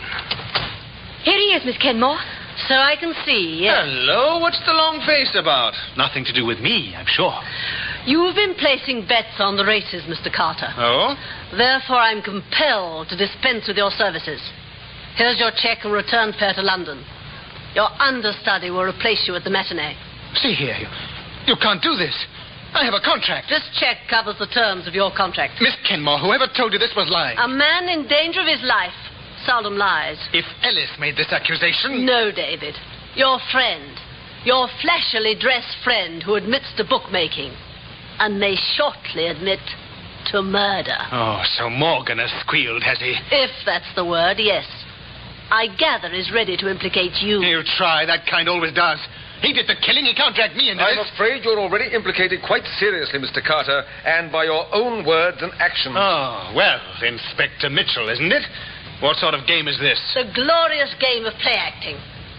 Congratulations, Miss Kenmore. A very successful little playlet. You haven't got anything you can prove. No use bluffing. You took the pistol, didn't you, from Ellis's desk and shot Buckland with it. I didn't kill him. He was dead before. You are under arrest, Mr. Carter, and charged with willful murder. It wasn't me, I tell you. Morgan choked him with that bit of rope when Buckland threatened him with the police. Morgan had no license and a previous record, too.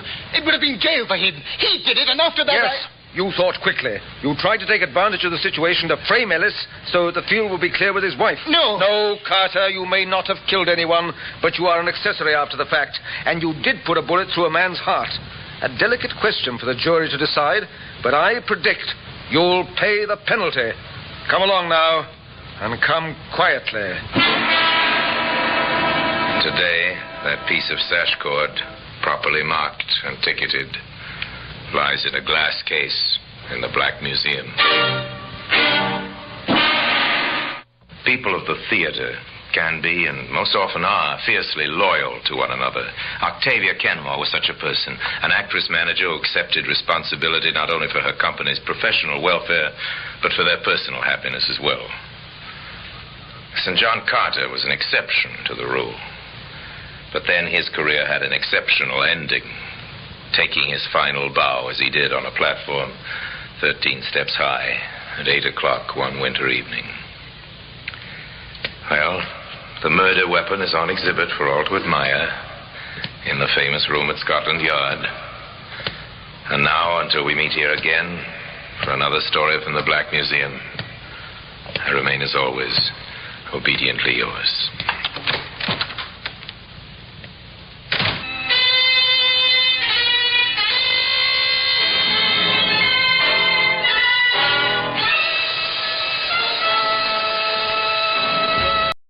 This is Orson Welles, speaking from London.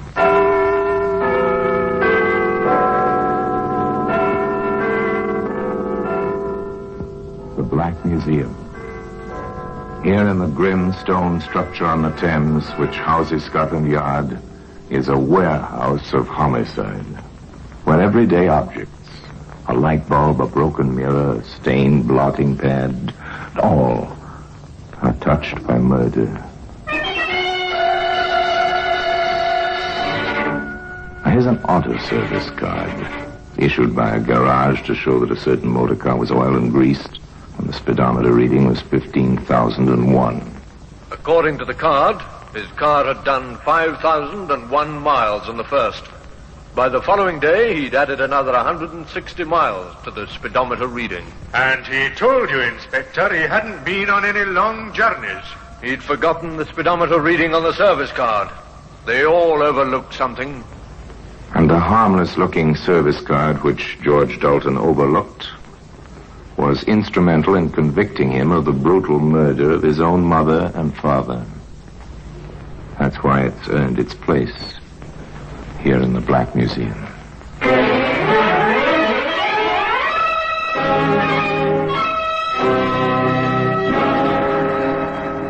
From the annals of the Criminal Investigation Department of the London Police, we bring you the dramatic stories of the crimes recorded by the objects in Scotland Yard's Gallery of Death, the Black Museum.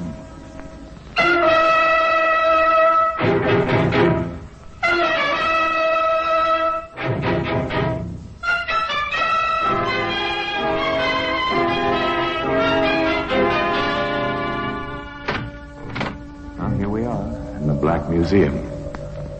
As beyond these stone walls, the life of London flows as ceaselessly as the muddy waters of Thames. Here, it's silent. Let us walk under the frieze of death masks, the masks of criminals of bygone days, suspended grimly under the ceiling. That glass funnel means nothing until we stop and read the card beside it.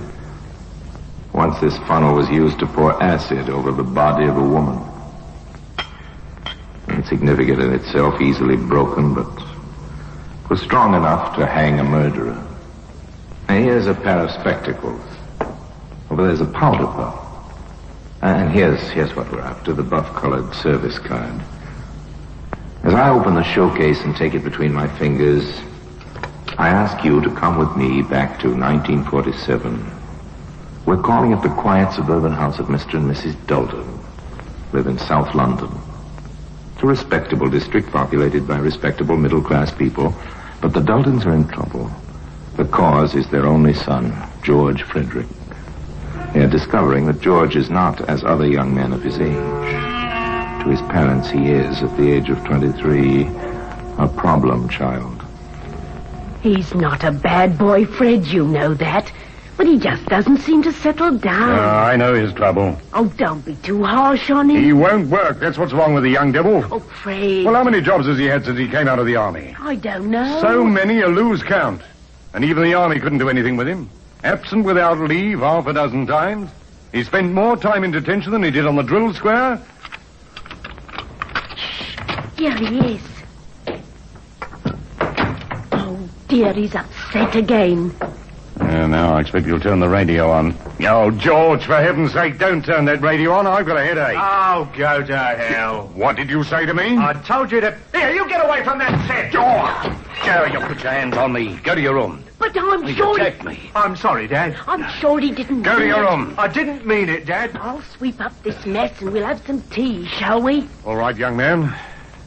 For your mother's sake, I'll forget it. But I'm getting straight on the telephone to my old friend Jim Spencer. He's got a jeweler's shop in Clapham, and he meets a lot of people. Maybe he can advise me about fixing you up with a job.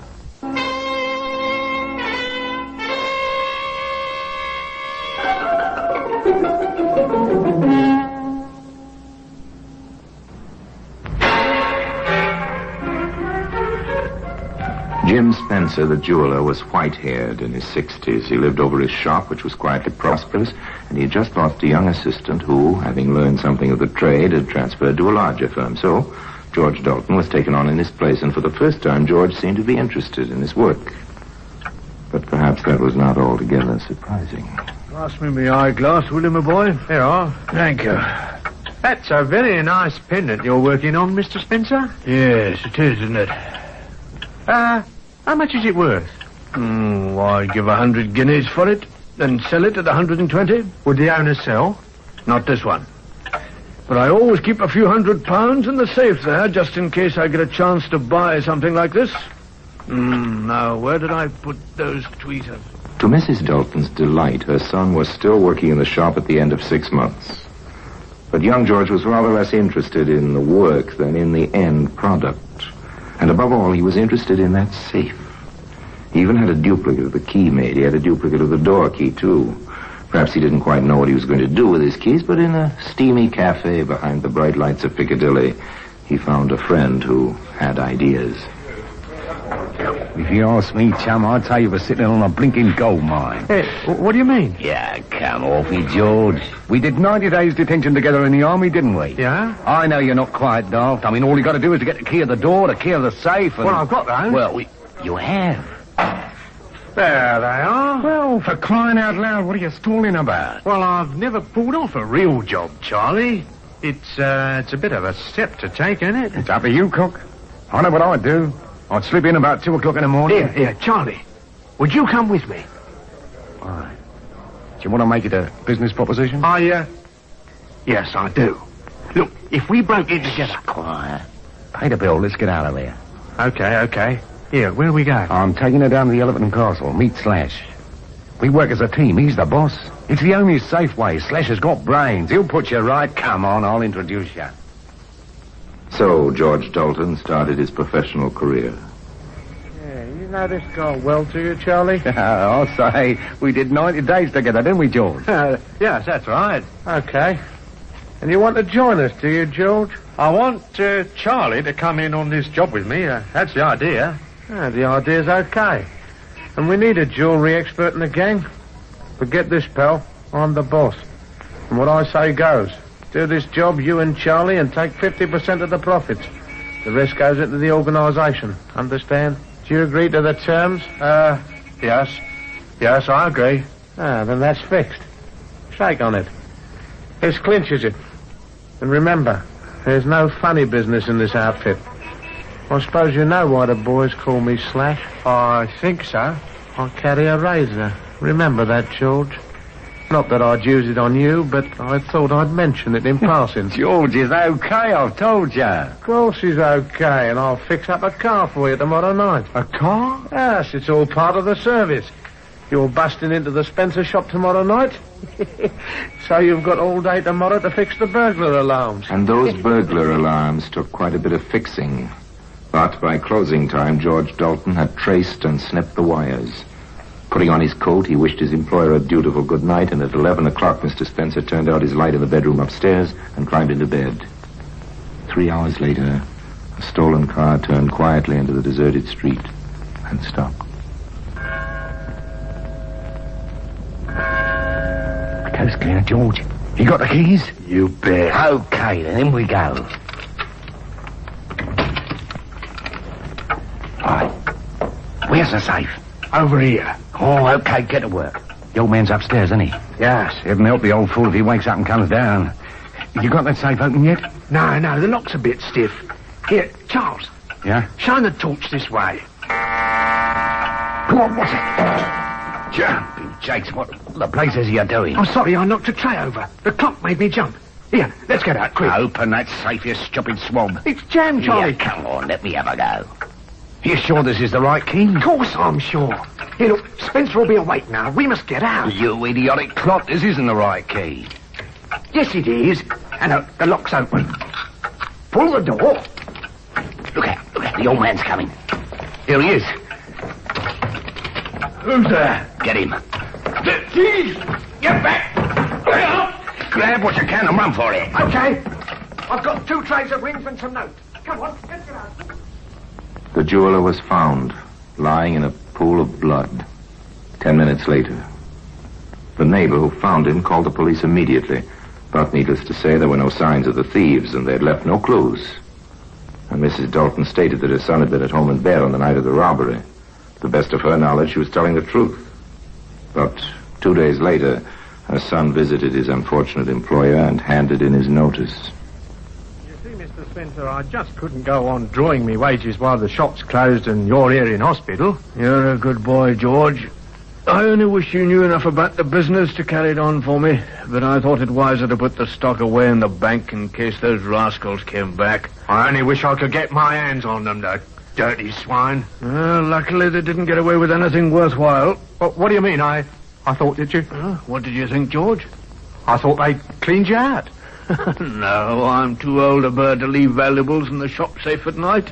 I take 'em all upstairs to a real safe. I only leave the paste stuff down below. Didn't I ever tell you? No, you never told me.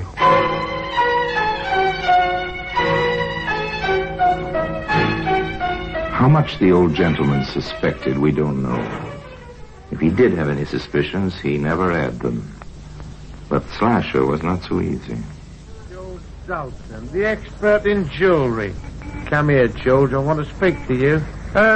What's the trouble, Slash? I'll tell you what's the trouble. You dirty double-crossing perisher. Think you can unload junk on me, do you? You knew these rings were duff. I didn't know. After working in the shop for 6 months, you didn't know where the real stuff was? Don't give me that. 2 trays of duff and a $5 in notes. You can't get away with it. Where's the rest? There isn't any more. Okay. I warned you. Here it comes. Put the razor!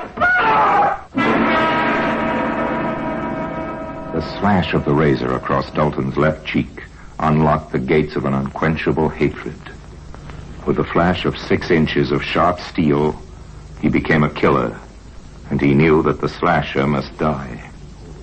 He would evolve the perfect murder, with no clues, such as the service card which can be seen today among the exhibits in the Black Museum.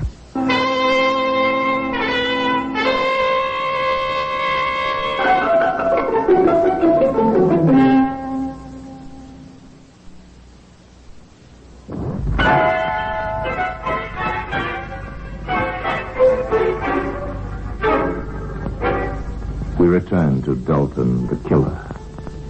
With blood still streaming from his cheek, he smiles at the slasher. And for the first time in his life, that individual is surprised, taken off his guard. I suppose I asked for that. Get out of here. You're not pretty. I've got your brand on me now. I've got to be one of you. What do you mean? You're a man of action. I like that, even if it hurts. Give me another chance. I'll do better next time. I never knew they made them so yellow. Get out. You stink. I've got a date here with a smasher and you might scare her away. Now scram. Here she comes. Henry, that you? Right here, Toots. I never knew your name was Henry. Yet. Oh, hello, what's happened? Oh, he's had an accident. Just going. Hello there. Are you hurt bad? No, it's just nothing much. He's no friend of mine, Brenda. Come on, let's go. Oh, okay. Good night, Henry. Good night, Brenda. I'm going to say some more of you. That's right, Dalton. You've made your choice. You're going to start with a girl. That will hurt him. Follow them. They go into a cafe. Have a meal. You wait in the shadows. They're coming out at last. Follow them again. Into a mean little street. Oh, yes, this must be where she lives. You're going to let me in, aren't you, Toots? No, I'm tired. What's the matter with you tonight? I don't know what you did to that fellow. Oh, for Pete's sake, you're not still beefing about him. I know what you did, and I'm no prude, but I don't like razors, and you know it. Good night. No, look here, wait a minute. Okay, if that's the way you want it. See you tomorrow. He's gone. Suppose we knock on her door. Yeah, knock on her door. See what happens. Cheeks still bleeding.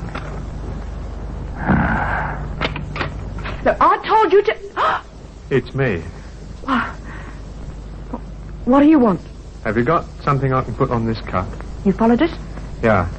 Why? I don't know. I need help. Oh, if he comes back, he'll kill you. Here, come in quick.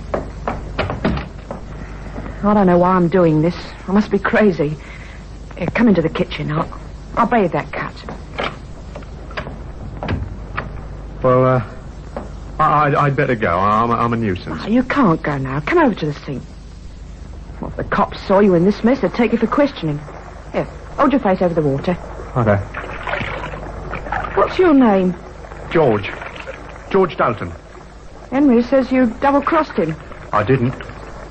It would be so easy to squeeze that pretty throat of yours, Brenda. But you're too lovely. Much In there. too lovely. Now, keep still while I put some plaster on. It's lucky the cut isn't deep. Huh? How'd you feel?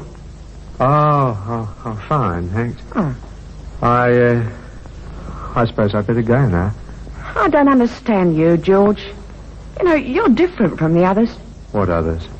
I suppose you know what sort of girl I am. I don't care what sort of girl you are, but I sure like you. Well, you're decent. Perhaps you should go. I'll do just whatever you say. Oh, your shirt and coat are all covered in blood. I can't turn you out like that. You better spend the night now. I'll get you some clean clothes in the morning. Brenda, I never felt like this about anyone before. I don't know what to say. Honey, I don't either. Well, I'll put the kettle on and we'll have a nice cup of tea.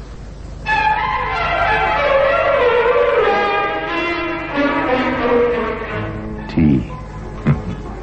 As much a part of London's life as Buckingham Palace and the Houses of Parliament. Brenda made tea. The next morning she went out and bought her new lover the clothes he needed. He put on the clothes she'd brought him and went home. He knew quite well what he was going to do, and that night he borrowed his father's car, and at 9 o'clock he drove to the bomb site, where he knew the slasher would be waiting for Brenda. And in his pocket he had a short length of lead piping. As he approached his objective, he saw a movement in the shadows. It was the slasher. Well, if it isn't the jewel expert. Yeah. You come into money? Hello, Slash. How you doing? Well, what's the idea? Not looking for trouble, are you? What do you think? Get back, you dolt! Now, that squares out a count. Now, I'll put you under the rug in the back of the car and I'll take you for a little ride.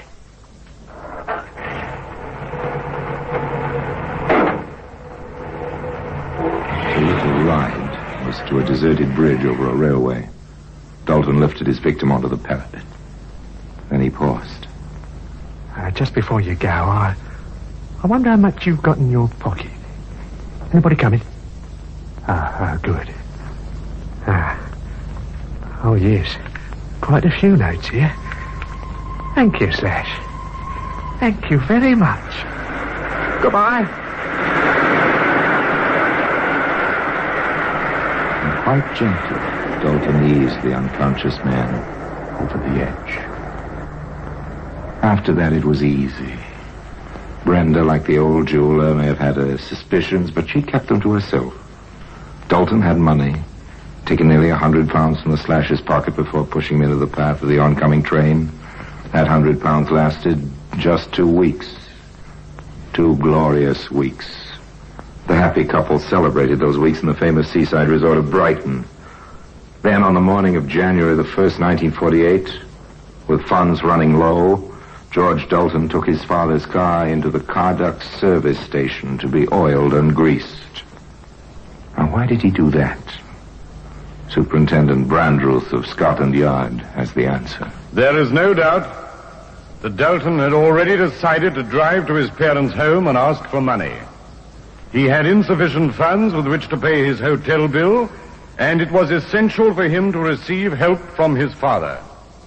His father was always particular about the regular servicing of his car, and the son doubtless had this carried out in order to produce it as a sop for his father's wrath.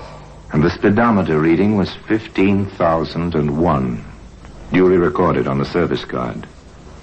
So George Dalton drove the 50-odd miles to his home on what was to be his fatal journey. He was hampered by fog on the way, and when he eventually turned into his own street, the fog was very thick, stopped the car outside his parents' house, went inside, and got down to business. I'm sorry, Father, but I've got to have the money quick. Well, who the blazes do you think you're talking to? You take my car for a weekend, you keep it for a fortnight? Well, I've had it serviced. I don't care if you've had it rebuilt. You'll never drive it again. Billy nearly got onto the police and reported it stolen by you. And now you have the infernal impudence to demand £50, just like that. If I don't have it, I'll go to prison. The hotel won't Then you'll have to go to prison. You'd have gone there a long time ago. It might have brought you to your senses. You're my own son, but I'm disgusted with you. Go on, get out. You can't send me away. Can't I? There's the door now. Now, go on, get out. Oh, no, you don't. Take your hands off me, you young rascal. Your mother. Give me that money, will you? You're mad. You're choking me. George, what have you done? He's dead. Stop that noise,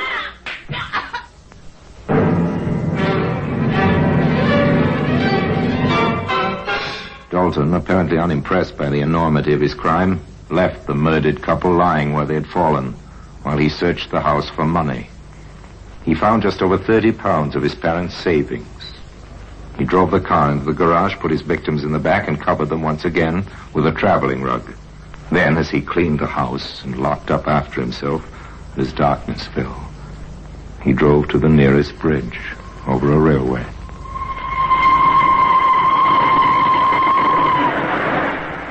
It was the same method as before. And when it was over, the murderer drove back to his lover in Brighton. But when he arrived, she had grim news for him.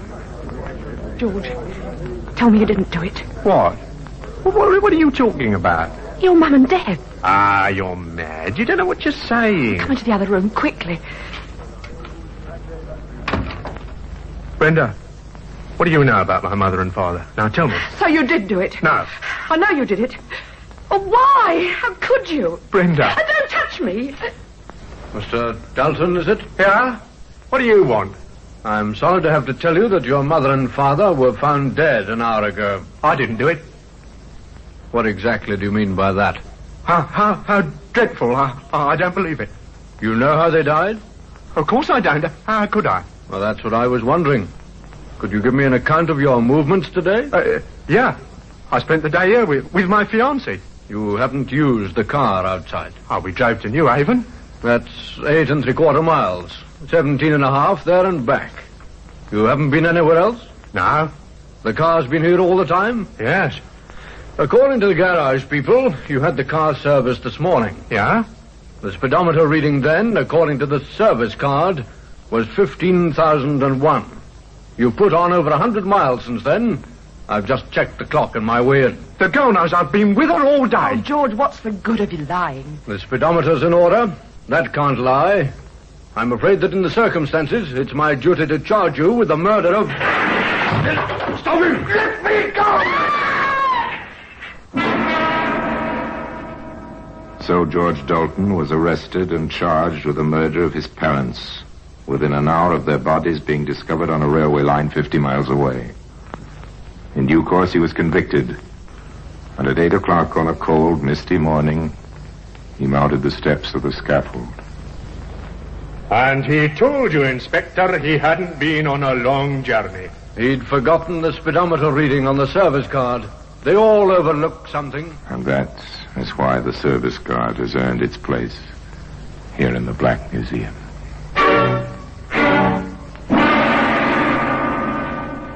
Orson Welles will be back with you in just a moment. You may be wondering how George Dalton was traced so quickly. When his parents' bodies were discovered, the police immediately went to the Dalton residence, expecting to find the son. Both the son and the car were, of course, missing. It was the work of a few minutes to trace the make and number of the vehicle, and the general alert was put out all over the country. Police officers visited garages, and the telltale service card localized the search to the Brighton area, where Dalton's name was recognized in the hotel. The girlfriend was questioned while George Dalton was already being tailed by a police car into the hotel forecourt. At this stage, of course, there was no evidence against him, but the police allowed him to get into the hotel before questioning him. So they proved the theory that by giving a criminal just enough rope, he'll surely hang himself, which is what Dalton did. with the aid of the buff-colored service card which has earned its honored place here in the Black Museum. Now, until we meet next time in the same place, and I tell you another story about the Black Museum, I remain as always obediently yours.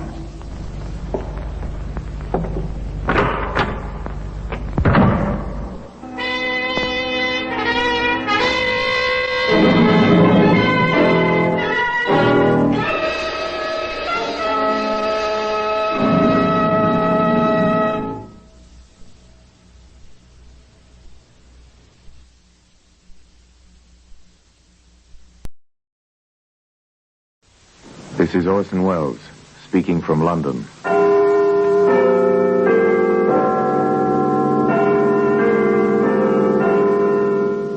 The Black Museum. Here in the grim stone structure on the Thames, which houses Scotland Yard, is a warehouse of homicide, where everyday objects, a flower pot, a coffee cup, a curtain rod, all are touched by murder.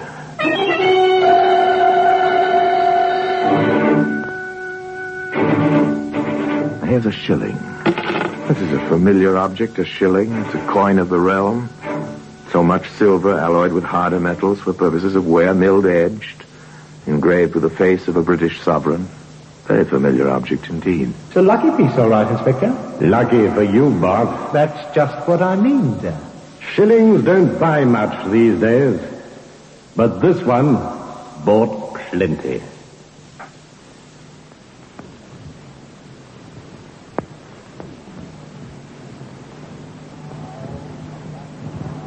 Now, the Black Museum, starring Orson Welles.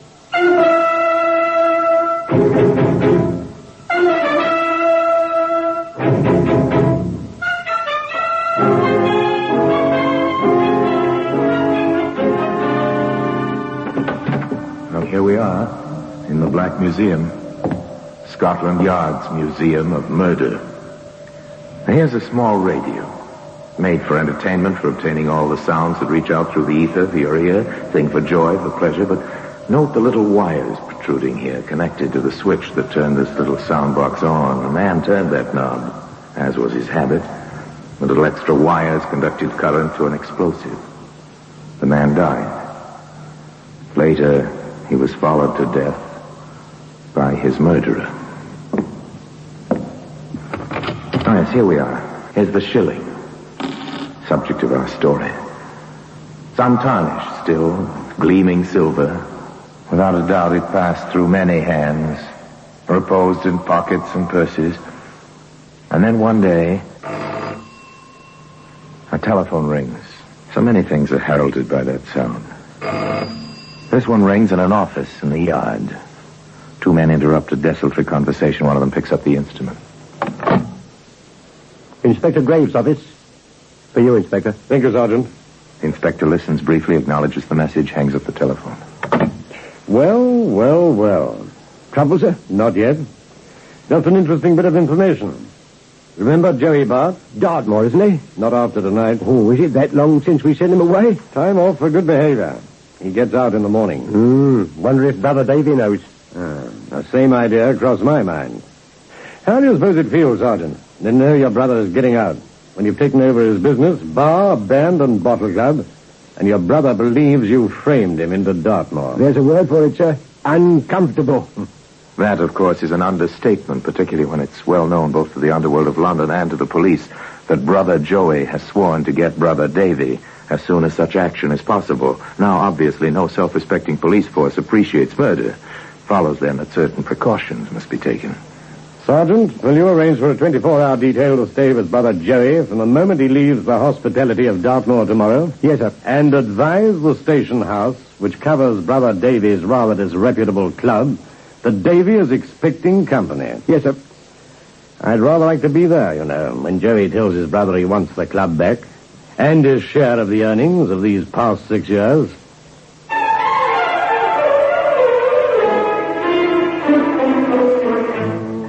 Yes, it must have been quite a meeting. Took place, of course, No question about that. In fact, no attempt was made to prevent it. The police knew when it happened. They knew exactly when Joey Bart walked past the uniformed doorman into the nightclub in question. They so reported to Inspector Graves. It was some 45 minutes later that his telephone rang once more. Inspector Graves' office. Detective Smythe here. The inspector available? Just a moment. Smythe, Inspector. He's on the Bart matter. I'll take it. Yes, Smythe? I'm in Davy Bart's office at the club, Inspector. He's dead. Where's Joey? Gone, sir. We saw him go in. We didn't see him get out.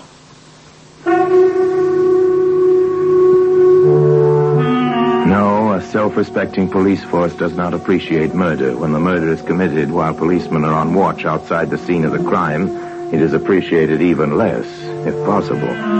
Therefore, action is required. General alarm for Joey Bart. Description is available. Yes, sir. Close that club and hold the customers and staff until I get there. Let's go, Sergeant. All the resources of a great police department spring to life. And soon the inspector and Sergeant Maxwell are at the scene, viewing the body of Davy Bart with a hole in its chest. Yes, that's Bart, all right. All right, Smythe. Let's have it. Well, that's just the way we found him, sir. Sprawled like that. Gun near him. Nothing's been touched except to check for fingerprints. Pictures been taken? Yes, sir. Coroner been here? Yes, sir. All right, take him away. Sergeant. Very good, sir. Prints on the gun? Only the dead man's. Just the one set. They're his. Medical report? Shot at close range. Powder burns. It's a .38 automatic. I can see that. Anything else? Well, there's a wall safe. It was searched. What's this? That's a shilling, sir. What's it doing here? It was lying there on the desk when we got in, sir. The lights were on and it was shining in the lamp. Quite clear, wasn't it? A killing. An ex-convict disappeared, open and shut, simple. Still, the evidence must be collected with a view toward the eventual trial. You're George Lyons. Yes, sir? You have a record. Well, I went away once. 3 months. Attempted robbery. Since then? I worked for Mr. Bart. Doing what? Oh, sort of his assistant. Yes, I know what you mean. All right. What happened here tonight? Well, Joey came here, and the boss told me to let him in. Joey told the boss he needed money. The boss said he didn't have any. They started to argue. That was when the boss told me to wait outside, and I did. Hear anything? Oh, the place is soundproof, Inspector. The near a thing. Why did you come back inside? I took a chance. Seemed like an awful long time when Joey didn't come out. I found him. The boss, I mean. What do you know about this? Hey, that's the boss's lucky piece. When Joey asked for money, the boss took it out of his pocket and told him it was all the money he had on him. That's when Joey said, I ought to kill you for that. Only your life ain't worth a shilling.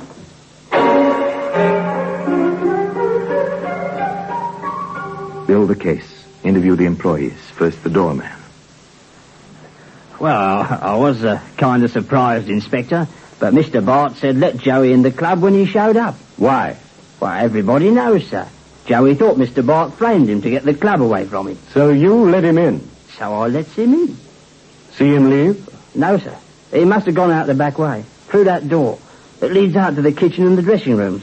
There's a rear exit, sir, out in the alley behind. Now it's the turn of the kitchen help. The man in the best position to notice anything is the second cook. Yes, sir. That's my position, opposite the door. Did you see anyone go by tonight? Only waiters.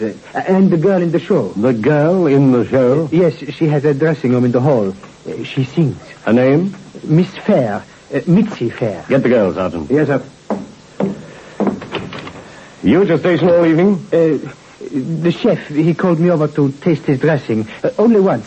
All the rest of the time, Yes, then you must have missed anyone who went through the hall during that time. Well, it was only a minute or two. That would be enough. All right, leave a name and address for the constable on duty. The henchman, Lyons, saw and heard nothing. The doorman was too far away. The kitchen help were too busy.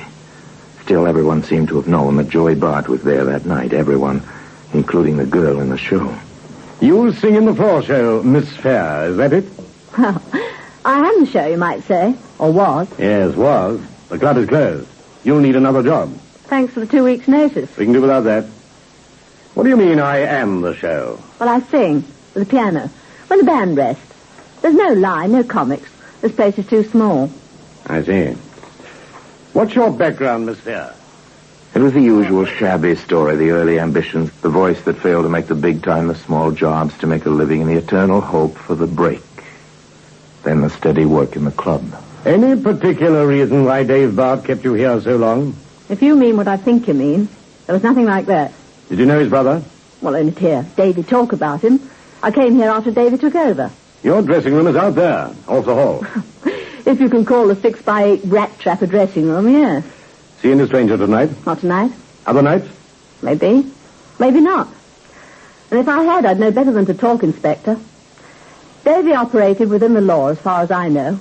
But I've been around, Inspector, and if I knew anything, chances are my life wouldn't be worth that shilling. You ever see it before? Looks like any other to me. I'm told it was Davy Bart's lucky piece. Was it? Well, I wouldn't know. With me, a shilling's a shilling, and they don't come my way easy. Today, the shilling can be found in the Black Museum. In just a moment, we will continue with The Black Museum, starring Orson Welles.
Inspector Graves waited in his office at Scotland Yard for the report he knew was inevitable, that Joey Bart had been run to earth. This was routine. Meanwhile, he sifted facts with Sergeant Maxwell. Nothing to it, Inspector. It's Joey. It couldn't be anyone else. Say that in court, and a smart lawyer will prove it could have been any one of a dozen people. Reasonable doubt, that's all. But Joey said he'd get his brother once he got out. That's not evidence, and you know it, Sergeant. There's plenty of evidence of the gun, for instance. Davy's gun, registered with only Davy's prints on it. The doorman saw him go in. Lyons was there at the beginning of the fight. The open safe. With nothing stolen. At least plenty of money in it, and Joey came for money. He left by the back way. Well, no one saw him. If no one saw him go out, they could have missed someone else coming in. Our case is full of holes, Sergeant. It's not the kind I want to go into. You see, it's one thing to be certain in your own mind that someone committed murder. It's another thing to prove it in court, where your facts are subject to attack by lawyers, subject to the workings of 12 minds in a jury box, subject to the judge's interpretation of reasonable doubt. The inspector knew this. The telephone again. Perhaps this time. Graves speaking. Smythe here, Inspector. We found Bart. He's holed up in a tenement in the East End, 409 Allison. One of those places cut up into one-room flatlets.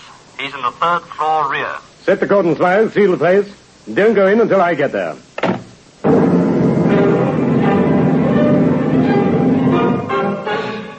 The quarry run to earth, his hole sealed, front and rear, by the cordon of police.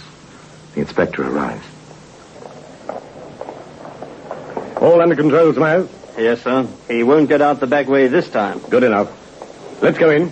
A small, tight group gathers around the inspector. Smith, Maxwell, several uniformed constables, all are armed. They enter the ramshackle building, start up the rickety stairway. Somehow this place escaped the holocaust of Hitler's bomb. It's old, dirty, dangerous. The landings are illuminated by fitful light from flickering yellow electric bulbs in fixtures that once held gas burners. At the third landing, the group stops. Splits up. Each man takes his station, one to each side of the doorway. The officer with a gun in position to shoot off the lock on the scaly door. The inspector with Sergeant Maxwell and Detective Smith facing the doorway. Here it goes. Who is it? You know who it is, Bart. Police. Open up. Come in, gentlemen. Come in. Check him over, Sergeant. Yes, sir. No, nothing on him, Inspector. No weapon. Very well. I could have told you that. No guns for me, Inspector. Yeah, glad you got here first, though. I thought maybe it was some of Davy's boys with the same idea you have. But I didn't kill him. Not much sense killing the goose with the golden eggs, is there, Inspector? They took him to the yard. Held for questioning, the record said. The questioning was sharp and to the point. What did you get from your brother? £100 to start. That was all? Oh, he argued first, but I got good and sore. Told him his life wasn't worth the shilling he threw at me. We know about that. Yeah, Georgia Lyons was still there. After that, Dave threw him out. Then I told Dave I could prove he'd framed me. He acted like he believed me. Told me I'd be a fool to take the club back after the way he'd built it up. Said he'd cut me in for plenty. He went to the wall safe, took out £100 and gave it to me as a down payment, sort of. Of course I took it. And took his shilling, too. Told him he'd get his luck back when I figured he was going to be a regular on the payoff. You took his shilling? Yeah, here. That's it. He had it since he was a kid. See that nick in it? He got that putting it on a railroad truck so the train could run over it. Sergeant, bring Lyons and the fair girl down here. Yes, sir. You see anybody in that back hall, Bart? Nobody. Dave said to go out that way, and I did. I wanted a little privacy, you see. Your boys were with me all the way to the club from Dartmoor. Did you hear anything in that hall? Only the pans in the kitchen. Now, look, Inspector, I didn't kill him. Why should I? He was paying off. Nobody kills a guy who pays. Maybe. Maybe not.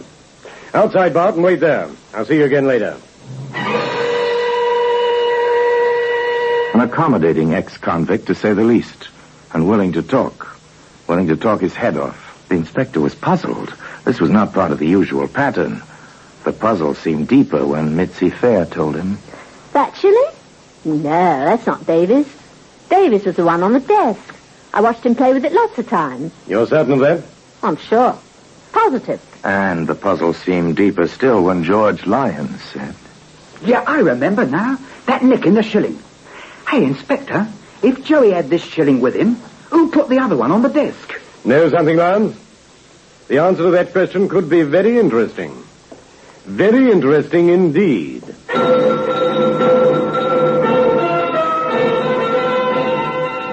A whole new avenue of inquiry suddenly opened up. Suddenly became possible that Joey Bart had not been the last person to see his brother alive. It's a matter of who is telling the truth about those coins, Sergeant. If Lyons and Bart are, then the girl is lying. If the girl is honest, then Lyons and Bart are both lying. How do we find out, Inspector? We take our time. And we let Joey go, for the time being. With a continuous watch on him, of course. Arrange for it, will you, Sergeant? I want a little quiet. I've got some thinking to do.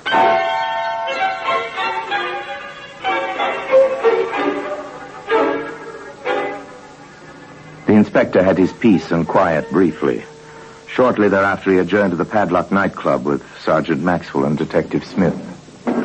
Nice of him to provide wall-to-wall carpeting. I hate tearing up floorboards. Well, it helps the soundproofing. How are you coming along with the walls, Smith? Nothing hollow. Soundproof tiling under all the draperies. Hello, here's something.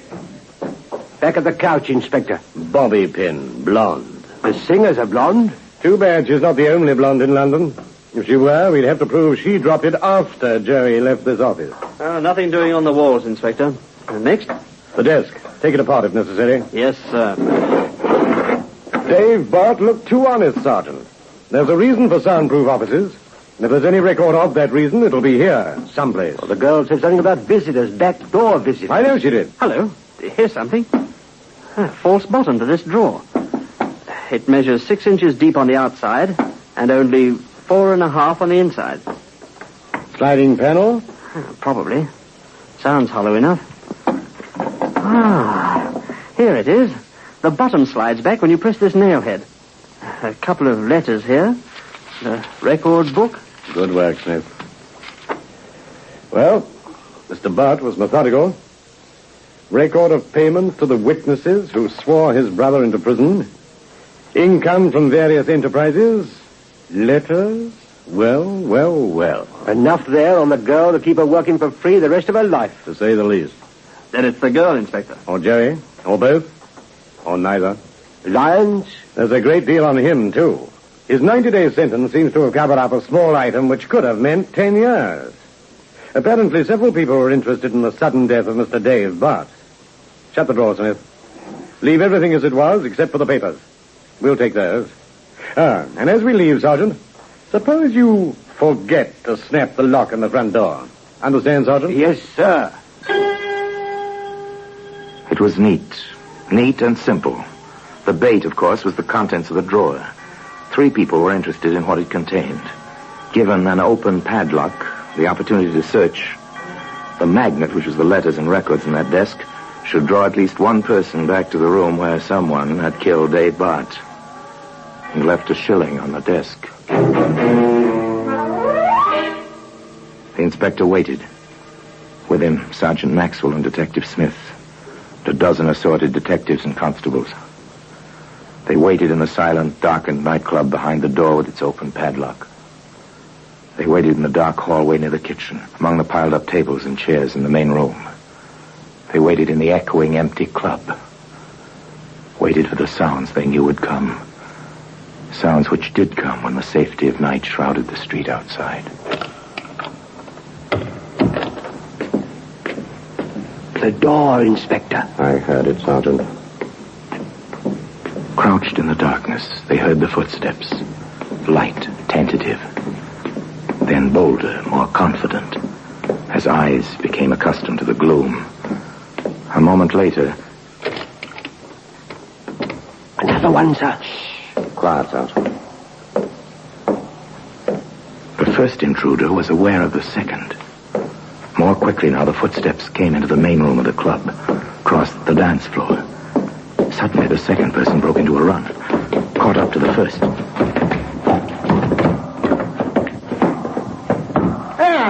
Thought you'd come back, eh? Tried to pin it on me, did you, with the second shilling? Now listen outside the door, didn't you? Duck when I came through. All right, Smith, the light. What's all this?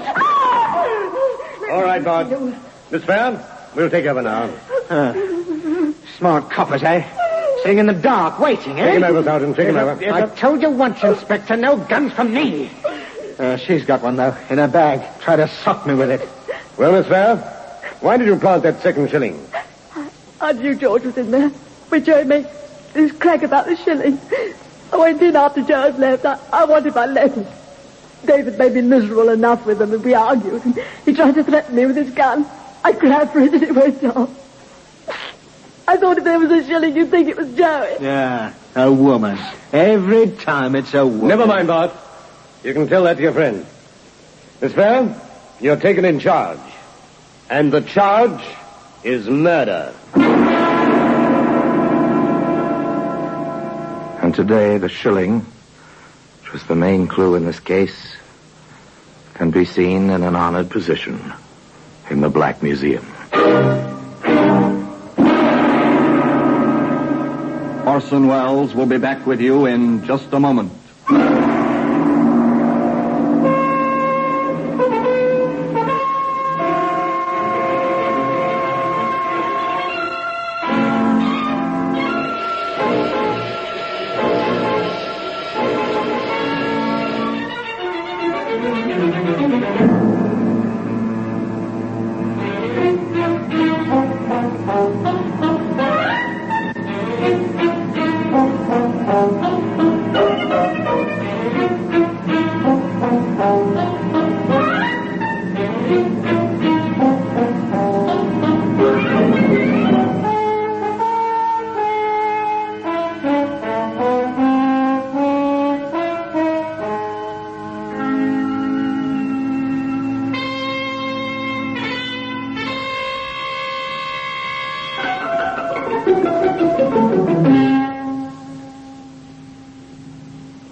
Now here in person is Orson Welles.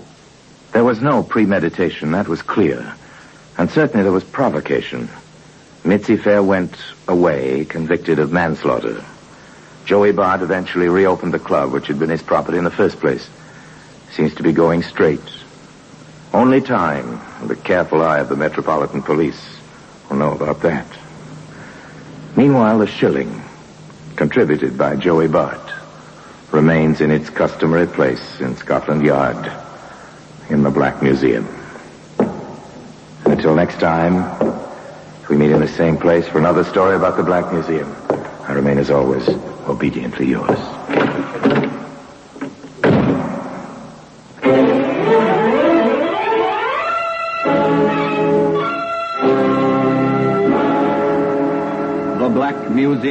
starring Orson Welles, is presented by arrangement with Metro-Goldwyn-Mayer Radio Attraction. The program is written by Ara Marion, with original music composed and conducted by Sidney Torch. Produced by Harry Allen Towers.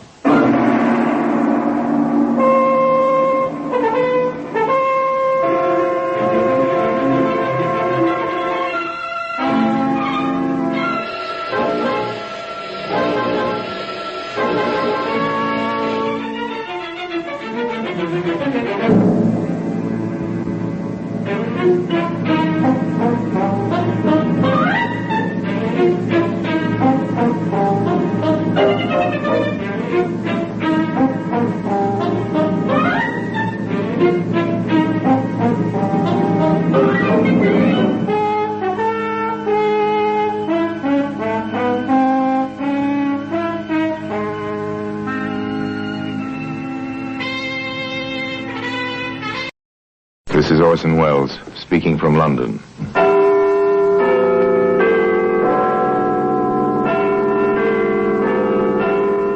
Here in the grim stone structure on the Thames, which houses Scotland Yard, is a warehouse of homicide, where everyday objects, a woman's purse, a man's glove, a child's shoe, all are touched by murder.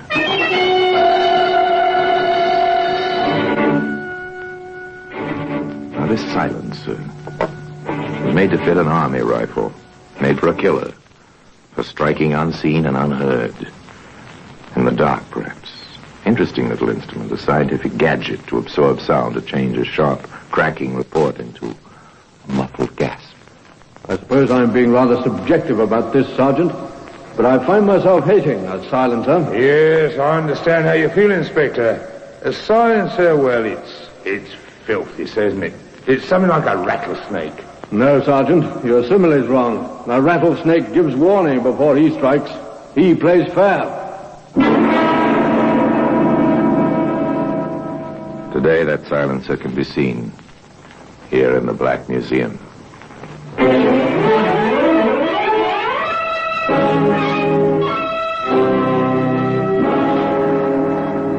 From the annals of the Criminal Investigation Department of the London Police, we bring you the dramatic stories of the crimes recorded by the objects in Scotland Yard's Gallery of Death, the Black Museum. In just a moment, you will hear The Black Museum, starring Orson Welles.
Now, The Black Museum, starring Orson Welles.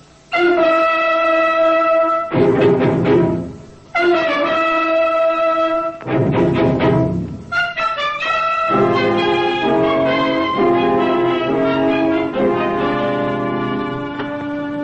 here we are, in the Black Museum.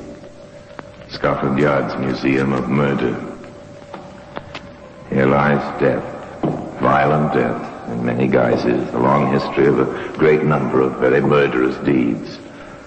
On the shelves, on the tables, in the very air itself. Now, this elephant gun here, this was once used for hunting by a sportsman bred in the very best traditions. Later used to shoot a friend in the back. Here we are, a silencer. Metal tubes within tubes, small and stubby, designed to swallow sound. There was a weapon, too, of course, but No one thought of a weapon or of a silencer. The night Herbert and Josie Martin returned from a party to their new home in the equally new residential development in the suburbs of London. Oh, it was a fine party, Josie, but I don't mind telling you I'm dead for sleep. Oh, yes. Oh, I like the new neighbours, but business days are no time for housewarming. At the rate these new houses are renting, we'll be going to house parties for weeks on end. Might as well make up our minds to it. A man and his wife, tired in a pleasant sort of way, pleased at meeting their new neighbors and preparing for sleep. Normal, quiet, nice people in a new home, nothing spectacular. No hint of headlines. No thought of death. Sure the doors are locked, Herbert? Mm-hmm, yes. Oh, dear, please pull down the blind, because if it blows up during the night, it'll flap out the window and wake us, like last night. Oh, all right. If you didn't insist on opening the windows from the top, Josie, the blinds wouldn't blow. Oh. Herbert! Herbert, what is it? Herbert! What is it? What's taken you? Oh! Oh! A man reaches up to pull down a window blind. The lighted lamp is behind him. A bullet stars the window pane. The man is dead. A short while later, a telephone rings in an office in Scotland Yard. Inspector Foster here. Sergeant Williams speaking, sir. There's a call come through from Hempstead Oval. Herbert Martin shot as he was pulling down the blind in his bedroom. Anyone with him? His wife, sir. Any other witnesses? No, sir, not at the moment. Very well, Williams. Bring a car round and we'll have a look at the situation. I realize this has been a terrible shock, Mrs. Martin, but we need your help at once. Oh, anything, Inspector. Anything at all. Did your husband have any enemies that you know of? Oh, no, no one. No one. Any trouble in his business? No, nothing, no. What was his business? Insurance. Accident, mostly. It was going on so well, that's how we could afford to move out here. Then you've only come here recently? 3 months ago. We were one of the first tenants. It seemed such a nice place. Everything so new. Questions and more questions. But there was obviously nothing Mrs. Martin could tell the inspector. All she knew was what she'd seen. One point puzzled him. The inspector came back to it several times. And you're certain, Mrs. Martin, that you heard no shot? No, nothing. Just the sort of noise of the glass, and then Herbert falls. Well, it's possible, sir. At extreme range, the sound of a shot might have followed the arrival of the bullet. Mrs. Martin? No, I'm sure. I'd have noticed. That's what made it seem so strange. There wasn't any sound. Just the hole in the window and my husband sort of crumpling up and falling. Well, that's not much to go on. Perhaps the bullet will tell us something. Meanwhile, we'll do our best, Mrs. Martin. We'll try to do our best. There was very little for the police to start on. A close scrutiny of Herbert Martin's life brought nothing to light. Martin's manner of living, the conduct of his business were exemplary. His friends, his business associates, his new neighbors, all had nothing but praise for Herbert Martin. Death had come out of the dark. This alone was ground for speculation, particularly among the neighbors. Sidney and Elizabeth Davis, brother and sister, were no exceptions. I can't help but think, Sidney, it's so peaceful here. And that poor man barely in his grave. Well, it is pleasant. Well, it would be if it... Only... Do you suppose his poor wife will keep the house now? I doubt it. But perhaps if you offered to help her, Elizabeth. Well, I have. It will take her quite a while to make up her mind. I see. But she's all alone, poor soul. Sidney, I can't help but wonder... What is it, Elizabeth? I had the strangest twinges. What? It's Sharp. Oh, Sidney. Elizabeth. Oh, help me. Help me. Elizabeth.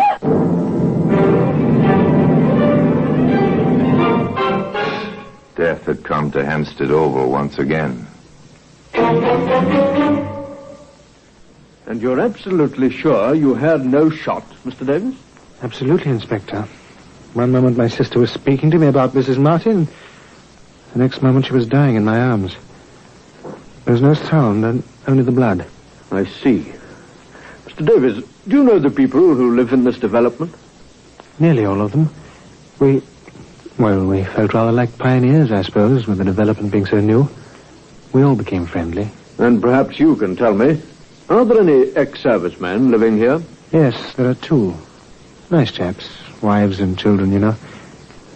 May I ask why you inquire? Because the bullet which killed Mr. Martin came from an Arnie-issue rifle, and I suspect the same thing will be found true in your sister's case. If it is true, we'll have that much at least to go on. More, the markings on both bullets were identical. The same weapon had been used. Inspector Foster sent Detective Sergeant Williams visiting. Yes? Are you Thomas Larkin? I am. Excuse me, sir. I'm Detective Sergeant Williams, CID. Here are my credentials. Oh, come in, Sergeant. Will you come into the living room? I'll only keep you a moment, Mr. Larkin. I want to speak about the Martin and Davis murders. Yes, of course. Do you happen to have a rifle in your possession, sir? No, I gave all that up when I was discharged. If I never see a weapon again, it'll be too soon. I believe your husband is an ex-serviceman, Mrs. Goodson. Yes, he is. 5 years of service, 8th Army, under General Montgomery. I see. Now, tell me, did he by any chance retain any weapon when he left the service? No. Is there any weapon in your house that you know of? Yes. Oh. A Webley. Oh, really? Well, frankly, my husband insists we keep it. He's got a license for it, but it frightens me half to death just to have it in the house. What with the children around and all. Oh, Sergeant, are all of us in danger here? Oh, you needn't worry. Don't you have any idea who or what may be behind these dreadful shootings?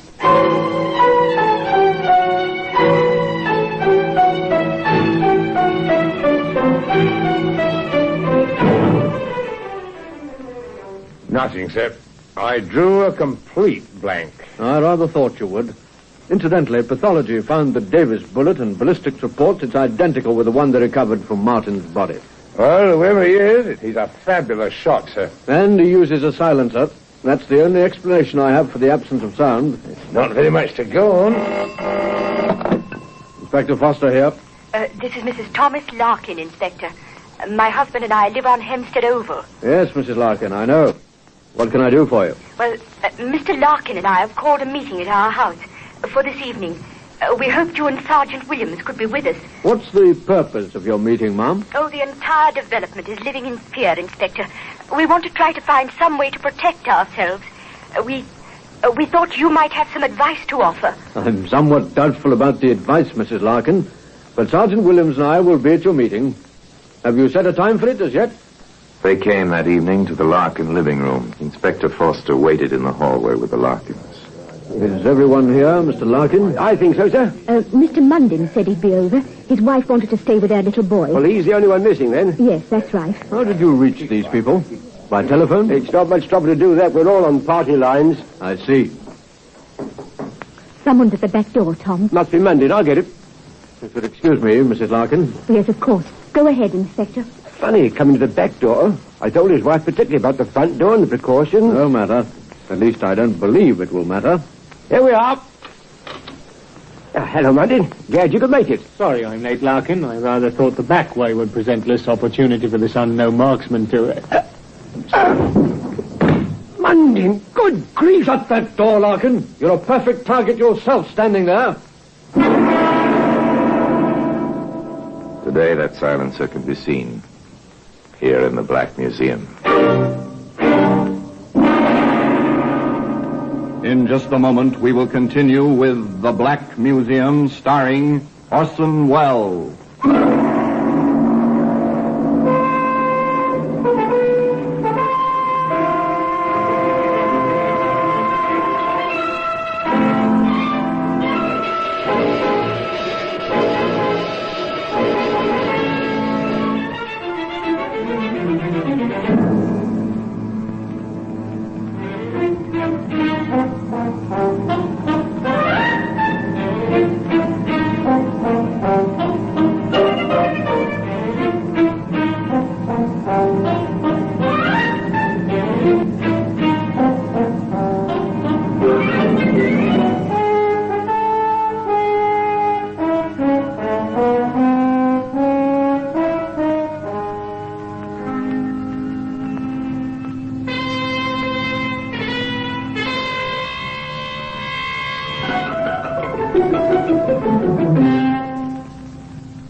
And now we continue with The Black Museum, starring Orson Welles.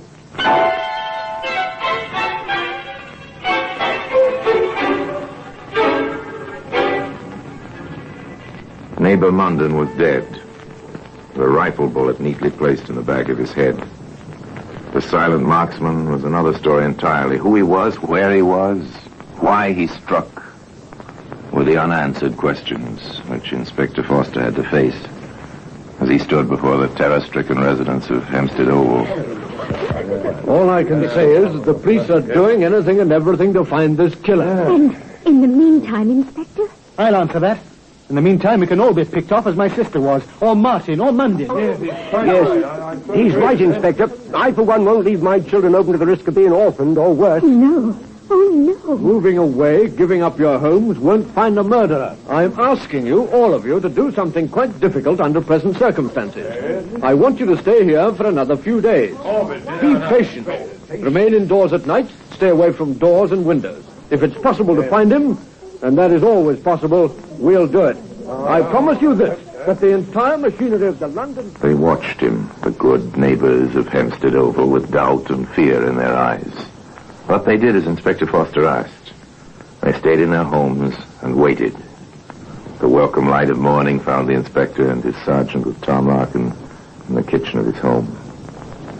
You're about the same height as Munden, aren't you, Larkin? Just about. Good. Sergeant? Yes, sir? Set up the transit here where Munden was standing when he was hit and adjust its height to Mr. Larkin. Very good, sir. A surveyor's transit in my kitchen? I don't understand, Inspector. You will shortly. Almost ready, Sergeant? Yes. The men worked quickly, methodically. The transit was set up, the lens of its telescope facing the open back door. Inspector Foster adjusted the eyepiece and then slowly scanned from lintel to lintel through the open doorway. Back he moved the instrument, adjusting it vertically as well as horizontally, turning the brass thumb screw carefully, precisely. Stepped away from the transit. That seems to be the best possibility, Sergeant. See for yourself. Thank you, sir. Yes, it lines up well. The angle seems to be about right. Shall we have a look at it? Yes. Care to come with us, Larkin? Yes, I would. There's a tree out there with a clear line of fire right through your back door. The distance seems to be about 500 yards. So that's what the transit was for. Exactly. Let's go, shall we?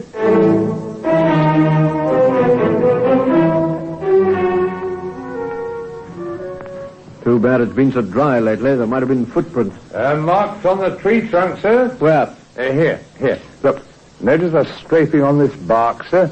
As if someone in heavy boots had climbed the tree, and it's recent, too. Here for a boost up, Sergeant? Yes. All right.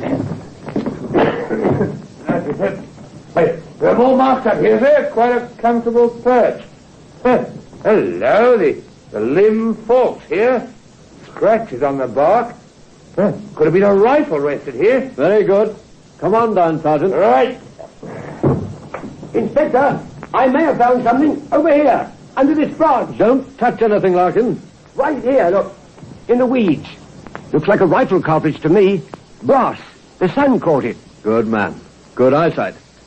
Take care of that, Sergeant. Right, sir. Once we find the rifle and its owner, that bit of brass may well send him up 13 steps early one morning. Starting from nothing, the facts were coming together one by one. In the quiet office at the yard. The boot marks on the tree trunk, Sergeant. They were rather close to the ground. I noticed your first jump was at least 2 feet higher. Yes, I wasn't carrying a rifle, sir. No, but a man of average weight in good condition would have made markings closer to yours. I'd say this fellow was either very heavy or not exactly young. Or past middle age, at least. The beginnings of a description. Either military or hunting experience to be able to shoot like that at night. The beginnings of a background. Whoever it was must have lived in that area for some time to know the position of that tree in relation to Larkin's back door. Start a quiet house-to-house check, Williams. Very good, sir. Have the men watch for anyone who fits these points. Yes, sir. Then find me a detailed ordnance map of Hempstead Oval. The builder or the renting agent will have one. We found one sniper's perch. I'm curious about the other.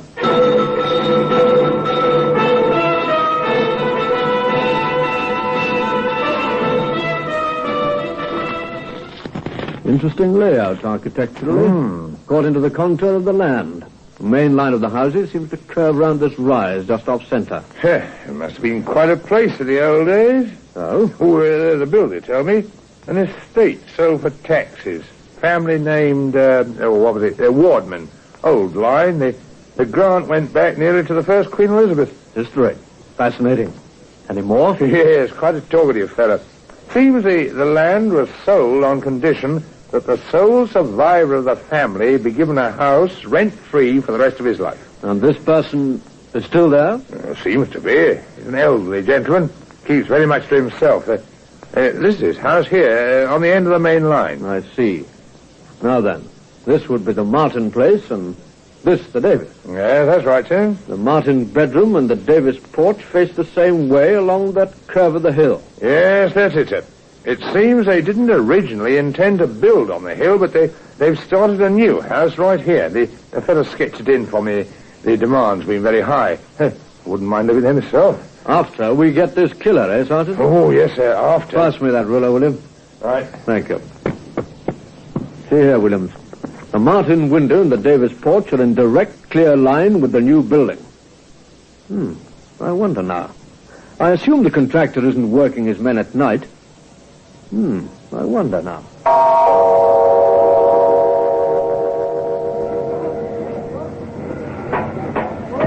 This is the top floor, Inspector. Hardwood isn't in yet, but that floor will take your weight. That's the dormer window you asked about. Look around, will you, Sergeant?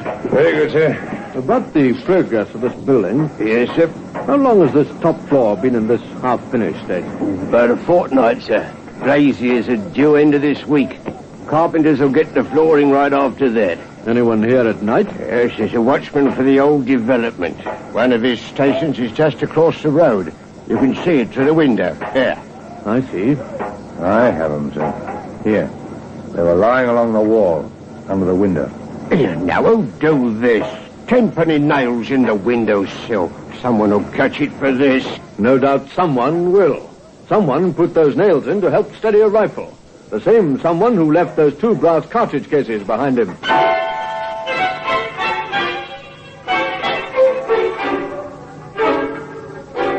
How do you catch a killer who strikes silently in the darkness? How do you match his craftiness? Perhaps you say to Tom Larkin, "It may be dangerous, Larkin. Will you cooperate?" Oh, I've been under fire before now, Inspector. Very well. Now then, I believe someone told me the telephones hereabouts are on party line. a telephone call is made on the party line. I want to talk to you, Goodson, about this killer. I think I know who it is. I'll walk over in half hour with a friend of mine, and I'm picking up Sid Davis on the way. No mention, of course, that the friend is Sergeant Williams, CID, who will walk alongside Tom Larkin, staying between him and the new house on the hill. No mention of the inspector crouched on the hillside in the dark shadow of the half-built house.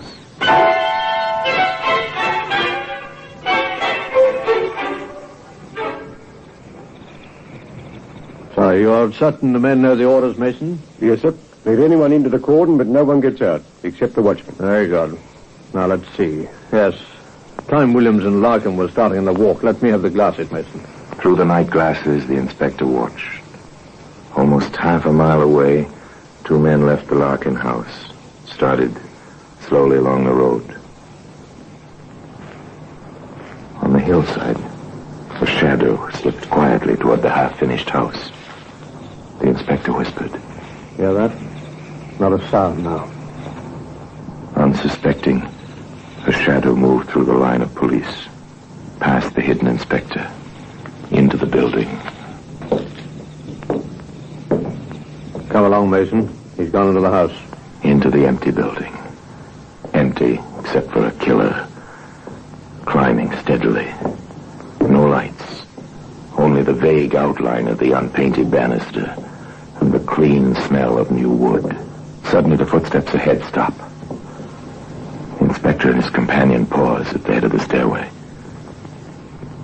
The glassless window shows the night sky bright with stars. A black shadow kneels at the sill, places a long, heavy object between the two 10-penny nails. All right, Mason, take him. I said, no. Please don't take me. No, I have a right here. Better than anyone. I have a right. You're being taken in charge for murder. I must warn you that anything you say may be taken down in writing. Never mind, Mason. He doesn't understand. Yes, sir. You're Philip Wardman, aren't you? Who are you? You seem to be a gentleman. My name's Foster. Why are you here in this empty building, Mr. Wardman? I have a right. This is my land. My family's land. They told me when I sold it for the money I could go on living here. I build houses, brought strangers, and driving them out, and hunting them out, as I hunted in Africa.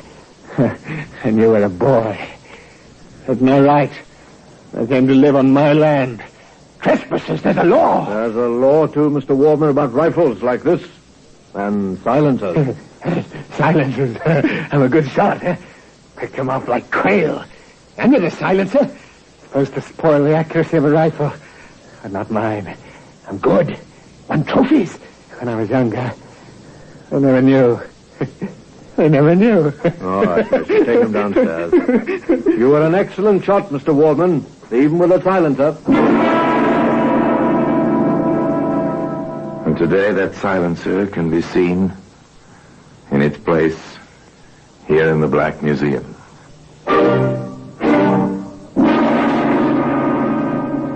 Orson Welles will be back with you in just a moment.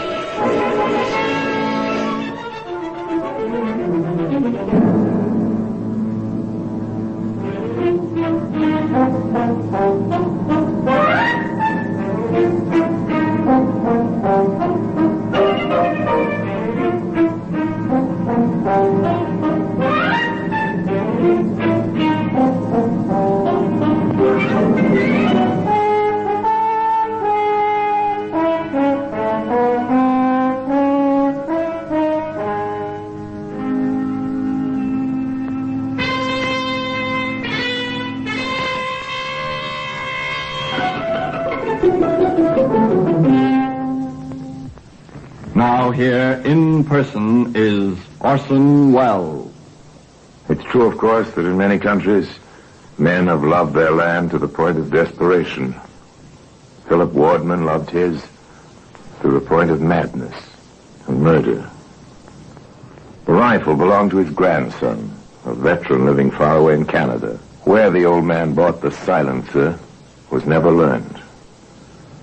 The secret of that went with Philip Wardman to the place where his bitter, lonely life drew to its close. The silencer itself remains in its usual place in the Black Museum. Now, until we meet next time, I'll tell you another story about the Black Museum. I remain, as always, obediently yours.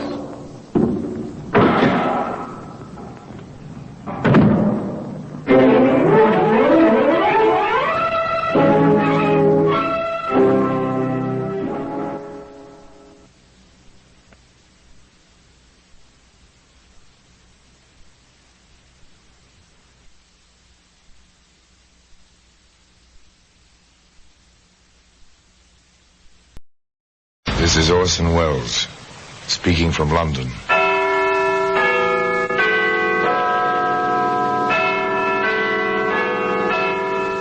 The Black Museum. Here, in the grim stone structure on the Thames which houses Scotland Yard, is a warehouse of homicide.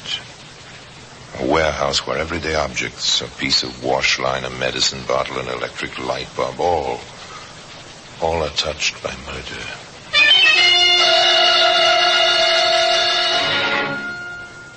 There's a telegram. That's a familiar object. Usually it says happy birthday or congratulations on your wedding or will arrive 10 o'clock train. This telegram was an urgent request to die. Take this telegram, miss, please. Yes, sir. Daily Star. Come at once. 4:30 train, Waterloo, Bournemouth Central. Something will meet. Sorry, sir. What is this? Car will meet. Today, this telegram can be seen in in the Black Museum.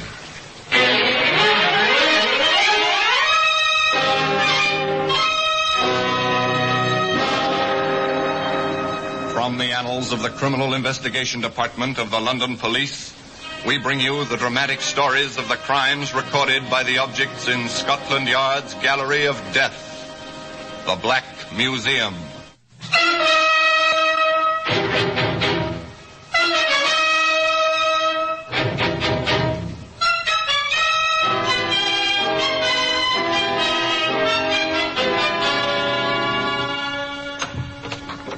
Here we are, the Black Museum. Scotland Yard's mausoleum of murder. Here lies death, arranged on shelves, in cabinets, ranked along the floor and on the tables. Death in many disguises. This oil lamp. This one was found in time. There were others before it in other places, part of a baited trap. A house cat leaped, knocking over the lamp. Flames flared. Arson. When somebody dies in such a fire, arson becomes the murderer.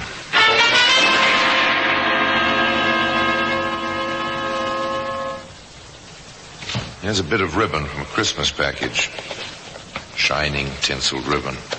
The gift, unwrapped in pleasant anticipation, was death. A telegram. There we are. It's a slip of yellow paper with familiar type pasted in stripes across its face. Urgent, a summons. One day this wire rested in a closed handbag on a woman's lap. She was riding on a train in response to the wire. The men sharing the seat with her smiled and started a conversation. Going all the way to Bournemouth? No, I'm getting off at Boscombe. Oh. This train does stop at Boscombe, doesn't it? Well, I believe it does. I'm going through to Bournemouth myself, so I didn't pay particular attention. Your holidays? Well, in a way, I'm taking a day off to see some friends, then I'm going back to Southampton to catch a ship for a business trip. It must be nice to have a life like that. Oh, I don't know. Mine's very dull. Oh, well, then my guess is that, like some of the ladies I know, you find your gaiety in your hats. My one extravagance. Oh, yes. I've always liked a pretty hat. Just chit-chat on a train speeding southward from London. The gentleman contributed no information about his business. The lady didn't give her name. She did, however, volunteer. I'm going down to Boscombe to cook for some people. That's what I do, cook.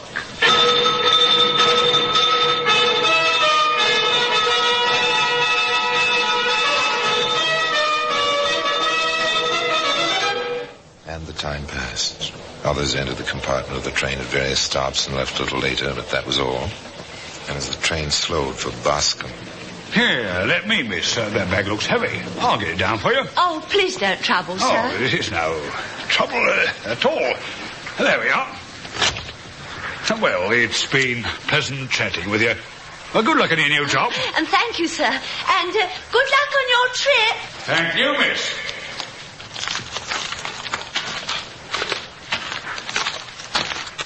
Beg pardon, miss. Are you the new cook for the Egan's at Woodmere House? Yes, I am. Ah, then this way, please. Mrs. Egan told me to watch for you. I'm their chauffeur. I have the car. It's a fair way out, you see. Oh, yes, the telegram said the car would meet me. Is it nice working for the Egan? She put her luggage in the back of the big limousine, stepped into the front seat next to the chauffeur. The train pulled out of the Boscombe station just as the car moved away along the road. Apparently it was a fair ways out, as the chauffeur had put it. The road wound through the countryside. The land seemed to grow more and more bleak as they rode along. The sun dropped below the horizon. The young woman began to feel a little edgy. Is it much further? Seems to be getting dark. It not only seems to be getting dark, my girl, it is getting dark. You never told me if it's nice working out here. You won't have any trouble if you're nice, that is. If I'm nice? I've got the master's and mistress's ears. What I say usually goes. Anyone who's not nice to me goes. I don't understand. You've worked before, haven't you? Well, yes, of course. I have the very best of references. In most places, it's the butler, isn't it? Out here, it's me. I don't understand. Why have you left the road? Because, my girl, I took you out this way for reasons of my own. No, I came out here for a job as cook. Forget that. Come here. No, let go of me. Oh, no, it can't. It can't happen to me. Not to me. It's someone else. It's no one else. It's you, understand? Now be good. Be quiet.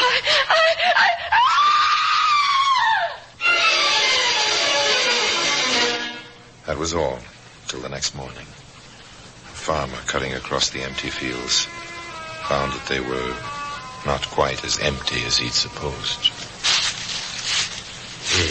Here, what's this? You sleeping, miss? Why, she's dead. Or this be for the police.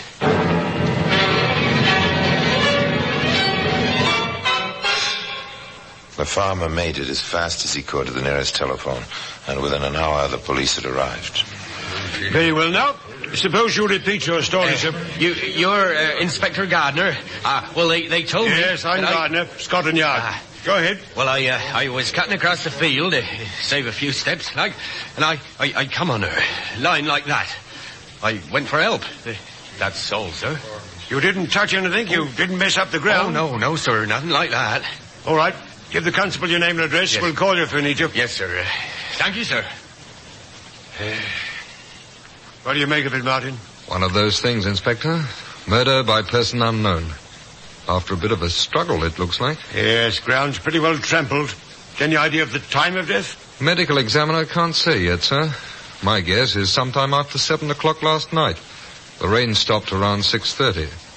She's not even damp, sir. Very good.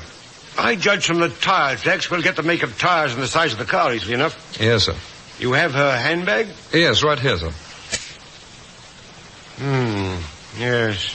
Well, she had an identity card. Ida Matthews, Streatham, London. We can check that quickly enough. Hello? It's a telegram. Daily Star. Come at once. 4:30 train, Waterloo, Bournemouth Central. Car will meet you. Expenses paid. Egan, Woodmere House, Boscombe. Yes, I've seen this sort of thing before. What are the odds, Martin? There is no Woodmere House nor any Egan hereabouts.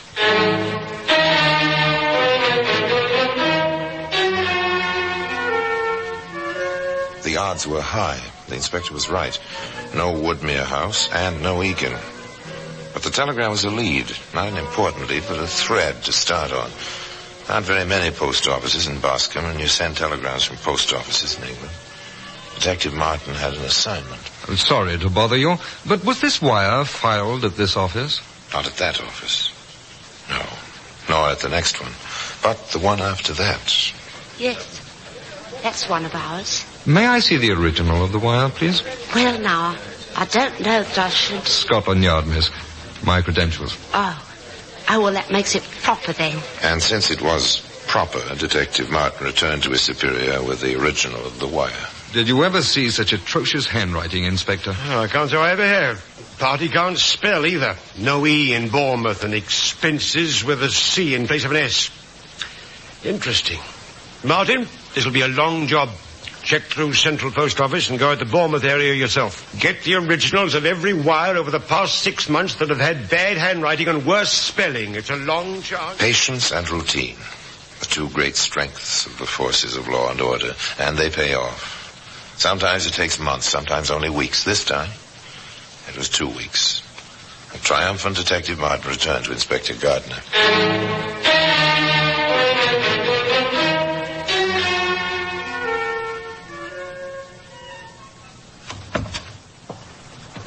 We've got 2 more wires, sir. Good work, Martin.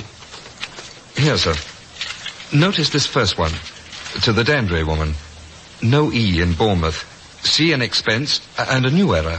2 F's in if. This one to the domestic agency. Someone wanted a young, pleasant nurse. Without an A in pleasant. And again, the E is missing in Bournemouth. The writing's identical, no question about it. Put some calls through, Martin. I wonder if the Dandre woman or the young, pleasant nurse ever came down this way. That check was an easy one, no trouble at all. The Dandre woman came down, no car, she went back. A lucky lady, that one, apparently. The employment agency was a bit more careful. The agency wrote to the return address for more information. Name and address were fictitious, of course. Of course. All right, Martin. Back to the Boscombe post office. Jog a few memories, will you?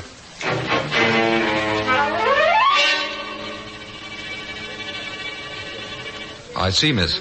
You filed this wire. I did. We get a lot of business through you, but I remember that awful handwriting. Do you remember anything about the person who gave it to you? Well, it was a man. I know that. Good. That's something.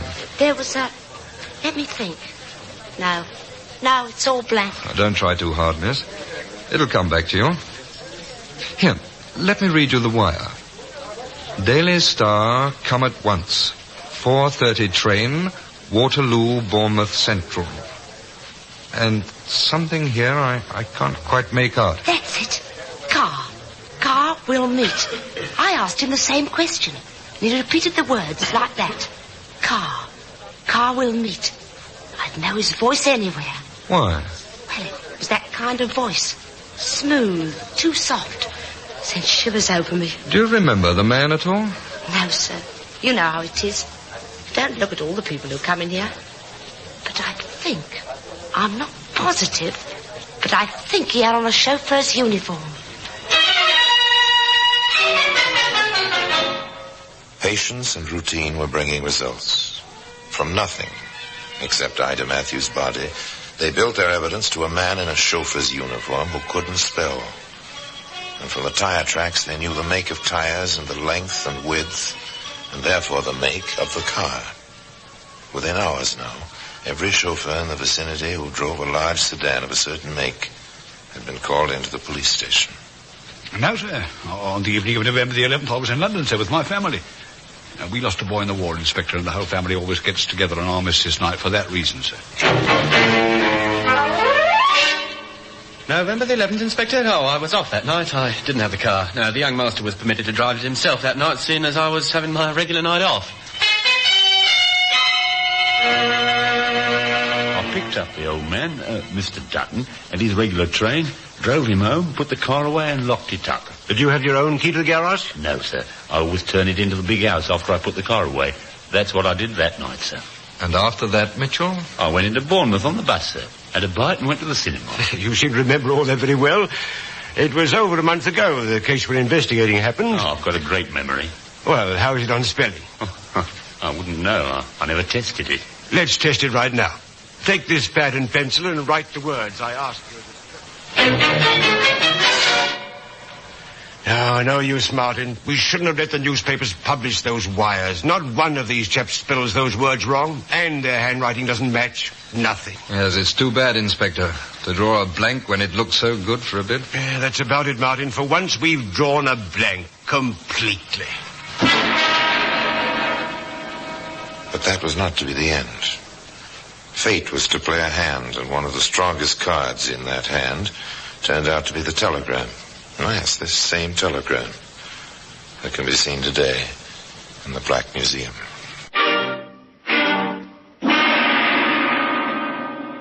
Orson Welles will be back with you in just a moment. And now we continue with the Black Museum starring Orson Welles.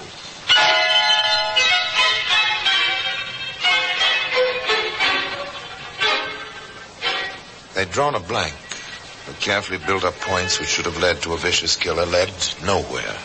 The pitiful and tragic story of Ida Matthews seemed headed directly for the unsolved file at Scotland Yard. How to account for what happened next?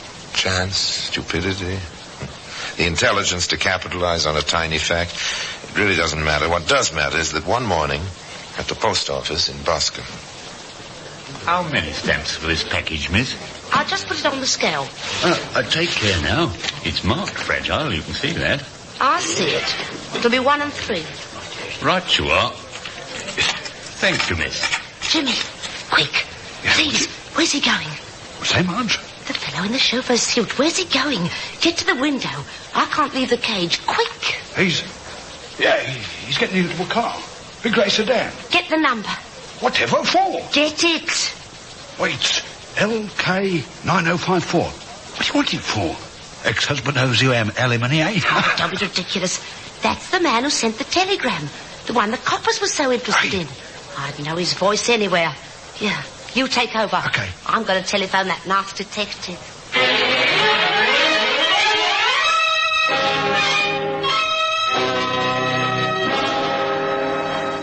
A chance. A coincidence. The young man might have taken that package. The girl might have forgotten the voice. Neither of these things happened. And a new lead was developed for the yard. Mitchell drives that car, Inspector. John Mitchell. Owner is Dutton. We had Mitchell in. His writing doesn't match and his spelling's fine. Well, the girl swears he's the man. Martin, can you picture a British jury hanging a man because a girl remembered his voice? No, such things aren't happening. But the points were added to the Ida Matthews file and held waiting their use. Patience and more patience. And more results. Inspector Gardner speaking. This is Sidney Harris. I'm told, sir, that I want to give my information to you. It's on the Matthews case, sir. You see, I rode down to Boscombe on the train with her. Sidney Harris received a warm welcome at Scotland Yard. Sit down, Mr. Harris. Thank you. If I may ask, what took you so long? I was out of the country, Inspector. I returned just yesterday. Oh, go on, Mr. Harris. Well, you see, my business takes me abroad quite a bit. I had the opportunity to spend a night with some friends of mine in Bournemouth before I sailed the next day. That's how it happened that I was on the train. The Matthews woman was in my compartment. We talked a bit. I commented on our hair, just passing the time. I'd never have thought of it again, I suppose, if my ship had sailed on time, but it didn't. The steward brought aboard some late papers, which came out while we were still at Southampton. I saw them after we'd been at sea for a few hours. There was this woman's picture and the story. I understand. And now then, Mr. Harris, what information do you have which may be of help to us? Well, the luggage rack on the car, Inspector. It was a large grey sedan. How did you happen to notice it? Well, I watched her cross to the station platform. I saw a man meet her in a chauffeur's uniform. I watched her enter this car. It happens, Inspector, that I design auto bodies. The luggage rack attracted my attention. It doesn't belong to that make of car. It's been specially fitted. You're a very observant man, Mr. Harris, for which our deepest appreciation. One point, Mr. Harris. Among these ladies' hats on the desk, which one would you say was Miss Matthews? Oh, this one, sir. That, Mr. Harris, is the hat we found beside Ida Matthews' body. At last. Someone to establish that Ida Matthews had been met by a chauffeur at the Boscombe station. Which chauffeur? Yes, that's the car, the grey one. LK9054. That's the luggage rack I was talking about. But what about the handwriting and the spelling? Ask the License Bureau for Mitchell's application for a driver's license. I want to see the handwriting on it. Within a day, the application lay on the inspector's desk. Beside it were the originals of the wires with the misspelled words. Well, Martin? Not much doubt about it, is there, Inspector? The experts will testify for us, Martin, but I'm satisfied. Get your hat. We're going to pick up Mitchell.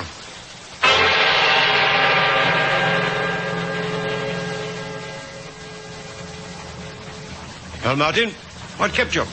I saw his room, sir, and spoke with Mr. Dutton. Mitchell must have got the wind up. He's gone. But I found this in his room. A key? Duplicate key to the garage. Mitchell had access to the car any time he wanted to use it. And Mr. Dutton tells me he was on the verge of calling us when I walked in. Mitchell is paying the expenses of his little trip with forged checks. That does it, Martin. Let's get back to the office. Now the vast interlocking network of police authorities and police communications went into action. All across and up and down England, the teletypes carried the message. Bournemouth to all stations. General alarm for one John Mitchell.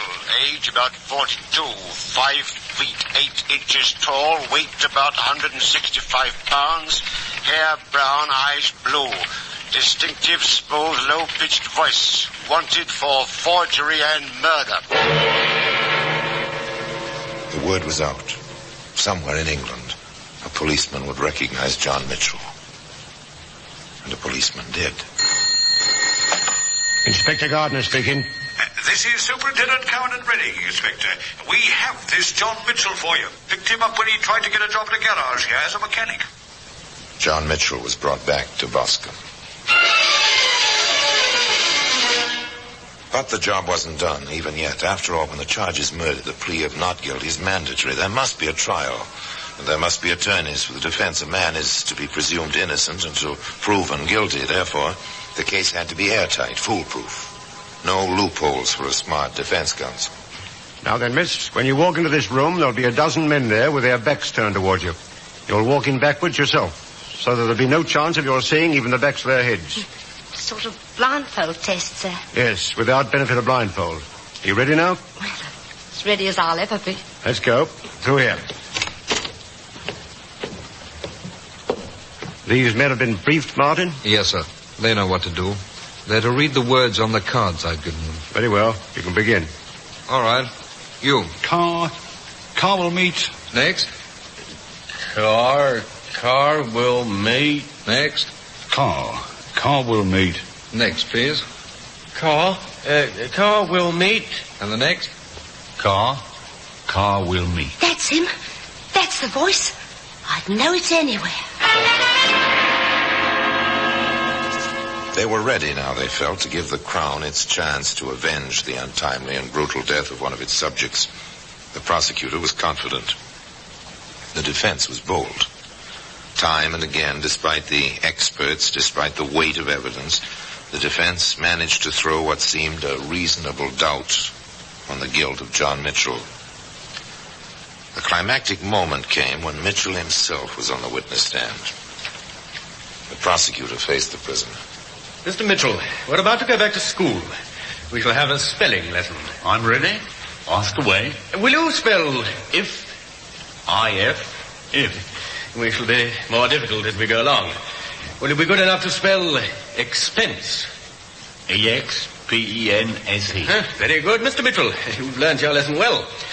And now then, please spell Bournemouth. B-O-U-R-N-E-M-O-U-T-H. Well, fine, just fine. And, pleasant, Mr. Mitchell. How do you spell pleasant? P-L-E-S-E-N-T. I see. Pleasant. Just like a present. That's right. But it isn't right, Mr. Mitchell. Pleasant is spelt with an A. But you didn't spell it with an A today, nor did you spell it with an A when you wrote the telegram asking for a pleasant young nurse. And what was your plan, Mr. Mitchell? Did you want to murder a nurse the way you murdered Ida Matthews? Perhaps in that terrible moment as he stood in the dock at the Old Bailey, the mind of John Mitchell may have turned to that other moment when, all unsuspecting, he wrote out that fateful telegram. The selfsame telegram that can be seen today in the Black Museum. It might be said that John Mitchell was hanged by a missing letter A in the word pleasant. Be that as it may, circumstances caught up with this gentleman one morning at 8 o'clock, and he passed from this world because of a set of coincidences which fitted together in the minds of alert detectives in Scotland Yard. If Mitchell had known how to spell correctly, if Harris had not been a keen-eyed designer of automobiles, if Harris had not taken his trip when he did, if Marge, the post office clerk, had not been struck by Mitchell's voice. But it's no matter now. Now the telegram is to be found in its customary place in Scotland Yard in the Black Museum. And now, until we meet next time in the same place, I tell you another story about the Black Museum. I remain, as always, obediently yours.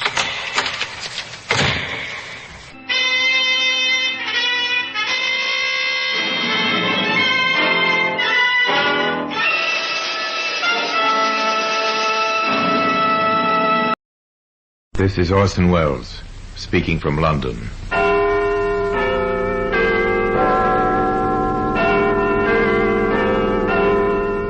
From the Black Museum. A museum of death.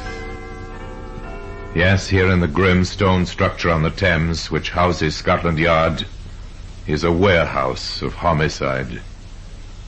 A warehouse where everyday objects, a paperweight, a broken wine bottle, a shaded lamp, all are touched by murder.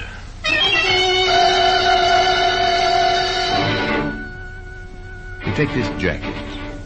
Woolen, hand-knitted, a baby's garment, dusty with age, and only half completed. Sleeves are missing, Inspector, and it still has to be stitched up. Yes. Looks rather pathetic, doesn't it, Sergeant? It does, sir. Yes. Better put it back in the attaché case. Probably been needing it before long. Today, that jacket, sleeveless and unstitched, can be seen in the Black Museum.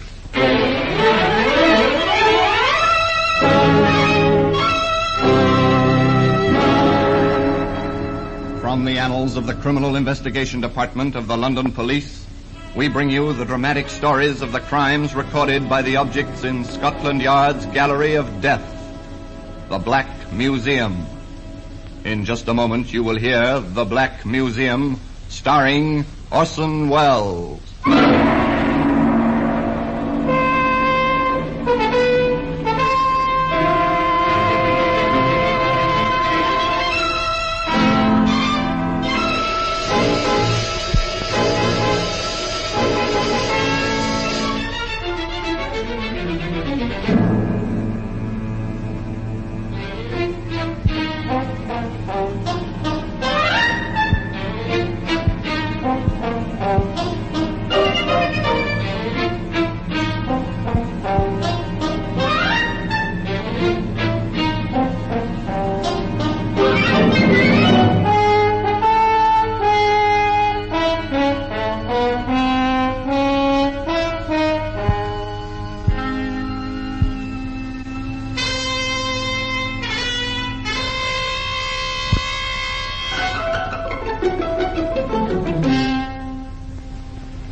Now, The Black Museum, starring Orson Welles.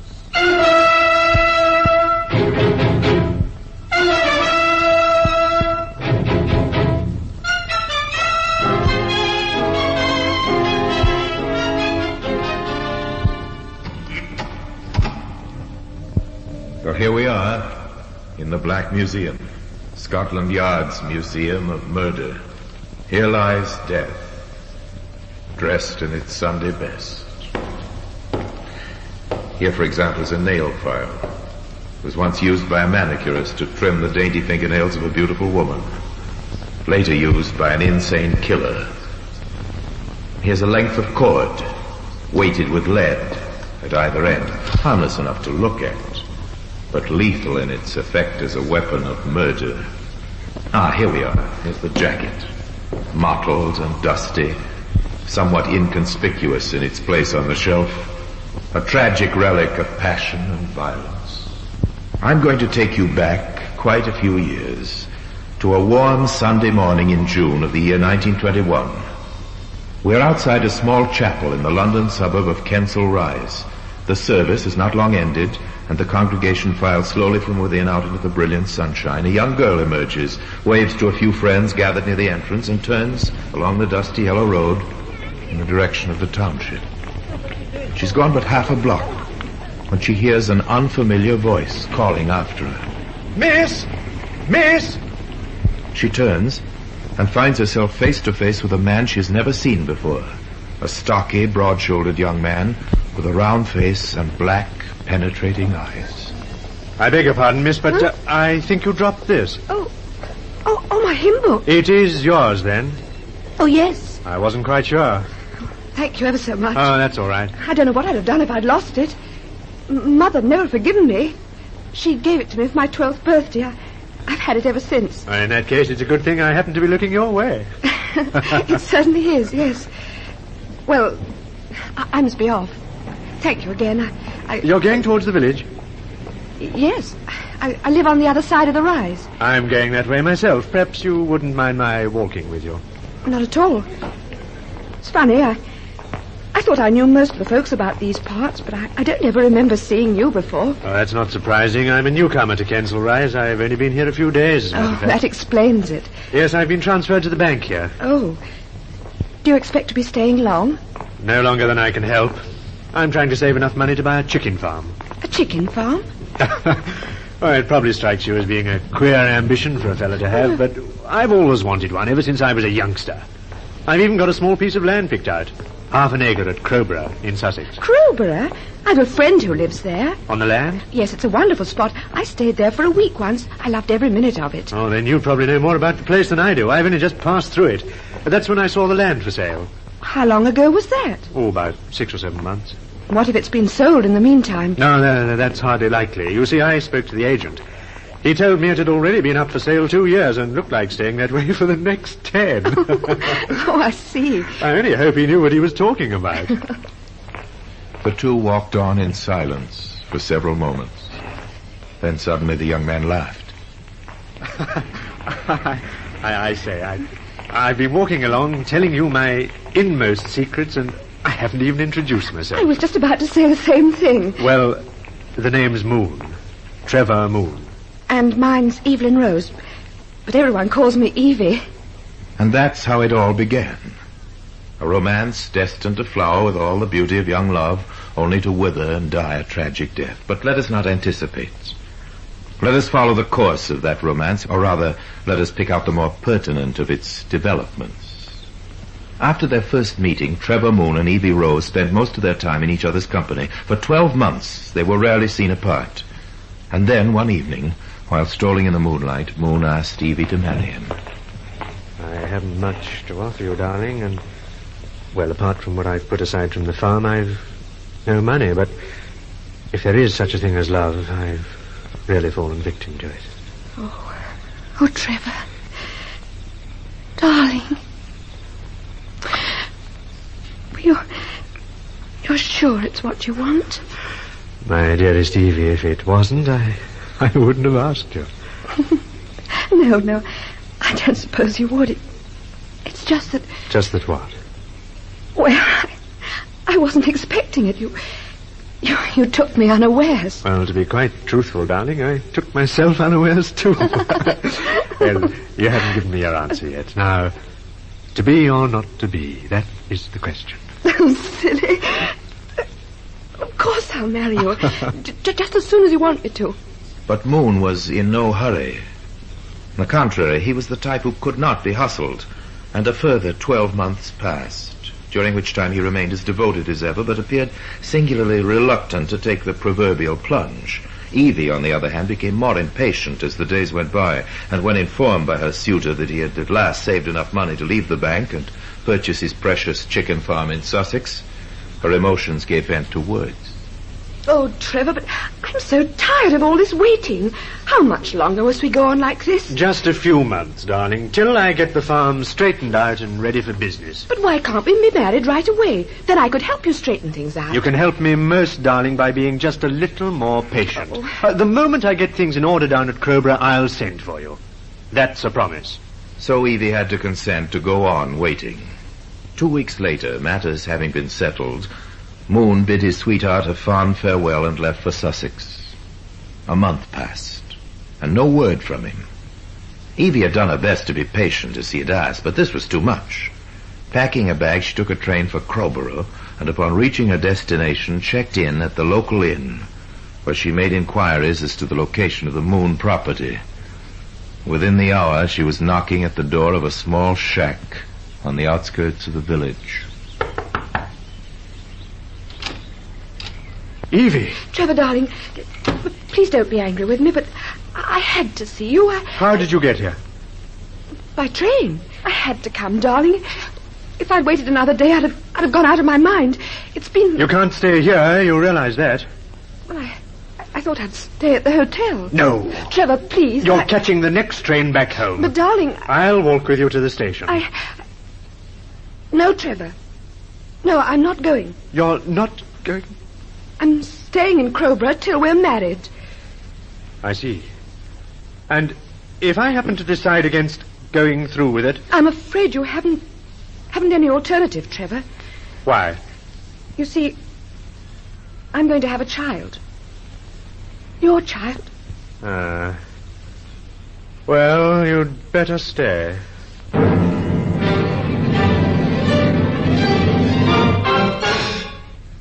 The scene changes. It is 3 months later. We're in the office of the Crowborough police station. Constables Harris and Vernon are playing checkers. Oh, didn't see that one coming. Been playing for that all along. Puts me in a bit of a spot. Hey, does that all right, right enough. I'll get it. No fancy moves while my back's turned, neither. As if I were. Well, it wouldn't be the first time. Crowborough Police Station. Constable Harris speaking. What's that? Yes. Yes. Hold it a tick while I get my notebook and take down a few particulars. Now, what name was it again? Rose. Mrs. Lena Rose. Yeah. And the missing girl? Daughter. Evelyn, known as Evie. Address? 14 Marsden Parade, Kensal Rise. Yes. And how long has your daughter been gone, Mrs. Rose? Since Saturday morning, I see. Yes. Well, let you do for the present, Mrs. Rose. You'll be hearing from us. Yeah, that's right, yes. Good night, ma'am. Trouble? Oh, nothing. It won't keep. Another missing girl, that's all. But Constable Harris was in error. It was not simply a case of another missing girl who disappeared for a few days. It was a case of a missing girl who disappeared for good. Today, evidence of that fact can be seen here in the Black Museum. In just a moment, we will continue with The Black Museum, starring Orson Welles.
And now we continue with The Black Museum, starring Orson Welles.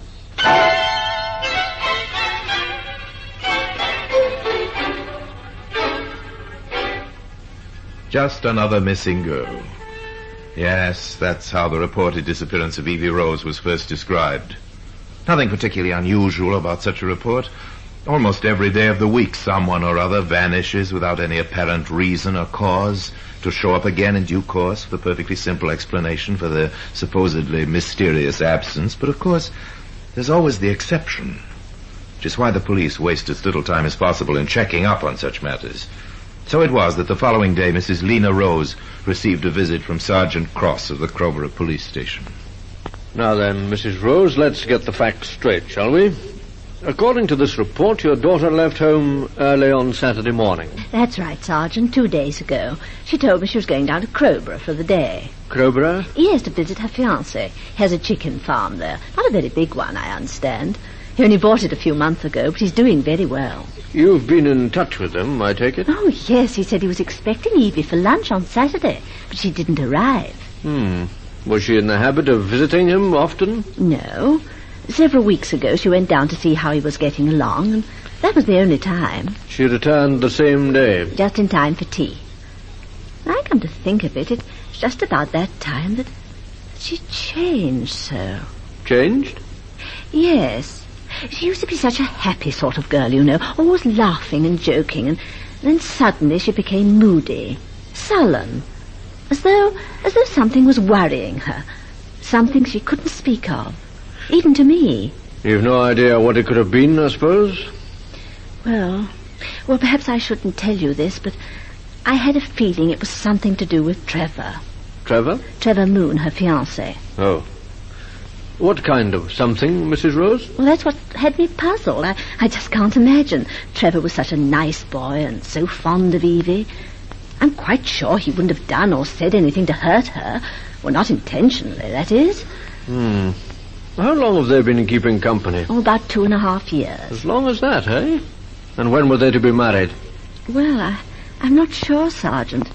As far as I know, they haven't actually set a date. I see. Well, I think I might pop down to Crowborough and have a chat with Mr. Moon. He may be able to tell me something. Thanks for your help, Mrs. Rose. And don't worry. We'll find your daughter. You'll probably be hearing from me again in a day or two. With an encouraging smile, Sergeant Cross took his leave of the anxious mother and set out for the railway station, a thoughtful expression clouding his wrinkled brow. That same expression was still present when he stepped from the train onto the platform at Crowborough and headed along the lonely lane that led to the Moon Chicken Farm. The gate was open, and seeing no one about, he made his way up to the front door of the shack and knocked.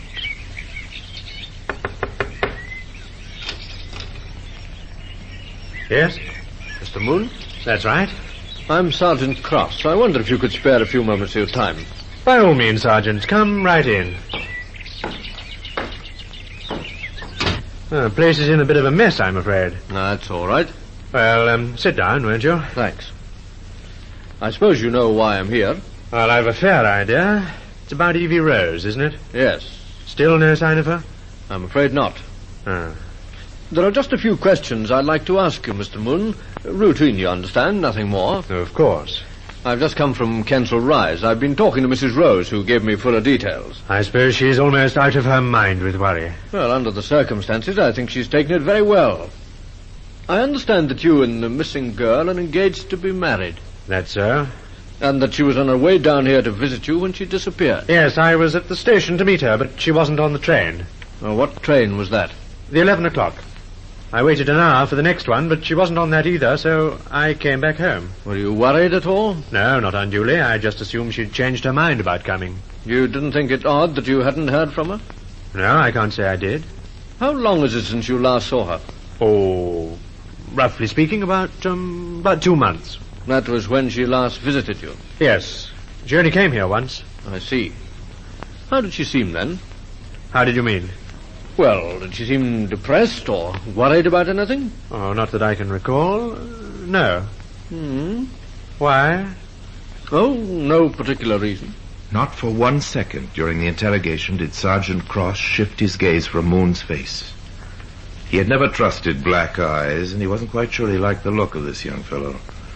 But, despite this, the inscrutable Mr. Moon gave no indication that he knew any more about the missing Evie Rose than he was ready to admit, and certainly did not appear to have anything to hide. The contrary, in fact. Back at the Crowborough police station, later that same day, Cross admitted as much to his superior, Divisional Inspector Broughton. So you think he's told all he knows, eh, Sergeant? Well, sir, let's just say that he gave me that impression. It was those black eyes of his that set me thinking. They've got a shifty look about them. You can hardly hold the colour of a man's eyes against him, Sergeant. Oh, perhaps not, sir, but even so, I think the best thing we can do at this stage is to give the newspapers a photograph of the missing girl and a description of the clothes she was wearing on the day of her disappearance. Just as you say, sir. I'll attend to it right away. Thus it was that a photograph of Evie Rose, together with her description, found its way onto the front page of 3 London newspapers. Well, sir, that should do the trick. Yes, let's hope so, Sergeant. 2 weeks passed, during which time no information regarding the missing girl was forthcoming. Yet a 3rd week went by, and still there was no trace of Evie Rose. Well, Sergeant, looks as if we'd drawn a blank. It does rather, sir. What's to do now? That's the question. Yeah, I think I might pay your friend Mr. Moon a visit. I doubt if you'll get much more from him than I got. Possibly not. No harm in trying.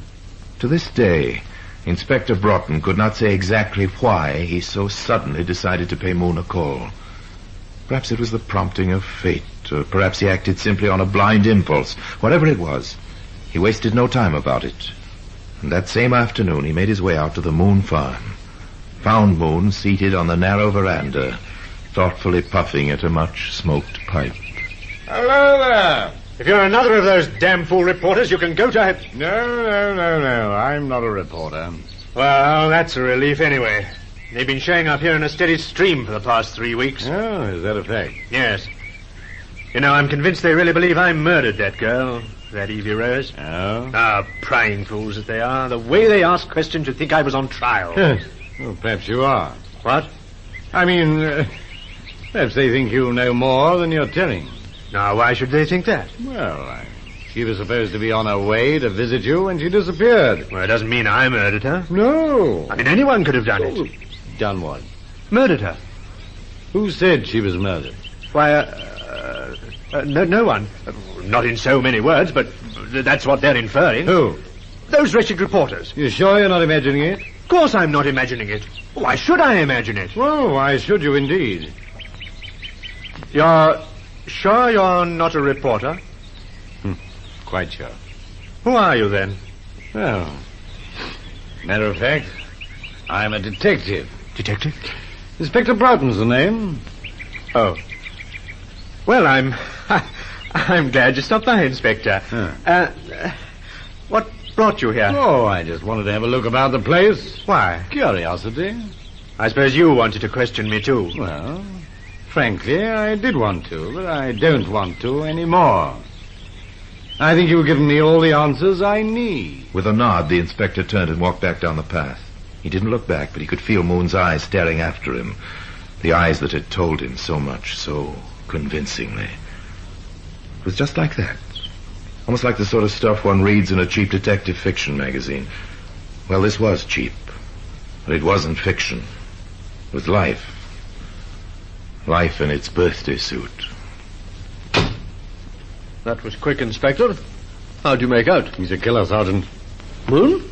Yes, I'm as sure of that as I am of the fact that we'll see the end of the Evie Rose case tonight. You think he killed her? Well, if he didn't, I'm going to be out of a job in the very near future. But, because I'm banking everything on the hunch that he did, my reputation included. And don't ask me why. If I told you, you'd say I was mad. We're wasting valuable time. Come on, get a squad together. We've got work to do. Work? We're off back to Moon's place, and we're going to search every inch of it. If we don't find anything inside the house, we start in the grounds. And even if we dig all night, Sergeant, we're going to keep on digging till we strike oil. So, less than an hour later, Inspector Broughton was back at the chicken farm, and with him was Sergeant Cross and 4 constables. The shack was searched from top to bottom, and, finding nothing on the inside, they started on the outside, with picks and shovels and everything they could lay their hands on. Broughton was risking his career on an intangible impulse, and he knew it. But somehow he didn't think it was much of a risk. There's nothing so far, Inspector. Yeah, we've got a lot of ground to cover yet, old chap. I hope you're not making a mistake, sir. So do I, but if I am, you won't suffer for it. I can promise you that. I wasn't thinking of myself. Don't worry about me. My shoulders are broad enough. The digging continued. When it was too dark to see, lanterns were lit. 4 hours slipped by, and even Broughton was ready to throw in the towel when, shortly after 1 p.m. Inspector. What is it, Sergeant? Just look what Hanson has dug up. A attaché case. Get an eyeful of the initials on it. E.R. Seems as if your hunch might have been right after all. Yeah, come on, open it up. Maybe something in it. Right. Well, doesn't feel like it. Hello? What's this? Looks like a jacket of some sort. A baby's jacket. That's what it is, all right. Only half completed. See? Sleeves are missing, and it still has to be stitched up. Yes. Looks rather pathetic, doesn't it, Sergeant? It does, sir, yes. Yes. Better put it back in the attaché case. Probably been needing it before long. With the discovery of the attaché case, the search was renewed with an added vigor, and stray articles of clothing were brought to light, one by one. Clothes identical to those worn by the missing girl on the day of her disappearance. A green scarf, a yellow jumper, a brown skirt, leather shoes, and a brown beret. Doesn't leave much to the imagination, Inspector. No, not much. But we still have to find a body. Yes, they still had to find a body. But they felt it couldn't be far away. And they were right. Except that it wasn't a body, but rather a scattering of bits and pieces that once had been a body.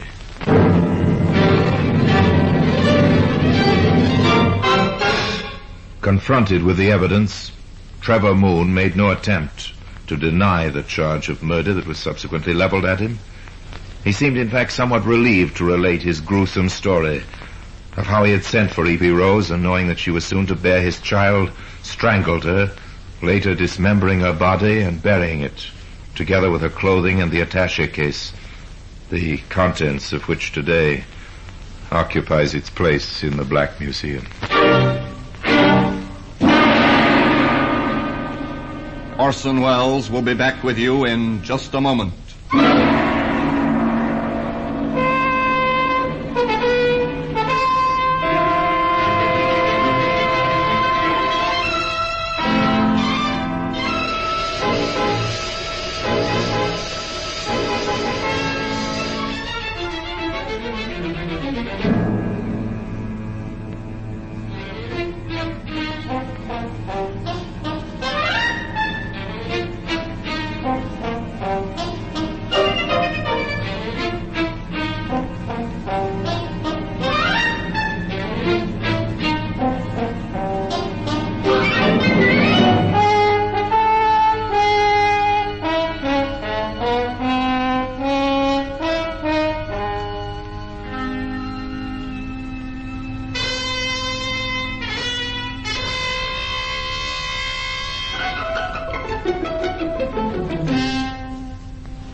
Now here in person is Orson Welles.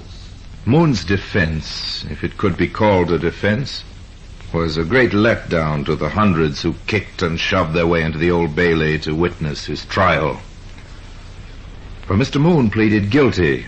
There wasn't much more to it than that. Oh, yes, he had an excuse. Plenty of excuses. There are no excuses for murder. The jury's verdict was never in doubt. Trevor Moon was found guilty of murder in the first degree, and 2 months later to the day, he was hanged. So there you have it. And now until we meet next time in the same place, and I tell you another story about the Black Museum, I remain as always obediently yours.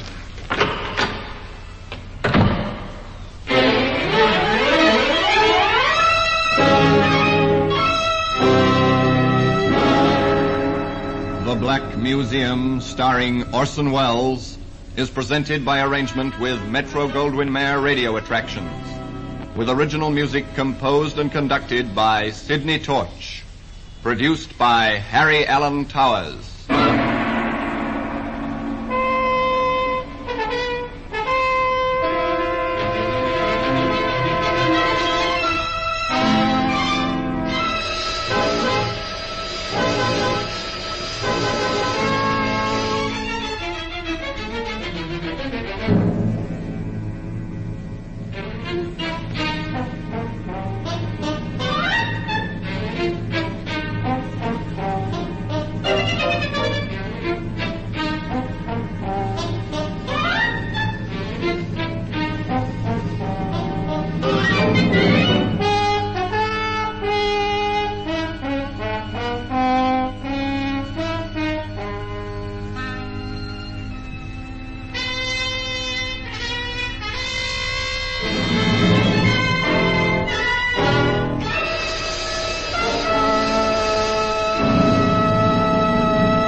Radio Mystery Theater presents...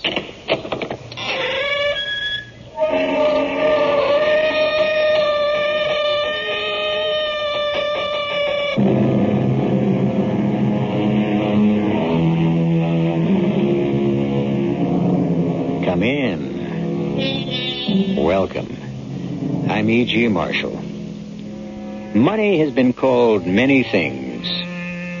But the cynical observation that applies to our story is from Thomas Jefferson, who said, "Money and not morality is the principle of commercial nations." Change that a little to money and not morality governs most of our lives. and you will understand our tale. It begins a week after a death in a family, and it begins on a jarring note.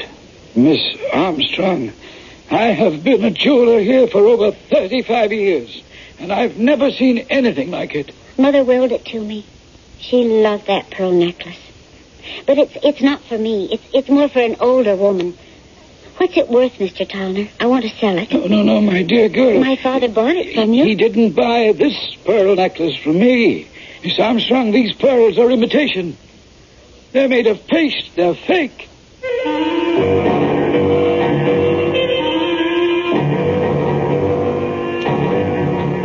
Our mystery drama, Crime Casts a Shadow, was written especially for the Mystery Theater by Roy Windsor and stars Evie Juster and William Redfield. It is sponsored in part by Carrier Air Conditioning and Contact, the 12-hour cold capsule. I'll be back shortly with Act One.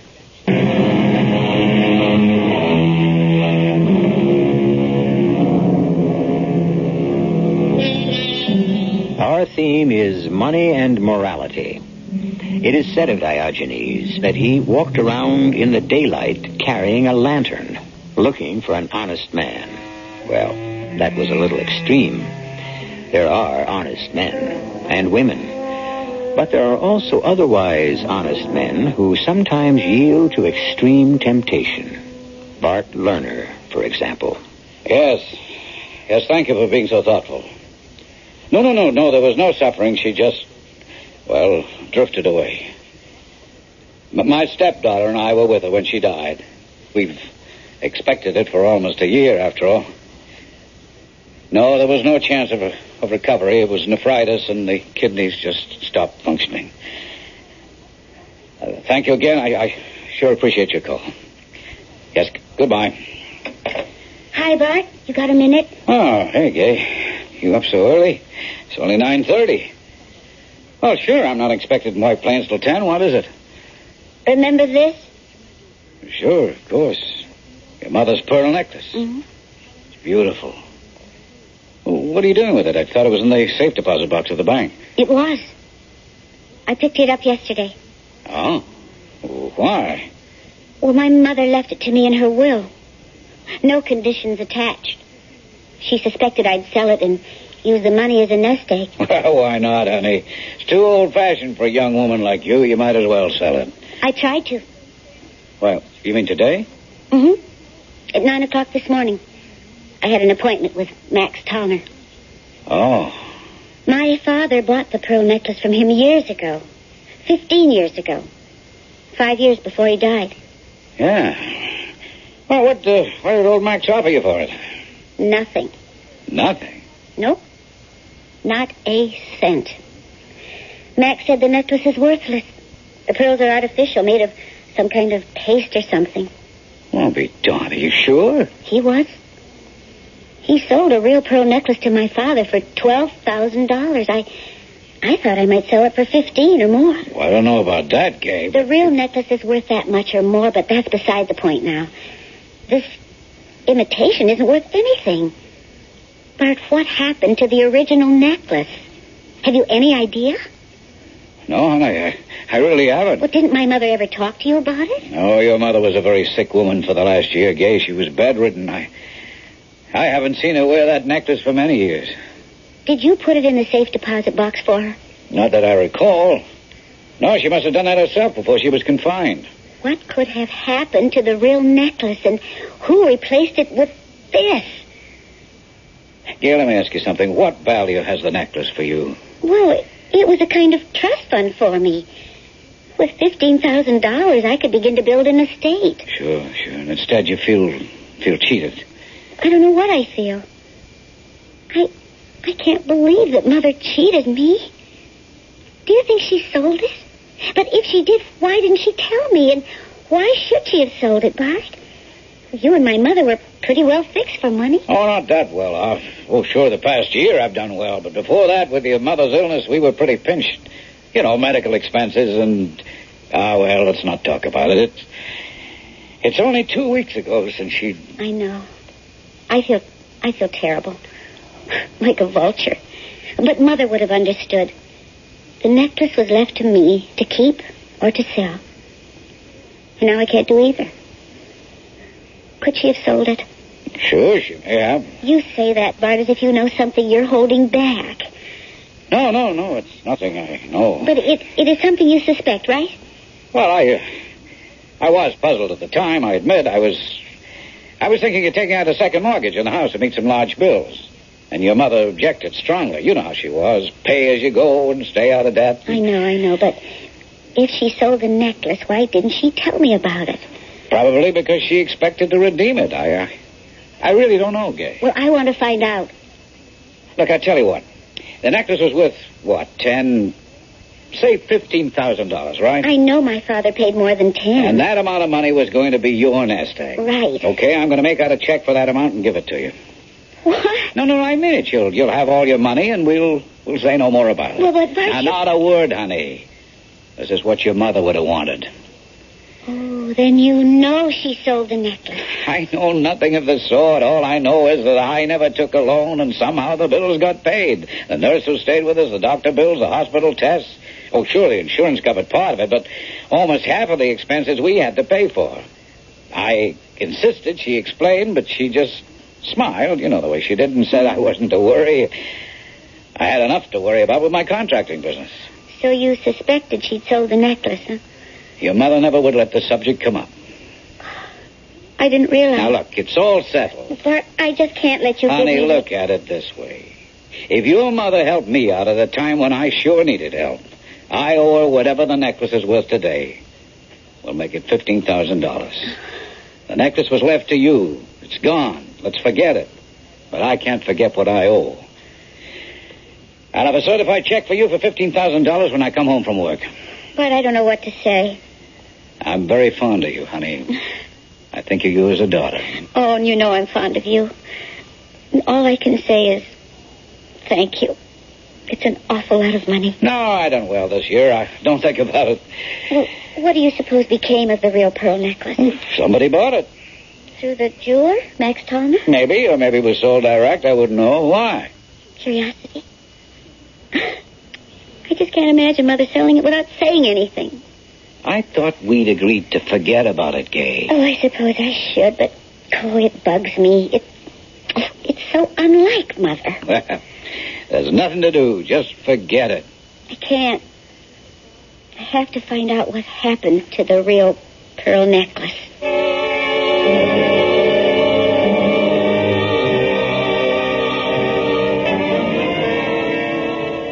I don't know, Gay. Sounds all right to me. I wish someone would drop 15 grand into my lap. But don't you think there's something funny about it? You're a lawyer. You ought to know something. Well, not the way you've explained it to me. A, your stepfather was pressed for money. Right. B, your mother sells her pearl necklace and pays the bills. Mm-hmm. C, your stepfather suspects that what she has done, and now he very generously is giving you a check for 15 grand to compensate for the loss you've sustained because the necklace was sold. I've got a feeling there's something odd about this whole business. Would my mother have done something like this? You knew her, Press. Well, she certainly wasn't evasive or deceptive. What you want to know is who's got the real necklace, right? Yes, I do. Some rich old doll in the city. So what? I don't know what you're out to prove. Some woman's got the necklace, you've got the money, or you will have it. So why not forget it? No. You think your mother didn't sell the necklace. You think that maybe Bart Lerner stole it. Oh, I don't know. I just can't believe it. Not Bart. He's a good man. Well, lots of good guys have turned bad. Oh, not Bart. Well, then what about this feeling of yours? Well, it's also unsatisfactory. Now, listen to me. I telephoned Max Tallner, the jeweler, late this morning because Bart said maybe Max had bought the necklace from my mother. The answer is no. Max sold it to my father, but he hasn't seen it since, not in 15 years. So where could Mother have disposed of the thing? Well, maybe in the city. Lots of dealers. You mean fences, right? No, legitimate dealers. The necklace hadn't been stolen. Your mother owned it. She had a right to sell it or to borrow on it. Well, but maybe somebody took it out of the safe deposit box at the bank. Impossible. Only someone authorized is allowed to examine a safety deposit box. Mother, me, Bart Lerner. And I didn't swipe the necklace. And neither did your mother. It was her property. She had a right to remove it. And neither you nor Bart Lerner had that right. So if your mother didn't sell it, and if you didn't steal it... Don't be stupid, Fred. Well, then Bart Lerner did. Look, we're going around in circles, baby. Let's have some dinner. We can talk more over some food, huh? All right, Fred. But I want to get to the bottom of this funny business for my own satisfaction. It just wasn't like Mother to sell such a gift for my father.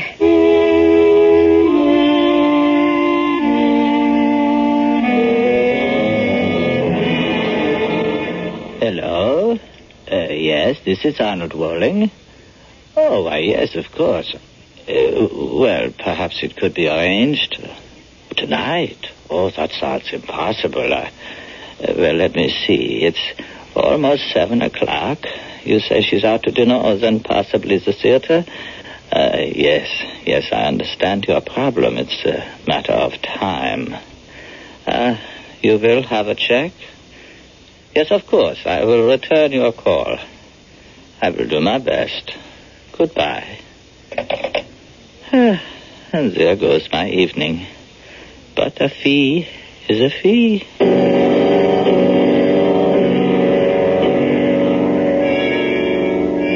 Yay, I'm glad to see you out. I was awfully sorry to learn about your mother. Thanks, Mike. How's the ambulance chaser? And how's the scandal monger? Sit down, Mike. Just for a second, Press. If Gay doesn't mind. Of course not. Oh, thanks. You all right, Gay? I think so. It was bound to come, so we were prepared for it. But it still leaves a big blank in our lives. Bart's and mine. Yeah. You gonna stay on with him? Oh, for a while. But I really want a place of my own. Well, what about this clod here? This Claude's going to marry the lady whenever she sets the date. Oh, Gay, don't. He's just after your money. I've just come into some, Mike. Don't tell him, baby. Don't you know that a reporter is like a ferret in a rabbit warren? Scrap of news and he pounces? Well, maybe he can help. Name it, Gay. Look, Mike, as a pal, give Gay a break, huh? And no story without her approval, all right? Cross my heart, Press. What's the story, Gay? Well, my mother left me a $15,000 pearl necklace. Wow. Wow was right. It was the real thing. Genuine. And when I had Max Tallner appraise it this morning, it turned out to be a fake.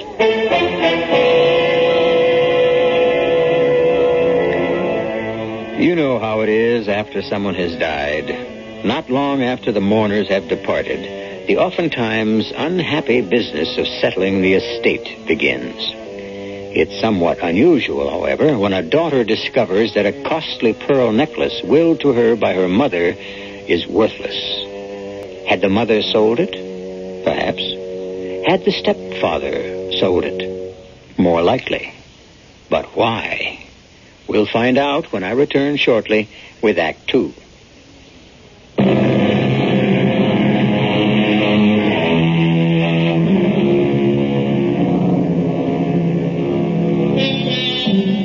To believe with certainty, we must begin with doubting. That was written a couple of 100 years ago. Nothing highly original about it. Common sense ought to teach us, if not to doubt, at least to question. And that's what Gay Armstrong has been doing ever since her remarkable discovery. The pearl necklace willed to her by her mother and kept in a safety deposit box in a bank has been appraised as worthless. What became of the necklace?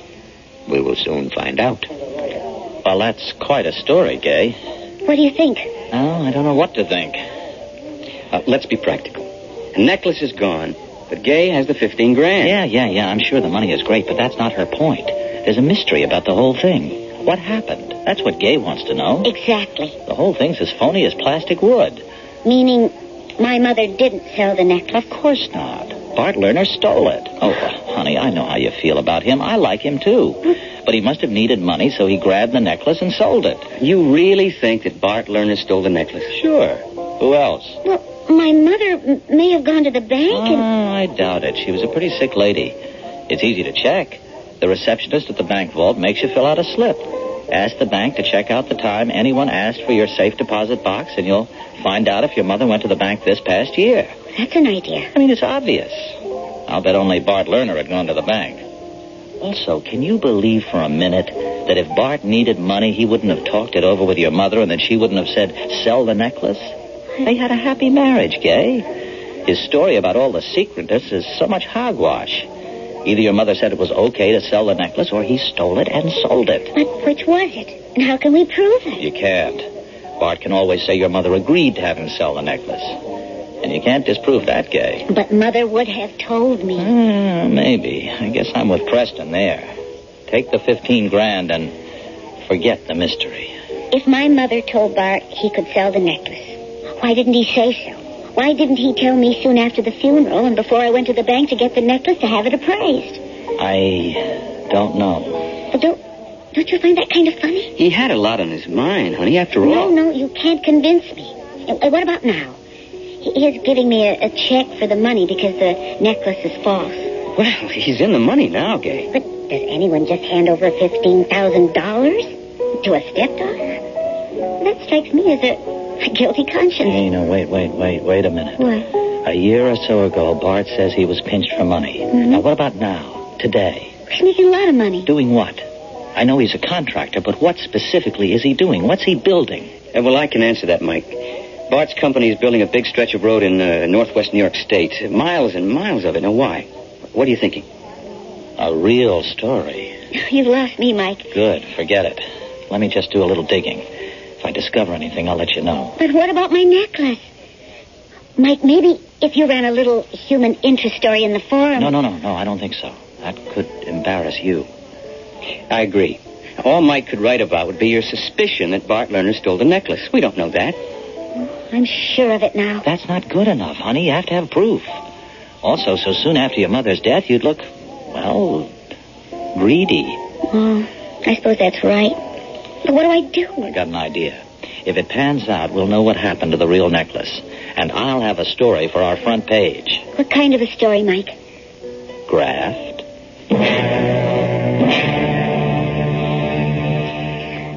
Good evening, Mr. Worley. It is kind of you to see me, Mrs. Knight. I apologize for my late visit. 9:30? I'll be up for hours. Well, Mr. Worley, I'm intrigued by your visit.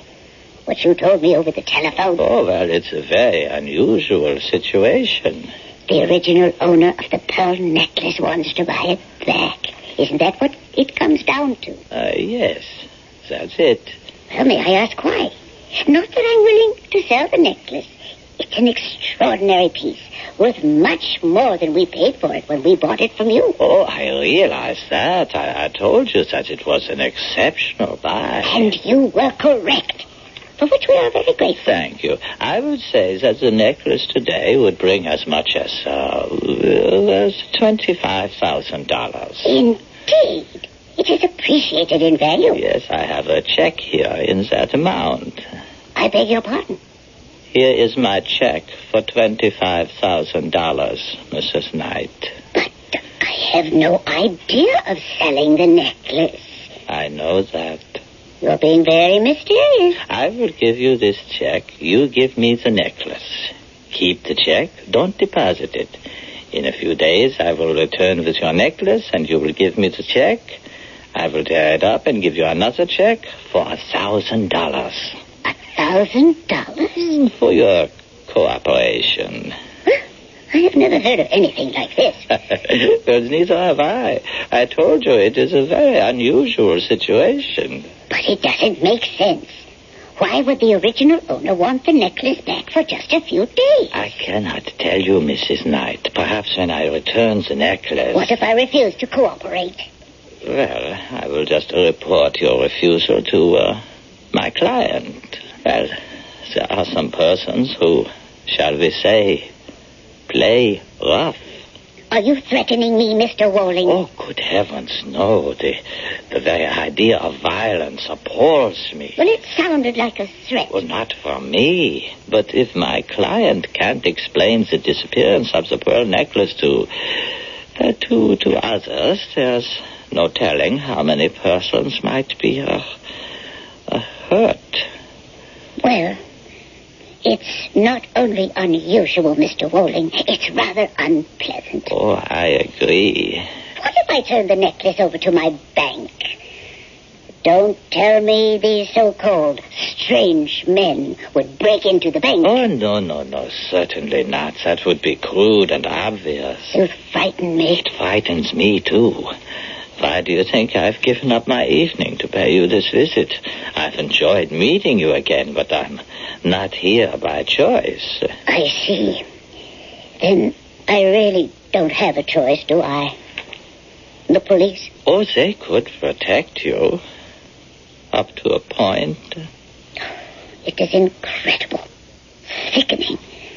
As if I were being watched and controlled by some kind of secret police. Well, Mrs. Knight? Give me your check. Thank you. I will return the necklace in a few days. I'm sorry about this, Mr. Walling. Sorry for both of us. Excuse me.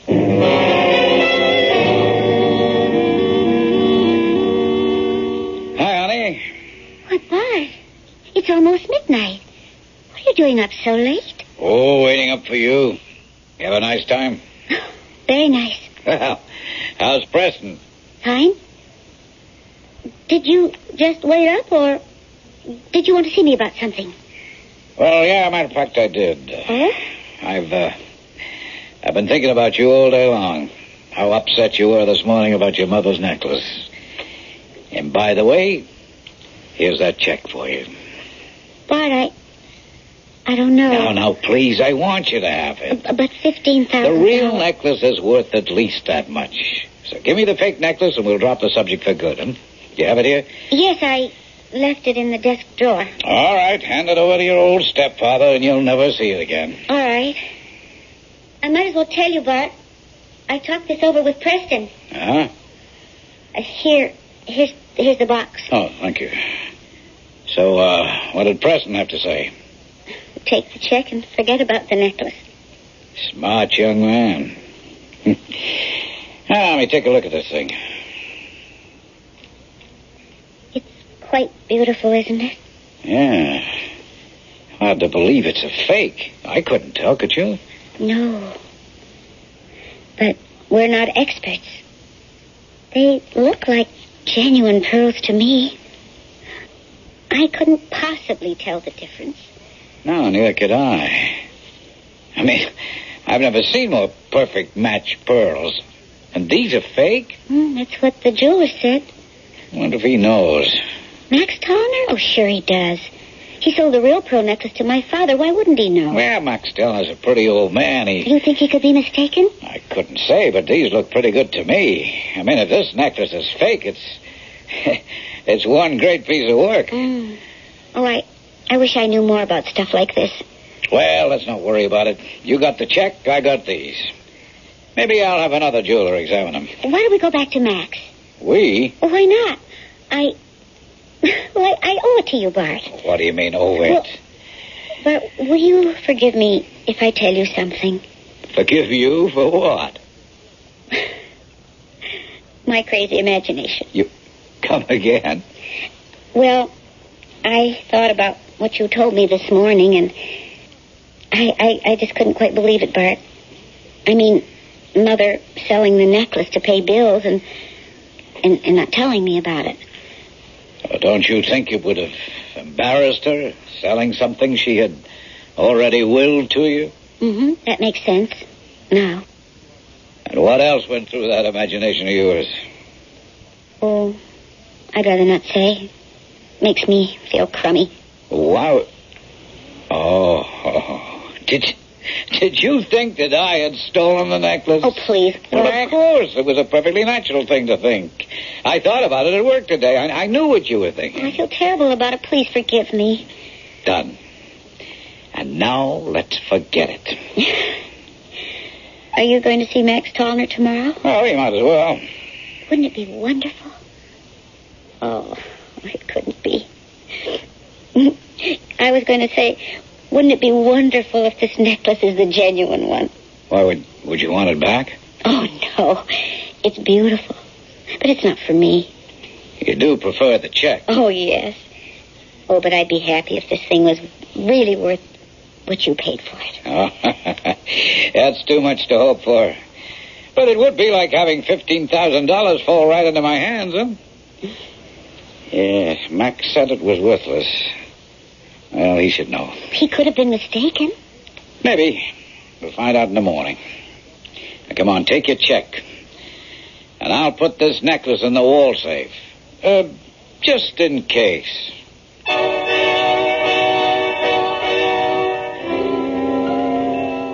From what we've heard, that pearl necklace seems to be a rope of hemp around Bart Lerner's neck. Why? Even though he took the necklace and sold it, no one could prove that his wife had not given it to him to sell. That was the reporter's point. But a crime, however small, somehow has a way of raising its head and staring down the person who committed it. I still don't know what Bart's real crime was, but we'll find out when I return shortly with Act 3.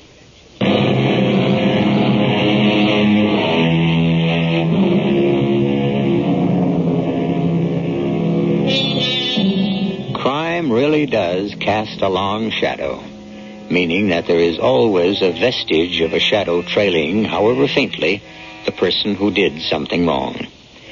Many crimes are not detected, of course, but they are known to the person, and try as hard as he will, his knowledge of something evil he has done cannot be erased from his conscience. If a man's life is his character, as many philosophers and writers maintain, then Bart Lerner was flawed by the weakness of temptation. Its consequences will now become apparent. Oh, well, my goodness, Miss Armstrong. You back again. Oh, I'm sorry to be a pest, Mr. Tom. No. Come in, my dear. Come in. This is my fiancé, Preston Welch, and Mike Shea, a reporter on the forum. Then I don't want to talk to him. He'll make me look like a fool. No, I won't, Mr. Towner. I'm after something bigger than what happened to you. What happened to me? Oh, what happened to me was I couldn't tell a fake pearl necklace from a real one. And if you print that story, I'll be laughed out of business.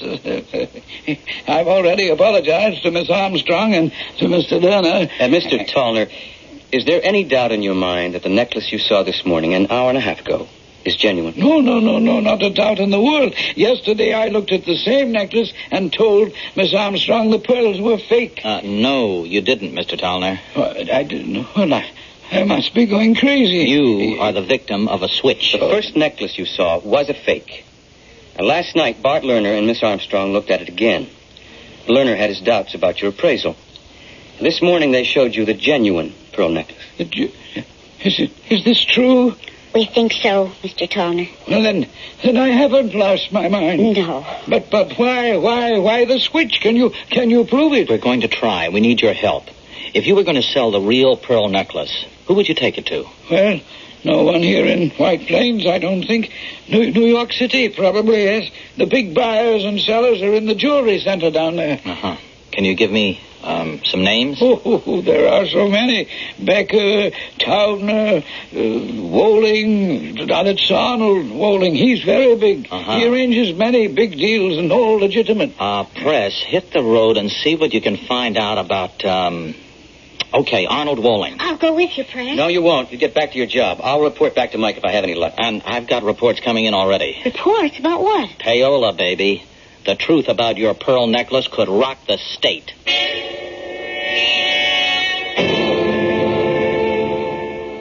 Thank you for seeing me, Mr. Woling.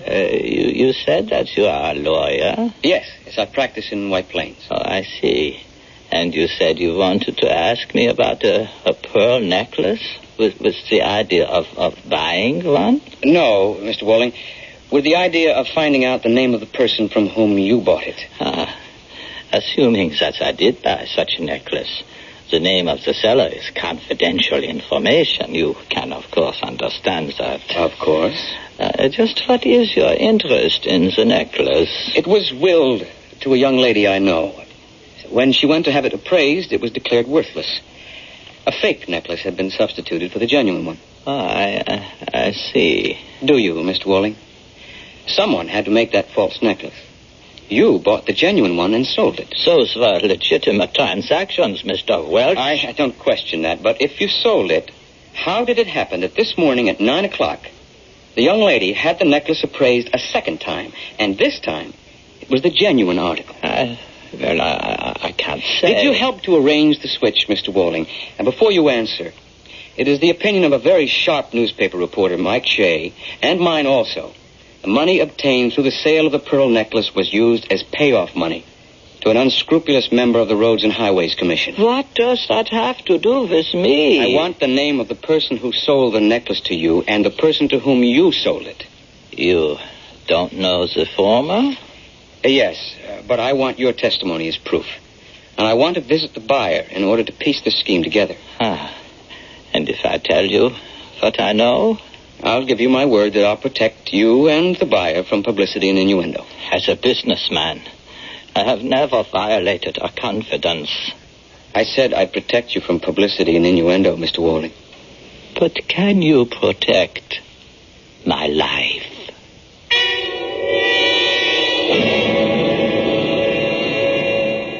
And that is all I know, Mr. Welch. Welch, is it? Yes. It's a beautiful necklace, Mrs. Knight. It is. It is. Mr. Walling brought it back to me this morning, and I returned his check.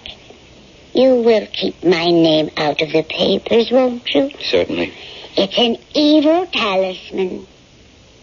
Well, I'm sorry for the stepfather. You say he's a nice man. Yes, he's very nice. He made a mistake is all.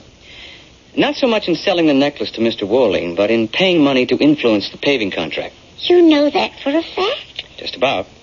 You expect him to involve the man he bribed? Well, he'll have to explain what he did with the money. If he won't, it'll go to court. Under oath, he'd have to talk. Alternative is jail. I wouldn't like to see that happen. Oh, but he'll be punished, of course. But if he cooperates with us, he might just be fined and placed on probation. I'm sorry for him. I am, too. As I said, he's really a nice man.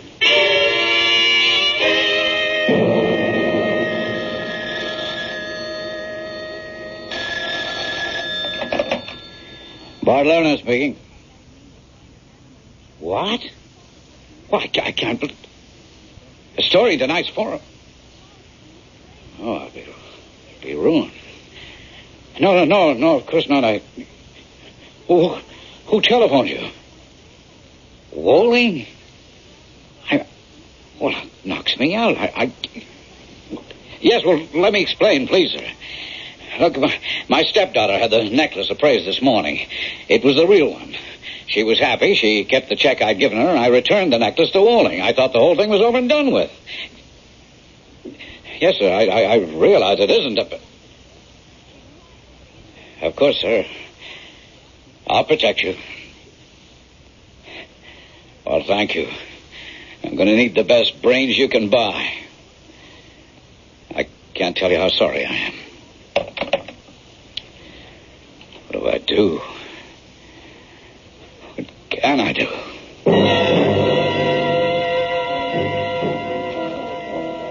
Here's Mike. Yep, right off the press. It's, not a nice story, Gay. Oh, Mike. Public road paved with pearls.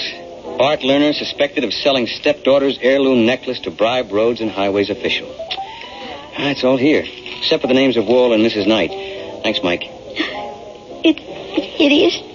Poor Bart. Poor Bart, my foot. He stole your necklace, Gay, and used the money for payola. He's a small frog. We've got the big one on the hook, and with or without Bart's cooperation, we're going to deck him. But it is so cruel, seeing it in cold print like this. I can't face Bart. I just can't. Yes, you can. But I betrayed him. Gay, if he had told you the truth in the beginning, none of this would have happened. He deceived you. He made two mistakes. Acting surprised when you found out that the necklace was a fake, and then scrambling to work out a switch. Come on, Gay, let's get over there. You can't hide from this. He won't squeal on the commissioner. You think he'll prefer to go to jail?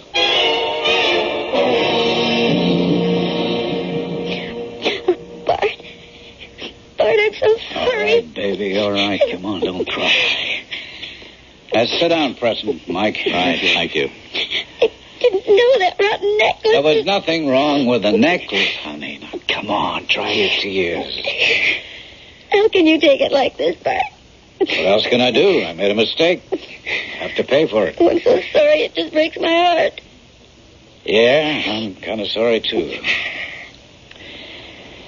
Well, Mike, you've had a field day, haven't you? I don't look at it that way, Mr. Lerner. You know, your newspaper is going to have a libel suit on its hands tomorrow. We can support what I wrote. You think so? Yes. All that Preston and I found out isn't in that article. Oh, I admit selling the necklace. My wife knew about that at the time. That's not what you told Gay. You said she probably had sold it. And you can't guess why. I didn't want Gay to think her mother and I had robbed her of a gift freely given. Wait a minute. If you agreed to sell the necklace, why did you have Mr. Woling make a paste copy of it? I don't think I'll answer that question. I gave Gay $15,000 for the imitation necklace. To make her forget the whole thing, sure. But that's where I came in, Mr. Lerner. Just a little more than a year ago, you were awarded a big paving contract. Why you? Well, we ran that down. You got the contract because one of the commissioners recommended you very strongly. Did you bribe him, Bart? Gay, I've been an honest man all my life. So you won't answer the question? I've told you that your newspaper will have a libel suit on its hands tomorrow. Look, we don't intimidate easily. If you want to sue for libel, go ahead. Then all the facts will come out, from the theft of the necklace. I didn't steal the necklace, and I've paid Gay what it's worth. You're going to have to explain why you engineered this whole thing. And you're going to have to explain what you did with the $20,000 you got from Woling. Where did the money go, Mr. Lerner?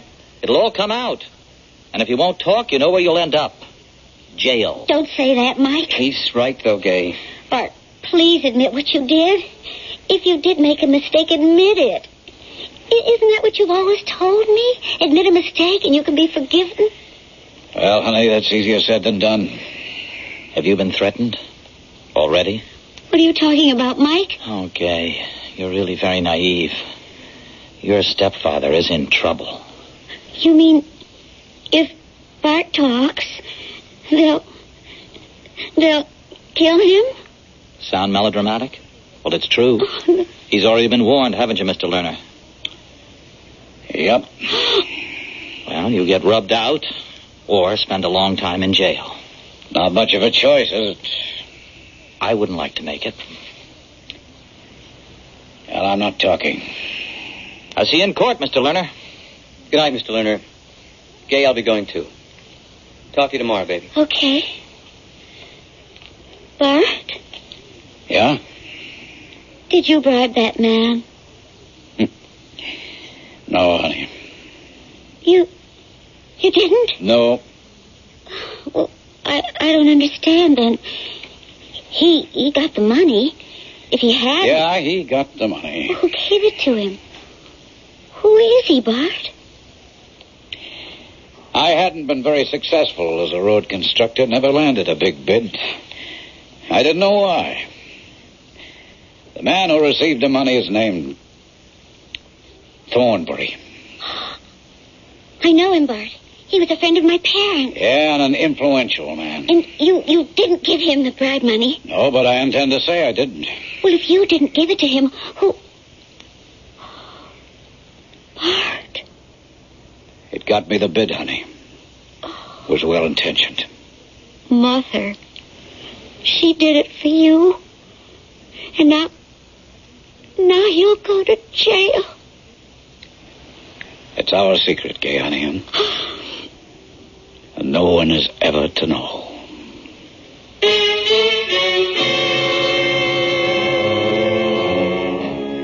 And so the long shadow of a loving intention, which was a crime, for bribery certainly is that, will imprison a guiltless man. Not if he'll tell the truth, but could he do that to the memory of his dead wife and to the stepdaughter he loves?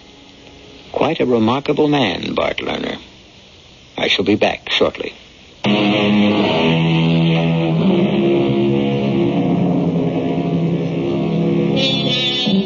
I leave you with this thought. Crime is never founded on reason. Mrs. Lerner wanted to do her husband a favor. He'll go to jail rather than sully his dead wife's memory. Yes, quite a remarkable man. Our cast included Evie Juster, William Redfield, Jay Gregory, and Ian Martin. The entire production was under the direction of Hyman Brown. And now, a preview of our next tale. You don't remember me, Judge? Oh, who are you? I'm the girl who gambled and lost. Stop talking in riddles. I'm Althea, Judge, the town girl who wasn't good enough to marry Richard. Dick, what's the meaning of... The meaning is that I promised to pay you back, and I'm giving Dick $1 million to kill you. Well, this is crazy. Show him the revolver, Richard. This is a joke. Nobody should joke with a loaded .38 in his hand. Dick, after all I've done for you... What have you done for him lately? I swear to you, I'll leave you everything in my will. Here, I'll even write it out now and sign it. Can you give him $1 million? No, you don't have that much, and that's my bid. Dick, you can't kill me. I've known you since you were... Shoot him. Radio Mystery Theater was sponsored in part by Buick Motor Division and Anheuser-Busch Incorporated, brewers of Budweiser. This is E.G. Marshall inviting you to return to our Mystery Theater for another adventure in the macabre. Until next time, pleasant dreams.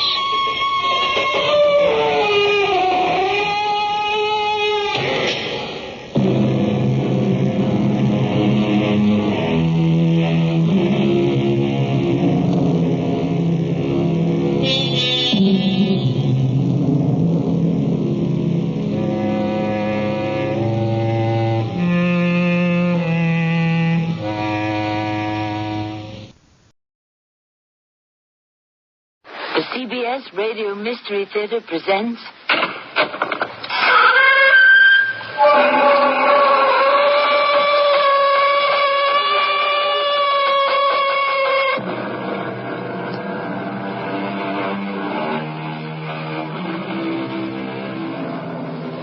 Come in.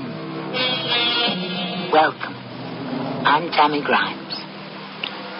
They keep doing it, and for the most part, they're apprehended. Why, then, do they do it? Since when they're caught, it means either the chair or a life sentence. I'm talking about murder. Hate, jealousy, fear, revenge, money, and variations on those themes are the most popular motives. A gamble, really, in which the slayer values life, including his own, too cheaply. But today, it is not a tale of why or how murder was committed, but how the law and fate closed in on the killer. Andy, why did you attempt to leave town? Because Cornelius told me to. What did he say to you? He said, the heat's on, Andy. You better move on. And I said, where'll I go? And he said, here's $500. Go as far as you can. And I said, why? He said, there's been a death in the family, and you don't want to know anything about it.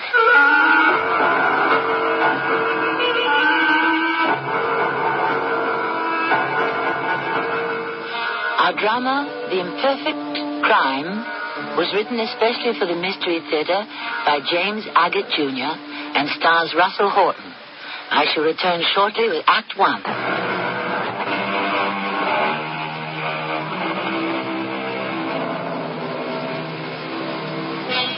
It could be any medium-sized town with the Hoosgow houses more drunks than desperados. So Chief of Detectives Charlie Allen was not expecting that phone call from Officer Kowalski at the end of his 1 a.m. shift, reporting what appeared to be the result of a hit-and-run accident. Oh, what do you mean, appears to be, Kowalski? Did you find the deceased in a bar, in bed, or in the middle of a street? On the corner of 22nd and J, Chief. The victim is a female, about 50 years old, but she's dressed funny. Kowalski, would you mind clarifying that statement, she's dressed funny? Well, she ain't dressed for going out in the street. She's got pajamas on. That's all? No, a robe over that, but no shoes. Like she got up out of bed and walked out of the house. Yeah. Any other IDs? I don't see any pocketbook, but I'll take a good look when the boys get her over to the morgue. I'll ride with him. No, you won't. You call Bob Brody, the photographer, and get him over there before you remove the body. I want pictures from every angle. Yes, Chief. You got anyone with you? Officer Parisi, sir. Okay, you get him to knock on all the doors of nearby houses, ask who heard anything or saw anything at what time. I'd like to do that, Chief, but 22nd and J is a square mile of nothing. That's where they were going to build a housing development. Only rats and cockroaches live here. No nearest house. No, not one. And even if there was, the streetlights are all out. That's probably how the female got hit. Kowalski, come in and see me before you go off duty. It could be morning. You going to be there, Chief? If I ever heard of a case that requires overtime, this is it. You bet I'll be here. Oh. Police headquarters, Charlie Allen speaking. Charles, I've been trying to get you for hours. Your line is always busy. Is that you, Matilda? Well, certainly it's me. Are you coming home for a late dinner? I've kept it warm for you for hours. I want to get to bed. Well, I can't. There's a case that's breaking. Charles Allen, you're impossible. Yes, darling. It better be a matter of life and death. That's all I can say. It ain't life. Kowalski just called in to report a hit-and-run victim. We have to get on that trail before it gets cold. Oh, dear me. A car accident? It sounds like an accident, but my Sherlock bones tell me it could be murder. Charles and his Sherlock bones. That's what he always calls his hunches, feeling it in his Sherlock bones. If I wasn't so sure he loved me, I'd be a little suspicious all those times he stays late. Oh, I know, I wasn't the first woman he loved, but I am the only one he married. Cornelius, I didn't mean to get you up so early, but I need your help. Charlie, 6 o'clock is a wee small hour, but you know me. Once a public defender, always at the service of the public. Just because I'm retired doesn't mean I wouldn't get up at the crack of dawn to help our men in blue. You don't have to give me all that, Cornelius. I was only apologizing for the inconvenience. Now, you see this ring? And put on your glasses so you can see the inscription. It says, from Charlie to Jesse. Now, this was a gift from a high school senior to a high school junior about 30 years ago. Isn't that nice? This ring was the only ID on a hit-and-run victim picked up last night at 22nd and J. I'm following you, Charlie. Charlie? Yeah, that's right. I'm the Charlie, and I gave this ring to Jessie Habermeyer 30 years ago. We were in school together. Ooh, I was crazy about her. And then I went off to college, and when I came home, Jessie had married Winfield Scott. And, the Scotts owned this town. They had all the money. So I couldn't really blame Jessie. Jessie Scott, a hit-and-run victim. Good Lord. After Winfield passed away, she went on wearing my ring. Nice sort of thing between old friends, but that's all there was. Just this ring. Look, I'm asking you as a favor, because I can't do it. Would you go down to the morgue and make a positive identification? I can't be the one. Oh, of course I will. I quite understand how awful it would be for you. I sincerely hope she isn't her.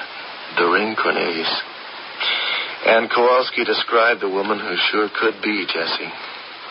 She could have lost the ring. Somebody else picked it up. Gave it to this poor woman. Who knows? I'll go over. Of course I will. Maybe it's not Jessie. Don't give up hope. The victim, you say, whoever she turns out to be, was hit by a car? Yeah, that's all we know now. All right, I better get going. It's certainly an unhappy day for me if it turns out to be Jessie. She was one of those marvelous people you thought would go on forever. Yeah, that's the way I remember her, too. I'm really going to miss Jessie. We all are. If it's her, let's pray it isn't. Charles didn't come home at all that night. He called me in the morning with the sad news that the hit-and-run victim was Jessie Scott. It had been confirmed by Cornelius Spry. I didn't know what to say to Charles, because since we were children, Jessie was the one love of his life. When are you coming home, I asked him. What did you say, Matilda? I said, when are you coming home? Where are you? I'm in a squad car, Matilda. Kowalski's driving me to where they picked her up. I mean, you know. Of course I know. It must be very difficult for you. Yeah, I'll be talking to you. Bye. I could have brought the tire moulages over to you, Chief. It's okay. I wanted to see where it happened for myself. Oh, and I want to thank Jack for working overtime to make them right. And you've been putting in some long hours on this, too, Kowalski. It's funny how some cases keep you up right around the clock and you don't even feel it. I guess it's because I knew she was a good friend of yours. You realize this is a promotion for you, Kowalski. No, I didn't, Chief. Not in money, maybe, but I just took you off the street beat and put you in a car. Now, that's a promotion. Yes, sir. You mean I get to keep this? Yes, you do. Where are we? Stanton and 9th. Hey, what kept you from picking me up? I wanted to get out to 22nd and J before the heavy morning traffic. You don't have to worry, Chief. Where we found the body is all cordoned off. A block each way. Detour signs and everything. Good thinking. I figured even though Brody got the pictures, you'd want to examine the place and check the moulages. Yeah, you figured right. Traffic ahead. I better hit the blower. We'll make better time on Fremont. You were asking me what kept me. I was there when Mr. Spry, Cornelius Spry, came into the morgue just about when I was telling the medical examiner about the ring and who you thought it was. So I figured I'd hang around to see what Spry said, you know? Yeah, I know. He identified Mrs. Scott. With tears in his eyes. When was the time of death, he asks. And the ME says around 10 o'clock last night. And Cornelius Spry asks, did the ME take in the fights last night? And then he says he was there at the arena, and he hopes he still has the stubs in his other suit to prove it. Interesting, huh? Yeah, it is. Why would he think someone might ask him where he was? I figured maybe you were going to put him on the carpet. It hadn't occurred to me, but maybe I will. I wouldn't want to disappoint him. Right here. Jack, I got the Chief here. You got those moulages of the tire tracks? Right here. Good morning, Chief. Boy, as clean a pair of tracks as you could ever get. Went back and forth twice, like they wanted to make sure of something. Take a look at these, Kowalski. We sure ought to be able to find the car that made them.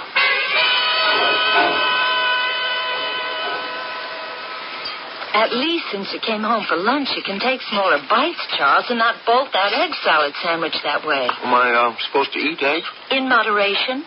1 egg salad sandwich a week won't hurt you. But if you bolt it down, you'll get heartburn again. You know, you could have put a pickle and some potato chips on the side. There's no nourishment in those things. Eat slowly. Matilda, you knew Jessie, huh? What are you going to ask me? Now, what would she be doing at night? In pajamas and a robe, miles from her house, walking along J and 22nd. I mean, can you think of any reason why she'd be there? No, I can't. Did she have any history of amnesia or something?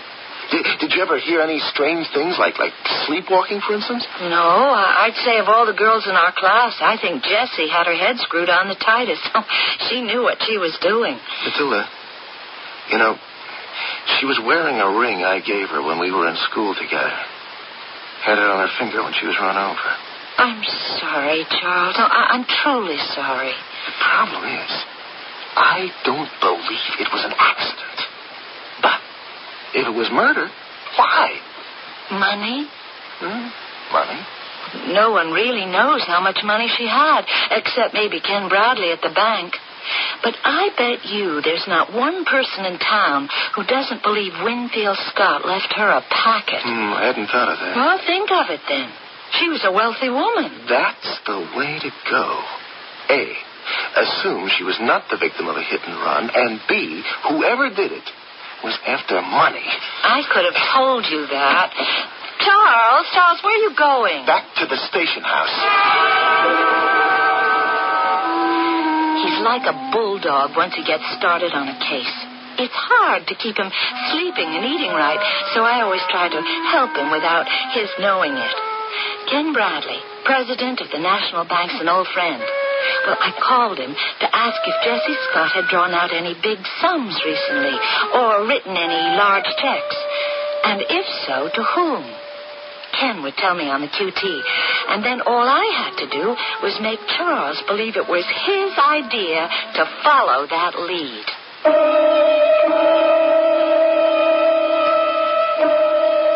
What makes this story different, even in the annals of police work, is the personal element.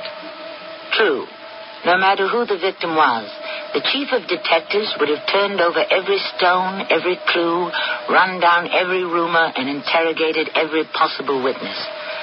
But because it was Jesse Scott who had died, Charlie Allen wouldn't be able to eat, sleep, or rest until he knew who was guilty. I shall return shortly with Act 2.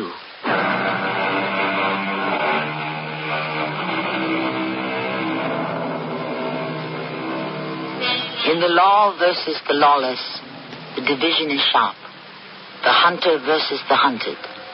As our curtain rises on Act 2, we have met the hunter, Chief of Detectives Charlie Allen. Who he hunts will depend upon what he finds and how he interprets his findings. Within 18 hours of the reported crime, Charlie and Officer Kowalski stand in front of a certain house on a tree-lined street in the better part of town. Is this where she lived, Chief? There's the park right where you're standing, Kowalski. I'd go and ring the doorbell of her house, drop in, have a cup of coffee. We'd talk about the old days. Sometimes I'd pull right up into this driveway. Yeah, let's get the garage door. Sure. I got the light. Hey, the place is empty. Yeah, well, Jessie didn't own a car. She didn't drive. Somebody did. Well, tire cracks. Kowalski, you got those tire moulages with you? Yeah, they're in the radio car. Get them, will you? What are you thinking? Just a little feeling I got in my Sherlock bones. What do you suspect? Suspect? All I do is observe. What are tire tracks doing in Jessie's garage? Go on, Kowalski. Get the moulages and bring them here. Be right back, Chief. They don't look so different, do they? See that little bulge made by the right front tire? Looks a lot like what we've got from 22nd and J. They're identical, Chief. What do you think it means? Murder. First-degree murder. How do you figure that? Someone brought a car into this garage and got Jessie into it, alive or dead. But she was particular about keeping the garage locked. So it must have been someone she knew who asked her to have it open that night. They pull out, find a dark stretch on J and 22nd. Yeah, none of the street lights was working. Perfect place to dump her out and maybe run her over to make it look like a hit and run. Yeah, that could be. Kowalski, I want you to run a rope around the garage and the house. And I want 2 shifts on guard. Nobody is allowed in. Yes, Chief. Get Murdoch on the blower. Tell him to bring his equipment over here. I want a complete dusting of the garage for anything that shouldn't be here. Fingerprints, strands of hair, match, cigarette. Tell him Jessie didn't smoke. He'll know what to do. And if we haven't been stupid enough to smudge the fingerprints on the overhead door handle, who knows? Then, when he's through in here, the same routine in the house. You think she was murdered here? Yeah, we'll find out. Right up. Okay, I'll get him. Shall I use the car radio? No, there's a phone over there on the wall. Pick it up with your handkerchief. Hey, it rang. That's spooky, ain't it? Someone's dialed Jessie and the garage extension's on the same line. You gonna pick it up? Give me your handkerchief. Hello? Charles, it's me, Matilda. I knew it could only be you, honey. How did you know? You know how my mind works. Did you find anything in Jessie's house? No, we're not in there. Kowalski and I are in the garage. What'd you call me for? Well, I didn't think you could wait. I just heard from Ken Bradley at the National Bank. Now, you sure you didn't call him? And he said, had I heard from Jessie lately? And I said, didn't he know that she was in an accident? Matilda, what's this all about? Well, nothing, except Jessie has her account in the same bank as we do. Maybe Ken knows something, that's all. I thought maybe since he's an old friend, you'd want to see him. Gotcha. Matilda, that's good thinking. Will you be home for dinner? I'll let you know. Hey, thanks for the call. Bye. That wife of mine, Kowalski, says a banker we know just happened to call her, the bank where Jesse Scott kept their money. Money? Maybe a motive, huh? You bet your shield. Yeah, Matilda, she sure makes me laugh. What's the joke? It's not the first time. She hound dogs these clues, see? Then hands me just enough. I don't think I get that. That's a little involved. What it comes down to is when a cop becomes a detective like me and he gets married, before he knows it, he doesn't have a wife. He's married to another detective. Ken, I'm glad you could see me. I talked to your wife, Charlie. She said you'd be coming over because Jesse... Well, it doesn't look like an accident. I don't think it was, Ken. I'm giving out a story to the papers today. Jessie set great store by your advice, if I remember. Not only financial, am I right? If she did, she never showed it. I remember trying to advise her on long-term securities. But no, she had to listen to him. Cornelius? Swallowed his line, hook and sinker. Dying like that in the street. Incomprehensible. Exactly our feelings, Ken. That's why we're taking a very close look. Jessie was such a lovely person. Generous, helpful. I can tell you now, someone didn't unknowingly run her down. It was planned and premeditated. But who and why? I don't yet know who. But the why could be money. And that's why I wanted to see you, Ken.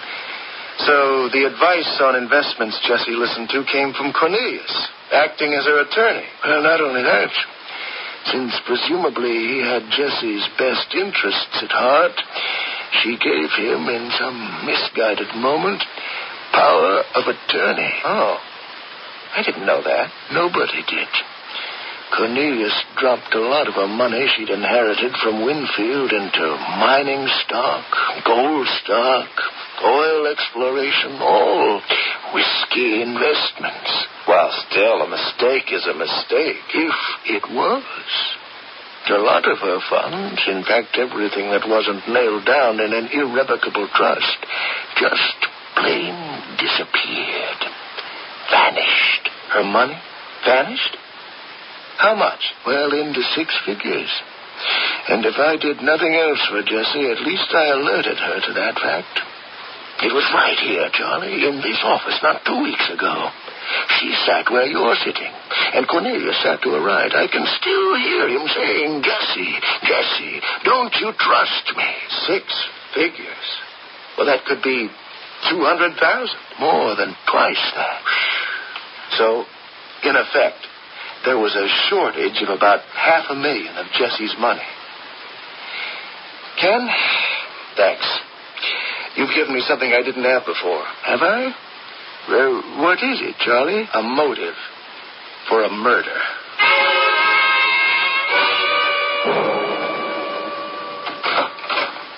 Well, come in, Kowalski. What's the story? I don't know how much of this is useful. I don't think Cornelius Spry is doing as well as he likes to make out, money-wise. You know, he's got a chauffeur who drives him around. Andy Moran. Yeah, I know all about him. Moran served 2 years for robbery, and Cornelius Spry got him out with a personal pitch to the parole board. He works for him now. That's right. Anyway, Andy lives near where I do, he and his wife, June. We go to the same bar in Littleton. Well, he and I got to drinking, and maybe he said more than he wanted to. He said that until a few days ago, he hadn't been getting paid. Well, what happened a few days ago? Suddenly, his boss paid up everything he owes him. What kind of car does he chauffeur? I thought of that right away. Struck a wall. That's what I meant when I said I don't know how useful this will be. I thought, who knows, maybe I'll go around to Spry's garage and check the tires, right? Mm-hmm. He's got no car. It's been in the shop for 3 weeks now. That's what Moran told you. Yeah. So he says, I guess I really can't complain, seeing as how I haven't been doing much chauffeuring for him. Try to remember, Kowalski. Did Andy Moran say he hadn't been doing much or hadn't been doing any driving? I'm not sure. Bring him in. I think you've got something. He said he might go fishing one of these days. Didn't say where. But you're going to find out where, like all good detectives, aren't you, Kowalski?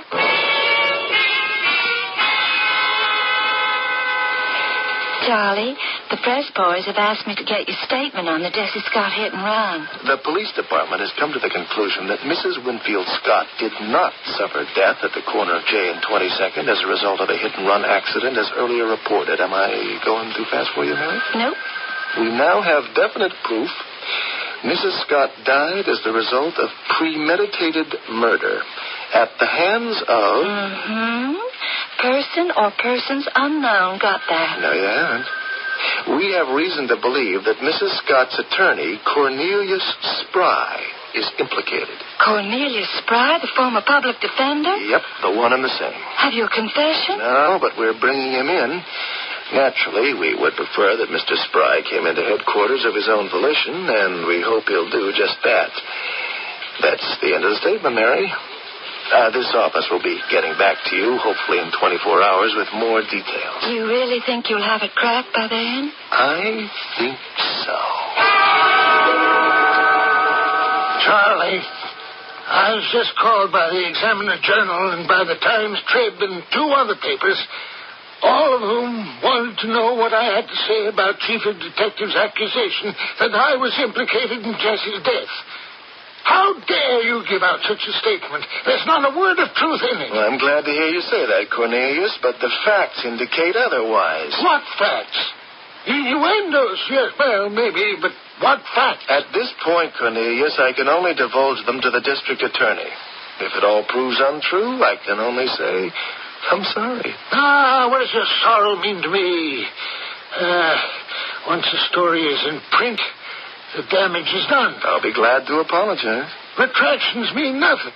I'll see you in court. Oh, yes, you will. But before I go, I might inform you that everything you were told by Ken Bradley at the bank is without foundation. If you think it was to my advantage to have my best client dead because I stood to gain money or was in debt or made injudicious investment decisions on behalf of my client, you'll have a hard time proving it. We'll see. Charlie, you must know by now you can't build a case on hearsay or indirect collateral or secondary information. Only a prima facie case will stand up in court. Everything else is calumny. And believe me, I'll sue the police department up and down until you and it will be completely discredited, my friend. Goodbye. Officer Kowalski, you've been listening to this outside this door? Just standing here, sir. You think he means it? I mean about suing the police? I can't read his mind. But I've accomplished exactly what I set out to do. Put that man on the defensive. I don't see how. He's attacking? He's threatening a lawsuit? Oh, sure, he can say that. After all, getting himself a lawyer doesn't cost him anything. I think you'll agree that if Cornelius Spry had some hand in this crime, he is certainly an excellent actor. But whoever is guilty of the murder of the wealthy widow Jessie Scott, they will discover that our friend Charlie will pursue the guilty one until the law avenges the untimely death of his old sweetheart. I shall return shortly with Act 3.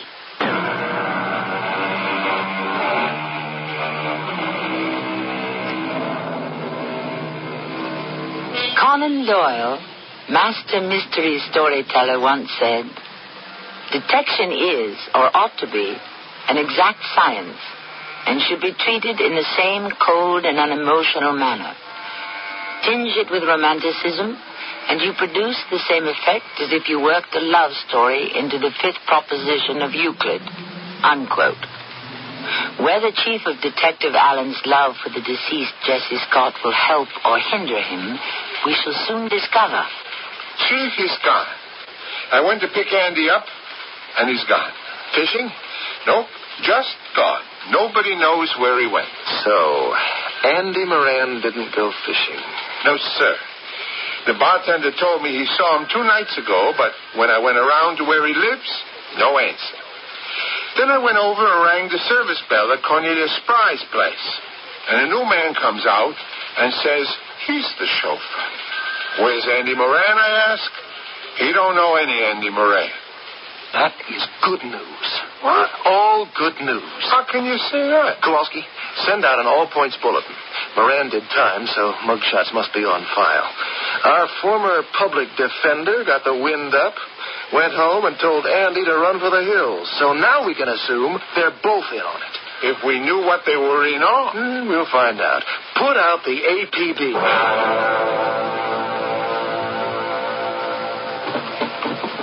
Charles, is that you? Well, what are you doing home?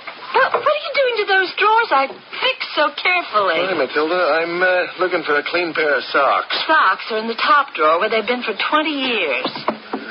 Where are you sleeping these days? You never come home. Oh, Matilda, don't bug me. Oh, that's a good sign. When you're short with me, that means that pieces are falling into place. I'm a long way from that. What have you got? No witnesses, a motive I'm not dead sure about. You mean Cornelius not wanting to give Jessie an accounting of money he probably stole from her? Oh, you've been talking to Ken Bradley at the bank again. Well, he's as anxious to get to the bottom of this as you are. Anything else? Yeah, Murdoch brought his boys over to Jessie's garage. They found gray hairs. Hers? Yeah, they're in the lab, but probably.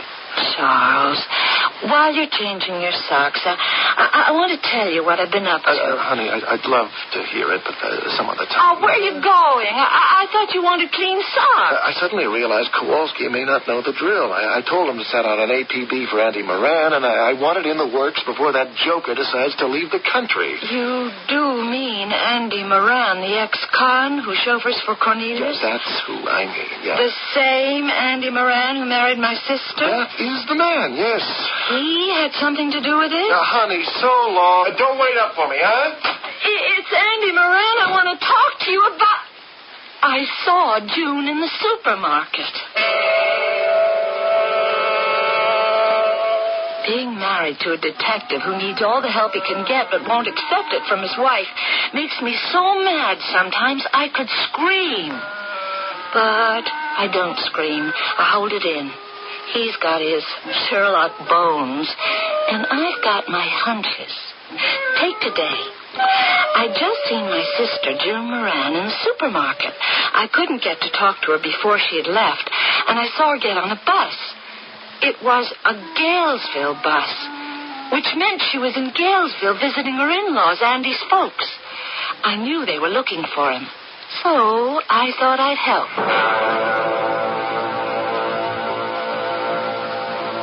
Long time no see, Andy. Well, you know how it is. What did you want to see June about? Oh, not a whole lot, really. I happened to see her in the supermarket, and it's been too long. She's the only sister I've got. How are you? Marty, you don't fool me. You don't go chasing all the way out here to where my folks live just to cozy it with June. All right, Andy. I'll be frank. You know Charles has always been more than fair, and when Cornelius Spry spoke up for you at the parole board and offered you a job, no one was more delighted than Charles was. He knew what a difference it'd make to June. What's up? Oh, I'd rather talk it over with June. Look, Matty, if I were you, I'd go downstairs and take the bus back to town and don't worry about your sister. I'm taking good care of her. Real good. Andy, you haven't gotten into trouble again, have you? It's none of your business. I'd hoped you'd gone straight. Does Cornelius know what you've been up to? Everything is all right. I just remembered I have to take a pill. Where are you going? Just to the bathroom. Andy, if something's wrong, why don't you just come clean? At least for June's sake. Why don't you stop interfering, Mattie? I wish you hadn't come here. I really do. Andy, I can't talk to you if you keep dodging behind my back. What is it with you? Of course I had to come here. Charles is sending out an APB for you.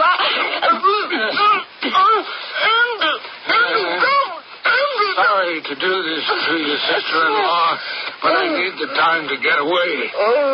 She'll be awake in a couple of hours.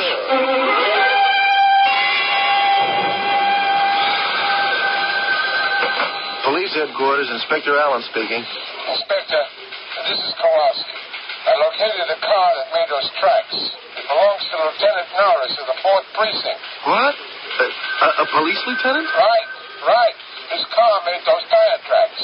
He told me he loaned the car to Andy Moran, who needed a car because Mr. Surprise was in his shop. Remember I told you? Where's the car now? Lieutenant's got it back. Will you get Murdoch over there fast to give the car his microscopic eye? And tell him to call me when he's finished. Yes, sir.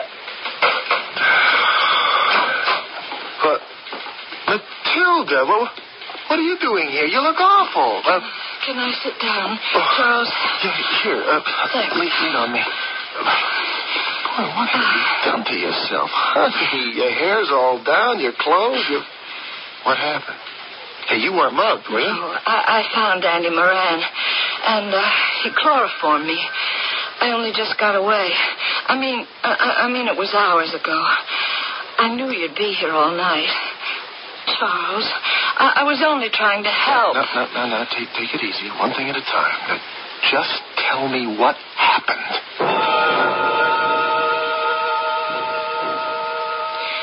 And then when I woke up, Andy was gone. Matilda, I don't know what to tell you. Darling, you could have been... Well, I was only trying to help. Andy could have killed you. Oh, he wouldn't do anything like that. Who knows what he'd do? Anyone who keeps chloroform handy would do anything. I'll send for someone to drive you home. Just a sec. Yes? Mr. and Mrs. Moran here to see you, sir. Has he been frisked? Oh, yeah. He's clean. Okay, bring him upstairs. Leave her down at the desk. Well, your sister and her husband are here. I'm having him sent in. Now, you can go down and stay with June if you want, or I'll get you home. They're here? I bet she talked him into it. I'll stay with June. Andy! I'm sorry, Mattie. It was dumb of me. Here, your handbag. You left it. Inside, Andy. Stand over there. Andy, you are in deep trouble. I see a count of murder 1. I see another of aggravated assault. Charlie, I didn't mean to hurt Mattie. I just had to get out of there. And I didn't kill no one. I know it looks bad. It doesn't look bad. It is bad. How come you're here to give yourself up? June talked me into it. Did you know there's an all-points out for you? No, but I knew you'd be after me. Cornelius told me. Oh, did he? What did he say to you? Well, he said, the heat's on, you better get out of town. He gave me $500 and told me to go as far as I can. Then what did you do? I went out to Galesville to my folks. Persuaded them to take a trip and then tried to figure out where we'd go. It wasn't easy because June was after me to tell her what was up. Then Matilda showed up. And the only way I could see to get away was to give her something to sleep. I met June and hustled her out to the bus depot. And she wouldn't get on a bus until I told her the whole story of how Cornelius Spry had killed Jesse Scott because he was in such deep water over money he'd taken. But I had nothing to do with the killing. Charlie, I swear it. I just borrowed a car and drove it to where he told me. and then I beat it. But, Andy, didn't you know a murder had been committed? I read about it the next day. Well, why didn't you come to see me then? He swore if I said one word, he'd make sure I'd be in the clink forever. My word against his. An ex-con against an ex-public defender. What chance would I have? None at all. Unless you change your mind and get on the right side of the law. Well, by doing what? Do you know where Cornelius is? I got a real good idea. Well, then you get real good and persuasive and hustle him down to headquarters at 8 o'clock tomorrow morning. I don't care what you tell him, but you get him here. So when it comes to plea bargaining for you, Andy, I might just be in a position to help you. Cornelius showed up at 8. Said he'd been away on business, but he admitted nothing. I wanted to help Charlie. I watched him work getting confessions, and I knew one way was to scare the living daylights out of a suspect. So I put on the bathrobe Jesse was murdered in and waited for the right moment to play the ghost of Jesse. Poor Charlie. He was really batting 0. You didn't ask Andy to find you a car? I did not. You didn't instruct him to drive it to Jessie's garage the night she was murdered? I did not. I was nowhere near there. You didn't go to Jessie's house that evening and strangle her? I did not. And then bring her body down to the car in the garage? No, I did not. Then drive the body to the corner of 22nd and J, dump it, and make it appear she'd been hit by an unknown driver? I was at the arena that night. You say. You have not delivered one witness who saw you there. Charlie, I know that Jessie is missing and has been for 2 weeks. I admit I did go to the morgue and identify a woman I thought looked like Jessie, but I was wrong. It wasn't her.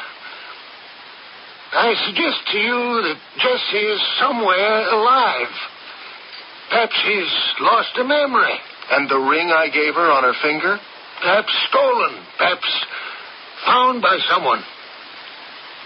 Now, would you turn this light out that's facing me? It's really blinding. I'm sitting here and I can't see you, really. I just know it's your voice across the table. We keep the room dark. Oh. With the light on you so we can watch your face. What? Who's that coming? Who is it? Hello, Cornelius. Charlie. Charlie, she's here. I trusted you, Cornelius. Why did you have to do it? I don't feel well. What's the matter with you, Cornelius? What is it? Where's the door? I can't see the door. You will never run away from me, Cornelius. I'll always be there. Hey, get her out of here.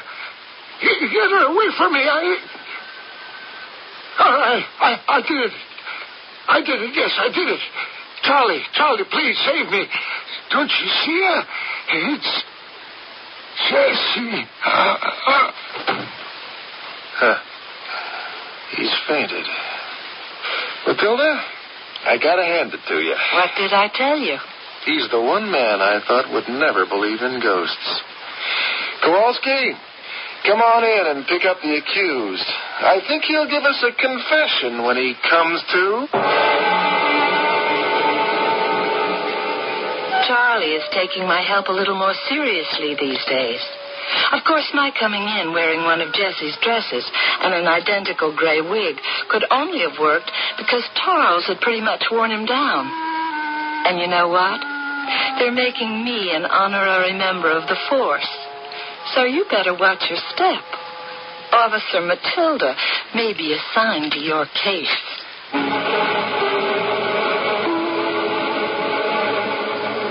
For the record, the following day, Cornelius Spry admitted the murder, was tried and sentenced, and is still serving a life term.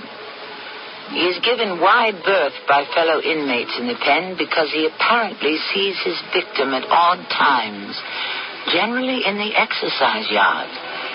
Then he runs to a guard and begs to be locked into his cell where no ghost of the past can reach him. I shall return shortly.